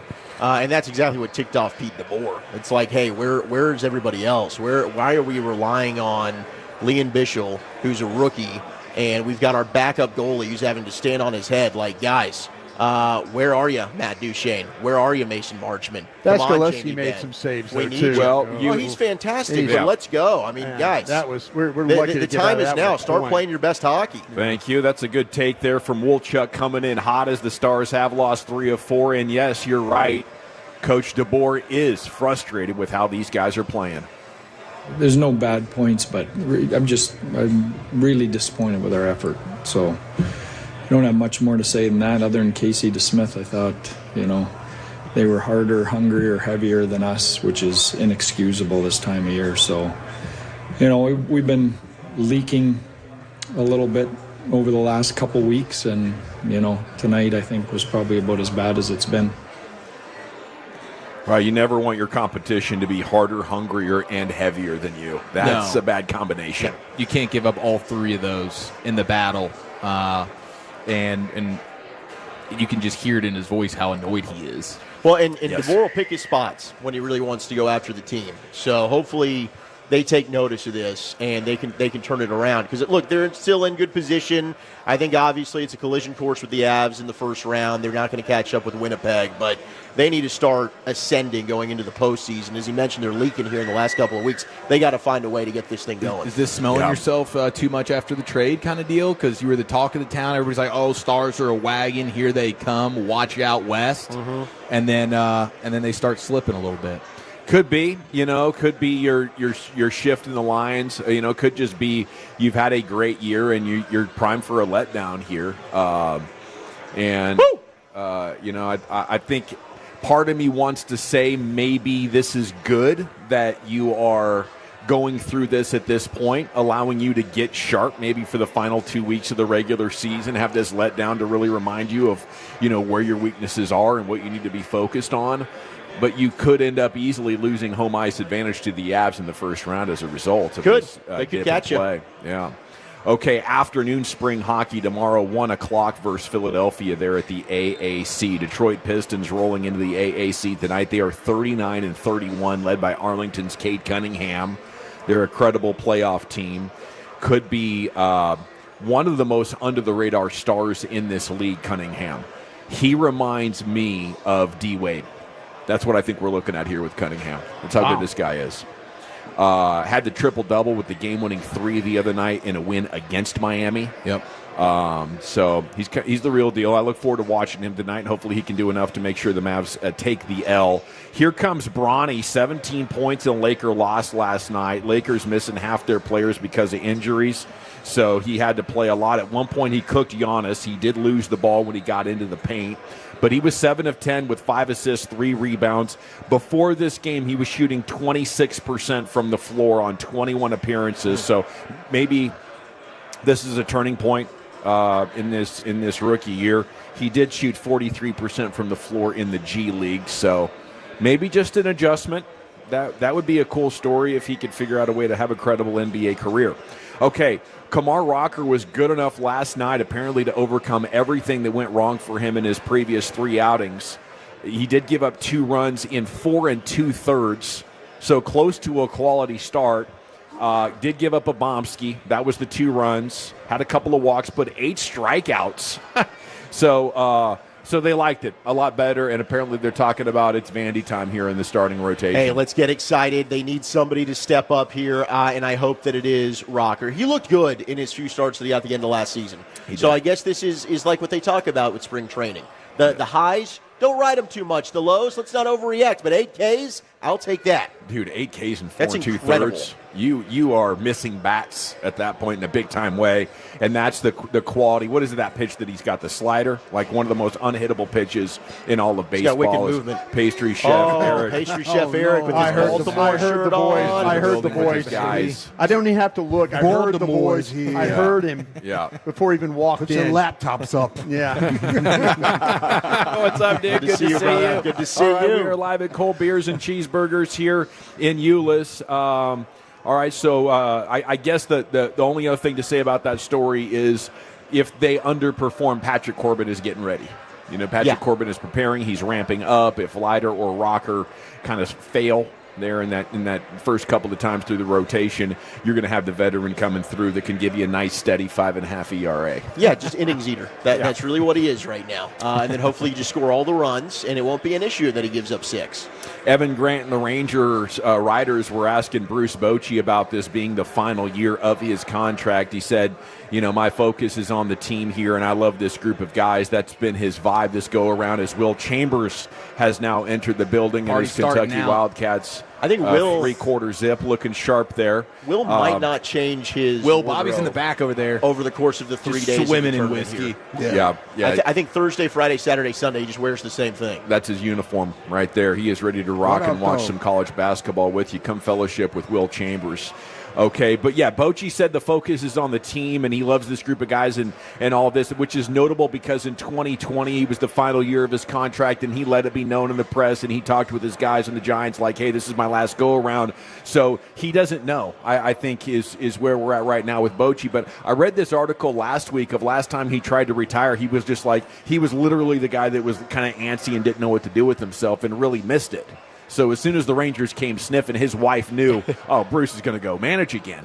I think it's just like how energetic and how burnt out do you feel at the end of the season. I think it's probably just year to year for Bruce, and he doesn't want to speak on what he's going to feel like in 6 months. Yeah, he's got too much self-awareness to get ahead of himself. He knows that he's locked in for the season right now, and we'll worry about October in October. We'll worry about November in November. And so I love having him as the captain of this particular ship, and the track record of him the year in between championships. You know, it's not great, but then he comes back and he understands the right buttons to press to get his team where they want to go. So I'm couldn't be more excited about the start of the season. Yeah, very excited about where this thing could be headed, and the idea that Boch sticks around long term is great. They do have some good candidates. I was reading Evan Grant wrote about the candidates the other day, and you got Will Venables and you got Shoemaker, 2023. Yeah, Schumacher. Yeah, so like Skip, they just brought in, and he's going to be with the organization, so they're in a really good spot. Like hopefully, Boch, you can go ahead and manage as long as you want, bro. This is your home, but what would be probably the lead candidate for most other teams you've already got in-house in Skip Schumacher, so he'd be ready to slide in there. Yeah, it's really perfect because we thought it was going to be Venables. And the idea that Venables said, I'm not going to wait this Bochy thing out because it's hard to say how much longer he's going to go, but you'd probably rather pass it off from Bochy to Schumacher. Yeah. Looks like they could take Cooper Flag out right now. Wow, be honest with 13-2 you. already? They could take me out of drinking these Fireball shots. Holy jeez. Brian just put the Fireball down. You want to? I'll go with. Let's get the first tequila shot. Oh, I thought you'd already done yours. That's Did why. not. I was waiting till after the break. Talk about a teammate right The there. 360's already said as waiting. Wolchuk nicks the dinner, but no, I made a plan with Brian. Yeah. Got DD Brian, although I don't know if the DD's going to work out. No, We'll I've see. got it. I can't do that a lot, but we're going to try. You all right? We're going to try. Yeah, Put some hair on your chest. Whew. That one didn't go down as good as I normally do. Isn't that like a? It's actually only Jim like, Beam. Isn't it like a 40 proof shot, Brian? It's candy. Yeah, it's got sugar and cinnamon.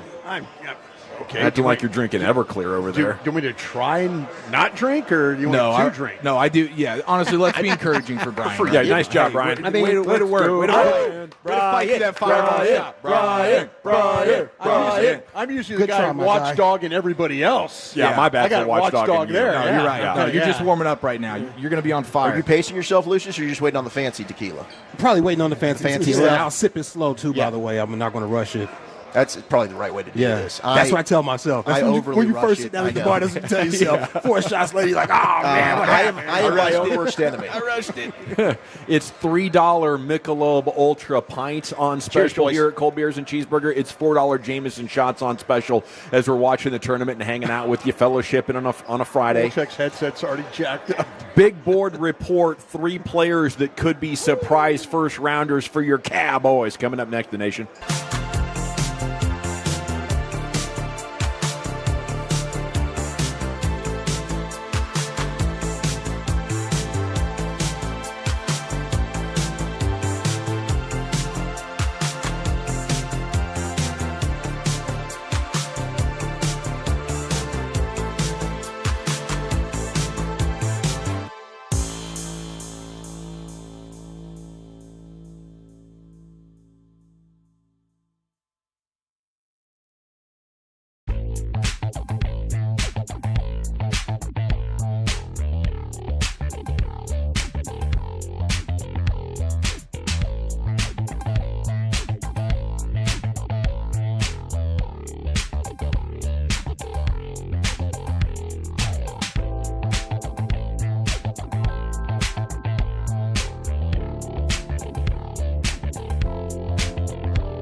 It's the G-Bag Nation on 105.3 The Fan. This segment is brought to you by the Frankels. If you've been injured in a car or truck wreck, call Frankel first, 214 or 817-333-3333. With Frankel and Frankel, there is never an out-of-pocket cost. They only get paid when you win. Frankel and Frankel, the go-to for car and truck wreck attorneys in Dallas. Well, thank you very much, Kevin Walker, in for Lucius Alexander. It's the G-Bag Nation here on 105.3 The Fan. We are live at Cold Beers and Cheeseburgers, and K-Dub is in for Lucius because Lucius is with us today, part of the party, as we're taking in the NCAA tournament. And thank you for making us part of your day. Please join us. Okay, got an NFL Draft Big Board report here for you, Brian. We have 3 players who could be surprise picks for the Cowboys. Salute to your guy, Brian Martin, over there, blogging the boys. Let me ask you about tight end Tyler Warren, Penn State. Could it happen? Would you like to see it happen? Yeah, Tyler Warren is probably a guy that when the first tight end off the board will be him. You watch him play, and he's one of these guys that kind of plays well at the point of attack, plays well on the move. He's a guy that understands how to kind of push off, kind of find space. You know, he does a lot of things. They snap him the ball directly, let him run down on the goal line. He catches the ball extremely well. I don't know if Dallas would take it. It would be a surprise at 12 if they took him, but he is going to clearly go in the first round. He's going to be the first tight end, I believe, off the board, but really a player that could do a lot of different things for you where he lines up and then how he's able to function. I could go with the concept of, hey, you need playmakers in the passing game. You need to help your run game. Why not tight end? Does he fit that bill? Can he help you in both? I think so. Like to say, the blocking, I wish there was just a little bit better sustain, but the initial punch that he has when he gets into his guy, he can get a little bit of movement when you talk about the inline stuff. So, yeah, him as a move guy, as an inline guy, well enough as a blocker. But the pass catching and the route running is really what he does the absolute best. All right, we got round 2 popping up here. But, yeah, I think Tyler Warren's just an all-around badass. I've got him as the 7th best player on my board, and I think you could advocate why it makes sense to take him. What's Dak Prescott's best throw? The seam, right? Yeah. So, you know what? If you could argue he's better than some of these wide receivers. Yeah. So if you want to line up and have him and Jake Ferguson like the old school Patriots did with Aaron Hernandez and Rob Gronkowski, yes, and let's go ahead and just dominate the middle of the field, and we got 2 really good pass-catching tight ends, that would make a lot of sense to me. Yeah, and a lot of these teams that want to run it like to run it in 12 and then do play action to tight ends, Sure. and it's a very successful recipe for a lot of teams. If they wanted to go that direction, I'd be excited. But at 12 with a tight end, I need a guy that's got the potential to be the star. You know, well, are we looking at that? He's got some ability. You know, he could be a guy that could be a featured guy. But, yeah, there's several of these tight ends, though. Maybe not. I really do like Mason Taylor from LSU. I think that there's some people going to fall in love with him. Maybe a little bit better blocker than what you get, you know, with Warren, but still the hands and all that. Either one of those guys I think would be a really, really good fit for a lot of teams. Fergie, nice player. You know, Scooney, decent project. You'd be fine if you do nothing at tight end. But if you did want to add a player, I think that would be fun. We're looking at 3 players that could be surprise picks for your Cowboys at number 12. The left tackle, Josh Simmons, Ohio State, is one that would get me very excited. You know, we've done some. We did a mock draft yesterday on DallasCowboys.com with the draft show, and Josh Simmons went all the way down through the draft into the 2nd round. So, surprise. But the thing too happened with Campbell as well, the LSU tackle. I think what we're starting to learn is these teams are not really sure. That's why Minbow from Missouri. That's why he's probably getting elevated up the board in a lot of ways, because there's just this uncertainty with the tackles with this draft. He's the injured guy. Yeah, this is Simmons. He's coming off the patella. Talked to 3 different teams. Everybody's saying that he's good to go. He's a better prospect than what Guyton was a year ago. I don't think there's any doubt about that. Brian, I think we both have him as the top tackle in the class. I just would be stunned if they went that route. I think if they're looking at taking a lineman, it's probably one of these guys they could play guard. Because I just don't see them, unless they have plans to move on from Steele, which I don't think that they do. Yeah. I just don't think they're going to give up on Tyler Guyton after a year. Ever given up on Steele? You think Steele's going to lock in with another long-term contract? I think here? I think he's going to finish out. I think he's going to finish out. I think he's going to be better off with the new offensive line coach. We go to defensive tackle Kenneth Grant from Michigan. That would be quite a surprise, but if he can really hold that down, that might be a real missing piece for your defensive line. Kenneth Grant, when you start to talk about with Graham being the top tackle off the board, he plays more as a 3, can play as a 1. He's a guy probably in the top 8 of the draft. But you I'll tell you what, this kid, when you look at Grant and what he could do, how he moves, these Michigan guys are doing a much better job of playing up the field, being disruptive. Grant's that kind of guy. I believe he would absolutely start at 1 for you over Mozzie Smith if given the opportunity. I wonder how they look at Mozzie right now. Are they Dunsky or are they thinking last chance? I think we're in the last chance mode. Is what I would say. I don't think you cannot go into the season with him as your projected starter. Yeah, I think they're going to do that. Yeah, I would love for them to be able to grab one of these one technique guys that, Grant or Collins from Texas, West from Indiana. Are these second, third round type? These are all the Collins group. I think that some of these defensive tackles, the ones I've got them in the 4th. They're probably likely going to go in the 3rd, but there's going to be a run on these dudes because they're all those big body guys that can actually rush the passer pretty well. Did we see a shift in the balance of power in the West last night? Steph Curry left the game against Toronto after a fall beneath the basket, grabbing his lower back in pain. It didn't look like one that would be like an oh my goodness, but his reaction was an oh my goodness. Mm-hmm. Warriors ruled out Curry with a pelvic contusion. So you land on your butt and you bruise your pelvis. There was no foul called in the play, led to the injury. Prior to the fall, Curry had scored 17 on 6 of 8 shooting, 2 of 4 from deep. He was getting MVP chants from the crowd. He had just missed a game for load management Tuesday night against the Bucks. But it looks like he's going to definitely miss some more, and he might be breaking down a little bit. So we shall see. I don't know who I'm rooting for in the West now that you eliminate the Mavs. I think I was heading towards the Warriors. Yeah. I mean, I think the Warriors are a team. Some people are just so out on them because of the runs that they went on, but I think there's been a big enough gap to where this is kind of cool, a new look Warriors, so to speak. And it's kind of their last ride. But a lot of people hate Draymond and stuff so much that they just can't root for him. But can't root for OKC. That feels weird. No. Definitely can't root for the Lakers. Unless, I mean, actually, I do think there's plenty of Mavs fans that are, just because of their love for Luka. Yeah. They just, any Laker hate is now to the side, and they just want to see Luka do it. Well, let's see Lucius Alexander deliver the G-Bag of the day live from Cold Beers and Cheeseburgers in Euless. Here's L.A.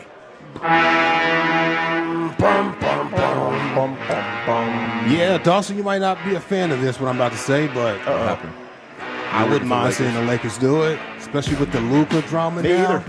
I want to see the egg on your face. I want you to feel embarrassed. Yeah. I get that. Move, man. I get that. Yeah, I understand. I'm sorry. It's going to be a tough time for Broadus and Woolchuck and everybody because they keep bringing shots over here already. Yeah, we're 2 in, so we'll see. We're going to try to pace ourselves. I need to stay hydrated. I need to get a water over. You need to stay hyped. I'm going to try. Yeah, I see this guy in the blue over there looking like he can get an earful in a second. Put the battery on your back and everything. I'm cool with it, man. My wife and mother will be so ticked off, but anything for the show. That's it. Yeah. That's the name of the game right there. All right, let's get this started. Our winner and champ of G-Bag of the day so far comes from an audio that we played during Toxic Tuesday during LA Live. Broadcasting blunders. There was a softball home plate umpire. He took a softball right to the family jewels, right to the Nads. Sure did. And in front of everybody, families and everybody out there. It's a softball game, so it's a girl softball game, and this is what it sounded like. I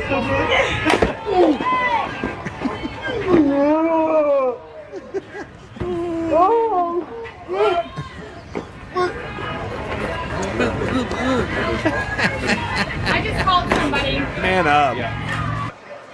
Dawson said, "Man, He said, he and Rick Riz need to listen to the hockey announcer. What he did, bleep. Yeah, that's all you get from me. Yeah, you're right about that, man. I felt bad for him moaning on the ground because if you've been hit there, it's uncontrollable pain. There's nothing you can do about it. You try not to react, but you hear the contact. And there's nothing soft about a that softball. one's bad. It's just as hard so as a big, baseball. so the circumference area is so big. It's hitting everything. Gosh, I think you need to invest in a better cup.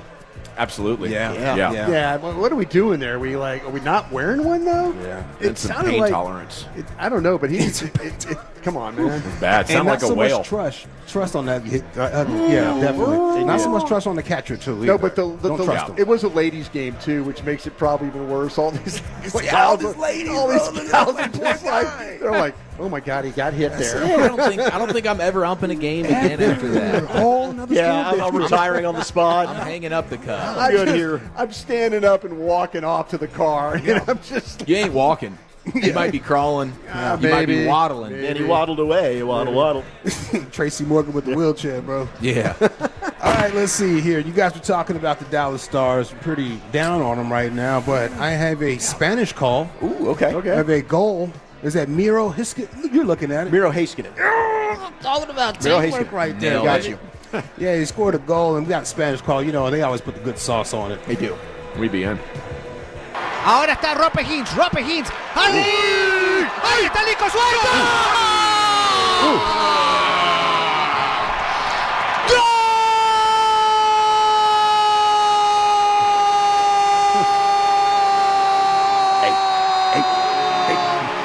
Okay.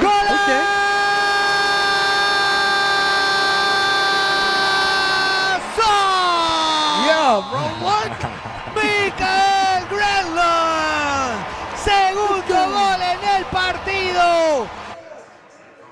That man can hold his breath forever, bro. It wasn't even a game Hell of a winner, tally. was that Noche Mexicana the other night? I think it was Michael Granlund. I think that was the Granlund game winner. Yeah, I was that the think Grand? Was that the Granlund Grand? game Okay, winner. there we I believe go. that's a golazo. Look at y'all knowing things. The Golazo. We try to know things every once in a while. I won't know things in about 30 minutes. Impresionante, Walchuk.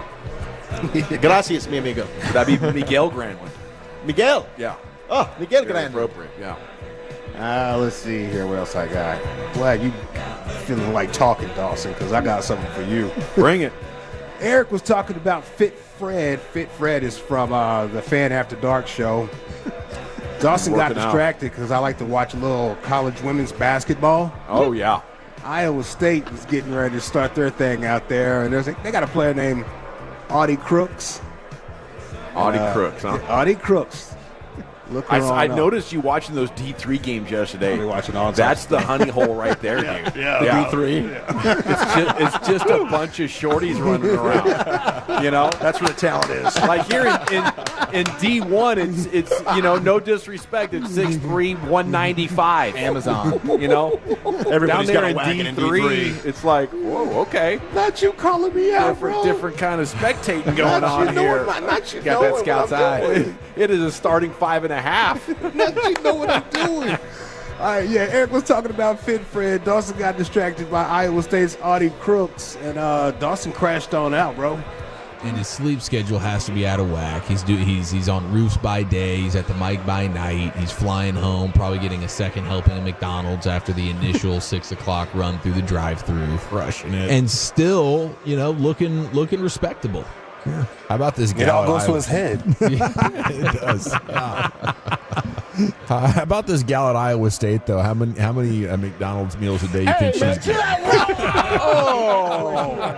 Oh no! I thought I saw Kendrick Perkins playing earlier. Was that somebody else?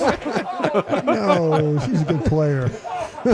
She was just on Lucius's screen over here. They're covering her in the pregame. Oh, man. They had to go with a wide shot. They cover her.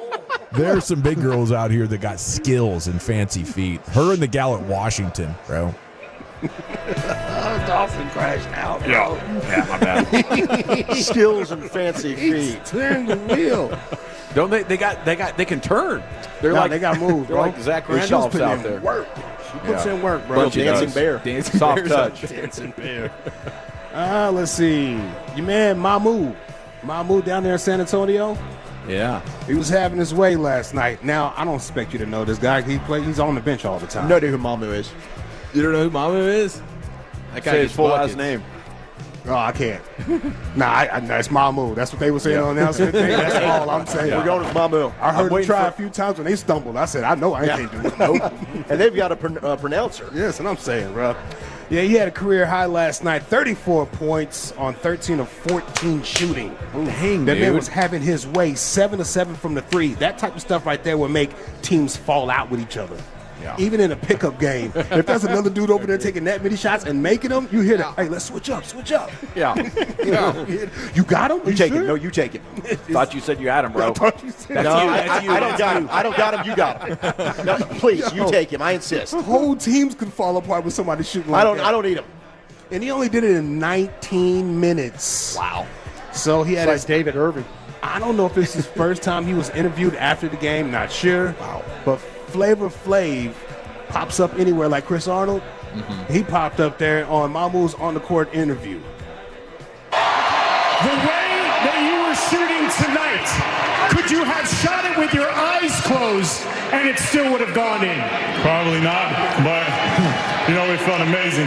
Thank you to my teammates for trusting me, coaching staff, everybody. I'm so excited. My family is here. My father here, my brother here. It's an unbelievable night. Thank you, everybody, for coming out. We love you guys. Flav, have you ever seen a shooting performance like this before? Hey, let me tell you something. I don't care what nobody say. My man is on fire. Flav, Sandro Mamu-Kelishvili, everybody give Mamu their flowers tonight. He earned them. Yeah, boy. Yeah, bro. Yeah, he said it. Mamu Kalashvili. What? You did it? Yeah, Mamu Kalashvili. There you go. Mamu Kalashvili. That sounds like a hooper. Yeah, he absolutely. does. That's one name. Yeah, That's his last name. not much color. Sandro, right? That is Sandro's his first name. Sandro, yeah. It's not Mamu Sandro? like Manu. Right. That's the first two syllables. You got three names in one for a last name, Lucius. Poor guy. And that gets him nominated for G-Bag of the Day, along with a historic shooting performance, 7 of 7 from distance. Holy cow, 33 points, I think, in 19 minutes. Is it our umpire, our one-time champ? Is it the Spanish call of the Michael Granlund goal? Is it commentary in the Iowa State biggin? Or is it Mamu with the Spurs? That's tough. All these are fantastic.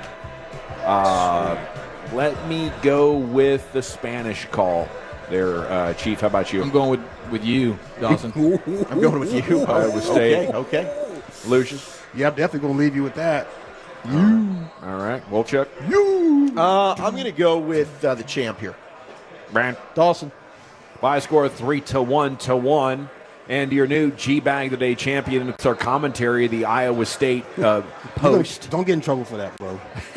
I'm all right. Yeah, I'm doing good. get in trouble, I'm doing don't good. get I in thought trouble. Chief was the star of the show. Funny jokes. Oh, both of The you wide guys. shot. Didn't say anything about getting on all fours and barking at the moon. We're early in the program today. We're just broadcasting, honey. We're just having fun. It's just boys will be boys. We're live at Cold Beers and Cheeseburgers. Where are we going next, Chief? 877-881-1053. Where have you taken some L's this week? More importantly, where have you gotten those personal victories? Biggest L, biggest dub. Next right here on The Fan.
It's the G-Bag Nation on 105.3 The Fan. This segment is brought to you by Classic Chevrolet. If you're in the market to upgrade your vehicle, get to Classic Chevrolet in Grapevine. Back-to-back #1 Chevy dealership in the world. They've got more new Chevys than anyone, all priced to sell. Silverado, Tahoe, Blazers, Malibus, Equinox, and more. Visit ClassicChevrolet.com. This is Texas. This is Classic Chevrolet. Together, let's drive, relax, and enjoy the difference. Based on new Chevy registrations 2023 and 2024. Thank you, Kevin Walker, in for Lucius today, who's joined us live here at Cold Beers and Cheeseburgers. We'd love to see you come by fellowship. NFL News Today is coming up at 3 o'clock.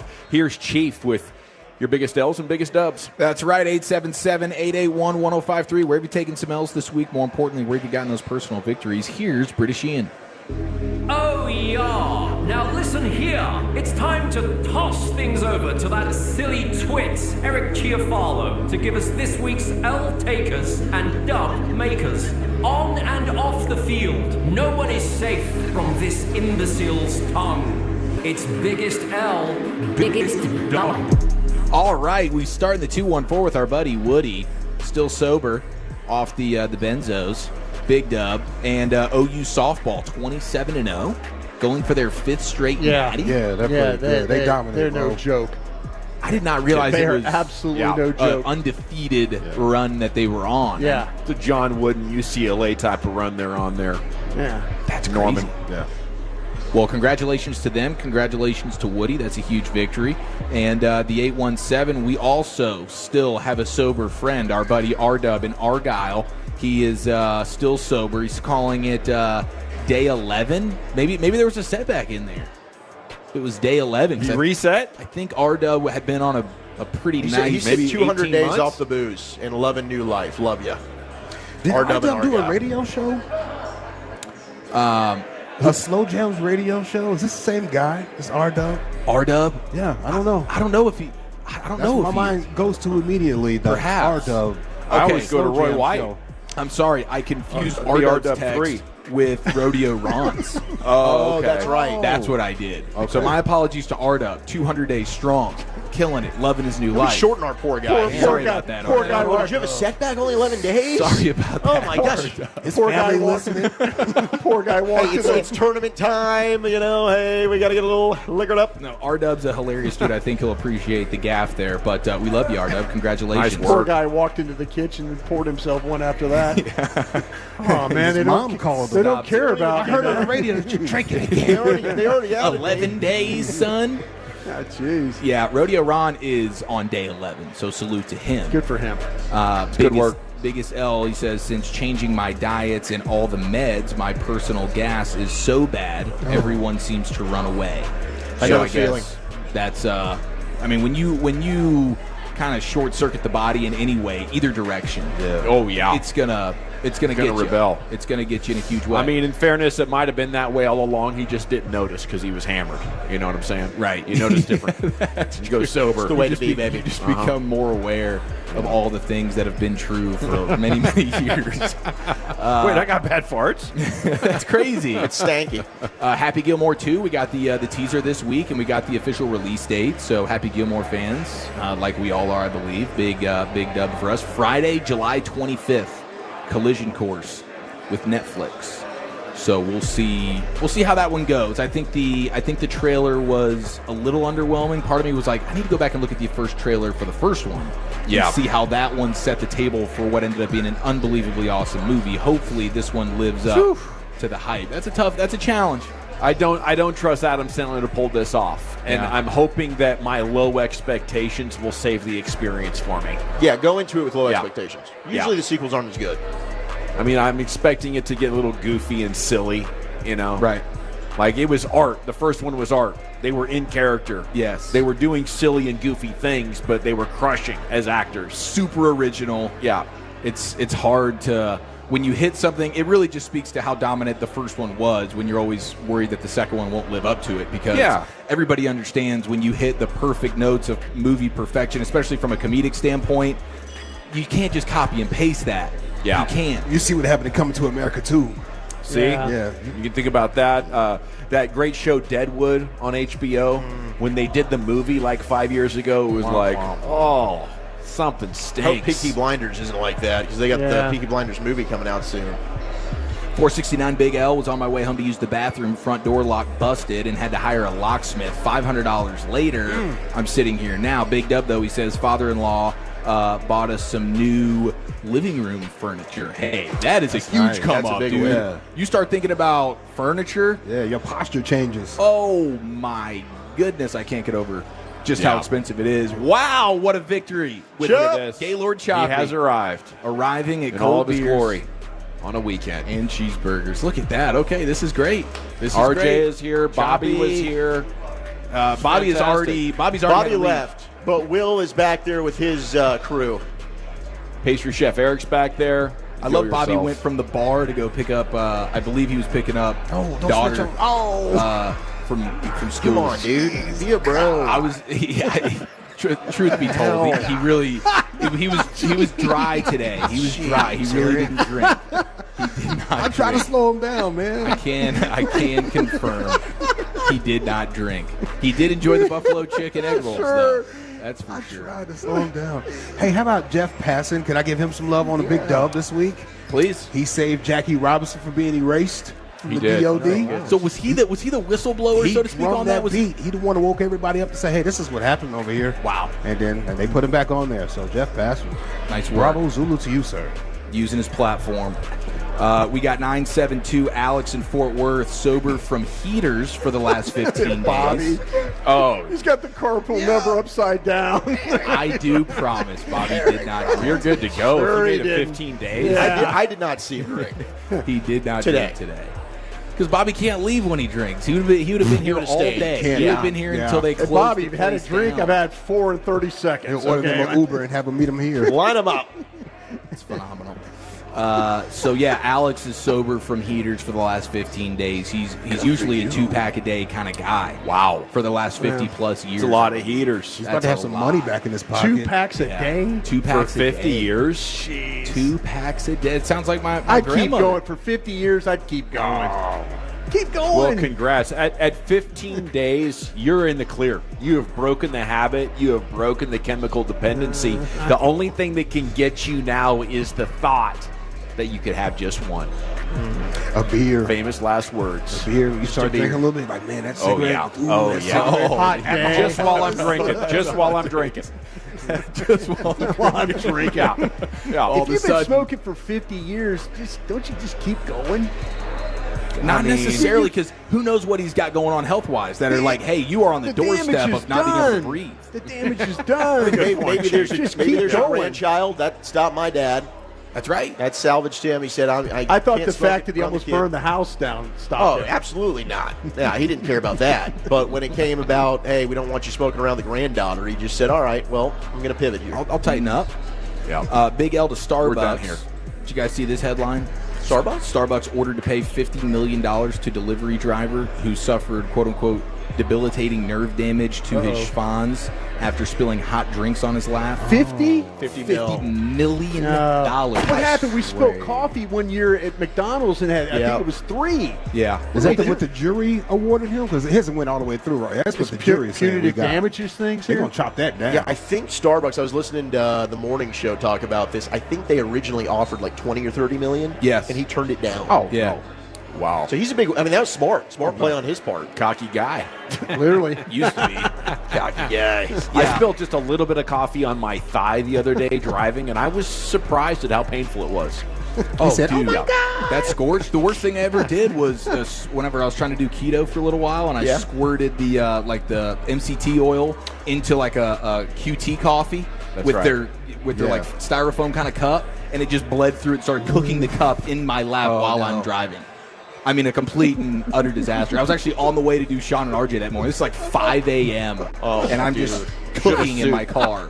I'd have sued the oil people. You should have warned me about that. I really should have. That's so funny. Hey, big dub to us, though, right now, because Yeah. it's March Madness. Duke's up 52-26, and we're in Euless at Cold Beers and Cheeseburgers. This is fantastic. Double them up. Dude, getting it done. Man. Thank you, Chief. Yes, sir. NFL News Today coming up next. Wolchuk, what's in store? Well, the Cowboys have lost another free agent. We've got latest NFL draft buzz and the Vikings' choice. That's next in the nation. Commercial-free, cheap.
D&M Leasing Studios. You're rolling with the G-Bag Nation on 105.3 The Fan. It's hour 2 of the G-Bag Nation here on 105.3 The Fan. Fellowshipping at the breaks here. Cold beers and cheeseburgers.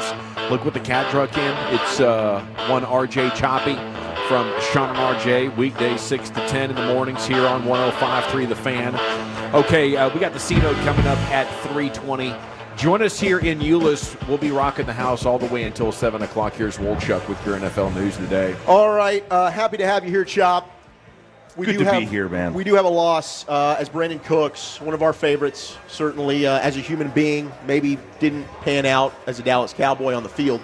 But off of it, one of the true best individuals I think we've gotten the pleasure of talking to over the 2 years that he was here. Signed a 2-year, $13 million deal to go back to the team that drafted him in New Orleans with the Saints.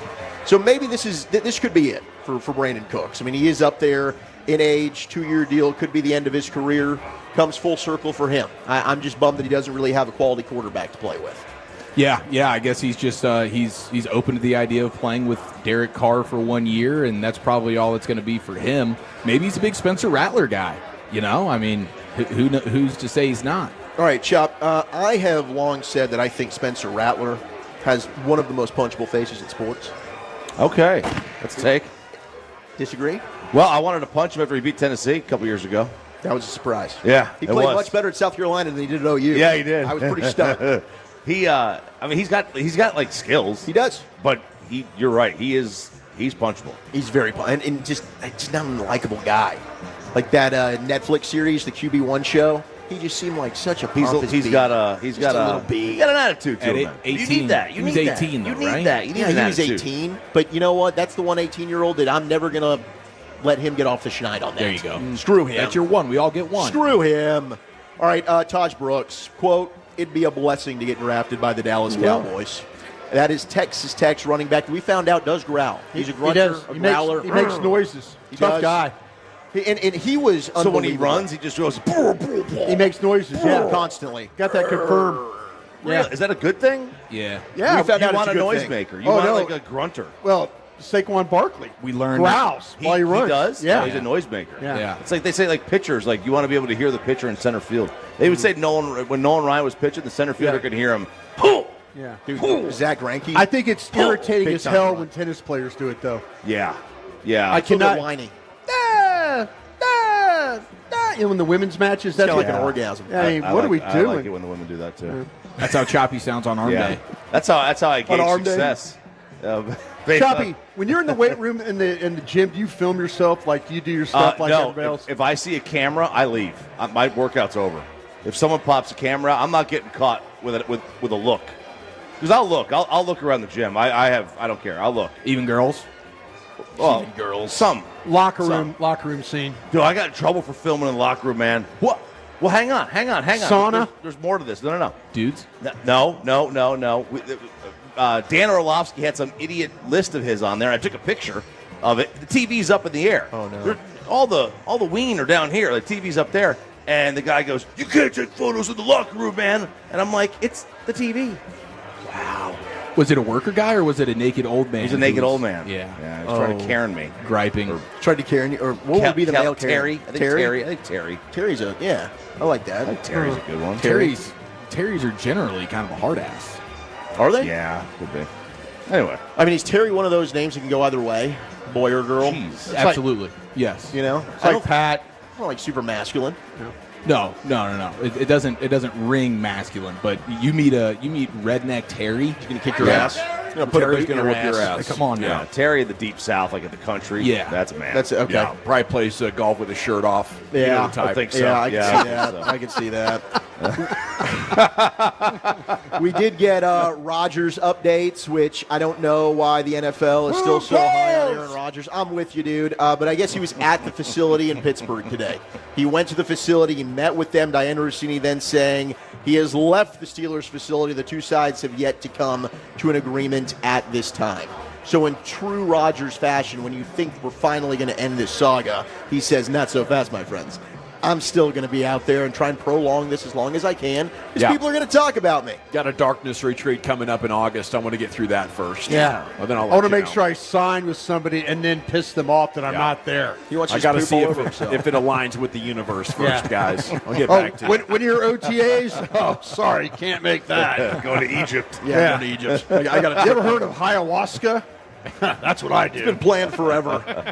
And I'll play mediocre quarterback, too, for you if you really want me to. I really wonder how Mercury in retrograde ruins his decision-making, because that's what we're in now, apparently. I don't know what that is. Uh-oh. What did you just say? It's an astrological thing, Mercury in retrograde. Yeah. Everybody's depressed when it happens. Ruben knows all about it. I think Everybody Lucius might be a local expert on it, actually. Yeah. Yeah? Yeah. We're in an Aries mood. We're in an Aries mood. Why we got you on the headset now? This is astrology type stuff. This is astrology type stuff. Yeah, it is. It is. I'm with it. Yeah, I think it works. What? Yeah. I'm with it. Yeah. I'm with it. Yeah. He didn't know what the hell he was talking about. Portland. I kind of know the path he's going down, though, and I think there's something to it. There's a gravitational, there's an ebb and flow, the tides, everything. The laws of physics that govern the universe also govern our bodies. So it having some sort of influence on our moods or something, I'm not ruling it out. God works in mysterious ways. It's possible. Yeah. The moon, the sun, the stars, they do something. They get together. Here's Diana Rossini, and she was talking Scoop City. This is about the Vikings. Watchdog me. Sorry, Watchdog. I'm sorry. I'm sorry, Dawson. I'll drink a shot in your honor here. Stop, Brian. Slow down. Mardi Gras Brian is here. Man, here we go. Take it away. I'll tell you what, Wolchuk, we might catch a plane out here to get home. I might charter. Can you get the chopper, the Jerry chopper? I might do something to get us out of this place. That'd be fun. Hey, I told you we should reschedule. I know. I was kind of open. I tried to push it. We'll be fine. I tried to push it. I tried. All right, here's Diana Rossini on my breath smells good and I feel bad. The Vikings' choice.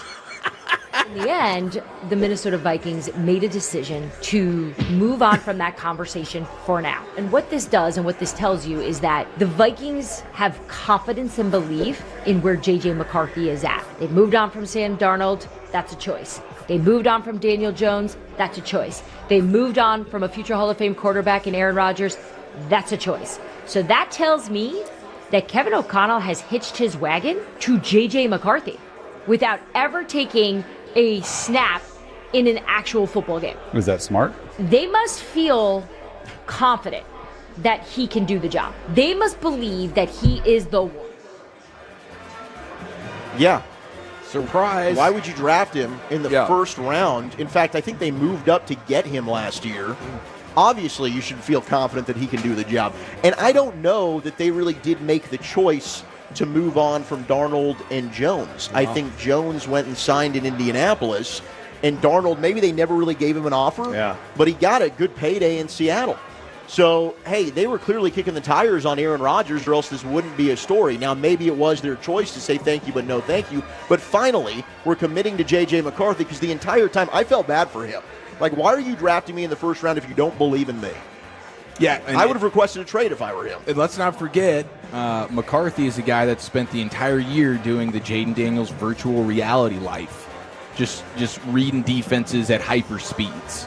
This dude's going to come and dial. Dude, I would check the history on those VR things, what he was doing under that mask. How much work was really getting done? Oh, there's other stuff going on? You never know. I've heard.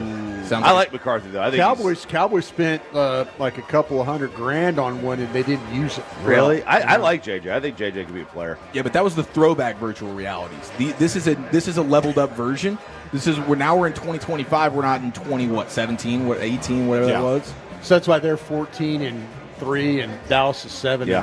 I think so, man. Because we're using the non-modern version of it. We got the graphics from like the original GoldenEye on N64. All of a sudden it's like, where'd that guy come from? Everything's actually in half speed on the Cowboys virtual reality.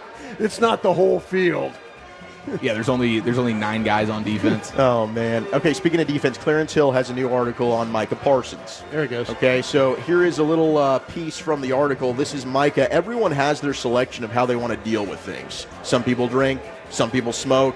I like to tweet. I like to be active and know about ball. I like to know what everyone else is doing, and that's just me. I don't drink. I don't smoke. What I care about is the effort you give me on the football field, and that's something you can't question. I know I'm one of the best players, and as long as I'm performing that way, it shouldn't matter. When you jump offside on the goal line, is that because I'm tweeting? I think it's ridiculous. Outrageous. And you know what? He's got a point, because I don't think Nico Harrison's trading him for tweeting. But he might trade him if he was drinking and smoking. In fact, we know he would. That's what Luka did. Luka had just tweeted. They haven't traded Anthony Davis yet, and he was smoking on the golf course. True, he was. Yeah, but he's not fat. Hey, RJ, how would you rank his cigar that he was smoking, though? Was it quality for a golf cigar? I am not a cigar smoker. On a golf course, you're not? No. Just no. eaters. Just, all right, well, back to you, Wolchuk. I don't even smoke anymore at all. Why do we haven't had you on? Let me ask you, 4 years. Is that because 4 of the liver? years. What? I don't smoke because of the liver? No. There's probably the no lungs. correlation there at It's all. the lungs. But let me ask you the this. lungs and the livers. Is the golf course the toughest place for you? Like, you get the hankering for Yes. the heater more than anywhere Yes, else? absolutely. Even Without more than the question. bar. Did you smoke at Tennessee when you were playing golf there? Yeah, on the course? No, not on the course. He was like a walrus. I was He like had Charlie two of them. Hull. He was like a I was like walrus. Charlie Hull out there. That's what I'm saying. Yeah, no. Did you you fired it up before you teed it up? Nope. I mean, before, yeah. Problem is, because it always makes you never know with each one if you're going to have a bathroom emergency coming in hot right after that. That's true. That's true. And Just don't worry. Just use your golf towel and your rain pants. Done that. You'll I've be done all right. that before. Yeah. Brian's had a total blowout. Yeah. The orange juice and the soy sauce. Yeah. That is a bad combo. That was at Riviera My God. Golf Club. Oh, really? Yeah. He's trapping on fences. Yeah. That's right by Mel Brooks' house. That's a great place to food. Flower My bed. favorite Yeah. part. That's Julie Andrews, Mel Brooks went around the corner. Boom. He's like, what? I'm soiling the flower bed. Mind your business. Get a little fertilizer over here. Dude doing feces all over the walls. I tell you what, always have a good golf towel though. You need that and rain pants. Yeah. Got one Field in my Yates, car right now. latest draft buzz. Cowboys' ideal pick, Teteroa McMillan, wide receiver out of Arizona. Cowboys have a lot of needs, but wide receivers should not be ignored. McMillan's combination of size and ball skills would give him a real chance That's the new one. to become a star alongside CeeDee Lamb. I'm cool with this Teteroa McMillan momentum building. Like, Sure. I'd love this. And it went from Ginty to now McMillan. Yeah. That's and what you we think by the time we get closer to the draft now, it's like he's not going to make it. The Saints are going to take him or someone else is going to take him. It just sounds like people are mocking him now more 19, 22, further down the list. Yeah, I think he's going to blow right. But what we're seeing is him get pushed to the Cowboys and then beyond the Cowboys. There's something in here. You thinking the Cowboys are going to take somebody other than McMillan? Yeah. You could be I right think we about keep that. mocking him here because we know how much the Cowboys need a wide receiver, but they're going to do something else. How's I hope the not. class overall as a wide receiver class? Not nearly as good as it has been in the last few years, but I'd say the first 3 rounds are okay. Get it? Yeah, if you the Get it first, early. the first, Go. I mean, last year it was like 5th round you had good receivers. Yeah. This year it's like day 1 and 2 are solid. After that, 5th round you get some running backs though. yeah, And not wide tackles. receiver, but 5th round. Yeah. Okay, 2029 Super Bowl, Nashville is aiming to host. Tennessee governor is making a case for the city in their letter to the NFL. I think they're getting a new stadium as well. Oh, they are. They're building it right It's now. supposed to be the biggest Okay. outdoor bar in U.S. history. So from I've what I never gone understand. to Nashville. It's great. And I know it's a great bachelorette town, but all right, so how would this be for a Super Bowl host city? A little cold. Ooh, really? A little cold. I mean, it can get chilly in Nashville in January. And you never know when Morgan or Wallen's February. That's in the Launch a chair western onto your side of the face. state, right? Middle. Middle. It's like southern Kentucky. Memphis, Okay. Memphis, Nashville, Knoxville. Knoxville, It's in, yeah. it's in the middle. And it's on the plateaus. It's a little higher. It gets cold. That would be a It gets destination, though. That would probably lead the league in females at a Super Bowl, don't you think? Probably. Yeah. Be like maybe. the NFL draft when they had it. Yeah. It's fun. They were all It's- complaining. It's a 2-night town, though. Oh, so for a week we might. Oh, it's a 2-night. It's Okay. one of those, you go there 2 nights, you want to leave. Because you could squeeze, that's you could encouraging. squeeze your liver. More than Vegas? More than New Orleans? It's the same as Vegas. You could squeeze your liver with a sponge and just like Just a sponge. sponge it out, just wring it out. Chop, before we let you boogie out of here, what do you think of the tourney so far? It's been basketball. It hasn't been right. It's been basketball. Worth listening to you in the morning with that kind of commentary. Well, it's like it hasn't been like super exciting. There hasn't been a buzzer beater. It's good, but it's just like it's basketball on during the day. I love it. I think it's been great, but it hasn't been a whole lot of upsets, and you haven't had so people want upsets and they want buzzer beaters, Sure. Yeah. And we haven't really had a lot of both, or either, I should say. How are you feeling about your volunteers? Taking down Blue Bloods, baby. We're gonna go UCLA tomorrow, and then Kentucky. Taking Kentucky down after that, and then Zags, Houston. Do you then into Duke? Do you guys in Kentucky play for a whiskey barrel in football? Used to. They got rid of that because of I think somebody had a drunk driving accident and they got rid of the whiskey barrel. Well, so you play with Georgia for something else because they're all about driving around with whiskey barrels. I know, right? We ought to play with them for that. Nitro Tuggle. Did you do any bets with Will Chambers for that game? No. Nothing? Absolutely not. No. I don't bet. I don't bet on my team. I bet on everyone else's team. But at 7:40, listen to it's already stressful enough. I do not bet on. If I bet on my team, it's always against them. That way I win either way. Fair.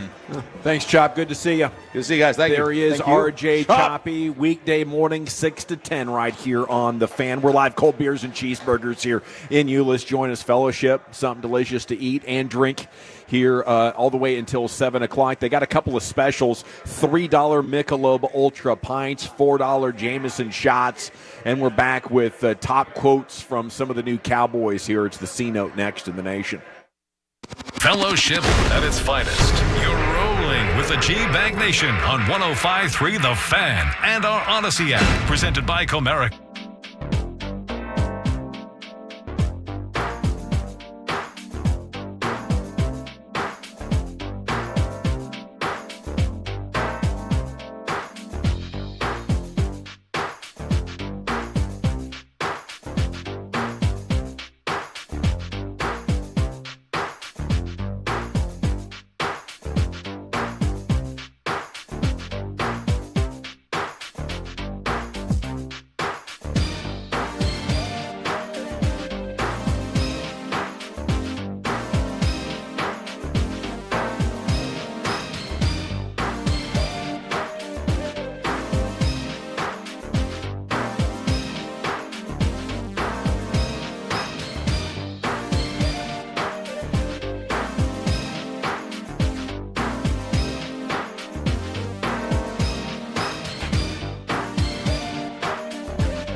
Lola Fee product? I gotta remember that. Well, you know, they say in order to remember something, you have to forget something else. Okay, now that is a very cute haircut. That's like a little shag. I've never seen it before. Well, I mean, of course you have. It's the Rachel. Oh, is that your name? No, I mean like your name. No, I'm Jen. My name's Jen. Right, but I just mean like this is your haircut, but that's hair on your head. I'm not saying this is your hair. Okay.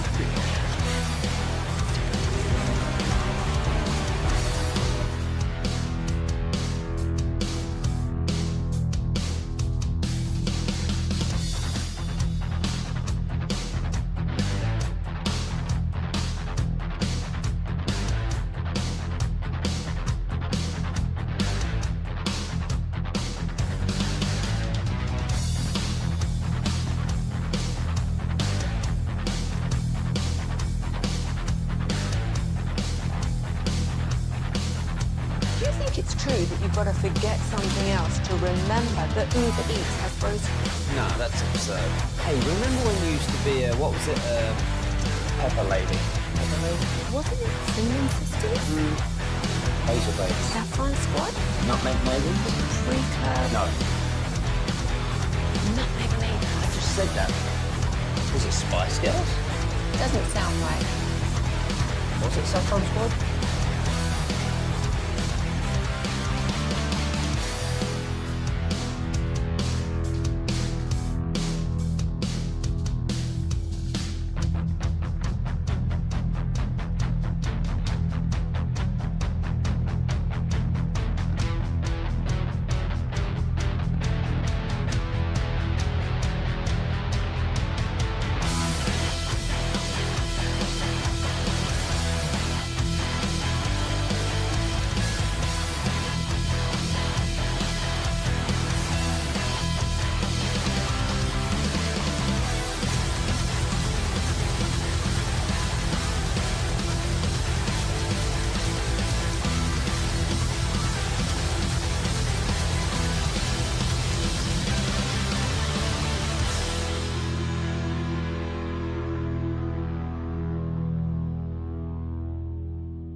us live at Cold Beers and Cheeseburgers. We're about to get you a C-Note, Cowboys news of the evening here on The Fan. I'm in possession of a 20% off VIP card, and I'm also in possession of a $20 gift card as well here. So if you want to come join me and tell me 8 of the all-time 13 G-Bag Nation cast members, that's all you need. 8's easy, you know. I mean, there's 5 of us right now. So you got to be able to go back through history. I'll give you one of these cards, whichever one that you would prefer. I got a mock draft. Kind of expected Broadus and Wolchuk to be involved in this, but Wolchuk has hit the portion of the show where at the break he just goes and drinks with people, and you never know when he's going to come back. No, I see him starting to mosey on over now, and he looks surprised, like, oh, wait, we're working today? He's got that look on his face. Oh, that's right. Oh, man, that's my bad. It's Friday, not Saturday. I thought we were watching sports at the bar. What do you mean we're back from commercial break? We have commercial breaks? That's right. Okay, so I got this question for you guys. We go to a mock draft here, okay? Would you love this or hate this? Shedeur Sanders gets to the Cowboys at 12. Cowboys send it in for the new quarterback. You have Deion's kid getting ready to play for the Cowboys. This is a USA Today mock draft, by the way, if you're wondering who would do this. For me, I think they're one injury away from being ready to make this kind of a draft pick. And until then, you should probably pepper it with, much less draft capital. I'm thinking day 3.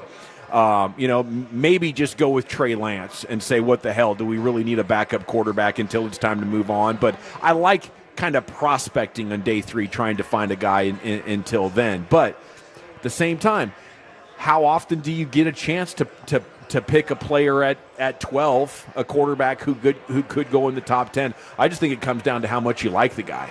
If you like the guy, Dak Prescott's about to be 32 years old. With his injury history, it wouldn't be a totally crazy idea, would it? No, it wouldn't be a crazy idea. Because everything you just said, I think you literally are one more Dak Prescott injury away from you're probably going to have to think to yourself, should we move on? And Shedeur, I think, and I mentioned this on the show a while back, it takes kind of a special type of person to be able to handle everything that comes with being the quarterback of the Dallas Cowboys. It might be the most scrutinized position in all of sports. Shedeur's dealt with that since he started playing football. He's kind of been built for that. And I do think there is a possibility that, look, if they're not going to ultimately win a Super Bowl, which I don't think that any of us feel like they are right now, let's make this thing entertaining. And Shedeur would be fun, and I think Shedeur's a good quarterback. I just like the idea of you don't have to put the rookie in to save the franchise. That's a lot on his shoulders. He can, learn under Dak, and there's not a lot of pressure. After a while, of course, there'll be that quarterback controversy if you're competing for a job. But like I said, I just like the idea that you're not putting a rookie out there and say, hey, friend, save our franchise or you're a wash. That's a great point, Lucius, because usually it's, hey, you're getting picked. If you're one of these type quarterbacks, you're being picked in the top 5, top 10, and you're on a team now that is picking there for a reason because they absolutely suck. You just saw Caleb Williams and the Bears. Yeah. And there's been horror stories across sports, and especially in football at this position. That's what happens. It's like you are now with what was one of the worst teams in the league last year, and with the Cowboys, they're not that. And you have the time factor. It's not a day one thing, but also you're not talking about the worst roster in football. Yeah, and I just don't know how many more opportunities you're going to get to take a quarterback like that because they are a good roster, as you mentioned. And if you absolutely nail this pick and add a really good star young running back, you're going to be picking at worst in the middle of the first round, where oftentimes, quarterbacks who are worthy prospects just don't make it. And it meets the sexy factor, too. It does. This isn't just some random, it's like, hey, here's Kyle McCord or what. Like, this is Shedeur freaking Sanders. Jerry could wrap his arms around that. But this would all be so much more palatable if they had not done the Dak deal, and now you're sitting there open for business like we need the quarterback. Right. No, 100%, but it would be similar, and it's a little bit earlier than what Green Bay did. But it's kind of like, hey, we've got a quarterback we like. We've got Favre, but we're taking Rodgers. We've got Rodgers, but we're taking Jordan Love. Yeah. And the Cowboys haven't really had a plan at quarterback. Yeah, Teddy then on that draft with Rodgers was they were going defense. And when Rodgers kept sliding down the board, Teddy in the room, in the draft room, goes, "We got to take Rodgers, don't we? Don't we have to?" And it was kind of like the Cowboys with what they did with CeeDee Lamb. Like it was like, well, wait a minute now, we have this guy at a certain spot. Don't we have to take this guy? Yeah. And so, yeah, you need to ask yourself that question, if you're the Cowboys. Dude, okay, you get one question to the Joneses right now in terms of their board. You get to know about one player of where they have him slotted. It's not about what you think about him. Where do they have him? You get one true serum, because I think Shedeur Sanders would be one of the more interesting ones. Where do they actually view him? Because if he is top 5 or something like that in their mind, then it becomes a real conversation. If you have him like as a second-round graded quarterback, you might not make the swing at 12. Sure. I'd be interested to see where they have Jackson Dart. Yeah. That's where I'd be interested. Jackson Dart and Shuck are the other two players that theoretically could go in the first round. I don't buy the Shuck The stuff. Shuck thing, I don't buy that. I don't buy that. I think that Jackson Dart is the guy that most likely will be. And if we'll see what happens with Pittsburgh at 21, we might get somebody that trades back into the round in the back end that goes and gets one of these guys. But I would think that Jackson Dart would be the last first-round quarterback. Would you be interested in Shedeur at 12? Me? Yeah. Absolutely. I'd be interested. I'm not saying I would do it because I think I'm going to have Jackson Dart over him when I work on. So you'd be interested in Jackson Dart at 12? I would be. Yeah. That's the discussion I would have, and that's when you said, "What's a question you would ask Jerry and Steven? Where do you have Jackson Dart?" If they don't have Jackson Dart as their second quarterback, then I'd be surprised. I'd be surprised. Well, I want to know, and I guess this would be a question about Dak, but how many more great years do you guys believe he has in him? Truth serum, they would never say it publicly, but, how much do you imagine that avulsion fracture surgery could impact his athleticism going forward? It's possible. They think we're just starting a 4-year deal and he's going to play at the MVP level that he performed at in 2023. If that's the case, then this is kind of a non-starter. But the Tony Romo thing came fast, and I wonder if this time they're thinking maybe we should take this opportunity to be more ready for it. Yeah, how proactive do you want to be about the inevitability of this thing ending with Dak breaking down? Yeah. And they had the opportunity, sorry to cut you off there, with Justin Fields a couple of years ago. Yeah. They chose not to do it. They traded back. Yeah. So, I don't know. I mean, Shedeur, they obviously didn't covet Fields. Would they covet Shedeur?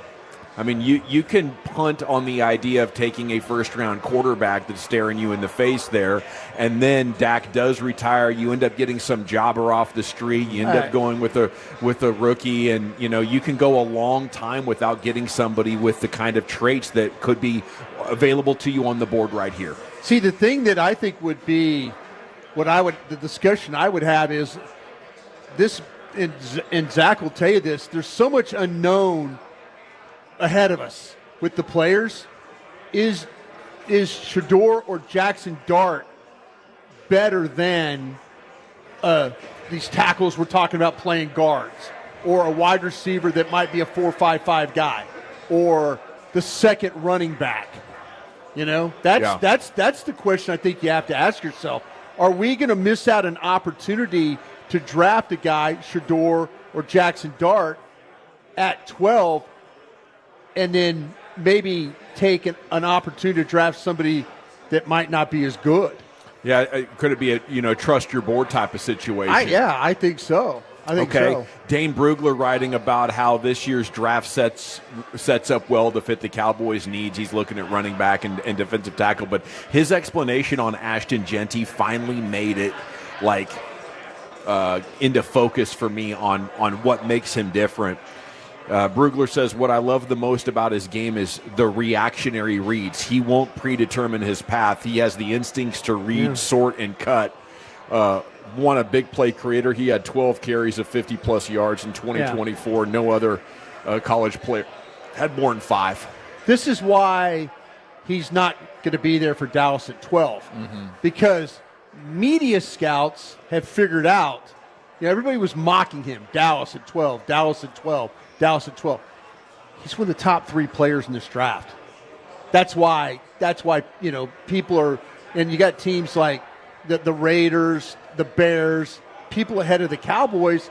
If you're saying, well, who are the best players, regardless of position, he's one of them.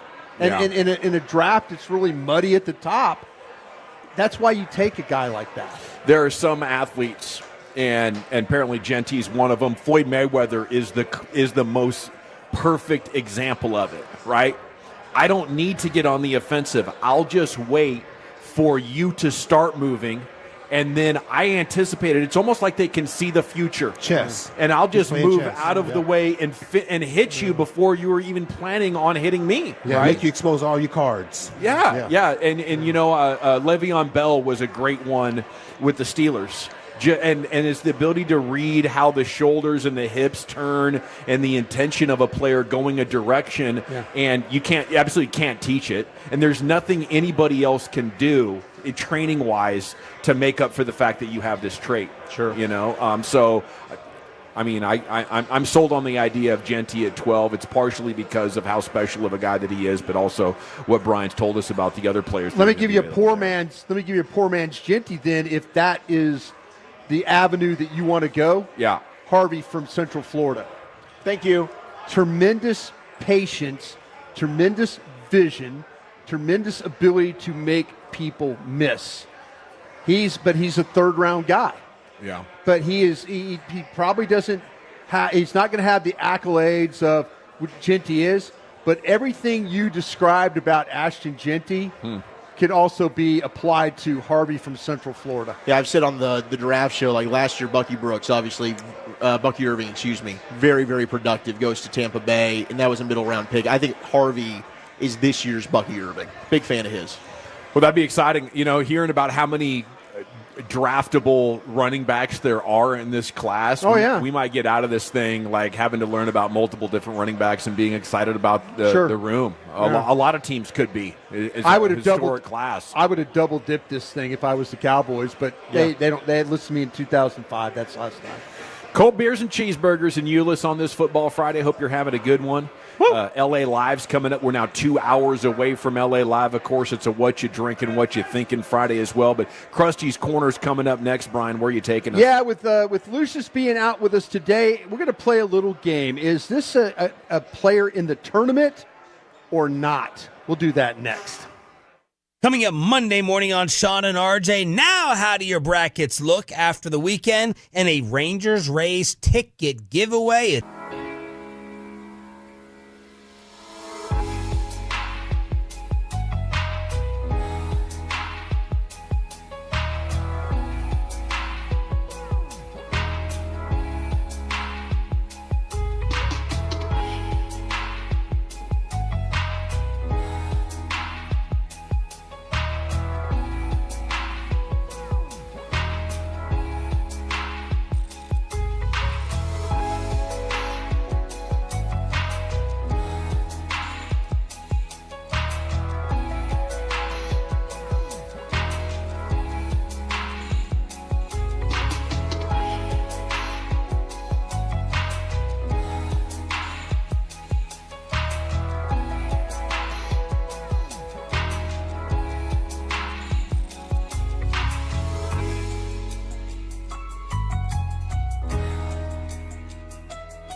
Eats has low fee products? I gotta remember that. Well, you know, they say in order to remember something, you have to forget something else. Okay, now that is a very cute haircut. That's like a little shag. I've never seen it before. Well, I mean, of course you have. It's the Rachel. Oh, is that your name? No, I mean like your name. No, I'm Jen. My name's Jen. Right, but I just mean like this is your haircut. But that's hair on your head. I'm not saying this is your hair. Okay, forgive me.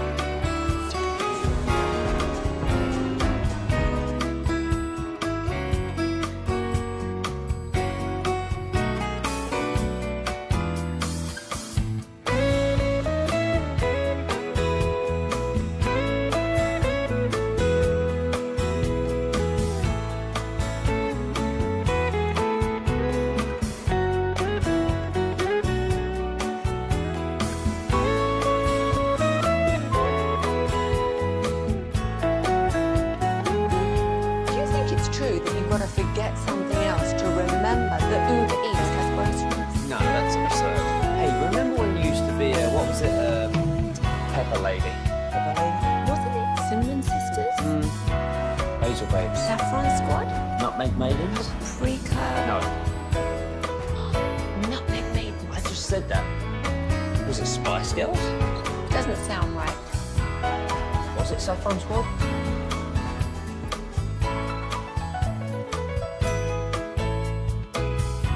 105.3 The Fan.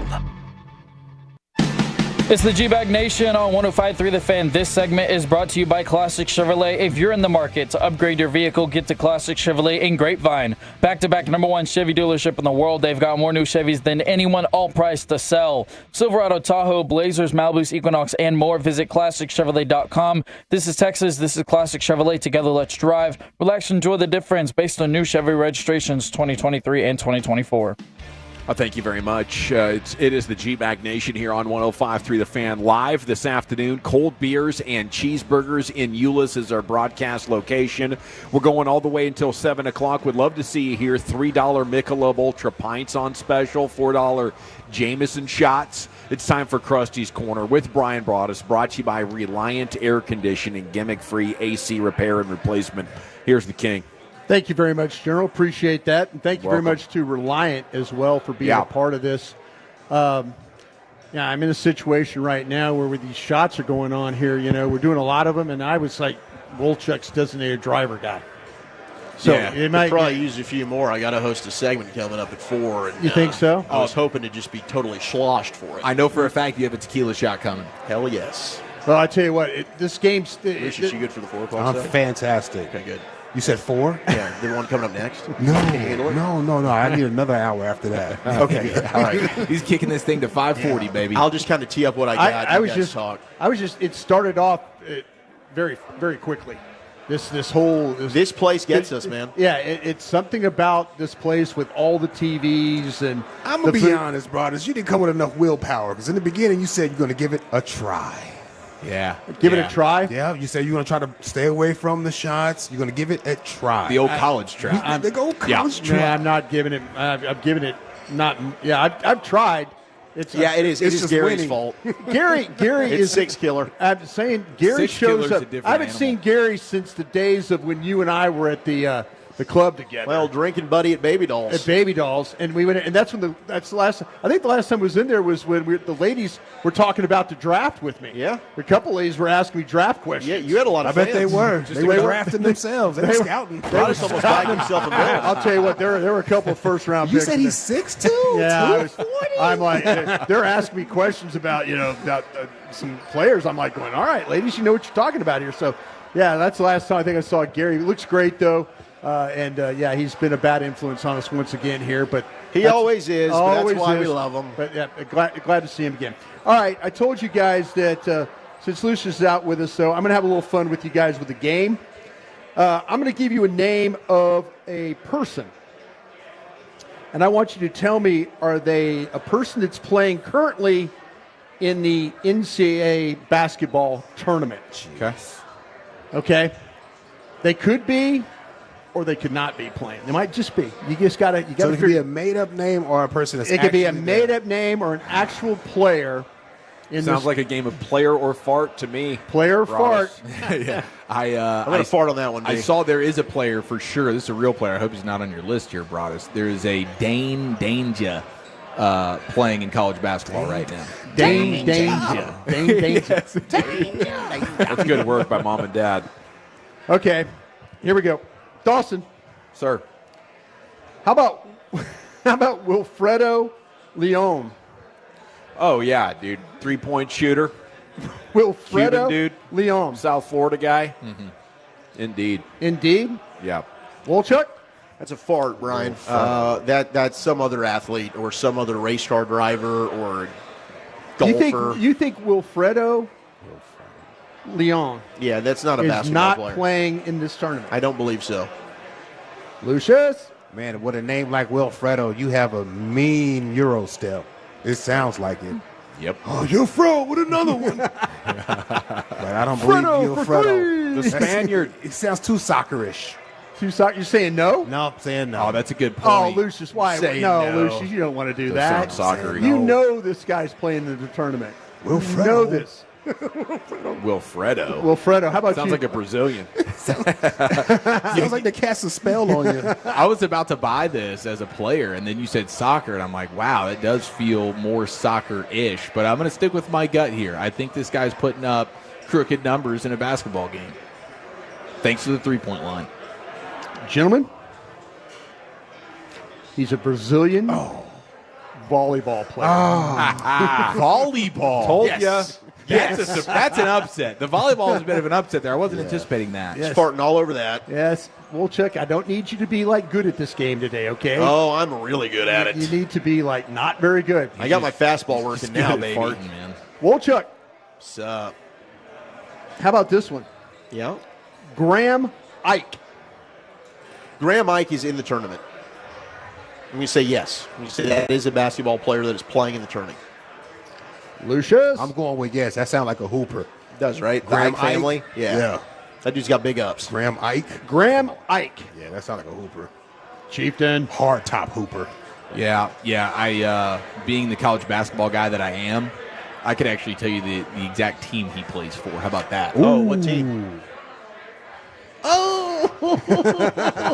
Don't you mean No, I know for a fact he's The college basketball guy that I am. I he's can a tell you Gonzaga. exactly the team that he plays for. I was trying to think, was it Georgia or Gonzaga? I knew he was a Bulldog, but he's Gonzaga. He's advanced. He's an advanced Bulldog. Yeah. Come on, Dawson, save this crew. Graham, I'm telling you, Graham. That's Save like, this it's like the crew. New York If baller. I'm wrong on that, I'm going to feel It's like terrible. the New York baller. His dad Come was on, a Dawson. hustler. His name is son Graham. Graham Ike. Save this crew, Dawson. There's no Made up way. name. Made No. up name? Yeah. Not a baller. I'm farting on it. Graham Ike. Gonzaga forward. Bulldog, baby. Crushed it, baby. I was about to say, basketball guy of the day. If I ball sacked everybody on that, I was going to feel really, really That bad was about amazing. that. Did you actually know that, or did you pull that out of your ass? No, I'm dialed in on the He is tourney. a dude right named now. Graham, bro. What? He for the streets. That's strong. No, here's the deal. I've been having to play catch up on our BetMGM show. Oh, fair. So I'm I'm glad you're prepping for You it. knew he was a bulldog of some kind. I knew nothing probably 9 days ago, and I've just been on a crash course. Nice job. Yeah, I nailed At that least early you did Kansas it. upset. Paying off already. Unlike Charles Barkley. Oh, dude, I wish I was thinking to myself earlier when Barkley was going on some random diatribe. It was just he had a lot of FaceTime. And I'm thinking if we can just pod him up at any moment during our show Oh, while that's he so gives funny. useless madness information would just be wonderful. What is it? Number 2. Number 12. He's pretty good. You know. I about watched him by 5 minutes now. He's pretty good. Number 12. Oh, I knew Lucius would do it. All right, here we go. Lucius, back to you. Yeah. Money Williams. Money Williams. That sounds so enticing as a hooper. Money Williams. I can see him holding that follow through right now. Money. But it also sounds like a boxer or something like that. Straight gash money, Williams. right, Dawson? Straight Yeah. gash. I feel like Straight that's gash bait money. right there. That's bait. Bait. That's bait. I don't think that's real. Money Williams. Money is a great name. Money is not it. I'm gonna take this bait. I don't remember him popping up in my crash course studies, but I believe money exists. I've never found They him. call him Monet. Monet. Farting on it. Dawson's farting on it. Oh, shoot. Chuck. I'm going to fart on this one as well. This is too good to be true. Brian is trying to draw us off sides here. Why are you guys farting on the cheddar? We like would have that? heard about Money Williams Yeah, in we college would have. This would have been on the basketball all-name by now. team. Lucius, what did you go with again? You What? said did you say he's a player? He's not taking He's the a bait. hooper? I said he's not. Nah, I said taking it's bait. It There's sounds bait. too good. I'm the only everybody- one. I'm the only one with the follow through on money. I feel like he's the guy. That sounds like a Spike Lee character. Lone I'm Wolf, sorry. a guy named Money is scoring at least 24 points Come per game on. and be a household name. Okay, if you show up to college and your name is Money, your nickname is Money, and you're not scoring at least 20, they're going to take that nickname from you. They are. Your name is Fred again. Okay? Your name is Fred again. Yeah. Fred playing at Kansas. Yeah. And taking an L. Okay. Money Williams. Guard. Montana. What? Montana. In your face. Montana Oh, guard. well, that explains everything. Montana They just guard. went D1. Money in Montana. They just went D1. Yeah, we have Money guys. Williams. Money Williams. Oh my God. Big Sky Country. I'm up. That's a No media fantastic coverage. name for nobody to know you. Money Williams. Playing at guard. Montana. Montana. What a freaking joke. You didn't tell me, Gary. You said that's not a real person. You led me astray on this. Don't try and take credit. Damn it, Gary. Here we go. Gary's trying to sneak. I see what Gary's Last doing. time I tried to listen to Gary over here. Gary's feeding the Yeah, fart You're man. ruffling some feathers. What Yeah, you're doing, Gary. We listen to Gary way too much. You're going to end in up those like days. that guy on the beach in Oxnard. Whoa. Yeah. Oh, okay. Yeah. I see what we're doing here. He's still in the hospital. Dawson. Tell me. Sean Padula. Padula? You can't even say the name right. Sean Padula. Padula oblongata. Yeah. Sean Padula. That sounds like a post at one of these schools that won their conference, so they're in. They probably already lost. Sean Padula give you 18 and 9. Well, Chuck. What was that? What was the? Was it like an I got him? He's trying to knock Sen off I'm gonna every fart time we on give this, an Brian. answer. This is not a real player. Lucius. Hey, Mr. Monet took all of my confidence. Yeah. So now I'm stuck. Sean Padula. Padula. Padula sounds like a scientist. Yeah, it sounds like a doctor. Not an athlete. I got to be with Dr. Padula at 3. Yeah, exactly. I'm not going to make it. Colonoscopy with Dr. Padula. Dr. Padula is one of the greatest around in the Metroplex. Yeah, like a therapist or something. No, not a hooper. Chieftain. I got Padula in the Northeast somewhere. Oh, I can't put my shoot. finger on it, but I got him as a guy up in the Jersey sort of area. Oh, no. Hard to say if he still has a pulse in the tournament, but I do believe this is a guy that between cheesesteaks and cold beers is getting buckets. Sean Padula. He might be playing right now. Guard. Oh, Ole man. Miss. I'm just crashing and burning. I think I just saw him. Miss. Yeah. I wish he was in the game 2 seconds ago. Right in front of our eyes. Is that him, number 3? Yeah. It might be. We just Headband? failed the open book Headband. test. Oh, that's That is him. Yeah.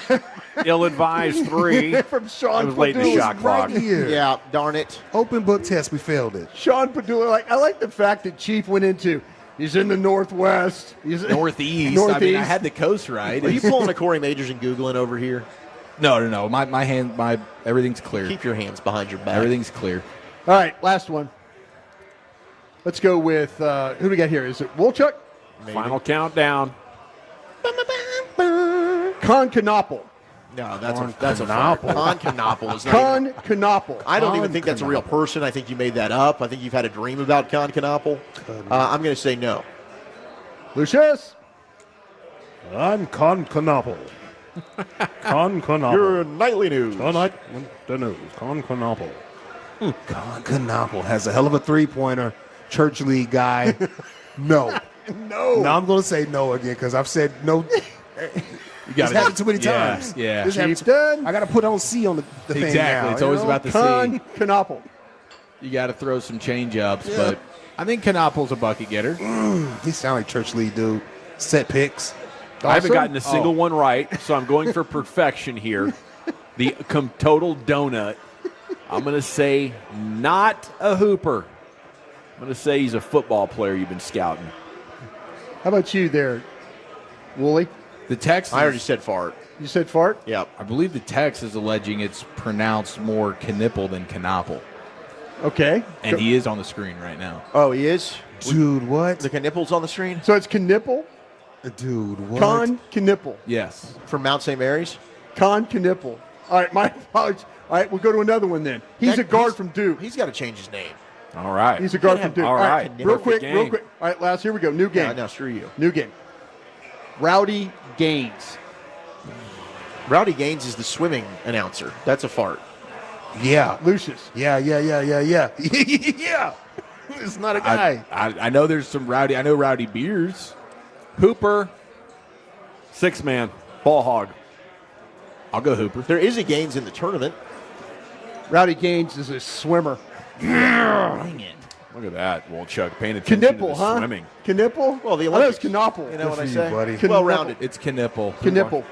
Con Thank you, Knipple. Brian. Yeah, it plays for Duke. My bad. Krusty's Duke Corner is- every afternoon, 3:40 here in the G-Bag Nation. We're live at Cold Beers and Cheeseburgers on 105.3 The Fan in Euless. Join us if you're looking for a new place to watch sports and get delicious food and do all that. I mean, why not just kick it off here at Cold Beers and Cheeseburgers with the NCAA tournament? We'll be here for the next 3 hours. Chuck Wagon coming up next. Zachary, where are you taking us? Hopefully shots, but lawsuits, EA Sports raises, and have you ever woken up speaking a foreign language? That's next. Okay, I want to chat Frankles with you, though, because if you have been injured in a car or truck wreck,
Leasing Studios, you're rolling with the G-Bag Nation on 105.3 The Fan. Here we go. It is hour number 3 of the G-Bag Nation. We are live at Cold Beers and Cheeseburgers in Euless. Wolchuk's Top 10 at 420 is coming up next. Okay, he's had at least 5 or 6 shots. You got me going back-to-back? He's going back-to-back Hey, here. that's a badass shirt right leading there. over That's 30 vintage. minutes of G-Bag Nation segment here. Join us live. Plenty of time to come on out and have some dinner, fellowship with us. And here's Wolchuk right now with his Chuck Wagon. All right, Duke's looking fantastic. They're beating the crap out of Mount St. Mary's. Cooper Flagg, he doesn't even need to play in the second half. 91-47. They are cruising to victory. Vandy and St. Mary's could be a good one to monitor here in the second half. 42-36. Vandy is up. And I thought North Carolina had a chance to upset Ole Miss. They are getting destroyed at halftime, 44-26. Maybe you got another Tar Heel comeback in them. And then Maryland and Grand Canyon have just tipped 11-7. The Terps are up early as we are watching all things tournament here. Cold beers and cheeseburgers, come party. It's absolutely fantastic. The environment is a booming. Okay, if you guys happen to talk about any of this while I was moonlighting on KNC Monday through Wednesday, let me know. All right, I apologize. Can't always turn it on. 100%. I got your back, for bro. everything. I got your All back, dog. Talk about the last chance you lawsuit. No, sir. All right, so you guys remember, and we've played some of the audio of him, Jason Brown, the Coach Brown. He's wild. Crazy the things that come out of his mouth. He In doesn't fact, shower after a loss. Yeah, I think he no. That's another Fran guy. Brown. That's the Syracuse different head Brown. coach. Yeah. Different Brown. Winners get washed. Winners Different get Brown. washed. This is Jason Brown, who was at East Mississippi Community College. Started in Last Chance U. I think was on there for 2 seasons. This is the guy that's wild. Yeah, the buck kids. wild. He's like called out Mina Kimes. I think he got fired from East Mississippi for making some type of Nazi comparison, and that's what did him. Yeah. It was. Yeah. He goes to the whiteboard with a drink in his hand as he's drawing up plays. Yes, so he's got his own podcast that he's doing. It's wild. He's apparently filed a $30 million lawsuit in L.A. County. He claims in the lawsuit that his appearance in Last Chance U cost him money because the show and its producers portrayed him in a false and offensive light through selective editing and misrepresentation. Impossible. All I have to do is go down his timeline on Twitter and Instagram, and it's just that over and over again. If they edited you that way, you are leaning into the character, sir. Yeah, it's like, dude, I don't think Last Chance U is editing your podcast and anything that you're putting on social media, to your point, and you still seem like a very crude and offensive individual. Yeah, if you mean editing, meaning we're going to take the actual footage of your podcast and then air it to make you look bad, then I guess you're right, sir. But it's tough look, Wolchuk. You hate to see it. Yeah, it's absolutely brutal. $30 million is fat. Yeah, and he's not going to win this. The dude who had the degenerative Schwan situation from the spilled Starbucks got 50. This dude thinks this is worth 30. Might as well shoot for it. Yeah, he's not going to win that. But it's also a good name, reason to get his name back in the news. Maybe that's what he's going for. And he's hoping for a settle out. Yeah, maybe they end up just giving him a mill. Go away for a mill. Yeah, something like that. Sticking with the lawsuit conversation, California Six Flags has been sued after a roller coaster allegedly caused deadly brain damage. Yeah, this is crazy. This is not good. Did you talk about this one? No. It was a potential I got like a L cramp going on here. This is weird. Where are you? An oblique cramp. I get those sometimes. Yeah, an oblique cramp. This is terrible. It's gas. Is it sharp? Yeah, it's real sharp. Bro. It's real Yeah, sharp. it pulls on you. God, it hurts. Aim that over at Lucius. Lucius, can you rub this one? Do what you got to do. Pause. No, I'm It would sound like that doorbell cam from that chick yesterday, I gotta get Lucius. it. It's gonna be okay. Yeah. So the family of a man who died after riding one of these rides. Oh, thank you so much. Out of Six Flags in California, has filed a lawsuit in the wake of his death. The first ride that meets the definition of what most people would consider a roller coaster. Cars attached to a track designed to get adrenaline flowing, right? So this Six Flags is currently working on what will be the tallest and fastest roller coaster in existence when it tentatively opens for business this year. Does that excite you guys when you hear that? Or No, I'm not into it. In fact, thank you. I almost had to get divorced after a roller coaster. We did Cosmic Rewind at Disney World when we went in August. So when I was a child, I was like 12 years old, I used to have seizures. I took medication. They were like, you'll grow out of this thing. But there's like a certain feeling you get right before you're about to have the seizure. And roller coasters will cause that for me. So I just it's not a fear of I'm scared to go on. Is it the motion sickness? A little bit of the motion sickness, yes. Now, Cosmic Rewind, I'm sure most people enjoy it. My wife loves it. It's her favorite ride. So she gets me to go on this thing. I almost died. I thought I was going to die. And have a seizure? Almost, yeah. Yeah. So we get off this thing. Like the whole time you're on the roller coaster and it's feeling it, or is it an after thing? No, both. It took me. Is it the anxiety that gets you? I don't know. I don't think it's an anxiety thing. I think it's just like the speed and the twists and the spins and your body's not meant to do that. I'm just like closing my eyes and just holding on to whatever is in front of me for dear life. Yeah, it's good strategy. And just praying that it ends. But that was a pretty long ride. At least it felt like it was very long. So I got. Oh, thank you so much, Gary. We've loaded up with 2 now. This is going to be great. So I got. We get off this ride, and there are people around, and I am just. You're livid. Yeah, and I'm saying some things I probably shouldn't say. Well, you're energized by a near-death experience. And I'm ticked. Yeah. And I'm like, I told you I didn't want to do this. I've explained this to you. She thinks I'm just being a P word, right? I'm like, that's not the case. Yeah. But sometimes I am. See, they don't really want you to be vulnerable, as I was saying last week. I'm letting you know, hey, you go on this. I'm going to support you. Do your thing. I'm going to cruise around, do whatever else while you do this ride. I don't want to do it. Well, I go on there. I did it, and I hated it. And, I said a lot of bad things. It kind of ruined the entire day. Sorry it bled about into that. the next day. Had you been drinking? No, there was no, and that's how you know it was like a sober serious rampage. envy. Yeah, it was bad. It was like the Zeke thing when we were leaving the airport. Yeah, and I found out he was coming back to the Cowboys. It was not good. Well, like fear can really ignite rage and anger. So this roller coaster, it can, yeah, rises 640 feet in the air. Why don't you do that shot while you're at it? Features a 519-foot drop, reaches a max speed of 155.3 miles per hour. What? Yeah, insane. Georgia Bulldog players scoff at that. Oh my God! So I guess I'm laughing at it right now. You mean that's it? 155. I'm going 175. Light work, bro. Nitro Tuggle is just giggling to himself. I got a hit me in this one now. So Christopher Hawley, who is 22 years old, he graduated from San Diego State. He rode this during a trip to Magic Mountain last summer. And I guess he suddenly, abruptly, and violently ended up jolting to a halt. Had trouble walking when he exited with complaining of a headache, and he subsequently lost consciousness before he was taken to a nearby hospital where a CT scan determined he'd suffered catastrophic brain trauma, and then he passed away the following day. Oh no! Lord. Terrible. You gotta shut. So you what gotta did he, shut that what place. was So the brain trauma from? Was it was like they're just saying bumpy? they're saying it was from the roller coaster. You need a Hans device to withstand something like that. You know, I would think because you know what.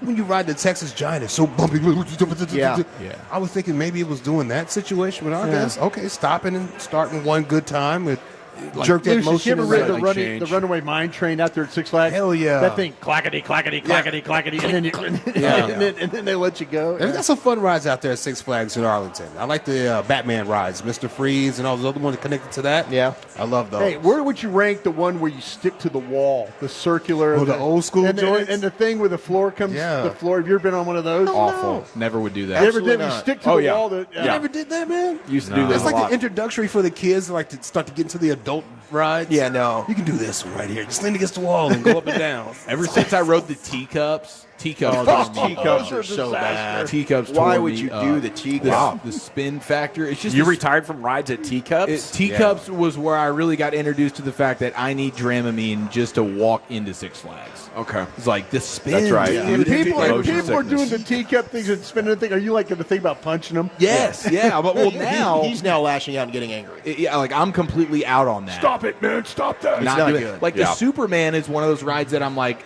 I really don't ever need to do it again. It's not, but if I was there, because there's no, it's just an up and down deal. Yeah, I did the Superman. Oh God, no! That's scary. It's not a twisty. It's the twisty factor. It's you're too high up there. What's the ride where you're in the chair and the chains are holding you as you're going around? Like it's the swings? it's like the swings. Oh yeah, they go very high up there in Arlington. See, that's as what I'm well. saying. Yeah. I could You're see, like 90 degrees when that thing's topping I off. could see my big ass like just disconnecting and ending now up you're flying like somewhere in lot 3 over there. Oh look, there he goes. That'd be one of the funniest visuals. That would be hilarious. Like somebody's trying to land a plane at You're like DFW. 6'4" Broadus flying through the air. American Airlines is coming in. I'm over Like the a top. National Lampoon's movie. That'd be incredible. That would be. Shout out to the players that are going to be in EA Sports College Football 2025. It's in the game. So last year they only paid $600. Yeah. To have your name, image, figured and it likeness out. in it. They upped it because the game made so much damn money last year. $1,500 now. More. That's Plus royalties. How about $5,000 per player? They're That'd be getting good. royalties. Yeah, there was an added note about some level of royalties. I don't know what the I got to go to their mailbox and get like 35 cents worth of royalty checks. Pretty much. That'd be nice. Yeah, you're going to be getting royalty checks for a while. Yeah. Last thing here in the Chuck Wagon, 17-year-old wakes up from knee surgery. Wrong knee. Can only speak in a foreign language. Oh. I love these. This does happen. Like, I've heard about this from time to time. Yeah. 877-881-1053. There is a name for it. I don't know what it is, but there is a name for that Do syndrome. you know of anyone, or have you ever experienced where you wake up from a surgery, he could only speak in a foreign language? Not only that, he repeatedly insisted that he was in the United States. When, I don't know, I guess maybe he wasn't in the United States. He was speaking Dutch for 24 hours after an orthopedic surgery combined with a brief confused state, including disorientation of place and the inability to recognize his parents. Yeah. How do you learn a whole other language? Okay, so- how do you even know there's other? I guess this is foreign language syndrome. When yes. patients switch from their native language and fixate for a period There's a of ball time. sacking story. No, No, this second language. This particular it's kid, not a ball sack. It was Brian. it was a gotta language. be. It was a language that he studied in school. There we go. And he wasn't That's what I dialed with needed. it apparently, but it was like he was good enough to like make sense with it. Okay. And so that's what I learned. And then apparently it was for like 24 hours that he's just talking Dutch, and then all of a sudden his friends show up to the hospital to hang out with him or whatever, and then he snapped back into talking English. Lost the gift. And then for a period he could understand Dutch and he couldn't speak it. And then eventually he ended up being fine here. But that is a wild deal. You So wake it's up only a from surgery. 24-hour thing? Yeah, it's just like in a little- language he was already messing with a little bit, so it came fluently to him. Everything he's been looking at finally came to him at some point. Exactly. All the block, because I was like, man, what not came a first, ball sack, man or it's a language? ball sack. Yeah, dude. Where did you get this story? Don't ask questions, okay? Okay. It's been sourced Don't mind through me, I'll have multiple another outlets. Yeah, you have another shot. I'm so glad that I drove with Brian today. They are brought me so one as bleeping well, so I got screwed. an extra shot. I don't know who wants I this, got but two give waiting that to for the me. bully. Give Give that to the here bully on this Tola window flag. Okay, last thing I you want go, to get bully. to you. I know We're I gonna get teased. that trough Cheers. tonight You at told that us the place, last- Dallas Stars are number 4 right now in the power rankings, according to ESPN. They dropped a spot from 3 to 4. I don't like this skid. No, all right? who is ahead of us? I wish. Here, can I be honest with you? You want to be honest with me? I wish I'll they be would honest have. with you. I wish they would have dropped that down even further, and then Yeah. DeBoer could walk in with printouts, Bulletin throwing that on the board. locker as There Will he goes, Chambers Will exits the Chambers. building. Will Chambers Go said it. Cats. A March We love legend. you. Have a great synonymous- weekend. That's no synonymous bueno. with the madness. Dropping a spot, no bueno. No bueno. That's I know. the show No, No, right but there. that needed to be put them at 7 or 8, and then you're Yeah. DeBoer and you're walking in saying, "This is where we are, boys. This is where we're at." You Yeah, have some bulletin. I- One spot's almost like whatever. Like All when a right. good team takes an L. Yeah, yes. Oh, now I get to dig into you because Exactly. you need it. Go get it, Right. Vince You need it, Lombardi. right. I will not- eat your ass. I'm not concerned yet, though, Wolchuk. 2 more losses. That was a little sudden. and vulgar. Well, it's a drop. Yeah, it's a drop. They like to play it from time They've to time. lost 3 or 4. 2 more losses. I think you have a 4-alarm fire going on. You're here. right. That was Yeah. inappropriate and vulgar. They still haven't lost 3 in a row. No, you're right. Pete Yeah. DeBoer will not allow that to happen. It's just a wake-up call kind of situation. They There he need is, it. the woolly bully with this Chuck Wagon every single One day story here factual. on 105.3 Shut The up, Brian. Fan. You love it, okay? We're talking a Cowboys win-want ratio coming up at 440, the win-want ratio. You got to hear about this. But coming up next, the top 10 at 420. Well, Chuck, what's the subject? Top 10 biggest upsets in March Madness history. What is your favorite all-time Cinderella upset? That's next in the nation.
Uber Eats has Lola V products? I got to remember that. Well, you know, they say in order to remember something, you have to forget something else.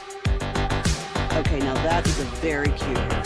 That's like a little shag. I've never seen it before. Well, I mean, of course you have. So, Rachel. Oh, is that your name? No, I mean, like your name. No, I'm Jen. Your name's Jen. Right, but I just mean like this is your haircut. But that's the hair on your head. I'm not saying this is your hair.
It's also brought to you by Cars for Kids. Donate today at carsforkids.org. And the Frankels. If you've been injured in a car or truck wreck, call Frankel first, 214 or 817-333-3333. With Frankel and Frankel, there is never an out-of-pocket cost. They only get paid when you win. Frankel and Frankel, the go-to for car and truck wreck attorneys in Dallas. All right, thank you, KW. In for Lucius Alexander today. Lucius at Cold Beers and Cheeseburgers with us in Euless. I think they just had like 3 Oreo milkshakes delivered. Wow. That looks like something to behold. I think Gary is appealing to our weaknesses once again here. They got something for everybody. Okay, Cold Beers and Cheeseburgers will be here all the way till 7 o'clock. Segments brought to you by Cars for Kids. Donate today, carsforkids.org. It's brought to you by the Frankels. If you've been injured in a car, truck wreck, call the Frankels first, 214 or 817-333-3333. There's never an out-of-pocket cost. They only get paid when you win. Franklin Frankel, the go-to car and truck wreck attorneys in Dallas. Here he is, Zach with an H, your woolly bully. All right, let's do it. The top 10 best upsets in March Madness history. Now, the 817 did text in and say, drunk radio is absolutely the worst radio to listen to. Turning it off. I don't think any of us are even drunk. We're not that drunk. Do they want us to talk more draft? What do they want us to talk whatever you want. The Snake Man just handed me a PB&J slider with jalapenos on it. Okay. Yeah. I'm glad because Unbelievable. he's paused. I'm going to the bathroom, pulls me aside, and he's talking to me about this slider. Snake Man? He's like, dude, yes. He's like, who can I give this to? I said, give it to Eric. Yes. It's a PB&J slider with jalapenos on it. Give it to Eric. He got my attention, too, shortly after I left the urinal. Okay. I said Eric. I thought it was a little bit awkward. Me too. Like to pull somebody aside as you're trying. He's a great Tolo, though. No, so I he's a understood. Sweet man. But yeah. And we know Eric can eat it. Yeah. You ever seen the Flintstones? That thing that was the trash compactor? Oh yeah, that's Eric. Eric. That is Eric. Hey, Halloween, I'm about to find me one of those. That was the funniest thing ever. Stephanie Blumenthal, who's one of our sales reps, is talking to Eric about what to order, and she's selling you on that Juicy Lucy. It's like a cheeseburger or that's a from grilled Minneapolis, cheese. yeah. Mixed with the Juicy Lucy patty, the burger patty, which has the cheese inside it. Cheese inside. Wow. And Eric's complaining like, yeah, but we got to go to this dinner afterwards. I also got to have barbecue. I'm like, dude, why are you worried? You can totally eat that and still eat the barbecue later. You'll be fine. Yeah. She was actually trying to get me to do the O-lineman, where the buns are actually grilled cheeses. You should do it. She's trying to get you to take your shirt off again? we are. No. That, with all the grilled cheeses I've been consuming, it's really not an option. Well, Stephanie did say on Wednesday, if you're cute and you want to come out here, she'll buy you lunch. So, hey, shoot your shot with Stephanie Blumenthal. She's single again, huh? I don't. Damn, has she never not been? All right, let's get to the biggest upsets in March Madness history. 877-881-1053. What is your favorite upset in the history of the Madness? Now, I've got 13 total on this list. They didn't really number it 1 through 10. So I'm just going to read it off as is. Okay. All right. Is that okay with you guys? Well, so this is This ought to be fun. This is. I'm going to go from the bottom to the top. It's a top 10, but it's in no particular order. Is that I'm going to of? make it a damn order now because you guys are already giving the judgy, and I'm not here for it. I'm not wagging my So finger screw at you. How's your cramps? Not good, dude. It's like alternating sides. It started on the left side, now it's on the right side. You don't have appendicitis, do you, or something like that? I don't know. No, Maybe if it's something going both, terrible's if going it's on. both sides, then it can't be appendicitis, right? Is that a one-sided type I of think thing? it's a one-sided deal. So I should be clear on that. There's a quick trip down the street. I can get you some Midol during an NFL segment or something. You did say it's gas. It's gas, or maybe just having the Midol, cramps. low PMS. Should I go try poo? Yeah. You know I don't like to do that in public, though. Drink a lot of pickle juice. It helps. The idea of a sort of a volleyball situation inside your guts with this cramp right now sounds awful. It's I feel awful. for It you. hurts. Chance that Wolchuk actually helps me get to the next location with direction. You know I'm your GPS guy. I'm that guy. Screw you, Okay. Eric. I can be a great GPS guy. I've done it for you. No, Wolchuk for me is actually impressive. Thank you. But the way you might try and F with Broadus tonight. I That's think you true. will. I think you will. I'm going to probably try and not get us there. But all of a sudden we're at Hurtado. All of a sudden we show up at the Chinese. Yeah, we're at Hurtado. The superior barbecue establishment. We're in Arlington at the Chinese buffet. Yeah. Oh, home.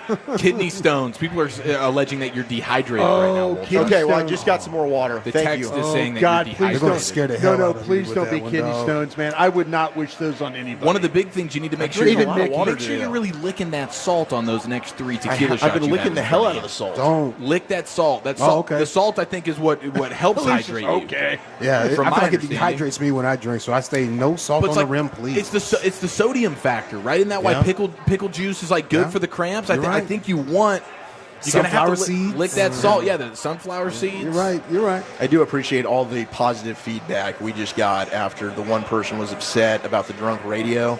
But thank you so much. 817, barfing at the talking with your mouth full crap of a segment be better. Oh, it must have been to Eric. I don't know. Oh, yeah. Eating the sandwich. You know, sometimes we get some really mean stuff that comes on here. God, see, that's why I don't look at that. That's If you're texting me right now, you're wasting your time. No, I don't see it. There's a lot of people that will text specifically at you, and then I will reply for you. Oh, do you? Yeah. And I'll say, Brian doesn't look at this, but this is, I know you, and this is kind of what you think. Yeah, and you're right. He's a total idiot. Yeah. I appreciate you guys doing that. It's good play. You're also just you guys are sensitive good to teammates. us. I love really you. appreciate that. Okay, 2023, Princeton beats Arizona. That was a 15 versus a 2, and Princeton got the win. Arizona has the distinction of being the only team to show up on this list 2 times for all the wrong reasons. So Arizona, not good.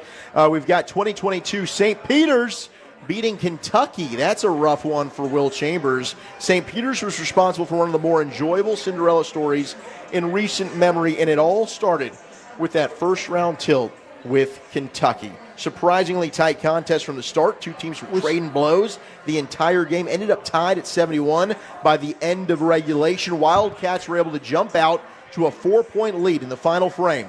But the Peacocks, yes, the Peacocks, managed to surge back and took the lead that stood until they walked away with that 85-79 win. St. Peter's eventually would dispatch of Murray State and Purdue before its wildly unlikely run came to an end with a loss to North Carolina in the Elite Eight. But what a story that was. It's like North Carolina now. They beat them. Peacocks. Yes, the Fighting Peacocks, 15 seed going all the way to the Elite Eight. I love a good Cinderella run in this thing. Oral Roberts, the Beats. ORU, Tulsa, stand up. Hey, Lucius, your dad watching that every day on the like the Sundays? Oh, you know, my dad. He'll bring up people. Oh yeah, I know so from ORU. It's a side conversation. So preacher. No, Oral Roberts. Don't he's mind me. on I'm trying to TV. do a damn segment here, Brian. Okay, Oral Roberts, go ahead. Oral Roberts beats Ohio State. We have a testy woolly bully 15 sighting. versus a 2. You asked for this. Yep. Then we've got way to go, 2016. Dawson. It's a lot of 15-2s, by the way. Middle Tennessee beats Michigan State. And I will acknowledge I'm actually an idiot. I just What thought year was this? Pull my Roberts. soda away from Wooly Bully's sphere of influence. Yeah, please. Before he knocks it on my What- computer. You think that I'm like knocking It can stuff? happen, bro.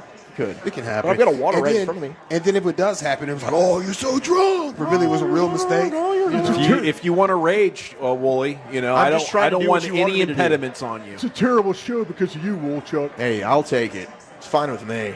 Get some help. I do need some help in a lot of ways. Another 15 seed. You remember Florida Gulf Coast? Yes. That was a great run. 15 Barely. seed beating 2 Georgetown. Were they Lob City or something like that? Yeah, that was back in 2013. They were a newcomer to Division I in 2013. Their head coach got the USC job. Yes, he after that did. thing, Only 13-point underdog against Georgetown heading into their first-round showdown. Look at you. How do you know this stuff, Brian? I'm a You're not even chat GPTing right now. No, I'm This is not, off the I'm not dome. connected. I'm not connected. AI brought us. Yeah. Made a hell of a run. Went to the Sweet 16 before losing to Florida. Then we've got Lehigh beating Duke. I'll never forget that in 2012. I thought that was Kansas. That was incredible. Absolutely incredible. Because when you get Lehigh, you mess around and never come down. That's true. You don't want to go that high.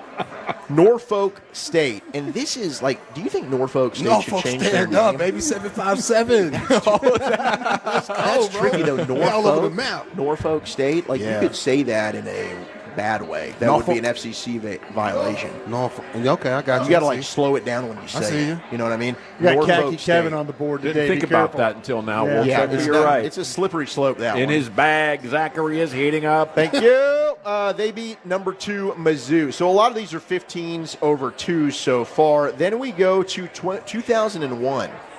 I can't say I remember this one. Hampton beating Iowa State. Are you familiar with this one, Brian? Hampton. That's 757 too as well. Yeah. Hampton against Iowa State, who had a formidable weapon thanks to Jamal Tinsley. And the Cyclones were largely in charge of the game. They led by a score of 57-48. 7 minutes to go in the second half. However, things took a turn when the Pirates started to put up points while Iowa State failed to answer, and Tarvis Williams capped off a 10-0 run with a jumper with 69 seconds left, really 6.9 seconds left. That gave Hampton the 58-57 lead that would stand until the clock expired. They met Georgetown in round 2, were unable to hang with the Hoyas. That sent them home, but a big upset there for Hampton, knocking off the Cyclones. Jamal Tinsley was a nice player there for a while. Good player? Yeah. All right, we go to 1997. This is prime Gavin Dawson. Coppin State. I know you remember Coppin State now. Beating South Carolina. Pastry Chef Eric, big-time Coppin State. Big-time Coppin State. Maryland. UMBC is not the only school in Baltimore responsible for a massive upset, as Coppin State got in on the action more than 2 decades. Before that historic feat, the Eagles were 30-point dogs when they headed to Pittsburgh to face off against South Carolina in search of the program's first ever win in the NCAA tournament. They managed to get in a fairly resounding manner as they ended up checking that box with a 78-65 victory. Not only were they 30-point dogs, they won by double digits. I was working at the Fishing and Hunting News in Seattle during those tournaments. Jim McCormick, 97 and 98. Bob, Jimmy, you were crushing it. Bob Jimmy Harris Mack. here. You want to buy a knife? We were selling the magazine. You got the knife for free, bro. Oh, what was that? It was so Why easy. do I always forget the damn name? Jim McCormick. Fishing Jim and Hunting McCormick. News. Yeah, Jim McCormick. Yeah. McCormick is hilarious. All right, Jim McCormick. Jim McCormick here, Fishing and Hunting News. 1993. Did you get that free knife I sent you? How many names did you sift through, or did that just hit you? That was the first ones we came up with. Yeah. Have you ever checked such into a a great hotel and been Jim McCormick? No, that sounds fun. Jim McCormick is a badass That fake is a name. badass name. The hair, sir. Yeah. The golden locks are flowing, Look at my this friend. guy. Oh, my goodness. Silver Oh, Fox. we're good, dude. How are you? My first 2 initials are GM. So that's how I got to Jim. That makes sense. Yeah. That makes sense. Have you checked in under a different name in the hotel? Never. Never. Never. I used Bill Bixby a few times. Bill Bixby? Gardner McKay. Gardner McKay. Okay. I've used Schmully a few times. Look, me and Brothers are down low. We doing some other stuff out here. Oh, I believe it. I've seen some of the sites Brian like that. Well, when you're holding a hand with someone that has an Adam's apple, you don't want to give your real name. That's true. And hairy-ass legs. 93, Santa Clara beating Arizona. That's when Zona's on it for the second time. 91, Was that Richmond. a Luke Olson or a Sean Miller? Why are you asking questions? That was What Steve year? Nash. Steve Nash. This was 93. It is Steve Nash. That would be Luke Olson. Freshman guard on his Yeah. roster by the name of Steve Nash. Who'd he beat? What do you mean Mike who did he Bibby? beat? Arizona. Bibby's not even listed here. I don't know. I was born this year. Broad No, I is- was born in 91. Always has questions, man, and it's usually I just don't know. I can't answer half of them. 91, Richmond beat Syracuse. Coach there at the time. 15 versus 2. But the number one upset in tournament history. Arizona wore red that day. 2023, we've got Fairleigh Dickinson beating the number one ranked Fairleigh Purdue Dickinson. Boilermakers with Zach Edey. They were 23.5-point dogs. And this school, Fairleigh Dickinson, which I thought we were getting ball sacked, I did not think that was a real school name. It was. They got a 63-58 win. It was short-lived because FAU, who ended up making a great run, I think at least the Elite Eight, maybe the Final Four out of Conference USA, beat them in the next round. So there you go. Biggest upsets in March Madness history. Boy, that's a great list, Wolf. Thank you, Wolchuk. We're live at Cold Beers and Cheeseburgers. I thought that was When some of it my best words. comes to wanting to win, what mode are the Cowboys in? That's next here. It's the G-Bag Nation on 105.3 The Fan. When it comes to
Has Lola V products? I gotta remember that. Well, you know, they say in order to remember something, you have to forget something else.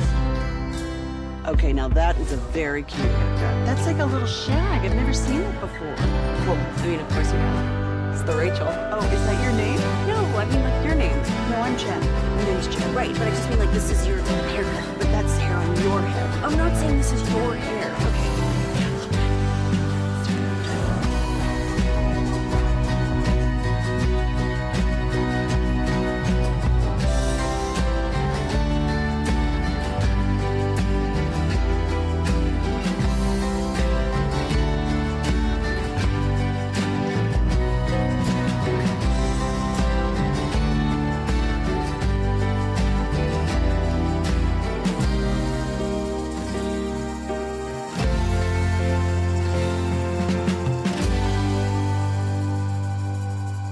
It's true that you've got to forget something else to remember that Uber Eats has groceries. No, that's absurd. Hey, remember when you used to be a, what was it, Pepper Lady? Was it Cinnamon Sisters? Basil Babes. Saffron Squad? Nutmeg Maidens? Pre-Curb? No. Nutmeg Maidens? I just said that. Was it Spice Girls? Doesn't sound right. Was it Saffron Squad?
If you're in the market to upgrade your vehicle, get to Classic Chevrolet in Grapevine. Back-to-back #1 Chevy dealership in the world. They've got more new Chevys than anyone, all priced to sell. Silverado, Tahoe, Blazers, Malibus, Equinox, and more. Visit ClassicChevrolet.com. This is Texas. This is Classic Chevrolet. Together, let's drive, relax, enjoy the difference. Based on new Chevy registrations 2023 and 2024.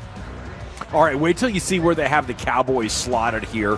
How much does every NFL owner want to win a team-by-team breakdown of their efforts? We go to The Athletic, where our buddy Mike Jones that we interviewed on Radio Row in New Orleans has written this article. How you doing over there, Brian? Good. Aren't you supposed to say something when say the name Mike Jones? Mike Jones, bitch. It definitely bopped in my head. I definitely heard what do you say? Mike Jones. Who Mike Jones? Who Mike Jones? Okay. Yeah, Thank you. You gotta All right. say who. It definitely bounced around in my head. Sorry about that. Okay. Carry on, Dawson. No, we're Sorry good. about that. We're good. Okay, so they have contention mode. All right, this is the top of the heap right here. Contention mode is the Ravens, Bills, Lions, Chiefs, Eagles. Right? I don't really have a bone to pick with that. Okay, that's the top of the food chain right there, Okay. tier number 1. After that, Brian, is tier 2, willing to do what it takes to win. Should the Cowboys be in this tier? You have the Packers, Chargers, Rams, Dolphins, Vikings, Niners, Buccaneers, Commandos. Tier 2, willing to do what it takes to win. Yeah. No Cowboys. Should be in tier 1 is what you should be.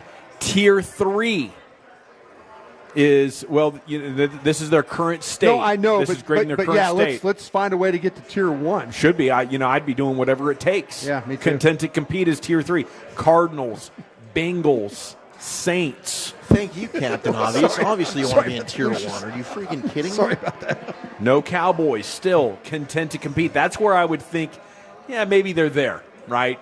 They're just trying to be a team that could make the playoffs. Not there. We go to trying to get it right, tier 4. Oh, wow. Panthers, Bears, Broncos, Panthers, Texans, Raiders, oh, jeez, Patriots, Seahawks. End of list. Wow. They got the Cowboys down here in How many tier teams 5. are left? Not a lot. Maybe 8. Oh, jeez. Be my guess. Not a lot. Tier 5 is stuck in struggle mode. Yes, that's Cowboys right there. Sounds Ding, like ding, got a thumbs up from Lucius. Lucius, when did you officially quit on the Cowboys? Was that 2016? There you go. Yeah, around there. Was it the Cardinals game, the Monday night There's game? just too much going on. Too much. I was like, all right, it's enough. I'm done. Just like Jordan Lewis just did. Yeah. Here's their breakdown on why they have the Cowboys here in tier 5, struggling to figure it out or whatever they said, stuck in struggle mode. Jerry Jones loves to claim he wants to win another Super Bowl in the worst way, but above all, Jones loves being the center of attention and maintaining control. Look at Mike Jones just spelling it out like he's a local guy. He says that causes him to hold on to coaches too long because he doesn't want to pay him not to work, or to pass on hiring the most talented coaches because they might want more power than he's willing to cede. Jones also tends to drag out player negotiations because he's determined to pay them on his timeline, even if it means ultimately costing himself more in the long run.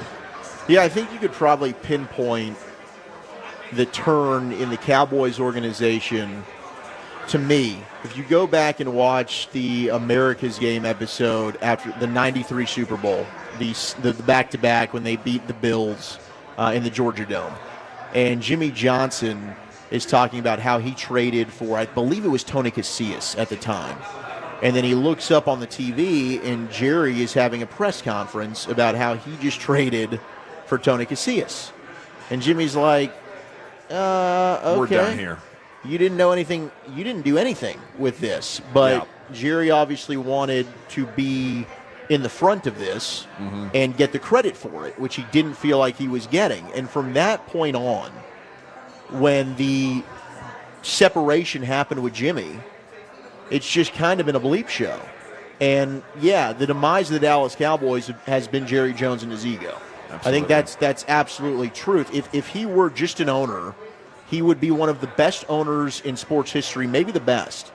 But the fact that they have to have their family running the football operations is a massive problem. And I don't know how 30 years of failure doesn't show to you we've got to make a change. But why they won't is, again, the ego. The ego is the biggest problem. We let him down, though. How so? I'll admit this. We let him down because Jerry likes to listen and trust people.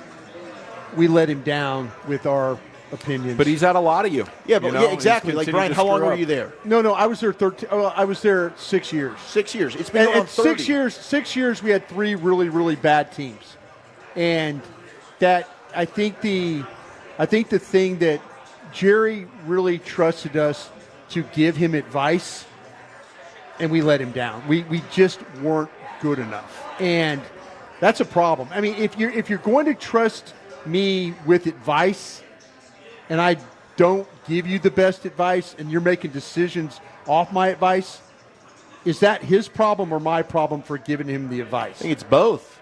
Yeah, and I'm saying Jerry has a lot of faults. Listening to us was a bad fault. But did he put you in a position to succeed when he traded 2 first-round picks for Joey Galloway? You know what? I personally didn't think we needed to give 2. 1, willing to do. But, yeah, but he trusted us to trade for Joey Galloway. He was trying. He felt that he needed to give 2 picks to get Joey Galloway. You know why? Because we talked up Joey Galloway. Well, and in fairness, that version of Jerry is the one we're kind of wishing I would could come speak back. up to 2005, and I think once he got Will McClay in the building, I think things improved. He did, because they drafted well. Will is a good drafter. He's good at giving him the right advice. Yeah. And I think that Jerry's biggest fault as an owner is he trusts guys like me who at the end were wrong. But also, how much is he also undercutting the scouts that are doing the work? And he calls Barry Switzer up and says, tell me about DeMarco Murray. That is Jerry. That's the problem, though, Zach. Exactly. The problem is that he's willing to listen to Barry Switzer and listen to Dana Bible and Jim Garrett on guys. See, that's the advice. When Jerry gets good advice, they're a better team. They drafted better for, like, if you talk about the Zach. What advice did he get when Ryan Shazier got drafted ahead of them? What advice did he get from everybody in the room? We're not taking Johnny Manziel. Right, and Steven, that was good that's advice. Steven's big win. That's great advice. That's the best thing Steven's done. Yeah. Steven also was like, no, don't go get Deion Sanders. We don't need him. We effed him up where a you lot. had to get Deion Sanders or you weren't beating San Francisco. Yeah. But to Mike Jones' point, like, the biggest thing is Jerry putting himself in that ultimate decision-maker role where he has to listen. No question. And ideally, he'd be listening to, like, a head coach who's got a great vision and then catering his marketing message around that. A traditional general manager might have been able to, in his own, say, no, wait a minute, I'm not doing this. But he's listening to people, and he trusted people.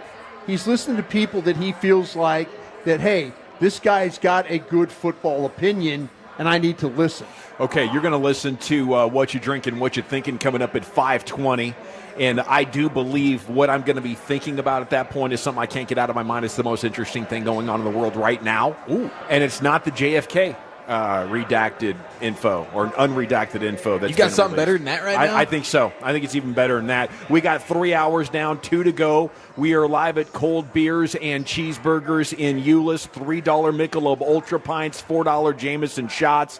This is your new favorite neighborhood burger spot, and we're watching the tournament. How about this milkshake right here? I see you eyeballing. I feel bad. I know. That's great. That's great. I need that to work on my willpower. That's strengthening me right now. That's right. Yeah, That's I love right. staring it down.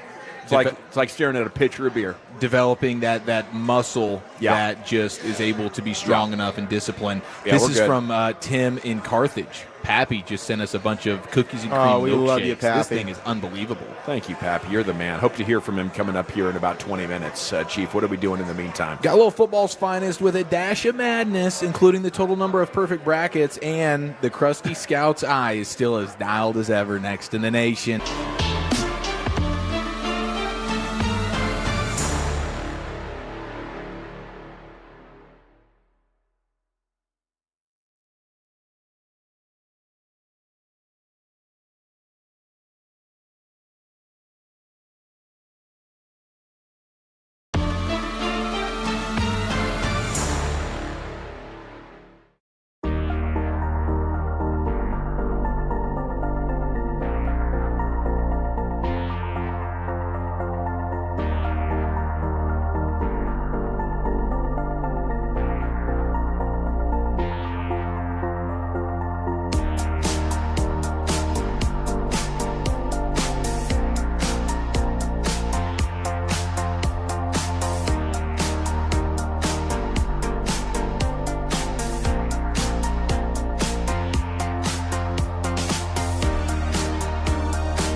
D&M Leasing Studios. You're rolling with the G-Bag Nation on 105.3 The Fan. Welcome to the Nation.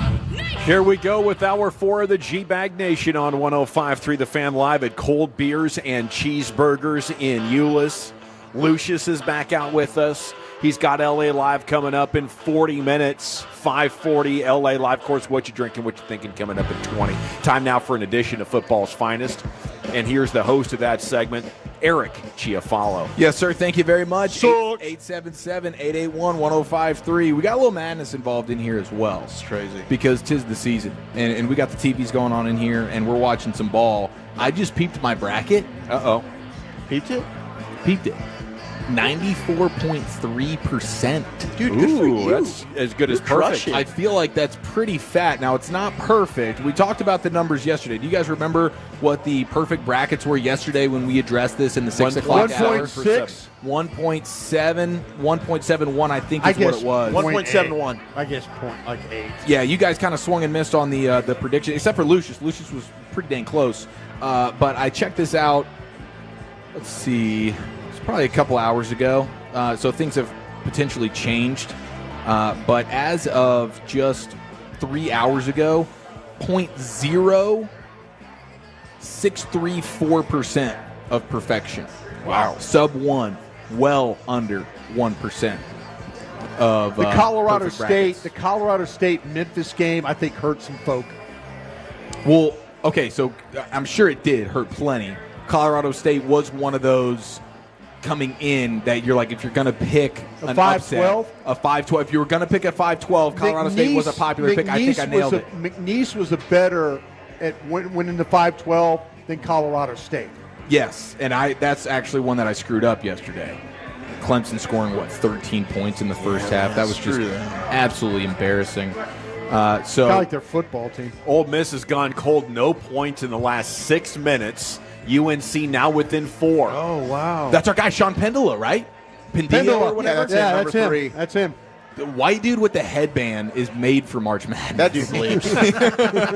Like, this is his time. Yeah. He will never forget this, and it won't could get literally be his last basketball. Yeah. It won't get any better than this. Come on, Dawson. For a white dude with the headband. 65-59, 2:49 to go. UNC, can they advance? We got a couple of Tar Heels in the building. I mean, this time of year, you're bound to have Shout a out couple. to Jesse Holly, man. Shout out to Jesse Holly, absolutely. I know he's on pins and needles right now. National champion. And friend of the show. By the way, if they lose, he will MF them on Twitter. Oh, he will. He will go after that. He'll call it like he sees it. Yeah. The doo-doo queen. Will that be like a tweet, or will that be a tweet. selfie video of him ripping them for 60 seconds? Oh, he Michael Irvin style. like sitting in his car with and he tears. starts Yeah. banging on the wheel. Yeah. That can happen. That can happen. That's awesome. Let's see. Man, he won a national championship. He can do that. Absolutely. You earned that right. He went there, right, Broadus? So you don't question his fandom. No, I don't question his fandom. If you could be a fan, but like I say, I just don't like you to get in my face if you didn't go there. You don't like the Walmart. Yeah, Like Jesse Holly, if LSU and North Carolina were playing and North Carolina beat them, then I would, hey, you can give me all the grief you want. But if you just kind of act like you like North Carolina because of Sky Blue and the Nike Jumpman stuff, I ain't taking you. Know your place. Yeah. Did you go there? Here's your room for arguing. Did you go there and play there? There's another room, Yeah. There's levels to college sports fandom. That's fair. Yeah, I will. Hey, listen, I'll take your. You just grew up in the state. Yeah. Respect your fandom, and you deserve to cheer. Yeah, but don't come over here. Don't get in my face. Don't get in my face. I'm just saying. Yeah. I'm just saying. They haven't heard what they didn't care what I said since 2005. Yeah, but don't get in my that's face. fine. Brian, who's the worst culprit? Like, who's the one that annoyed you the most with that? Who? Yeah. Man, it's happened a lot. It's usually randoms, isn't it? It happens on Twitter way too much. Yeah. Like, dude, you didn't even go there. You didn't even go to school. You did nothing for that program. Dropped out of high school, probably. You're not giving them money Those to misspelled beat words. my team. No, don't. Sorry. Back to you, Chief. What would you guys think? Thank you. Live here in studio at Cold Beers and Cheeseburgers in Euless. What would you guys say if I told you that there was a guy in Vegas right now at a sports book of middle age, roughly 45 to 55, and he's in the sports book, soaking in the madness, and what is attached to him is an IV bag. I mean, on the wheels and everything. I think he could have just literally walked out of the hospital for all we know. UCA Medicals and walked. UNLV Medicals right down there. Yeah. Walk to the sports book. I'm saying this sounds. This is March. This sounds terrible. This is March. Sounds terrible. This might be the guy's last tournament. Might be. I think he's playing this out as like, I might not ever get to do this again. I'm going out my way. I'm wheeling in the IV bag. Just like the white kid with the headband. Yeah. I'm not dying in this hospital, bro. Yeah, I'm not gonna sit here and like watch this with bad audio and TV. Yeah. I'm gonna actually be in the sports book like we hear with like all these TVs. And if I gambling my kids' inheritance. And if I die, I die in this North Carolina Ole Miss game, I die. I'm gonna just leave my jeans from this point on. They never came and visited me, by the way. I had to take an Uber to get out of here. I think this is a last wish thing. I think it's the last wish. It could also be like he got the IV service and he upgraded to premium, which is where they give you the roller cart for an additional bag. But do they let you walk with the IV bag out? That's what's interesting to me. Is like, where did you get private the rollers? company? Probably in Vegas. I mean, it's Vegas, man. They might have that as a pop-up shop of like, hey, you need to stay hydrated. You're getting hammered. You don't have any health issues necessarily. You didn't leave the hospital, but hey, here's your bag. Because maybe he just got to be in the bag. What if he just got up out of his bed and said, "F this"? See, if he was in scrubs, I'm just going Tupac style. But I'm checking myself out, bro. I'm checking myself out. This what if he did that? He's got what a baller. That's pretty I need to be out there with that guy. I appreciate Gangsta's Paradise. No, this guy is incredible. It looks like he's got a button up and jeans on, and he's tucked in too. You know what I mean? So it's not like, hey, you got the. They can't turn me down at the door. They can. Yes. I threw the gallon away in the trash can somewhere. What sports book? They say what sports book he's at? Let's see. No, it doesn't say exactly. This is just courtesy of Las Vegas locally on Twitter. Whatever sports book he's at, tip of the cap to them for letting him in, pulling an IV bag. Agreed. Yeah. Let him. If this is his one dying wish, like you're kind of alleging. If this is like I am not going to see tomorrow, but I'm watching these tournament games tonight, that tip of the cap. Okay, we all did a big tip of the cap to McNeese State yesterday after beating Clemson. My man, Will Wade. Okay, this is great, right? He was at LSU. He was before NIL. He was cheating his ass off. And I tell you what, LSU was a good program then. Yeah, Will Wade, we suck. That's the one downside. He no longer has his ass because he has cheated it off, but the rest of his body is still coaching its tail off. And his players are too. You know what he's done, Eric? He's told his players, like, listen, we can go together. I can take you guys to North Carolina State with me. Play your ass off. We're all going to go. We're going to live this dream together. Yeah. You know? I got boosters watching this game right now. He's got dudes playing their ass off to go play in Raleigh next year.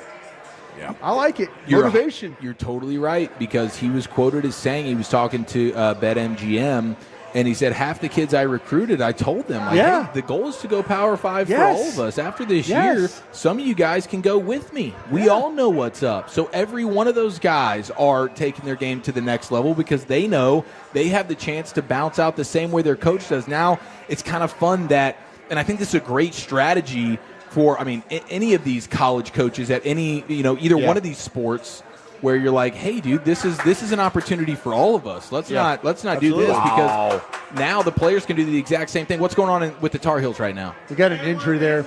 Well, we got an and one that's going to make it a 2-point game if he can make this free throw, but he's hurt. This is the point guard with the big hair. He's been killing it. He used to have big hair. He's got initials for his first name. What is his name? Number 4, according to Charles Barkley. Charles, number 4, he done fell down. I done watched him for the last 10 minutes, and he pretty good. He's really pretty good. Davis. Yeah, Davis. Thanks, Chuck. Had the big shot in you crushed in the conference tournament. You crushed Lucius, that is so good. Sorry, I'm coughing. Give me a second. What are you doing? Just turn off the mic. Just let Lucius go ISO as Barkley for the rest of the segment. Lucius, give us some play-by-play for Davis here. Every once in a while, that Zen just tickles your throat in a way that has you coughing. You know what I'm saying? All right, we continue. Dries it out at the same time. It does, yeah. It's got that multi-effect. Okay, now we transition into our regulation football's finest. and we will continue to monitor. Wow, he took a hit. Ow. That was worse than Steph Curry's last night. Hip pointer. That's right That's on a the hip head. pointer. Oh. By the way, Wolchuk, how are the cramps? They've subsided. You been chugging water? Yeah, I haven't. Good. Yeah. Just want to rub your feet. Yeah, See no, about it was your all day. good. It was Brought all him, good. brought him roses. Yeah. I appreciate all the help. thinking about you. No, you did a great job during the break, Lucius. I love you so much. The Midol, man. It's a game changer. I'll take care of dinner tonight, okay? No, you crushed it, right? That's my Boo Bear. Okay, into the finest. We have, how about this? Lamar Jackson making his acting debut. Oh. How about this one? Lucius, I think this is a show that you continue to watch, right? Okay. Power Book 3? Yeah, I do watch Power. Dude, Power's a hell of a show. I do watch And now Power. they've got It's a Power ridiculous. spin-offs. It's ridiculous now. Raising Canaan. Don't watch it and think it's going to be Some sexy ladies, though. Yeah, Raising Canaan. Yes, he's in it. 50 Cent. Yeah. Okay, Carmelo's wife, Lolo. Yeah. Some Lala. Lala. in there. Lala or Lolo? Busting it open too. Lala Anthony. Okay. AKA Well, Honey pastry Nut chef Cheerios. Eric clearly has a big-time celebrity crush on Lala. Baltimore's own. Baltimore. Baltimore. Get it together, Stand stupid. Come on, step it up, stupid. They spell stupid with an EW instead of a U. So on the North Carolina injury to Davis, it wasn't the worst injury suffered on the play, as at the top of the key when he swept through to go to his left hand, he elbowed the hell out of that defender right in the schnoz. He might have broke his nose. Look at this. Look at this. Bam! Oh! Yeah. Oh, yeah. Oh, look, he kept playing defense. Good for him. And then he kept playing defense, goes to the hoop. I don't know how the officials are going to judge this, but right now the score says 3-point game with a minute to go, as the referees are huddling, trying to make sense out of all this. Dude's got cotton balls in his nose right now. Yeah. That's a tough spot. The hit on the nose, it can make your eyes water. You're like, I'm not crying, I promise. These eyes are just watering. That thing's going to hurt for 2 months. R.J. Davis, that's right. I knew his initials.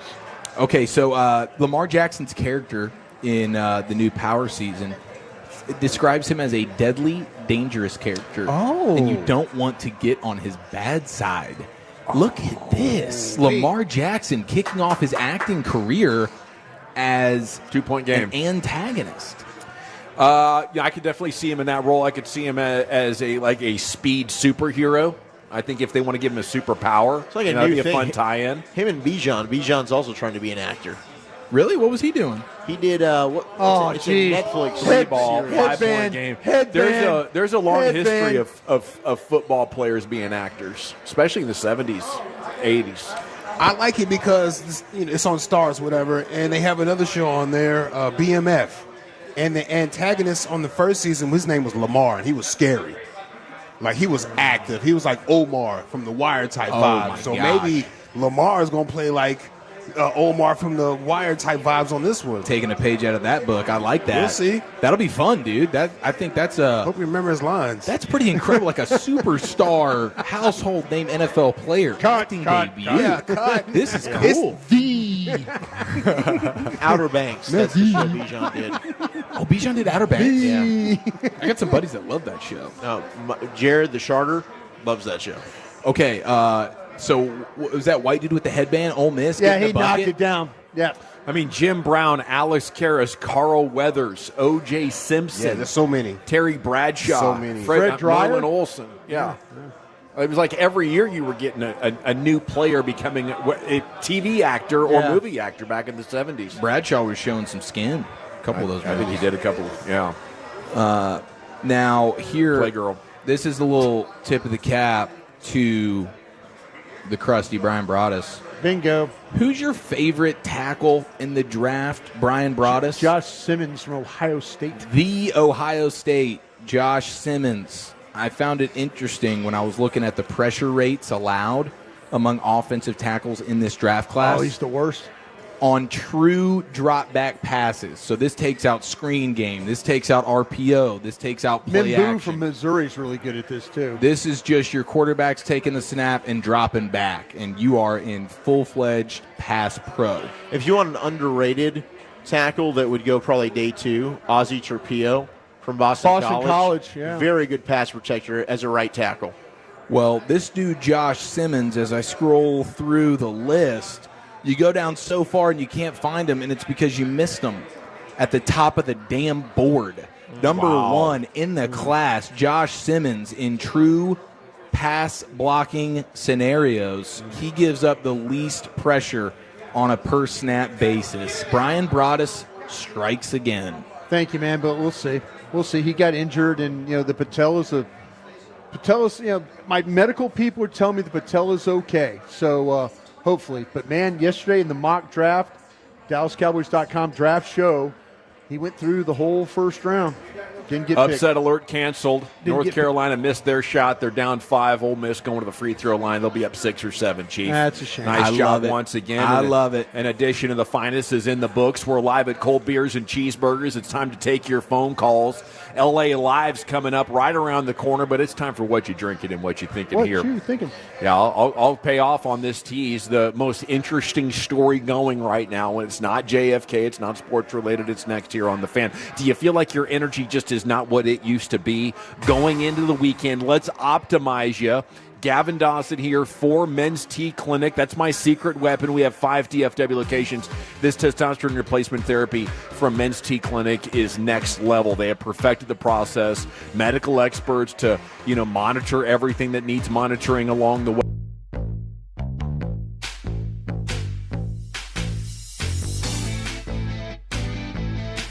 Uber Eats has lower fee products? I gotta remember that. Well, they say in order to remember something, you have to forget something else. Okay, now that is a very cute haircut. That's like a little shag. I've never seen it before. Well, of course you have. So Rachel. Oh, is that your name? No, I mean like your name. No, I'm Jen. My name's Jen. Right, but I just mean like this is your haircut, but that's hair on your head. I'm not saying this is your hair. Okay.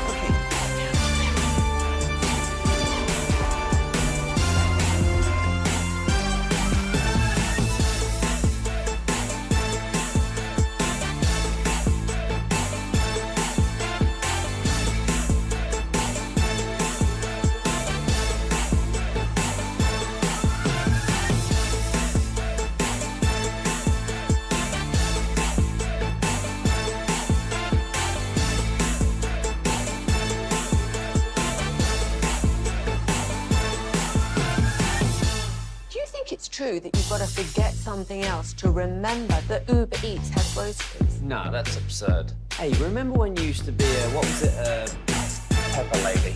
Pepper Lady? Wasn't it Cinnamon Sisters? Razor Lady. Sapphire Squad? Nutmeg Maiden? Pre-curd? No. Nutmeg Maiden. I just said that. Was it Spice Girls? Doesn't sound right. Was it Saffron Squad?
Welcome back, Nation. It is time now for that one segment of the week where you are encouraged to call in while intoxicated or in the process of catching a buzz. That's right. It's time for What You Drinking and What You Thinking at 877-881-1053. As we have party fouls going on the table right now. But we're ready to crack them with you and take your phone calls here. And the segment is brought to you by the On Time Experts. LA Live now right around the corner, guys. Where's the rest of your crew, Dawson? I don't know where Wolchuk and Chiafalo are, which is unfortunate, but that's fine because all I really need is you to tell you about what I'm thinking. Currently drinking 20-ounce Diet Coke. Yes, sir. I've had quite a few of them. The cold beers and cheeseburgers staff has been absolutely amazing. They catered keeping them for you full. with the Diet Coke. They Yes. catered for you. They knew your bag and gave it to you. It's just so perfect. Yeah. But what I'm thinking, and it's one of my favorite topics outside of sports right now, I think it's the most interesting topic in the entire world, is these ancient pyramids, okay? There are so many pyramids from around the world, but we got news. This kind of a new kind of imaging system has been developed where they can see under these pyramids, and underneath the pyramids of Giza, they have these giant 600-foot columns that are hollow, and there's cylindrical pathways going down where you can go to the bottom 600 meters down. What were they doing? And then when you get down there are these giant rooms that have 80-meter tall walls. I don't know what they were doing down there, but it has re-sparked the conversation of how the hell could they have possibly been able to pull this off. Was it an alien base? Like, because, I mean, I've heard that theory before, and it sounds funny and everything, but when you hear a discovery like this, this far down the timeline, yes, that means we have no idea what we're looking at when we see those pyramids. We really don't. We thought we had to figure it out for a minute. Yeah, the one article I read said, it's possible that the knowledge of the technology they used got wiped out one way or another through some sort of cataclysmic event, or maybe the knowledge was burned. They used to burn libraries for fun when they would sack a country. Yes. Like get rid of everything they know. So who knows, how these pyramids got built in the first place, but now underneath them is something a lot more fascinating because they go down 2,000 feet. With cylindrical staircases all the way down, Chief. It's amazing. It really is, dude. I mean, these people were unbelievable in the way that they were able to build stuff. I mean, I guess you have so many people working on it at once. Like, that's one of the advantages, is just you have everybody. How do you figure that out? But yes, the ingenuity of thinking it through and being able to put the blueprints together or whatever. I mean, that is just insane. Dawson, you said earlier that you said that civilizations probably have been to their pinnacle a few times before. Could have. Crashed and burned and crashed and burned. Could have. And that could be the possibility there, because there's hieroglyphics that show like flying objects. Yes. And people communicating with things that are flying. Yeah, how on are we hieroglyphics there in Egypt. So amazing stuff, really. bro. So what the hell is going on? Yeah, they got some sort of a new imaging deal. Look underneath the pyramids. Wow, what is this? An even bigger mystery. Here's Chiafalo with what he's drinking and thinking. Drinking a $3 Michelob Ultra, There you because go. that's the type of deals that Cold Beers and Cheeseburgers presents here off 121 in Euless. Great time. Thinking about two different things. Tomorrow, I'm excited because I get to now, for the last 8 months or so, have that new fresh cut feeling. And I got an appointment at 9:30 in the morning to There do you a little go. haircut. Now, How does that work? Like, is it the same barber, or are you just finding a... No, I've been going to the same guy. It's Will Chambers' barber, right? I've been showing loyalty. Yeah, it turns out Will Chambers and Tim Cato. Tim Cato. Yeah, that's right. Both reside here. And it's in Grapevine, close-knit barbershop. They're fantastic. So Ryan gets the hair done for me, and no one styles it better. You walk out of the barbershop, and you're like, this is as good as it gets. Good for you, bro. So I'm really looking forward to that. The reason I'm doing it, though, is because our old buddy Zero is getting married tomorrow. Oh, Tying the knot, congratulations, bro. making it right, making it honest, and I'm happy for him. But when you consider the timing of this particular wedding, is it fair to have some type of... It's a little selfish, but, hey... I'm sure he got a deal. Love calls. Because nobody wanted to get married tomorrow. Why and then would she they? said yes, so you got to rush it. Oh, Well yeah? played, Zach. Okay, yeah. Whatever we can get as quickly and as cheaply as possible. Oh, yeah, the second day of March Madness, third day of March Madness. Let's go for it. Yeah. So that's a little disappointing, but I'm excited to see my guy, and I'm really excited that fresh cut feeling, dude. Fresh I mean, cut it's is one of the best amazing. feelings. Yeah, it is. Brian drinking, thinking. Well, I was drinking an iced tea that was half and half, sweet and unsweetened, but then Tolo brought up some shots, and he knocked my iced tea glass on the ground. Okay. So I had to do the shot instead Happens. of the iced tea. Okay, Yeah. so yeah. Probably need another. And- There you go. And what Had to. And I had Had to. to. And what I'm thinking is, I'm glad I didn't fill out a bracket. I'm watching these games. It's so cool right now. It's great. I am not sweating anything.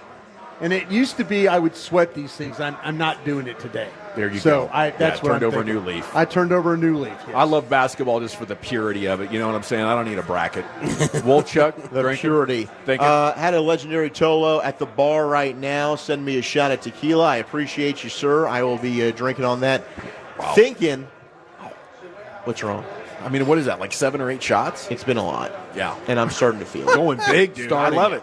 I requested it. Don't You're worry about paying it, off. Wolchuk. We're gonna I get wanted there. a rampaging Don't get woolly angry on bully, us, and I bro. feel like we're on the doorstep to that Yeah, right now. no, it might happen. We Don't just get have to angry on us, determine dog. what music we're going to listen to on the way to the barbecue place. Oh, Wolchuk's an AC/DC guy. I am an AC/DC guy. He's a crash out guy, too, when he gets on that liquor. He's Don't looking get angry on his Lucius dog. knows me too well.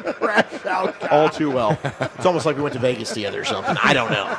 There was actually one point in a commercial break yesterday where Dawson asked Wolchuk, "Are you crashing out right now?" Yeah. That's a direct quote. And I said, yes, I am. You okay? I am. So I'm thinking I'm crashing out, boys. There he goes. Lucius, drinking, thinking. Drinking. Shout out to my man right here. He didn't put me down in the game with a double shot of Repo tequila. Woo, Look at baby. that. I have a big, giant thing of Dean's French onion dip in the crib. I'm going to go home and get a big Ruffles bag, some Corlejo, light-skinned Dominican cigar pack, and watch all the madness this weekend. Wow. That's what I'm doing. That's me. I will be with living my weekend. feet up like a paraplegic. Vicariously through you is how I'll be living. Yeah, you're going to be Vicariously through you. checking the phone. I'm going to be watching I-Do's take Do you place. feel bad that you're getting a haircut and everybody else is kind of having fun? But yeah, because I would not be paying the requisite dollars for a haircut if I didn't have the wedding. That's the other thing. So Really? I'm missing the college basketball game. yeah. Now I'm out of 50 spot because I got to get the haircut so I can look presentable out at the old And you what's gotta it get called? Haircuts are up on y'all too, huh? Okay. $50. Haircuts are up I meant on to tell us. you, I took a big L because I got fat again. So I had to buy a new suit for this wedding tomorrow. Oh, That's what I was going to ask you, this Eric. is what Zero's Yeah, doing cleaning to you it. out. And Haircut it sucks. Like or my new closet suit? is prime soda Zach, schmedium Zach, fat ass Zach, and I'm back in the fat ass area. Need So three we're closets. We're trying to get back to like the prime. Did Thank you throw I clothes appreciate away? you. I did throw some clothes away. He Sorry hunted about on that, them. bro. Hey, do you I want did. some of these mott sticks we got? They're good. No, I'm not Yeah. eating them. There's Do you two throw more. away the skinny clothes? I haven't touched them. There you go. I should probably. My wife No. wants me to clear out the closet. No, keep the skinny clothes in there. That's the motivation. It's motivation, yeah. Yeah. Oh, look. An extra large Shut shirt. up, Brian. All right, let's hit these phone calls. Brian's like, you're not going to get there, bro. It ain't going to happen. Just throw them out. On the I'm way gonna to put these pants on. Everyone thinks Brian's so nice. He's not. watch what we eat at the barbecue place. I'm not going to eat a damn thing at the barbecue place, Brian. Live. Oh, Start that's myself. such a lie. Start That is myself. such a I'm lie. I'm gonna just put my face in that trough. I won't even use hands. LA Live right around the corner. Let's get these phone calls. We go back into the Pimp Cup where Kevin Walker is standing by. Who's first, Kev? All right, our first caller, we got Rodeo Ron. There we go. There you go. Hello, Tolos. Hello, I'm drinking Ronnie. that H2O, and what I'm thinking is it's almost baseball time in Texas. And boy, if the Rangers will do what Rodeo's doing and turn their season around from last year, we're going to win a championship. I believe in Bruce Rossi, I believe in CY, and I believe in those Texas Rangers, and I surely believe we're going to bring that World Series trophy right home to that DF Dub. And remember one thing, if you ain't listening to that G-Bag Nation on 105.3 The Fit with Rodeo Ron getting sober, then where the F you at, baby? Yeah, getting sober. Yeah. Getting sober. Baby Ron, Sober, 11 absolutely. days strong for Ron. So, Ron? He's on a heater. He is, dude. Getting He's sober. on fire. First time we've been more hammered than Ron on a What You Drinking, What You Thinking Friday. Man, just incredible. Nobody has hit sobriety with more velocity than Rodeo Ron. Getting sober. Getting sober, brother. Sober. Yeah. I can't wait to find out what this conversation was. Chief just took a. Did he think request you there worked here? He did, and he does, and he will forever. I just pointed him into the direction of the toothpicks per his request. He asked you what a toothpicks was. Young man. Young man. Like we're clearly at a table that says 105.3 The Fan. We're wearing headsets, and this guy knocks on Eric's shoulder. Yeah, he did. And thinks he works here. Yeah. That's awesome. I thought That's an I don't give an F moment right there. I thought he was asking Eric where the door was. I thought he was asking me to check his diaper. I was like, sir. Okay. That's a little mean. That's a little mean. I'm wearing a diaper. Go ahead and dump that, Kike. I'm wearing a diaper. What are you Next doing? caller. Have a good evening, sir. See ya. Sorry about the Chief. Sorry. That was not a pimp cane. That was a I need this cane. Where are we going next, Kev? All right, next caller, we got Black and Gold B. Black and Gold B, sound off. Yo, what's going on, fellas? I'm just drinking some water. I'm about to go outside and spark up a fat bowl. Yeah, sure. And I'm thinking about this conversation I had with a buddy earlier this week. I hadn't seen him in a while, so I asked him what he thought about the Mavericks and the Luka thing, and I don't agree with his opinion, but he said that he's a Luka fan, so he's done with the Mavs. He's rooting for Luka, and I just can't do that, man. Like, I was a Mavs fan way before Luka was here, and I hate the trade, but I appreciate what Luka did for us while he was here, but he's gone now. So, and he's a Laker too, so I definitely can't root for him. So I can't even wish him well because the Lakers. The only thing that would have been worse is if he got traded to the Spurs. But Luka's just another dude in the NBA now. So that is what it is. But that's what I'm thinking, man. And before I go, the song I want to recommend is "Rockin' in the Free World" by Neil Young. Have a great weekend, fellas. Keep on rocking. Cheers, in B. the free world. Well said. Thought Lucius was about to tear him up on that take, though. I mean, yeah, a little bit. Just because somebody else buys a squad, like, okay, yes, this is my squad, and I chose loyalty to them, but somebody else bought the squad. I got to rethink things now, especially when you move in a way that I wouldn't normally move. And yeah, you can, shoot at CEOs and owners for making those moves, but this right here, dog, you got a franchise player, like one of them, and you throw them away because y'all can't get along. You better figure it out. Y'all better get an escape room together or something. Y'all better figure it out, bro. Yeah, get this thing back together. Now he over there balling, looking crazy in L.A. I mean, that's one way to take it. I think I would take it in a direction of I no longer have a favorite team. I'm just a huge Luka fan, Okay. Maybe if you were a big Lakers fan when Kobe was there, even more than the Mavs, now you're just going back to the Lakers. I get it, But what I wouldn't do is become a Lakers fan. Were you a huge Luka fan? I'm a much bigger Mavs fan than a Luka fan. I thought he was a great player, but he hates Lakers, bro. He was slow. No, I know you hate the Lakers, but I think you were kind of driving the possible trade Luka charge a little bit. Here he is. Sure. Yeah. Yeah. Yeah, I thought Luka was a boring player. I thought Luka was a selfish player. You don't get back on defense. The one guy that hadn't been drinking all day. Yeah. So I was willing to, and I think once everybody reads the final chapter of Tim McMahon's book, as I have, you will see why they wanted to trade him. You think it's very obvious. Good book? The sin was what they got for him. No, I'm sure it's a good book, and I respect Tim McMahon, but he also did not have a good relationship with Luka. Those two did not like each other. Yeah. So I do think some of that you've got to take with understanding what that relationship was. And I think naturally everybody's going to write a little bit of how they feel personally. And I think Tim probably had a little bit of screw you, Luka, in that.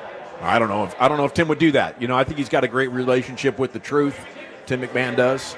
We got to get back. What's that? I didn't say it. I like Tim. You like Tim? Yeah, I like Tim. We got to get back to these phone calls.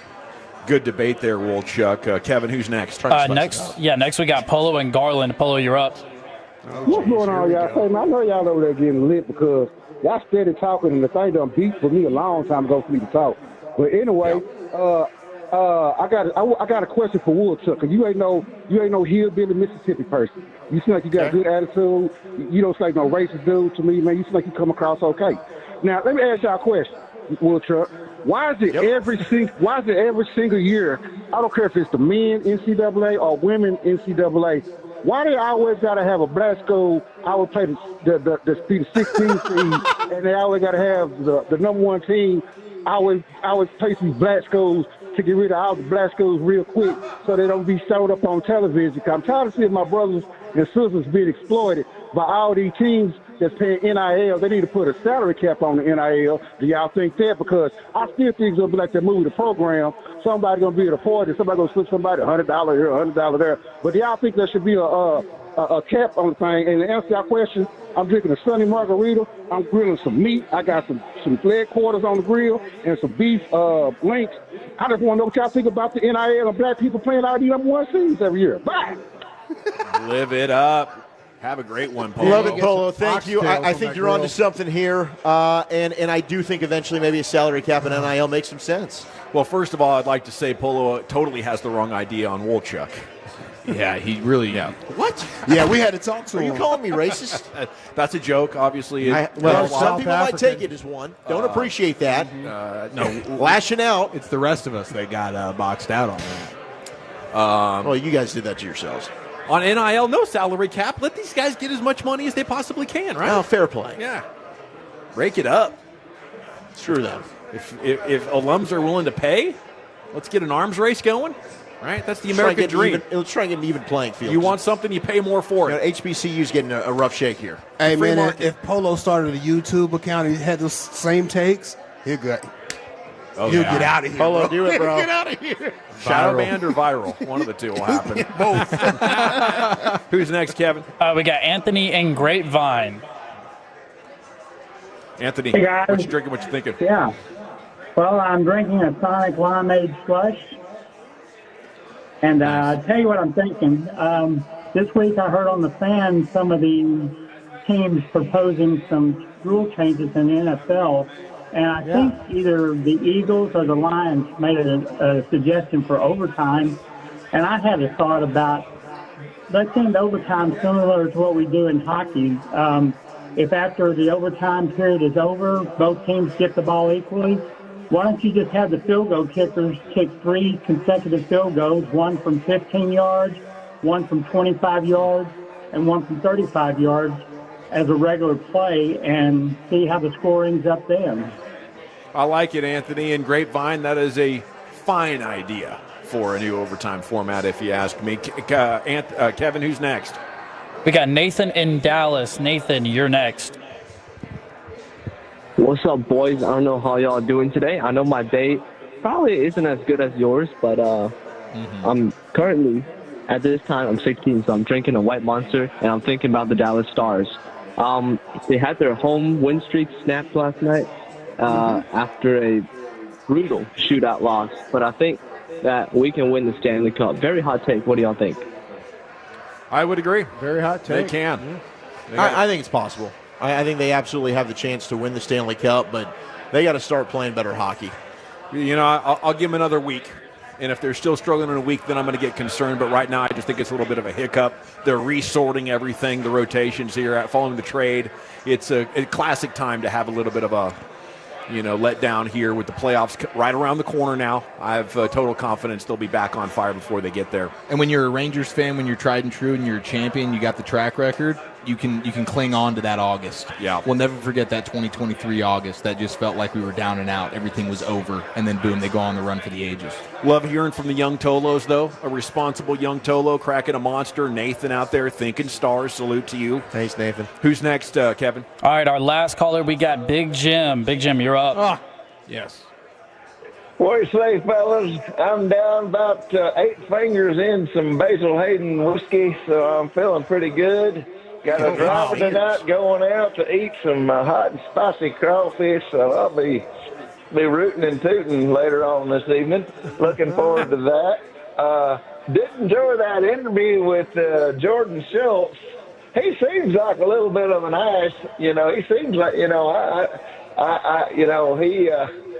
y'all tried to get him to talk about his little run-in with the little guy there at the Starbucks. I thought that was kind of funny. I like the kid, though. He's all right. Speaking of seeing somebody getting their Irish up, I watched Broadus last night on the Doing All Right podcast. Boy, Broadus, you are in hog heaven right now with this draft. I love watching your passion. And you were getting real excited last night, so I really enjoyed that. Hey, Appreciate that. One thing I'd like to hear at some point, you know, y'all get to watch all this film. I'd like y'all to do a segment on what it's like when they do those 30 visits. What kind of questions they ask these fellers? Because, you know, that'd be really good, Brian. You might do that on here. You might do it on I might do that with Vosh. I'm going to do it with Vosh. That's a good Yeah, idea. you can be the interviewer, and Vosh could pretend. Oh, Vosh would be a good player. So that'd be good. He would be. Listen, it's just some great programming this week, boys. I love you. Thank you. Lucius, congratulations. I love having you at the table with the fellas. Sometimes it's good to get out of the pep cup.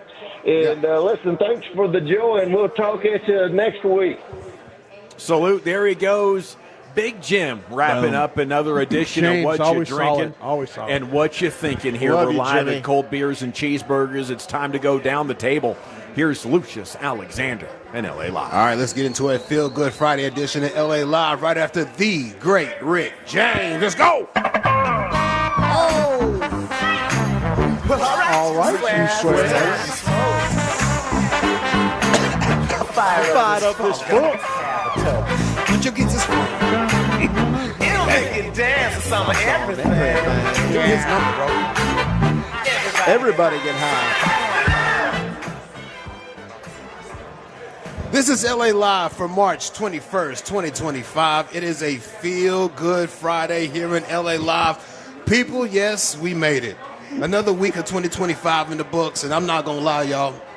I'm not going to lie. It took me until about Wednesday to actually get my body back right from the daylight saving time. Ooh, good call. Saving time. Yeah. Okay? Took me till Wednesday. I didn't want to say it on Wednesday. It finally really hit me on Thursday. I said, I'm back. There you I'm go. back in the building, babe. I'm feeling pretty Thought I good. noticed So something. shout out to that right there. Just in time for vacation. Now what? Just in time for vacation for you, boy. I'll There see he you in a goes. few weeks. Uh-oh. break. You hopping on a bird? You hopping on a bird? Okay, so I was going to hop on a bird.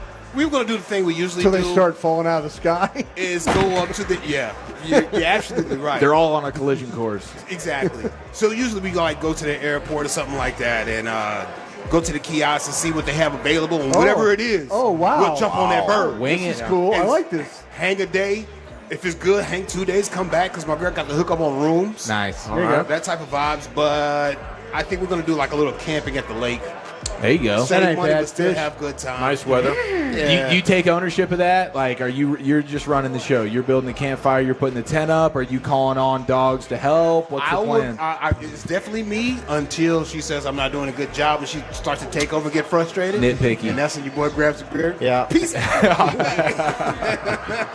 Damn, you did a good job, girl. Look at you. Atta girl. All right, let's just enjoy this weekend, though. Avoid the law dogs. Please avoid the law dogs. Mind your speeds on these roads. You can go too fast, and you can definitely go too damn slow, okay? With you right there in that 70, 65 spot. Do whatever the speed limit says because it's there for a reason. Don't drink and drive. Keep your emotions in check. I don't want to see you on Dallas, Texas TV or DFW scanner this weekend, okay? Stay on your square. Stay on your dean. Is it still Ramadan? I believe so. We I are think still so. rolling. We are still rolling. It's a month. Stay on your Ramadan. Ramadan Kareem to you, okay? Stay away from that gunplay because when the sun is out, the gun is out. I'm telling you right now, don't crash out. Please, people. Like the video I seen last night, there was a guy walking through the parking lots. You know, the Tesla vehicles are they're getting messed up right now, right? There was one guy walking through the parking lot vandalizing Teslas by sticking his hand in the back of his pants and rubbing booty grease. Oh, stop. Booty grease. On the door handles and disgusting. stuff. On the door handles. Unbelievable. On the windows, real life booty grease. And here's the thing about doing that. When you go to court is a public place. Yeah. They're going to play this video of you digging in your butt and getting booty grease and putting on the Tesla in front of random strangers. Yep. Yeah. You don't want to do that, brother. No. Stay away from that booty grease. I've seen clips. Old dude was walking by and just keyed the whole thing. Yeah. Saw a girl put her bare cheeks on one. Crashing out, bro. We're bare cheeking. Crashing out because the timeline says not get the bare mad. cheeks. It's crazy, not the dude. bare cheeks. Don't crash out like that. I mean, let's be fair to a Tesla, right? They're an American company. They got American employees that are trying to feed the family. Yeah, good tech on board. You know? Yeah. I think the people that are vandalizing these bad boys, I think they're going to own it. They're un-American. I think they're going to be proud of it in court. They be proud That's of it in right. court? I'll tell you, I think Ford sucks. You might be right. I did it. Yeah, you might be right. Yeah, That is my booty grease. The worst car I've ever owned. Do you get a lawyer, though, if you put booty grease in somebody's car? Because Probably then should. the lawyer has to You defend you, should, like, yeah. how do you know that was booty grease? You can test it. This came from the booty. You test it. We're testing for the booty. I don't want to see y'all crash out this weekend. My man, could you please give them a weekend warning? This weekend safety briefing. Do not add to the population. Do not subtract from the population. I'll be the one. Do not end up in the hospital, newspaper, or jail. If you do end up in jail, establish settlement quickly. Please do. Hey, LA Live is sponsored by Greystone Roofing and Construction. That is greystone-roofing.com. And G-Bag of the Day. We do it every weekday on the Fan at 2:30. If you see anything floating out there for the next 2 weeks, you can hit up G-Bag Nation on Twitter. Hit up G-Bag Nation on Twitter so they can see you, bro, because I'm not going to be looking at it. I'm trying to be nice. I'm not going to look at any of that, dog. I'm telling you right now. I already have a hard time looking at it as it is. You talking about and vacation? I got a reason? I'm not looking at a player, but yeah, send us to G-Bag Nation on Twitter. Our winner right here is my man Gavin Dawson. I think Eric Chiafalo. Okay, and Eric Chiafalo. Okay, he's going to loop me in. Guilty by association. Yeah, I need a booty grease lawyer for this one. He didn't want to go down by himself. No, he doesn't. And Eric. He was actually sorry. I need a friend in there. He was there too. I need a friend. He was there. I'm glad you cut out the Euro bit. That actually saved me in some of this. Okay, let me see. What was it? What was our winner right here? Okay, boom. No, that's not it. Well, my winner is you two guys talking about the craziest stuff ever is Iowa State. Yeah, the women's basketball. The women's basketball, Iowa State. Oh, I thought it was we were South talking Carolina. about Fit Fred. Fit Fred. We were talking about Fit Fred from the Fan After Dark.